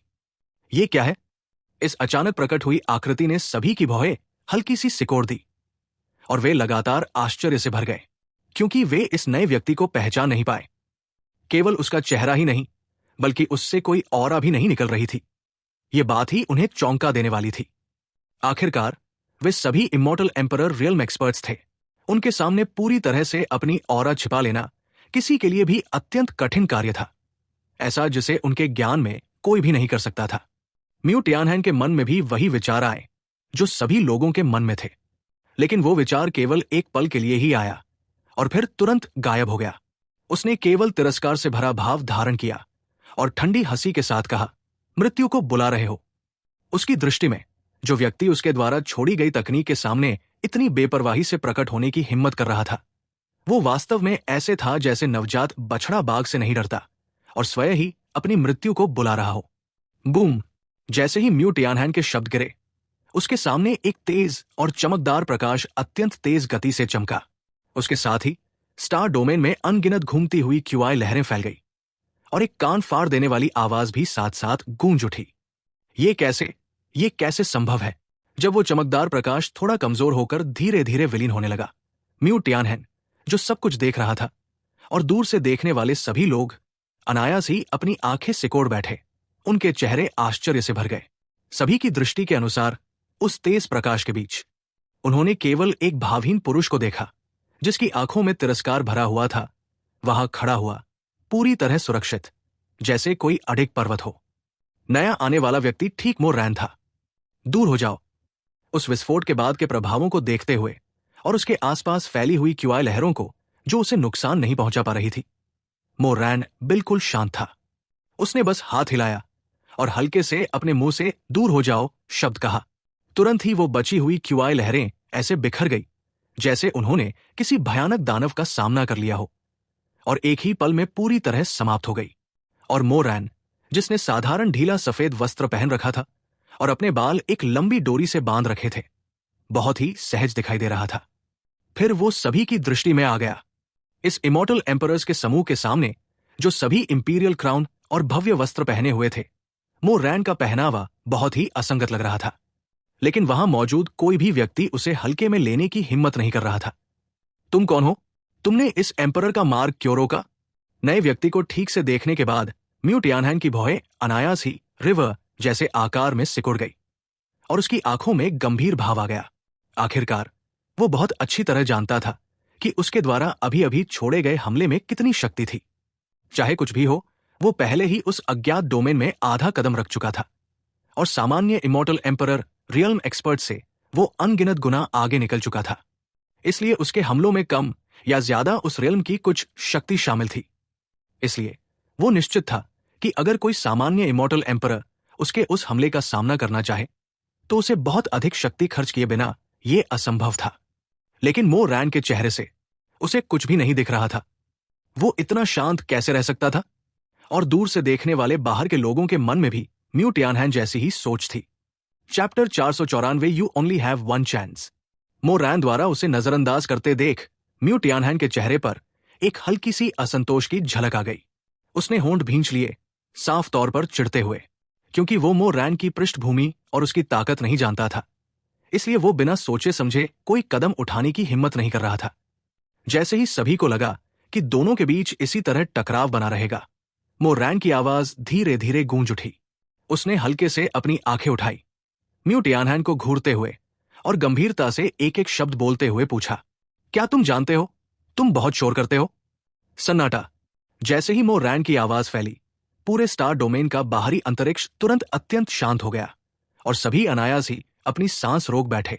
हालांकि मो रैन के शब्दों में ज्यादा दबाव नहीं था, लेकिन जो भी म्यू टियानहैन से इस तरह बात करने की हिम्मत करता था, उनमें से अधिकांश पहले ही मारे जा चुके थे और हाल के वर्षों में मो रैन ही अकेला ऐसा व्यक्ति था जो इतना साहसी था। शुरुआत में सभी को लगा था कि मो रैन पहले अपना नाम बताएगा ताकि म्यू टियानहैन सतर्क हो जाए, लेकिन किसे पता था वो म्यू टियानहैन के प्रति इतना असम्मानजनक होगा और ऐसे प्रश्नवाचक स्वर में बात करेगा जैसे म्यू टियानहैन उसके सामने खड़ा होकर उसके लिए जूते उठाने लायक भी न हो। उसके शब्दों में पूर्ण तिरस्कार और घृणा भरी हुई थी। क्षण भर में पूरा स्टार डोमेन अंतरिक्ष अत्यंत शांत हो गया और वो अजीब ऊर्जा जो लगातार वुश जैसी आवाज के साथ अंतरिक्ष में बह रही थी, वो भी जैसे डर गई हो, स्वयं ही सांस रोककर स्थिर हो गई। तुम इसका क्या मतलब है? म्यू टियानहेन पहले उन शब्दों से स्तब्ध रह गया, फिर तुरंत उसके अंदर क्रोध की लहर दौड़ गई। उसने अपना शरीर रोकते हुए काफी उलझन में पूछा, लेकिन जैसे ही उसके शब्द गिरे उसे जैसे कुछ समझ आ गया और उसके चेहरे पर एक उपहास भरी मुस्कान आ गई। उसकी ऑरा फिर से बढ़ गई, जैसे वो मो रैन को चेतावनी देना चाहता हो। तुरंत बाद उसने मो रैन की ओर उंगली उठाई और पलटकर कहा, तुम कहते हो कि ये एम्परर शोर करता है? ये पूरी तरह बकवास है। क्या तुम ये दिखाने की कोशिश कर रहे हो कि तुम शैंगशुन रियल्म के लिए खड़े हो? उसने ठंडी हंसी हंसी, मानो उसने सब कुछ समझ लिया हो। उसके चारों ओर फैली हुई घनी ऑरा भी उसकी भावनाओं के साथ लगातार बदल रही थी। एक पल में ही डरावनी लॉ पावर मो रैन के सामने पहुंच गई, लेकिन वो उसके शरीर से 1 मीटर दूर ही रुक गई और आगे नहीं बढ़ सकी। म्यू टियानहेन की बातों पर मो रैन बस हल्का सा मुस्कुराया। उसने हल्के से अपमान भरे स्वर में कहा, मूर्ख, शैंगशुन रियल्म के लिए खड़ा होना, ये तो बहुत शर्म की बात होती। वो मो रैन इतना खाली भी नहीं था कि ऐसी बकवास करे, लेकिन वो म्यू टियानहेन के साथ ज्यादा समय खेलना भी नहीं चाहता था। उसने धीरे से अपना हाथ उठाया और हल्के से आगे की ओर मोड़ दिया। क्षण भर में ही उसने उस लॉ पावर को, जो म्यू टियानहेन की शक्ति से बनी थी और उसके सामने 1 मीटर दूर रुकी हुई थी, अपनी उंगलियों पर खींच लिया। म्यू टियानहेन ने यह देखा। उसका चेहरा तुरंत ही गहरे स्तर पर उतर गया, इतना काला कि जैसे पानी टपकने लगे, जिससे कोई सीधे देखने की हिम्मत ना कर सके। लेकिन मो रैन अभी भी शांत था। उसने म्यू टियानहेन के भावों को अनदेखा किया और कुछ देर उस लॉ पावर के साथ खेलते हुए सीधे उससे कहा, तुम बहुत शोर करते हो। तुमने मेरी बेटी की नींद खराब कर दी, इसलिए मैं यहां उसे सबक सिखाने आया हूं। मो रैन ने यह कहते हुए हल्की मुस्कान के साथ म्यू टियानहेन की ओर देखा। इस समय म्यू टियानहेन ने भी कुछ असामान्य बात महसूस की और उसका चेहरा तुरंत ठंडा पड़ गया, मानो उसने मो रैन की बात सुनी ही न हो। उसने मो रैन को अनदेखा किया और उसकी नजर मो रैन की उंगलियों पर हिलती हुई क्युआई पर टिक गई, जहां से उसकी अपनी लॉ पावर की ऑरा महसूस हो रही थी। ये महसूस करते ही उसकी आंखों में तुरंत हत्या की भावना भर गई। इस पर मो रैन हल्के से मुस्कुराया, जैसे उसे पहले से ही इसका अंदाजा हो। उसके चेहरे पर कोई आश्चर्य नहीं था। आखिरकार उसने हुआ व्यूकिंग पर जो एक्सट्रीम कोल्ड क्युआई छोड़ी थी, वो खुद उसके द्वारा नष्ट कर दी गई थी, इसलिए उसका ध्यान देना स्वाभाविक था। इसमें हैरानी की कोई बात नहीं थी। हालांकि उसने ऐसा कहा था। उसी क्षण मो रैन का हाथ अचानक कस गया और डरावनी ऑरा लहरें समुद्र की तरह एक एक करके फैल गई। क्षण भर में चारों ओर फैली हुई लॉ पावर पूरी तरह समाप्त हो गई। ये दृश्य देखकर म्यू टियानहेन और आसपास के दर्शकों के दिल उसी समय गले तक आ गए। एक भारी गूंज के बाद म्यू टियानहेन बिना किसी भाव के तीखी हत्या भरी आंखों से मो रैन को घूरते हुए गुस्से से चिल्लाया, तुम बहुत अहंकारी हो। इसके बाद उसने फिर से हाथ उठाया, मो रैन की ओर उंगली उठाई और ठंडी आवाज में पूछा, इस एम्परर का तुमसे कोई दुश्मनी नहीं, फिर तुमने मेरी चेस पीस क्यों नष्ट की? जानना चाहिए, उसने बड़ी मेहनत से शैंगशुन रियल्म की सील को तोड़ा था और बहुत मुश्किल से उसने वो एक्सट्रीम कोल्ड क्युआई शैंगशुन रियल्म में भेजा था। अब वो मो रैन द्वारा नष्ट कर दिया गया था, तो वो कैसे शांत रह सकता था? उसे लगा था कि ये किसी पुराने दुश्मन का काम होगा जो अभी तक मरा नहीं, लेकिन उसने कभी नहीं सोचा था कि ये एक अजनबी और अनजान व्यक्ति होगा। म्यू टियानहेन के बोल खत्म होते ही मो रैन अब भी शांत और भावहीन रहा। उसके दिल पर कोई असर नहीं पड़ा। मो रैन ने हल्के से म्यू टियानहेन को इशारा किया, जैसे वो उसे अंतिम चेतावनी दे रहा हो और उसे सिर्फ एक मौका दे रहा हो। मो रैन ने बहुत ठंडे स्वर में कहा, हमला करो, तुम्हारे पास सिर्फ एक ही मौका है। मो रैन ने न केवल उसके सवालों को नजरअंदाज किया, बल्कि वो इतना तिरस्कारपूर्ण और उकसाने वाला भी था। म्यू टियानहेन का क्रोध भड़क उठा। उसने अपनी मुट्ठियां कस ली।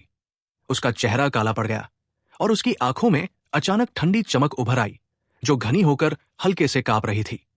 उसने कुछ नहीं कहा, लेकिन जो उसे जानते थे वे समझ सकते थे। वो अब पूरी तरह क्रोधित होकर नियंत्रण खोने की कगार पर था।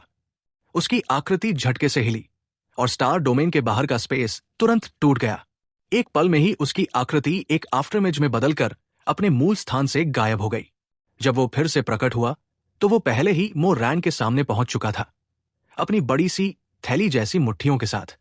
उसने तय किया कि वो मो रैन को एक सबक सिखाएगा, ताकि वह इसे याद रखे। उसके पीछे का हेलो अचानक कई गुना फैल गया और तेज चमक छोड़ने लगा। आसपास का तापमान तेजी से गिर गया और भयावह एम्परर माइट उसके immortal emperor realm P cultivation के साथ तुरंत फट पड़ा और लगातार बाहर फैलने लगा। इसके बावजूद मोरैन का चेहरा बिल्कुल शांत रहा। म्यूट यानहैन की गति बहुत तेज थी, लेकिन उसकी नजर में वो जैसे स्थिर होकर बेहद धीमा दिख रहा था। उसने शुरुआत से ही अपनी पूरी शक्ति का उपयोग करके मोरैन पर हमला करने का निर्णय नहीं लिया था, बल्कि पहले मोरैन की गहराई को परखने का विकल्प चुना था।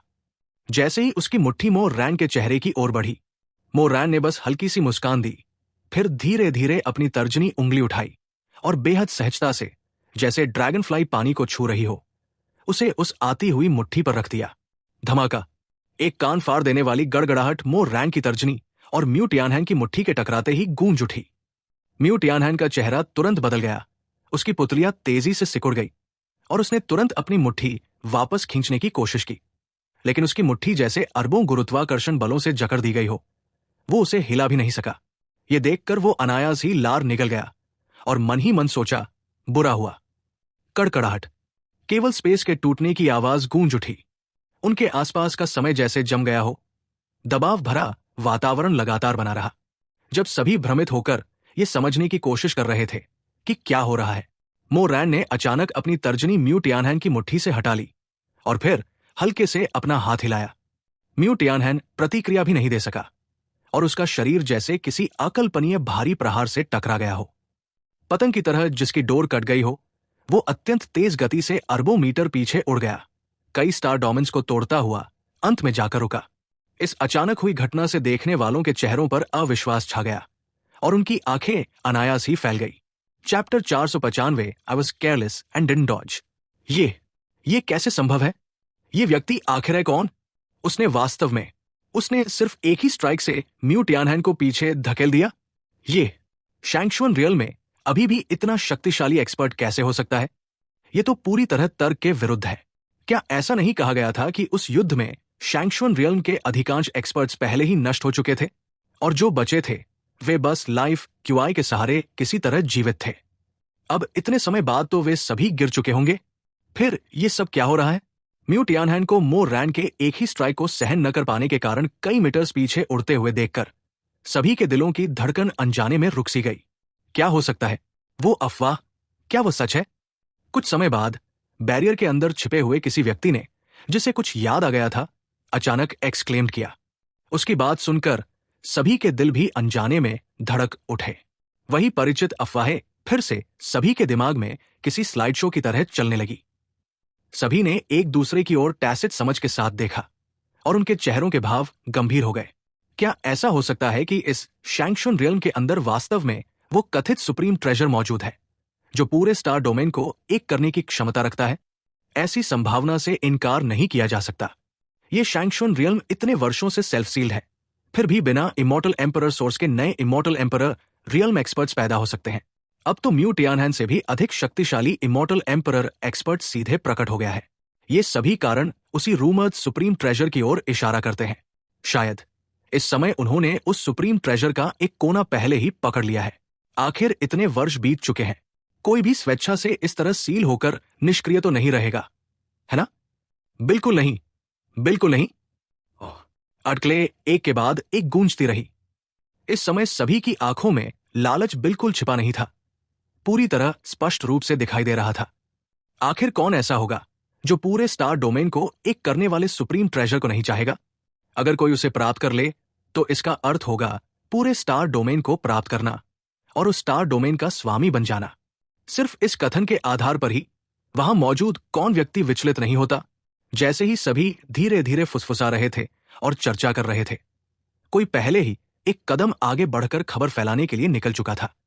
और उसी समय म्यूट यानहैन, जिसे मोरैन के एक ही स्ट्राइक से उड़ा दिया गया था, कई डिसोलेट स्टार रियल्म्स के माध्यम से खुद को स्थिर करने के बाद भी संभल गया। इस समय उसका चेहरा पीला था और उसकी आंखों में अविश्वास भरा हुआ था, जैसे उसने कोई अत्यंत असंभव और एब्सर्ड घटना देख ली हो। कुछ समय बाद, अपनी स्थिति संभालने के बाद, वो भी होश में आ गया। इस समय उसका शरीर थोड़ा अस्त व्यस्त था और उसे अलग अलग स्तर की माइनर इंजरीज भी हुई थी। होश में आने के बाद म्यूट यानहैन अनिच्छुक था। उसकी नजर शांत मोरैन पर पड़ी। मोरैन के एक्सप्रेशनलेस चेहरे को देखकर उसके भीतर क्रोध की लहर उठी और उसके रोब के जमीन से टकराने की आवाज सुनाई दी। तुरंत ही उसने ठंडी लंबी HMPH छोड़ी। उसका शरीर फ्लिकर हुआ और उसकी आंखों का संदेह और अविश्वास तुरंत इंडिग्नेशन में बदल गया। जब वो फिर से सभी के सामने प्रकट हुआ तो वो मोरैन के सामने फिर खड़ा था, लेकिन पहले की तुलना में अब उसमें थोड़ा अधिक कौशन था। हालांकि वो क्रोधित था, अब वो मोरैन को अंडर एस्टिमेट करने की हिम्मत नहीं कर रहा था। आखिरकार क्रोध की तुलना में वो अपनी जान को अधिक महत्व देता था। उसने गहरी सांस ली, अपने भीतर के क्रोध को दबाया और ठंडी आवाज में मोरैन से चिल्लाया, फिर से। अभी मैं केयरलेस था, मैं डॉज नहीं कर पाया। ये परिचित शब्द म्यू टियानहैन के मुंह से सुनकर मोरैन की एक्सप्रेशन थोड़ी बदल गई और वो काफी आश्चर्यचकित हो गया, क्योंकि म्यू टियानहैन के शब्दों ने उसे एक पुराने परिचित की याद दिला दी। मुझे पता था, ये म्यू टियानहैन इतनी आसानी से कैसे हार सकता है। आखिरकार वो स्टार डोमेन के 10 मान्यता प्राप्त पीक एक्सपर्ट्स में से एक है। वो इतने आसानी से कैसे हार सकता है? इसलिए वो जानबूझकर हार गया था। वो डॉज नहीं कर पाया। बिल्कुल बिल्कुल, स्टार डोमेन के 10 महान एक्सपर्ट्स में म्यू टियानहैन छठे स्थान पर है। वो एक बहुत बड़ी एग्जिस्टेंस है। वो किसी अज्ञात ओरिजिन वाले व्यक्ति से कैसे हार सकता है? ये सच है। म्यू टियानहैन के शब्दों के सभी के कानों में पहुंचते ही उनके चेहरों की अप्रियता भी थोड़ी कम हो गई। लेकिन कुछ शार्प आइड लोगों ने देखा था कि म्यू टियानहैन ने डॉज करने की कोशिश की थी, लेकिन वो सफल नहीं हुआ। फिर भी उन्होंने कुछ नहीं कहा। आखिर वे म्यू टियानहैन के टारगेट नहीं बनना चाहते थे। हे, ये सुनकर मोरैन हल्का सा हंसा। उसका एक्सप्रेशन अभी भी शांत था, इतना शांत कि कोई ये नहीं समझ सकता था कि वो म्यू टियानहैन के सामने कैसा महसूस कर रहा है। उस हल्की हंसी ने सभी के बिखरे हुए विचारों को तोड़ दिया और सभी की नजरें मोरैन पर केंद्रित हो गई। उन्होंने देखा कि मोरैन ने हल्के से अपना हाथ थोड़ा ऊपर उठाया और फिर अत्यंत उदासीनता से एक ऐसे स्वर में जिसे समझना कठिन था, उसने म्यू टियानहैन से शब्द दर शब्द कहा, ये एम्परर अभी अभी ही कह चुका है, तुम्हें मुझे एक ही बार आक्रमण करने का अवसर मिलेगा। ये कोई मजाक की बात नहीं है। मोरैन की आवाज न तो बहुत ऊंची थी न बहुत धीमी, लेकिन जब वो सभी के कानों तक पहुंची तो वो अत्यंत शक्तिशाली प्रतीत हुई। म्यू टियानहैन का शरीर ये सुनकर हल्का सा अकड़ गया और वो बहुत अधिक चौंक गया, लेकिन जल्द ही वो ऐसे दिखने लगा जैसे उसने कोई अत्यंत हास्यास्पद घमंड भरी बात सुन ली हो और उसका चेहरा अनायास ही गंभीर हो गया। तुम सोचते हो कि तुम इस एम्परर को मार सकते हो? म्यू टियानहैन ने गला साफ किया और तिरस्कार से बड़बड़ाया। ये मानने के बजाय कि मोरैन उसे मार सकता है, वो ये मानने को अधिक तैयार था कि मोरैन उसे हरा सकता है। आखिरकार वो कोई बेकार व्यक्ति नहीं था। उसने ठंडी हम्फ की आवाज निकाली और तुरंत इमॉर्टल पावर को संचालित किया। अनगिनत इमॉर्टल पावर और भयावह हेवन एंड अर्थ दाब फिर से उसके शरीर से प्रवाहित होने लगे। पल भर में उसके आसपास का शांत स्थान अचानक अत्यंत अशांत हो गया और अत्यंत ठंडे लौ की भयानक शक्ति लगातार चारों ओर के स्टार डोमेन में प्रवाहित होने लगी। हेवन एंड अर्थ में अत्यंत ठंडे स्वॉर्ड की वाई, जो अत्यंत ठंडे शक्ति से निर्मित था, तुरंत संघनित हो गया और असंख्य हेवन एंड अर्थ की शक्ति को एकत्रित करते हुए अत्यंत घना हत्या इरादा, किलिंग इंटेंट फैलाने लगा। हेवन एंड अर्थ जैसे किसी अत्यंत भयानक चीज के जन को महसूस कर रहे हों, तुरंत अनंत ऊर्जा की धारा को उकसाने लगे। सभी उस दिशा में बहने लगे। भयावह ऑरा दाब ने वास्तव में दूर तैरते स्टार रियल्म स्पिरिट्स को भी हिला दिया, जिन्होंने पहले ही हमले की तरंगों को महसूस कर अपनी डिफेंसिव फॉर्मेशन सक्रिय कर ली थी और वे बुरी तरह कांप उठे। इसके तुरंत बाद जैसे ही वो ऑरा छोड़ा गया, म्यू टियानहैन का शरीर फिर से झिलमिला उठा और वॉइड रियल्म से गायब हो गया, अत्यंत तेज गति से आगे बढ़ते हुए। आसपास की हवा में अभी भी एक आवाज गूंज रही थी जो अत्यंत घमंडी थी और उसमें थोड़ी अनिच्छा भी मिश्रित थी। तुम अभी इसके लायक नहीं हो। Chapter 496 You don't really think you can escape, do you? Mu Tianhan के शब्द गिरते ही उसका शरीर, जिसमें संकुचित एक्सट्रीम कोल्ड स्वॉर्ड की वाई भरा हुआ था, एक बार फिर मोरैन के सामने प्रकट हो गया। विशाल स्वॉर्ड की वाई का शरीर अनगिनत लॉ पावर के साथ मानो अपनी पूरी शक्ति इकट्ठा कर रैन की ओर भयंकर रहा करते हुए नीचे गया। चारों ओर स्पेस एक्सट्रीम कोल्ड स्वॉर्ड की वाई से जैसे जम गए हो। समय भी एक पल के लिए रुक सा गया और लगातार एक्सट्रीम कोल्ड की वाई से टूटते हुए क्रैक क्रैक क्रैक की टूटने की आवाज देने लगा। जैसे ही स्वॉर्ड की वाई नीचे आया, उसने सीधे आसपास के स्टार डोमेन स्पेस में एक लंबी पतली दरार फाड़ दी, जिसमें से भयानक स्पेस स्टॉर्म्स लगातार निकल रहे थे और वे एक एक तेज ब्लेड में बदल कर सब कुछ काट देने की शक्ति लिए और रैंडन की ओर बहने लगे। ये सभी परिवर्तन एक ही पल में हो गए। दूर से इस दृश्य को देख रहे लोग अनायास भौहें से सिक्को बैठे, उनके चेहरे गंभीर हो गए। म्यूट यानन द्वारा छोड़ी गई शक्तिशाली टेक्निक को देखकर वे बार बार हाफ उठे और सभी ने सांस रोक ली। कुछ भी बोलने की हिम्मत नहीं की। वे अपने दिल में जानते थे कि इस मूव को रोकने के लिए उन्हें अपनी पूरी जीवन शक्ति खर्च करनी पड़ेगी और फिर भी ये कठिन होगा। अगर वे सफल भी हो जाते तो भी वे स्थायी रूप से अपंग हो जाते या अपनी जान गंवा देते और अंत में उनका विनाश हो जाता। इस स्थिति में ये आदमी ये अब भी इतना निडर कैसे है कि किसी ने मोरैन के शांत चेहरे को देखते हुए आश्चर्य से चिल्ला दिया। उसकी आवाज खत्म होने से पहले और बाकी लोग बोल भी नहीं पाते थे। उन्होंने देखा कि मोरैन ने अपना थोड़ा उठा हुआ हाथ धीरे धीरे बंद कर लिया। क्रैक, एक साफ क्रैक की आवाज के साथ म्यूट यानन द्वारा संकुचित भयानक स्वॉर्ड आया जो सीधे मोरैन पर गिर रहा था और उसके साथ फैली तेज और अचानक मकड़ी के जाल की तरफ फैल गई और धीरे धीरे टूटने लगी। अंत में वो पूरे स्टार डोमेन से गिरती हुई बर्फ और हिम के टुकड़ों में बदल गई और धीरे धीरे नीचे असीम गहराई में गिरती रही, जहां वो जलकर राख में बदलकर अदृश्य हो गई। ये असंभव है। इस अचानक बदलाव ने म्यूट यानन की आंखें से सिकोड़ दी। वो बार बार सिर हिलाता रहा। उसका चेहरा अविश्वास से भरा रहा, जैसे उसने कोई भी बहुत बड़ा दृश्य देखा हो। वो मोरैन पर दहाड़ उठा, क्योंकि मोरैन ने शुरू से अंत तक अपनी क्वाई का एक भी अंश नहीं दिखाया था। मानो वह इस क्षेत्र का एम्पर हो, जिसे उस बदनाम heaven and earth immortal power को स्वयं चलाने की आवश्यकता ही नहीं थी। जैसे ही वो बोलता, heaven and earth immortal power पागलों की तरह उसी ओर दौड़ पड़ती थी, चाहे ये heaven and earth immortal power दूसरों के हमले से ही क्यों न बनी हो। एक पल में एक असहायता की भावना म्यूट यानन के दिल में भर गई, साथ ही एक अत्यंत अवास्तविक विचार भी। भागो, ये एम्पर भागना चाहिए, नहीं तो ये एम्परर निश्चित रूप से यहां मारा जाएगा। अगर पहली बार केवल संयुक्त था तो दूसरी बार कैसे समझाया जा सकता है? ये सोचकर वो बिना एक शक कहे तुरंत मुड़ा और बिजली की गति से पीछे भागने लगा। उसकी गति इतनी तेज थी कि वो आंखों से दिखाई नहीं देता था। भाग गया, वो भाग गया। म्यूट यानन को क्या हो गया है? वो सच में भागने लगा। ये आदमी जो अचानक आया है, क्या वो सच में इतना शक्तिशाली है कि म्यूट यानन भी उसे हार नहीं सकता? क्या शैंगचुन रिल्म ने सच में कोई ऐसा सुप्रीम ट्रेजर पाया है जो स्टार डोमेन पर शासन कर सके? नहीं, ये मामला बहुत महत्वपूर्ण है। हम इससे और नहीं टल सकते। हम तुरंत संदेश भेजना होगा, नहीं तो परिणाम अकल्पनीय होंगे। म्यूट यानन को भागते देख सभी लोग उसके व्यवहार से सब बह गए और बार बार ठंडी सी सांसें लेने लगे। उन्होंने वास्तव में नहीं सोचा था कि म्यूट यानन एक peak immortal emperor realm expert जो पहले ही उस ज्ञात डोमेन में आधा कदम रख चुका था, वास्तव में युद्ध में भागने पर मजबूर हो जाएगा। वे कैसे आश्चर्यचकित और स्तब्ध होते थे। और ये मोरैन एक ऐसा अजनबी था जिसे उन्होंने पहले कभी देखा या सुना भी नहीं था। मोरैन ने वीर के सदमे और उसके जाने पर कोई भी ध्यान नहीं दिया। इसके बजाय उसने हल्की मुस्कान के साथ म्यूट यानन की भागने की दिशा में देखा। उसने धीरे से अपनी उंगली हिलाई और अनगिनत स्पेस लॉ और टाइम लॉ तुरंत सक्रिय हो गए और म्यूट यानन पर उतर आए। टाइम लॉ से बनी जंजीरें तुरंत भागते हुए म्यूट यानन पर प्रकट हुई और समय को पीछे घुमाने लगी।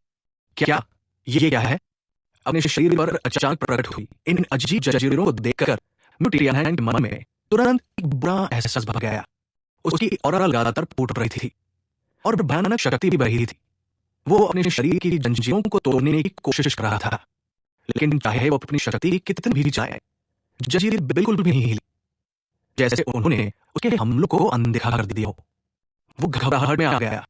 किसी कारण से शायद भय उसके दिल में भर गया था। उसने अचानक पीछे मुड़कर मोरैन की ओर देखा। जब उसने मोरैन के चेहरे पर मुस्कान देखी तो उसे एक गहरी ठंडक महसूस हुई। जैसे ही चेन्स उल्टी दिशा में चलने लगी, हिस्क्रैकल जैसी आवाजें निकलने लगी। म्यूट यानन पूरी तरह घबराहट में डूब गया। आखिरकार उसे ये नहीं पता था कि उसमें क्या जुड़ा हुआ है या इसके क्या भयानक परिणाम होंगे। जैसा कि सब जानते हैं, अज्ञात हमेशा सबसे डरावना होता है। समय मान स्वयं ही पीछे की ओर घूमने लगा। जैसे जैसे चेन्स उल्टी दिशा में चल रही थी, म्यूट यानन के शरीर पर कई अजीब घटनाएं धीरे धीरे एक एक करके प्रकट होने लगी। सबसे पहले उससे जो असहज लगा वो उसकी कल्टीवेशन का लगातार खत्म होना था। नहीं, ये असंभव है, भ्रम, ये निश्चित रूप से भ्रम है। उसकी पीपल्स अचानक से सिकुड़ गई और उसके कदम अनजाने में तेज हो गए। उसकी दृष्टि में सभी स्पेशल अटैक मेथड्स, जिनमें इल्यूशंस भी शामिल थे, कि एक निश्चित सीमा होती है जब तक उसकी स्पीड इतनी तेज हो कि वो उस अटैक रेंज से बाहर निकल जाए, उसके ऊपर लगा अटैक अपने आप टूट जाएगा। उसने अपने मन को कठोर किया, इस मामले को पीछे धकेल दिया, दिल के डर को दबाया, दांत पीसे और अपनी गति बढ़ा दी। जैसे जैसे उसका शरीर तेजी से आगे बढ़ा, उसकी कल्टीवेशन भी और तेजी से खत्म होने लगी।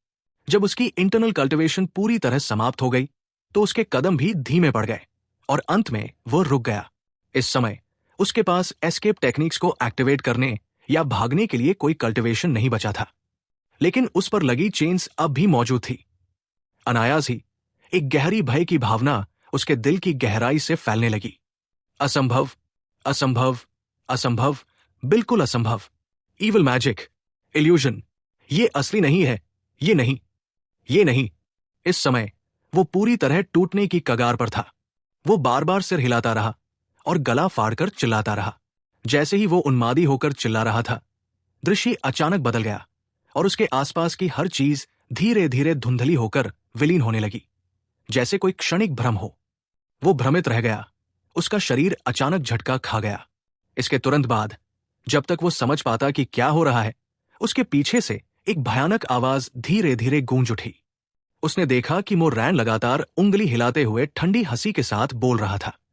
हे, क्या तुमने सच में सोचा था कि तुम मेरे सामने से बचकर निकल सकते हो?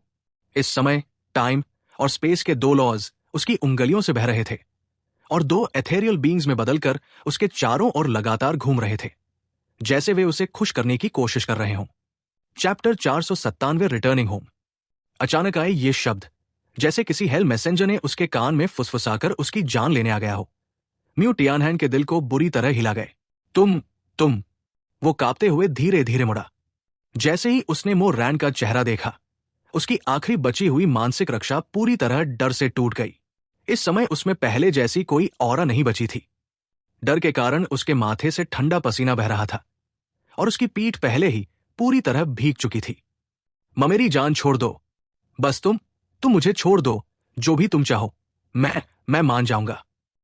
अपने डर को दबाते हुए उसने किसी तरह चेहरे पर मुस्कान लाने की कोशिश की और मोरैन से विनती की। इस समय मौत के सामने खड़े होकर उसने सभी ढोंग छोड़ दिए थे, यहां तक कि जो वो अक्सर दिस एम्परर कहता था, वो भी डर के कारण फिर से मैं बदल गया था। ये देखकर लोग कह उठे, वाह रे वाह, मौत के सामने सब बराबर हो जाते हैं। हालांकि म्यू टियानहैन क्या सच में ऐसा व्यक्ति था जो आसानी से दया की भीख मांग ले? हालांकि उसके दिल में मौत का डर भरा था, लेकिन अपनी धारणाओं के आधार पर उसने एक बात समझ ली थी, वो ये कि मोरैन का रहस्यमय होना और अपनी असली शक्ति न दिखाना निश्चित रूप से इसलिए था क्योंकि वो उससे मजबूत नहीं था, बल्कि उसके पास कोई लेजेंडरी सुप्रीम ट्रेजर था जिसकी वजह से वो उसे इस तरह अपमानित कर पा रहा था। जैसा कि कहा जाता है, महान व्यक्ति जानता है कब झुकना है और कब डटना है, और सज्जन का बदला कभी देर से नहीं होता। वो केवल जीवित रहने के लिए झुक रहा था। वो मोरैन के सामने नहीं झुक रहा था। मोरैन उसे जिस तरह अपमानित कर पा रहा था, वो पूरी तरह उसके पास मौजूद उस लेजेंडरी सुप्रीम ट्रेजर की वजह से था, है ना? ये मोरैन की असली ताकत नहीं थी। जब वो सुरक्षित वापस जाएगा और इस बात की जानकारी सबको देगा, तो वो निश्चित रूप से सभी डोमेन्स के लोगों को इकट्ठा करके फिर से शैंक्शन रियल्म पर जोरदार हमला करेगा। तब वो खुद मोरैन द्वारा दिए गए अपमान का बदला लेगा। मोरैन उसके मन की चालों से अनजान था, और अगर उसे पता भी होता तो भी उसके दिल में कोई हलचल नहीं होती। म्यू टियानहैन की दया की भीख सुनकर उसके दिल में कोई लहर नहीं उठी, और जहां तक उसे छोड़ने की बात थी, माफ करना, मोरैन का ऐसा कोई इरादा नहीं था। वो खुद को अच्छा इंसान नहीं मानता था। अगर उसका शुरुआती विचार सिर्फ अपनी बेटी की नींद खराब करने की वजह से म्यू टियानहैन को सबक सिखाना था, लेकिन अब मामला यहां तक पहुंच चुका था। उसे छोड़ना मतलब टाइगर को माउंटेन पर वापस जाने देना होगा। वो ये गारंटी नहीं दे सकता था कि ये आदमी बाद में उसकी बेटी पर हाथ नहीं डालेगा। हालांकि अगर वो करता भी तो भी बेकार होता, लेकिन जब तक एक भी संभावना थी, मोरैन उसे बिल्कुल अनुमति नहीं देगा। इसलिए म्यू टियानहैन की दया की भीख पर उसने पूरी तरह अनदेखी कर दी। शोर। मो रैन के होठों से हल्की बड़बड़ाहट निकली और म्यू टियानहैन का सिर पहले जम गया, फिर उसका शरीर अकड़ गया। वो कुछ और बोल पाता उससे पहले ही मो रैन से एक भयानक दबाव फूट पड़ा, जो अनस्टॉपेबल ताकत के साथ म्यू टियानहैन की ओर बढ़ा। उसे बांधने वाली चेन्स तुरंत और कस गई, जिससे म्यू टियानहैन की सांस लेना मुश्किल हो गया। नहीं, मत करो। डर से भरे चेहरे के साथ उसने कर्कश आवाज में जल्दी से चिल्लाया। उसके शब्द निकलते ही उसके शरीर से एक तेज चमकदार प्रकाश फूटा, जो पूरी तरह आतिशबाजी की तरह फैल गया, और वो मत करो उसकी आखिरी सांस जैसा बन गया। जैसे ही वो चमकदार प्रकाश खत्म हुआ, म्यू टियानहैन का शरीर भी उसी के साथ गायब हो गया। इस समय म्यू टियानहैन की मृत्यु की खबर फैलते ही लैंड ऑफ एक्सट्रीम कोल्ड, जो स्काई कोल्ड वर्ल्ड की एक हेजेमोनिक शक्ति थी, चींटियों के छत्ते की तरह बेकाबू हो गई। ममृत, ये कैसे संभव है? लॉर्ड एक्सट्रीम कोल्ड कैसे मर सकते हैं? ये असंभव है। लॉर्ड एक्सट्रीम कोल्ड अभी अभी ब्रेक थ्रू कर चुके थे। उनका एक पैर पहले ही उस लेजेंडरी डोमेन में था। उनकी वर्तमान शक्तिशाली ताकत के साथ पूरे स्टार डोमेन में सभी रेसेस में कौन उन्हें मार सकता है? लैंड ऑफ एक्सट्रीम कोल्ड के उच्च अधिकारी एकत्र हुए थे। उनके चेहरे गंभीर थे और उनके शब्द सदमे और अविश्वास से भरे थे। Supreme treasure. Lord extreme cold को निश्चित रूप से उस लेजेंडरी सुप्रीम ट्रेजर ने ही मारा है।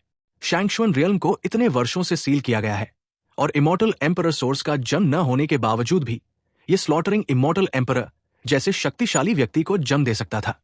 अब अचानक एक ऐसा अत्यंत शक्तिशाली व्यक्ति प्रकट हुआ है जो लॉर्ड एक्सट्रीम कोल्ड को मार सकता है। ये बेहद विचित्र बात है। बिल्कुल। इसके अलावा स्लॉटरिंग इमॉर्टल एम्परर के अनुसार शैंक्शुअन रियल में बचा हुआ इमॉर्टल एम्परर सोर्स अधिकतम केवल एक इमॉर्टल एम्परर के जन्म का समर्थन कर सकता है, और उनकी शक्ति भी बहुत अधिक मजबूत नहीं होगी। वो शैंक्शुअन रियल का व्यक्ति है जिसे शैंक्शुअन रियल ने छोड़कर अनाथ बना दिया था, और जो शैंक्शुअन रियल से अत्यधिक घृणा करता है, इसलिए वो शैंक्शुअन रियल के बारे में कुछ भी छिपाएगा नहीं। इसलिए उस पौराणिक सुप्रीम ट्रेजर के अलावा और कुछ भी अर्थपूर्ण नहीं है। कई घंटों की बिना निष्कर्ष वाली चर्चा के बाद उनकी आंखों में अचानक चमक आई, और उन्होंने पूरे मामले का स्रोत उस पौराणिक सुप्रीम ट्रेजर पर तय कर दिया। आखिरकार इस वस्तु के अलावा वे वास्तव में किसी और को नहीं सोच पाए जो म्यू टियानहैन को मारने की शक्ति रखता हो। जहां तक उन्होंने मो रैन के पास जाकर परेशानी करने के बजाय सीधे Shangxuan immortal emperor of Shangxuan imperial palace पर निशाना क्यों साधा? हे, इसका कारण यह था कि वे मूर्ख नहीं थे। अगर मो रैन म्यू टियानहैन को मार सकता था, तो उन्हें मारना तो मानो मुर्गी कुत्ते को मारने जैसा आसान होता। शैंक्शुअन इमॉर्टल एम्परर तो और भी असंभव था, क्योंकि उन्होंने उसे देखा था। शैंक्शुअन इमॉर्टल एम्परर की शक्ति के आधार पर उनकी नजर में वह तो उनके जूते उठाने के भी योग्य नहीं था, तो वो उनके लॉर्ड एक्सट्रीम कोल्ड को कैसे मार सकता था? ये पूरी तरह बिना आधार की, कल्पना मात्र की असंभव बात थी।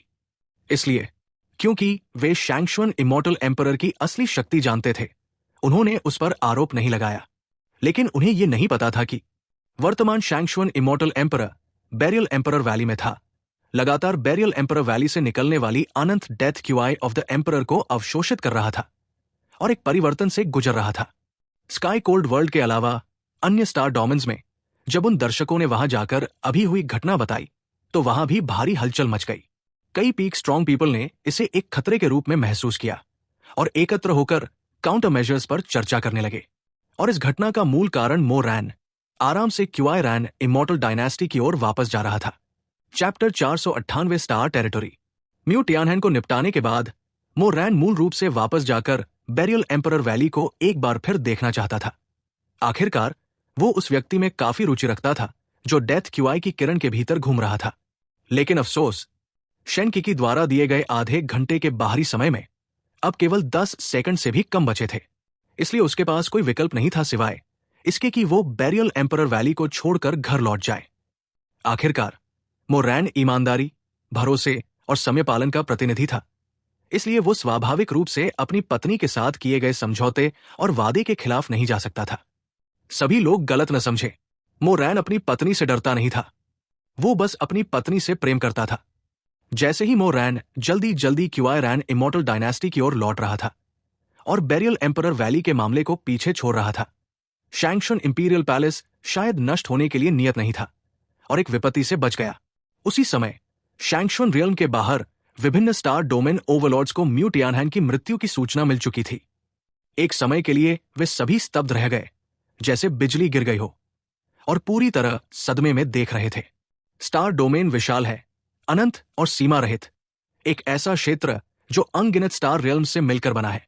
यह लगातार बाहर की ओर फैल रहा है और समय समय पर बिना मालिक वाले स्टार रियल्म्स भी उत्पन्न होते रहते हैं। हर स्टार रियल्म के नीचे अनगिनत प्लेन फ्रैगमेंट होते हैं जिन्हें अलग अलग नियंत्रित किया जाता है। लोग इन प्लेन्स को साधारण रूप से लोअर रियल्म कहते हैं। जो इन प्लेन फ्रैगमेंट्स पर शासन करते हैं उन्हें स्टार रियल्म्स कहा जाता है, और इसके अलावा उनका एक और बहुत निकट नाम भी होता है जिसे अपर रियल्म कहा जाता है। स्टार रियल्म्स की शक्ति सामान्यतः बहुत अधिक भिन्न नहीं होती। हालांकि शक्ति में अंतर होता है, लेकिन वो बहुत स्पष्ट नहीं होता और उसे अनदेखा किया जा सकता है। लेकिन यदि अंतर होता है तो वो चाहे कितना भी छोटा क्यों न हो, समय के साथ वो अंतर और बढ़ता जाता है। धीरे धीरे विभिन्न स्टार रियल्म्स ने संसाधनों की कमी के कारण बाहरी अभियानों को शुरू कर दिया। लोग इस कार्य को, जहां कमजोर स्टार रियल्म्स को संसाधनों के लिए जीता जाता है, war of the outer domain कहते हैं। समय के साथ प्रारंभ में समान शक्ति वाले स्टार रियल्म्स ने धीरे धीरे एक रैंक सिस्टम विकसित कर लिया। स्टार रियल्म्स का रैंक बहुत सरल है, जटिल नहीं। अंततः केवल दो प्रकार है। पहला प्रकार वो स्टार रियल्म्स है जिनके पास इमॉर्टल एम्परर है और जिनके पास नहीं है। दूसरा प्रकार उन स्टार रियल्म्स के आधार पर है जिनके पास कितने इमॉर्टल एम्परर्स हैं, जिन्हें निम्न से उच्च तक first rank emperor realm star realm, second rank emperor realm star realm, ninth rank star realm के रूप में वर्गीकृत किया जाता है। और नाइन्थ रैंक से ऊपर वे शक्तियां होती हैं जिनके पास 10 से अधिक इमॉर्टल एम्परर रियल्म एक्सपर्ट होते हैं। उन्हें स्नेहपूर्वक स्टार डोमेन ओवरलॉर्ड रैंक शक्तियां कहा जाता है। हालांकि स्टार डोमेन विशाल है और इसमें कई स्टार रियल्म्स है, लेकिन केवल 10 ही ओवरलॉर्ड रैंक स्टार रियल्म्स है। और अभी अभी मोरैन द्वारा मारे गए म्यू टियानहैन को हटाने के बाद स्टार डोमेन के ओवरलॉर्ड रैंक स्टार रियल्म्स की संख्या 10 से घटकर 9 रह गई, और स्काई कोल्ड वर्ल्ड इस समय अपने मूल ओवरलॉर्ड रैंक स्टार रियल्म से गिरकर 9th रैंक डोमेन बन गया। एक भव्य और शानदार महल में सुनहरे वस्त्रों और मुकुट पहने एक व्यक्ति जो हेवन एंड अर्थ लॉ में स्नान कर रहा था और अनगिनत इमॉर्टल क्यूआई से घिरा हुआ था, भौहें चढ़ाए हुए था और उसके चेहरे पर अविश्वास भरा हुआ था। वो नीचे घुटनों के बल बैठे अपने अधीनस्थ को घूर रहा था जो उसे रिपोर्ट दे रहा था। उसने गंभीर भाव से हाथ हिलाया और कहा, असंभव, ये बिल्कुल असंभव है। ये निश्चित रूप से म्यू टियानहैन की बनाई हुई कोई चाल होगी। ये मामला संदिग्ध है, पहले इसे देखते हैं, फिर आगे बात करेंगे। ये अवश्य ही म्यू टियानहैन की कोई चाल होगी जो आकाश को धोखा देने के लिए की गई है, जिसका उद्देश्य हमें इस अवसर पर शैंगशुन रियल्म पर हमला करवाना है। और जैसे ही शैंगशुन रियल्म की सील टूटेगी, जैसे ही वो व्यक्ति बोल रहा था, उसके चेहरे पर अचानक तिरस्कार का भाव आ गया, जैसे वो कह रहा हो, मैं पहले ही ये चालें खेल चुका हूं, तो मुझे धोखा नहीं दे सकते, जो काफी हास्यास्पद था। उसने ठंडी हम्फ की, अपनी आस्तीन झटकी और अनायास ही अपना सिर ऊंचा उठा लिया। नीचे मौजूद व्यक्ति ने यह देखकर अपने माथे से ठंडा पसीना पोंछा और बार बार हंसते हुए कहा, आपका मतलब है इमॉर्टल एम्परर कि Mu Tianhan mantis stalks the cicada unaware of the oriole behind वाली चाल खेल रहा है? बिल्कुल, उस सुनहरे वस्त्र वाले व्यक्ति ने सिर हिलाया, फिर हाथ हिलाकर जल्दी से आदेश दिया, इस मामले की सच्चाई अभी देखी जानी चाहिए। मेरा आदेश आगे पहुंचाओ। स्काई ड्रैगन रियल में कोई भी व्यक्ति जल्दबाजी में कोई कदम न उठाए, कहीं वे म्यू टियानहैन के जाल में न फंस जाए। उस सुनहरे वस्त्र वाले व्यक्ति का नाम स्काई ड्रैगन इमॉर्टल एम्परर था। वो स्काई ड्रैगन मैंशन का लॉर्ड था, और जिस स्काई ड्रैगन रियल में वह रहता था, वो स्टार डोमेन के 10 ओवरलॉर्ड रैंक डोमेन्स में से एक था। नीचे घुटनों के बल बैठा व्यक्ति ये सुनकर दोनों हाथ जोड़कर हल्का सा सिर झुकाया और बोला, मैं आपका आदेश स्वीकार करता हूं, इमॉर्टल एम्परर। ये कहते हुए वो धीरे धीरे पीछे हट गया। कुछ ही समय बाद उसकी आकृति उस भव्य और विशाल महल से गायब हो गई। उस रिपोर्टर के चले जाने के बाद स्काई ड्रैगन इमॉर्टल एम्परर की सुनहरी आंखें अचानक हल्की सी हिली। उसका चेहरा कुछ गंभीर हो गया, जैसे वो विचार में डूब गया हो, लेकिन वो वास्तव में किस बारे में सोच रहा था, ये अज्ञात था। Supreme treasure? तुम कहना चाहते हो कि वो सुप्रीम ट्रेजर जो केवल किंवदंतियों में मौजूद है, इस समय प्रकट हो गया है? हाँ, इमॉर्टल एम्परर, मैंने इसे अपनी आंखों से देखा। एक्सट्रीम कोल्ड इमॉर्टल एम्परर वास्तव में एक अज्ञात व्यक्ति के हाथों मारा गया। बकवास, पूरी तरह बकवास। हमने इतने वर्षों तक खोज की, यहां तक कि शैंक्शन रियल्म की भूमि को भी छान मारा, और कुछ नहीं मिला। और ये अभी इस समय प्रकट हो गया। ये असंभव है। मेरे विचार में इसमें जरूर कोई चाल है। म्यू टियानहेन, मुझे नहीं पता वो कौन सा खेल खेल रहा है। वो पहले से ही उस अज्ञात रियल्म डोमेन में आधा कदम रख चुका है। वो इतनी आसानी से कैसे मर सकता है? इसमें निश्चित रूप से कोई चाल है। शायद वह अभी ओरियोल की तरह छिपा है और चाहता है कि हम एक एक करके जाल में फंसे। मैं फेंग XUAN इसमें नहीं फंसूंगा। फीनिक्स फेदर रियल्म में, जो स्टार डोमेन के 10 ओवरलॉर्ड रैंक डोमेन्स में से एक है, फीनिक्स XUAN इमॉर्टल एम्परर और फीनिक्स XUAN पैलेस ने अपने अधीनस्थ की रिपोर्ट को ठंडी फटकार लगाई। उपरोक्त सभी घटनाएं लगभग इसी तरह के दृश्य में घट रही थी और विभिन्न बड़े और छोटे शक्तिशाली व कमजोर बलों के बीच लगातार चल रही थी। सभी को लगा कि ये सब extreme cold immortal emperor Mu Tianhan द्वारा उनके सामने रचा गया एक नाटक मात्र है। आखिर वे सभी बहुत अच्छी तरह जानते थे कि म्यू टियानहेन कितना शक्तिशाली एक्सपर्ट था। म्यू टियानहेन की मृत्यु सच में हुई है या नहीं, इस पर विभिन्न स्टार रियल्म्स के प्रमुख शक्तिशाली बलों के स्वामी भी सत्यापन के लिए स्वयं गए। लेकिन लैंड ऑफ एक्सट्रीम कोल्ड के उच्च अधिकारियों ने अपने हितों को नुकसान से बचाने के लिए सभी की जांच के सामने बिना किसी झिझक के झूठ बोला। इसलिए म्यू टियानहेन की मृत्यु का मामला अब किसी के लिए गंभीर विषय नहीं रहा। मोरैन उस समय स्टार रियल्म की विभिन्न शक्तियों के विचारों से अनजान था, क्योंकि इस समय वो पहले ही क्यूआई रैन इमॉर्टल डायनेस्टी में लौट चुका था और कोमल एम्प्रेस शेन किकी को अपनी बाहों में लिए हुए उस मधुर आलिंगन में डूबा हुआ था। अपने लाभों को स्वतंत्र रूप से प्रदर्शित कर रहा था। Chapter 499 time waits for no one. समय उड़ता है, वर्ष शटल की तरह गुजरते हैं। समय किसी की प्रतीक्षा नहीं करता। उन दिनों में जब शेन किंकिंग को मो रैन द्वारा क्यूआई रैन इमॉर्टल डायनेस्टी वापस लाया गया था, वो कठिन कल्टिवेशन में पूरी तरह डूब गई। जहां तक मो लिंगर की बात है, वो क्यूआई रैन इमॉर्टल डायनेस्टी में आधे वर्ष से भी कम समय रही और फिर मो रैन ने उसे भेज दिया। उसे भेजने का कारण सरल था। मो रैन जानता था कि उसका स्वभाव जंगली है, उसे बंधन पसंद नहीं, और यदि उसे घर में रहने के लिए मजबूर भी किया जाए तो भी वो संतुष्ट नहीं होगी और बाहर निकलने के हर तरीके आजमाएगी। इसलिए उसने उसकी इच्छा को पूरा किया और उसे इमॉर्टल एम्परर ऑफ मैरिज के पास कल्टिवेशन के लिए भेज दिया। 3 वर्ष आकाश में उड़ती चिड़िया की तरह बीत गए और पलक झपकते ही गायब हो गए। इस समय मैरिज फेड डाउन ट्रेडिशन के भीतर इमॉर्टल एम्परर ऑफ मैरिज ने हेल्पलेस होकर मैरिज ट्री को देखा, जिसकी मैरिज थ्रेड्स पूरी तरह मो लिंगर द्वारा अनटैंगल कर दी गई थी। वो बोलना चाहती थी लेकिन समझ नहीं पा रही थी क्या कहें। मो लिंगर द्वारा अनटैंगल की गई मैरिज थ्रेड मो याओयाओ की कार्मिक थ्रेड ऑफ इल फेट थी। यदि ये मैरिज थ्रेड मो लिंगर द्वारा अनटैंगल नहीं की जाती तो मैरिज रेड थ्रेड के मार्गदर्शन के अनुसार मो याओयाओ अपने 13वें वर्ष में उस व्यक्ति से मिलती जिसके साथ उसका जीवन भर का बंधन तय था, और बहुत अधिक संभावना थी कि वो उसी के कारण मर जाती। अब जब ये मैरिज थ्रेड अनटैंगल हो चुकी है तो इन दो लोगों की फेट स्पष्ट और दिखाई देने वाली स्थिति से बदलकर धुंधली अनजान स्थिति में बदल जाएगी और भविष्य अनिश्चित होगा। आंट लुओ, यंग एम्परर व इमॉर्टल एम्परर ऑफ मैरिज के पीछे से एक स्त्री की आवाज धीरे धीरे सुनाई दी और उसकी बातों से स्पष्ट था कि उसमें हेल्पलेसनेस की भावना थी। वो झिझकी, बोलना चाहती थी लेकिन समझ नहीं पा रही थी कहां से शुरू करे। मैं पहले से जानती हूं, अभी के लिए उसे रहने दो। आखिर इमॉर्टल एम्परर ऑफ मैरिज ने यह सुनकर हल्की साइली और हेल्पलेस होकर हाथ हिलाया। अब मेरे पास उसे सिखाने के लिए कुछ भी नहीं बचा है।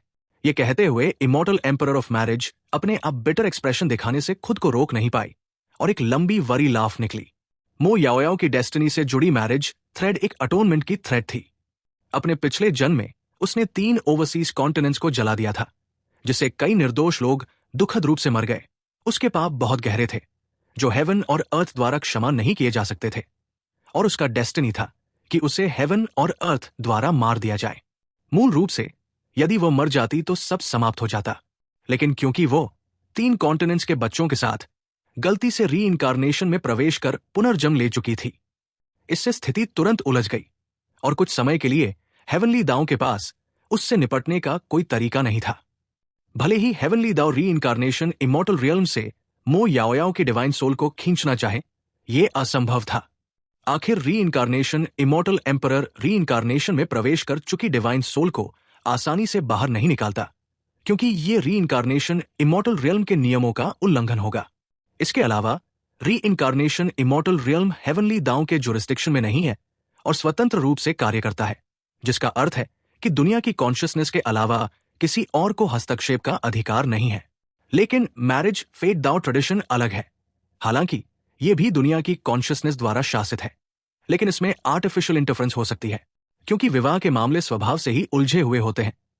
मैरिज थ्रेड्स केवल एक अवसर की झलक दे सकते हैं। अंतिम परिणाम व्यक्ति के प्रयास से ही तय होता है। इसलिए अनगिनत निर्दोष लोगों की मृत्यु से उत्पन्न लिंगरिंग रिजेंटमेंट को दुनिया में बने रहने और इमॉर्टल ईविल स्पिरिट्स के रूप में समस्या पैदा करने से रोकने के लिए हेवनली दाओ ने उस रिजेंटमेंट को मैरिज थ्रेड में बदल दिया और मो याओयाओ की डेस्टिनी को एक चाइल्ड ऑफ डेस्टिनी के साथ जबरन जोड़ दिया और उसे स्वयं रेड थ्रेड अनटैंगल करने से रोकने के लिए हेवनली दाओ ने लॉ ऑफ हेवनली दाओ की कुछ शक्ति खर्च करके उसे मजबूती से सील कर दिया। हालांकि इमॉर्टल एम्परर ऑफ मैरिज इससे असंतुष्ट थी, लेकिन चूंकि दूसरी तरफ हेवनली दाओ था, वो केवल आंखें मूंद सकती थी और ज्यादा हस्तक्षेप नहीं किया। हालांकि उसने सीधे तौर पर अधिक हस्तक्षेप नहीं किया, लेकिन गुप्त रूप से वो हमेशा मो याओयाओ को अन्य मैरिज थ्रेड से जोड़ने की कोशिश करती रही। लेकिन क्योंकि रिजेंटमेंट से बनी वो रेड थ्रेड बहुत शक्तिशाली थी, अन्य रेड थ्रेड्स उसके पास नहीं आ पाती थी। चाहे वो कितना भी प्रयास करती, वो हमेशा असफल होती। उसने शुरू में सोचा था कि मो याओयाओ का फेट पूरी तरह डेथ से बंध जाएगा, लेकिन फिर कुछ ऐसा हुआ जिसकी उसने बिल्कुल उम्मीद नहीं की थी। मो लिंगर एक सेवियर की तरह प्रकट हुई। मो लिंगर का फिजिक बहुत ही अनोखा है। न केवल वो इल्यूशंस और फॉर्मेशंस के इफेक्ट से इम्यून है, बल्कि वो लॉ की पावर से आने वाले सभी काउंटर अटैक्स को भी नेगेट कर सकती है। उसकी एक्सेप्शनल टैलेंट के साथ उसने सिर्फ 3 वर्षों से भी कम समय में उस मैरिज थ्रेड को पूरी तरह अनटैंगल कर दिया, जिसने वर्षों से उसे परेशान किया था। उसने सोचा था कि मो लिंगर की टैलेंट डरावनी है, लेकिन उसने सच में उम्मीद नहीं की थी कि मो लिंगर की टैलेंट इस हद तक डरावनी होगी। जानना चाहिए, मो लिंगर ने मीरियड सॉल्यूशंस ऑफ लव को केवल 3 छोटे वर्षों में सीख लिया। वो लगभग इंसान ही नहीं है। लुओ यिनिन खुद को पर्याप्त लंबे समय से जीवित मानती थी। उसने अनगिनत हेवेंस चोजन देखे थे। कौन से मॉन्स्टर और गोस्ट उसने नहीं देखे थे? लेकिन मो लिंगर जैसी डरावनी टैलेंट वाला व्यक्ति लुओ यिनिन ने पहले कभी नहीं देखा था। वो लड़की अभी कहाँ है? थोड़ी देर सोचने के बाद इमॉर्टल एम्परर ऑफ मैरिज आखिरकार खुद को रोक नहीं पाई और पीछे खड़ी नौकरानी की ओर मुड़कर पूछने लगी। नौकरानी पहले एक पल के लिए स्तब्ध रह गई, फिर जैसे अपने विचार व्यवस्थित कर रही हो, उसने सच्चाई से रिपोर्ट किया। लुओ आंटी को जवाब, यंग एम्परर अभी गोस्ट डोमेन सिटी में है। Ghost domain city? Immortal emperor of marriage ने यह सुनकर हल्की भौहें चढ़ाई, फिर भ्रमित चेहरे के साथ आगे पूछा, वो कैसी जगह है? ये मुझे भी नहीं पता।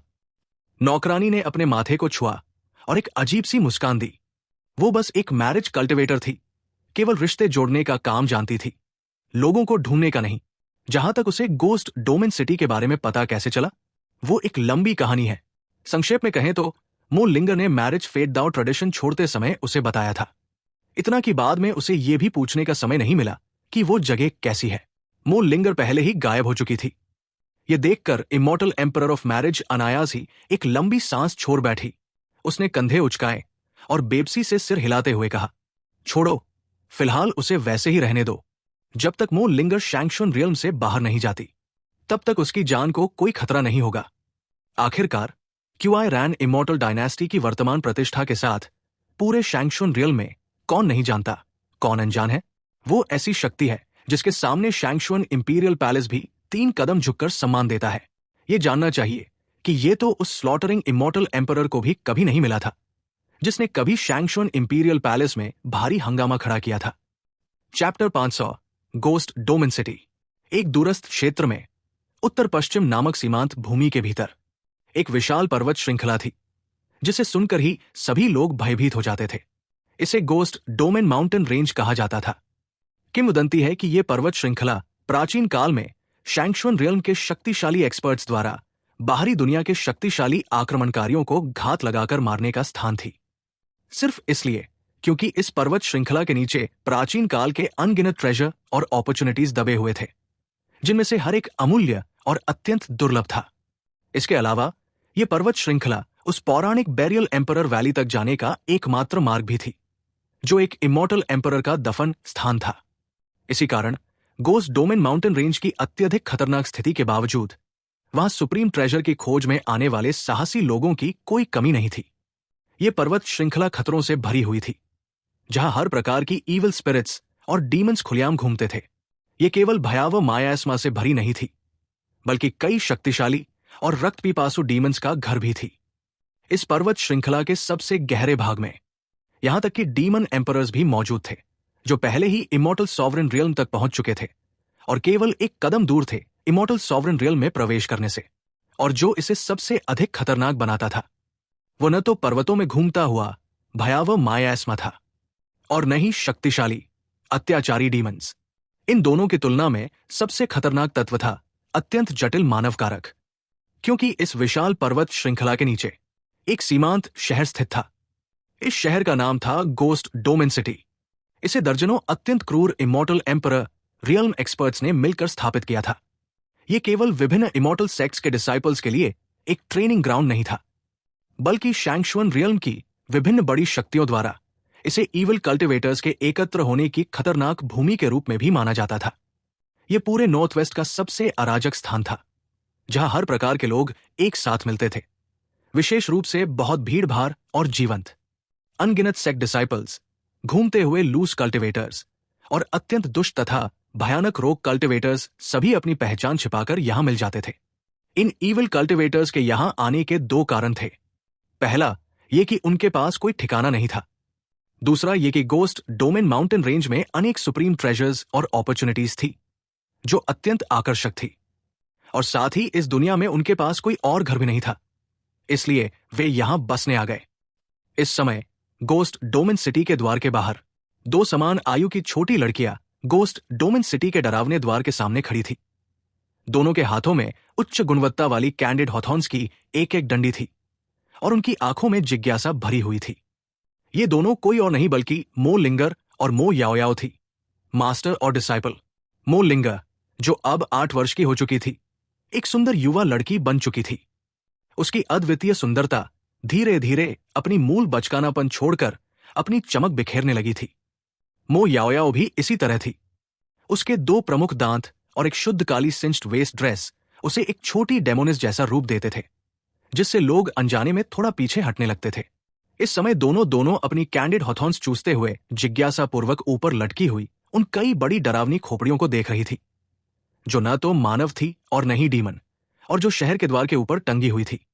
कुछ समय बाद मो लिंगर, जो मो याओयाओ से आधा सिर छोटी थी, सबसे पहले बोली और आदेश देती हुई अपने मुंह में कैंडिड हॉथॉर्न लिए हुए मुस्कुराई और गोस्ट डोमेन सिटी के द्वार की ओर इशारा करते हुए जोर से चिल्लाई। अचानक की गई ये चीख तुरंत आसपास खड़े विभिन्न अजीब वेशभूषा वाले लोगों की नजरें उनकी ओर खिंच गई। ये देखकर मो याओयाओ का चेहरा अचानक बदल गया। वो जल्दी से आगे बढ़ी, मो लिंगर के इशारा करते हाथ को रोक दिया और अपने दूसरे हाथ से उसकी आंखें ढक दी। स्वभाव से ही ये देखकर सभी लोग उन दोनों लड़कियों के रूप से कुछ पल के लिए चौंक गए और उनके चेहरों पर आश्चर्य फैल गया। लेकिन फिर दूसरों के मामलों में दखल न देने के अपने इंस्टिंक्टिव सर्वाइवल लॉ के कारण थोड़ी देर की आंतरिक उलझन के बाद सभी ने उन दोनों लड़कियों को अनदेखा कर दिया और जल्दी से शहर के अंदर चले गए।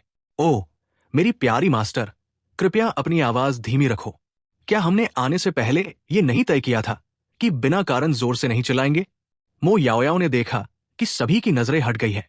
उसने सिर झुकाया, थोड़ा उदास सा महसूस करते हुए। आहा! मो लिंगर ने यह सुनकर एक सूखी हंसी निकाली। उसने अपने मुंह से कैंडिड हॉथॉर्न निकाला और धीरे से मो याओयाओ का हाथ अपने कंधे से हटा दिया। उसने हाथ हिलाया और वादा किया।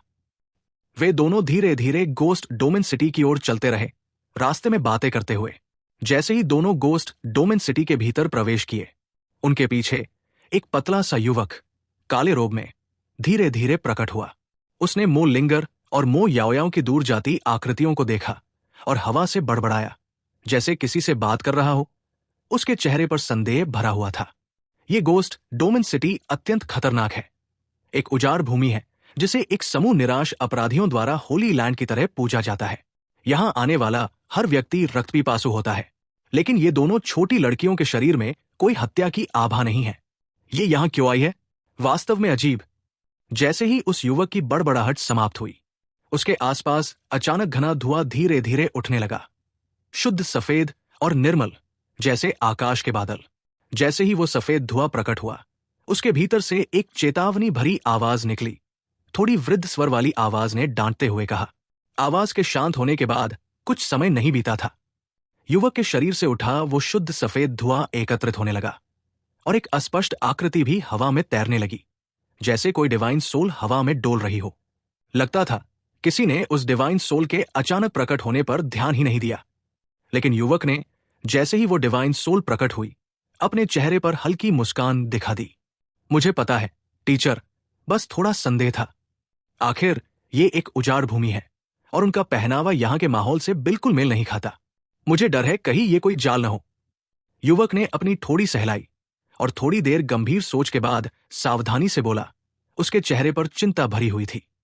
युवक की ये सावधानी और चिंता देखकर डिवाइन सोल एल्डर ने उसे अनदेखा कर दिया। वो उसके पास तैरते हुए आया, अपनी बूढ़ी और सूक्ष्म हाथ से उसके कंधे पर थपकी दी और जोर से हंसते हुए आत्मविश्वास से बोला। युवक ये सुनकर सूखी हंसी हंसा और जल्दी से बुजुर्ग की बात काट दी। अरे तुम लड़के।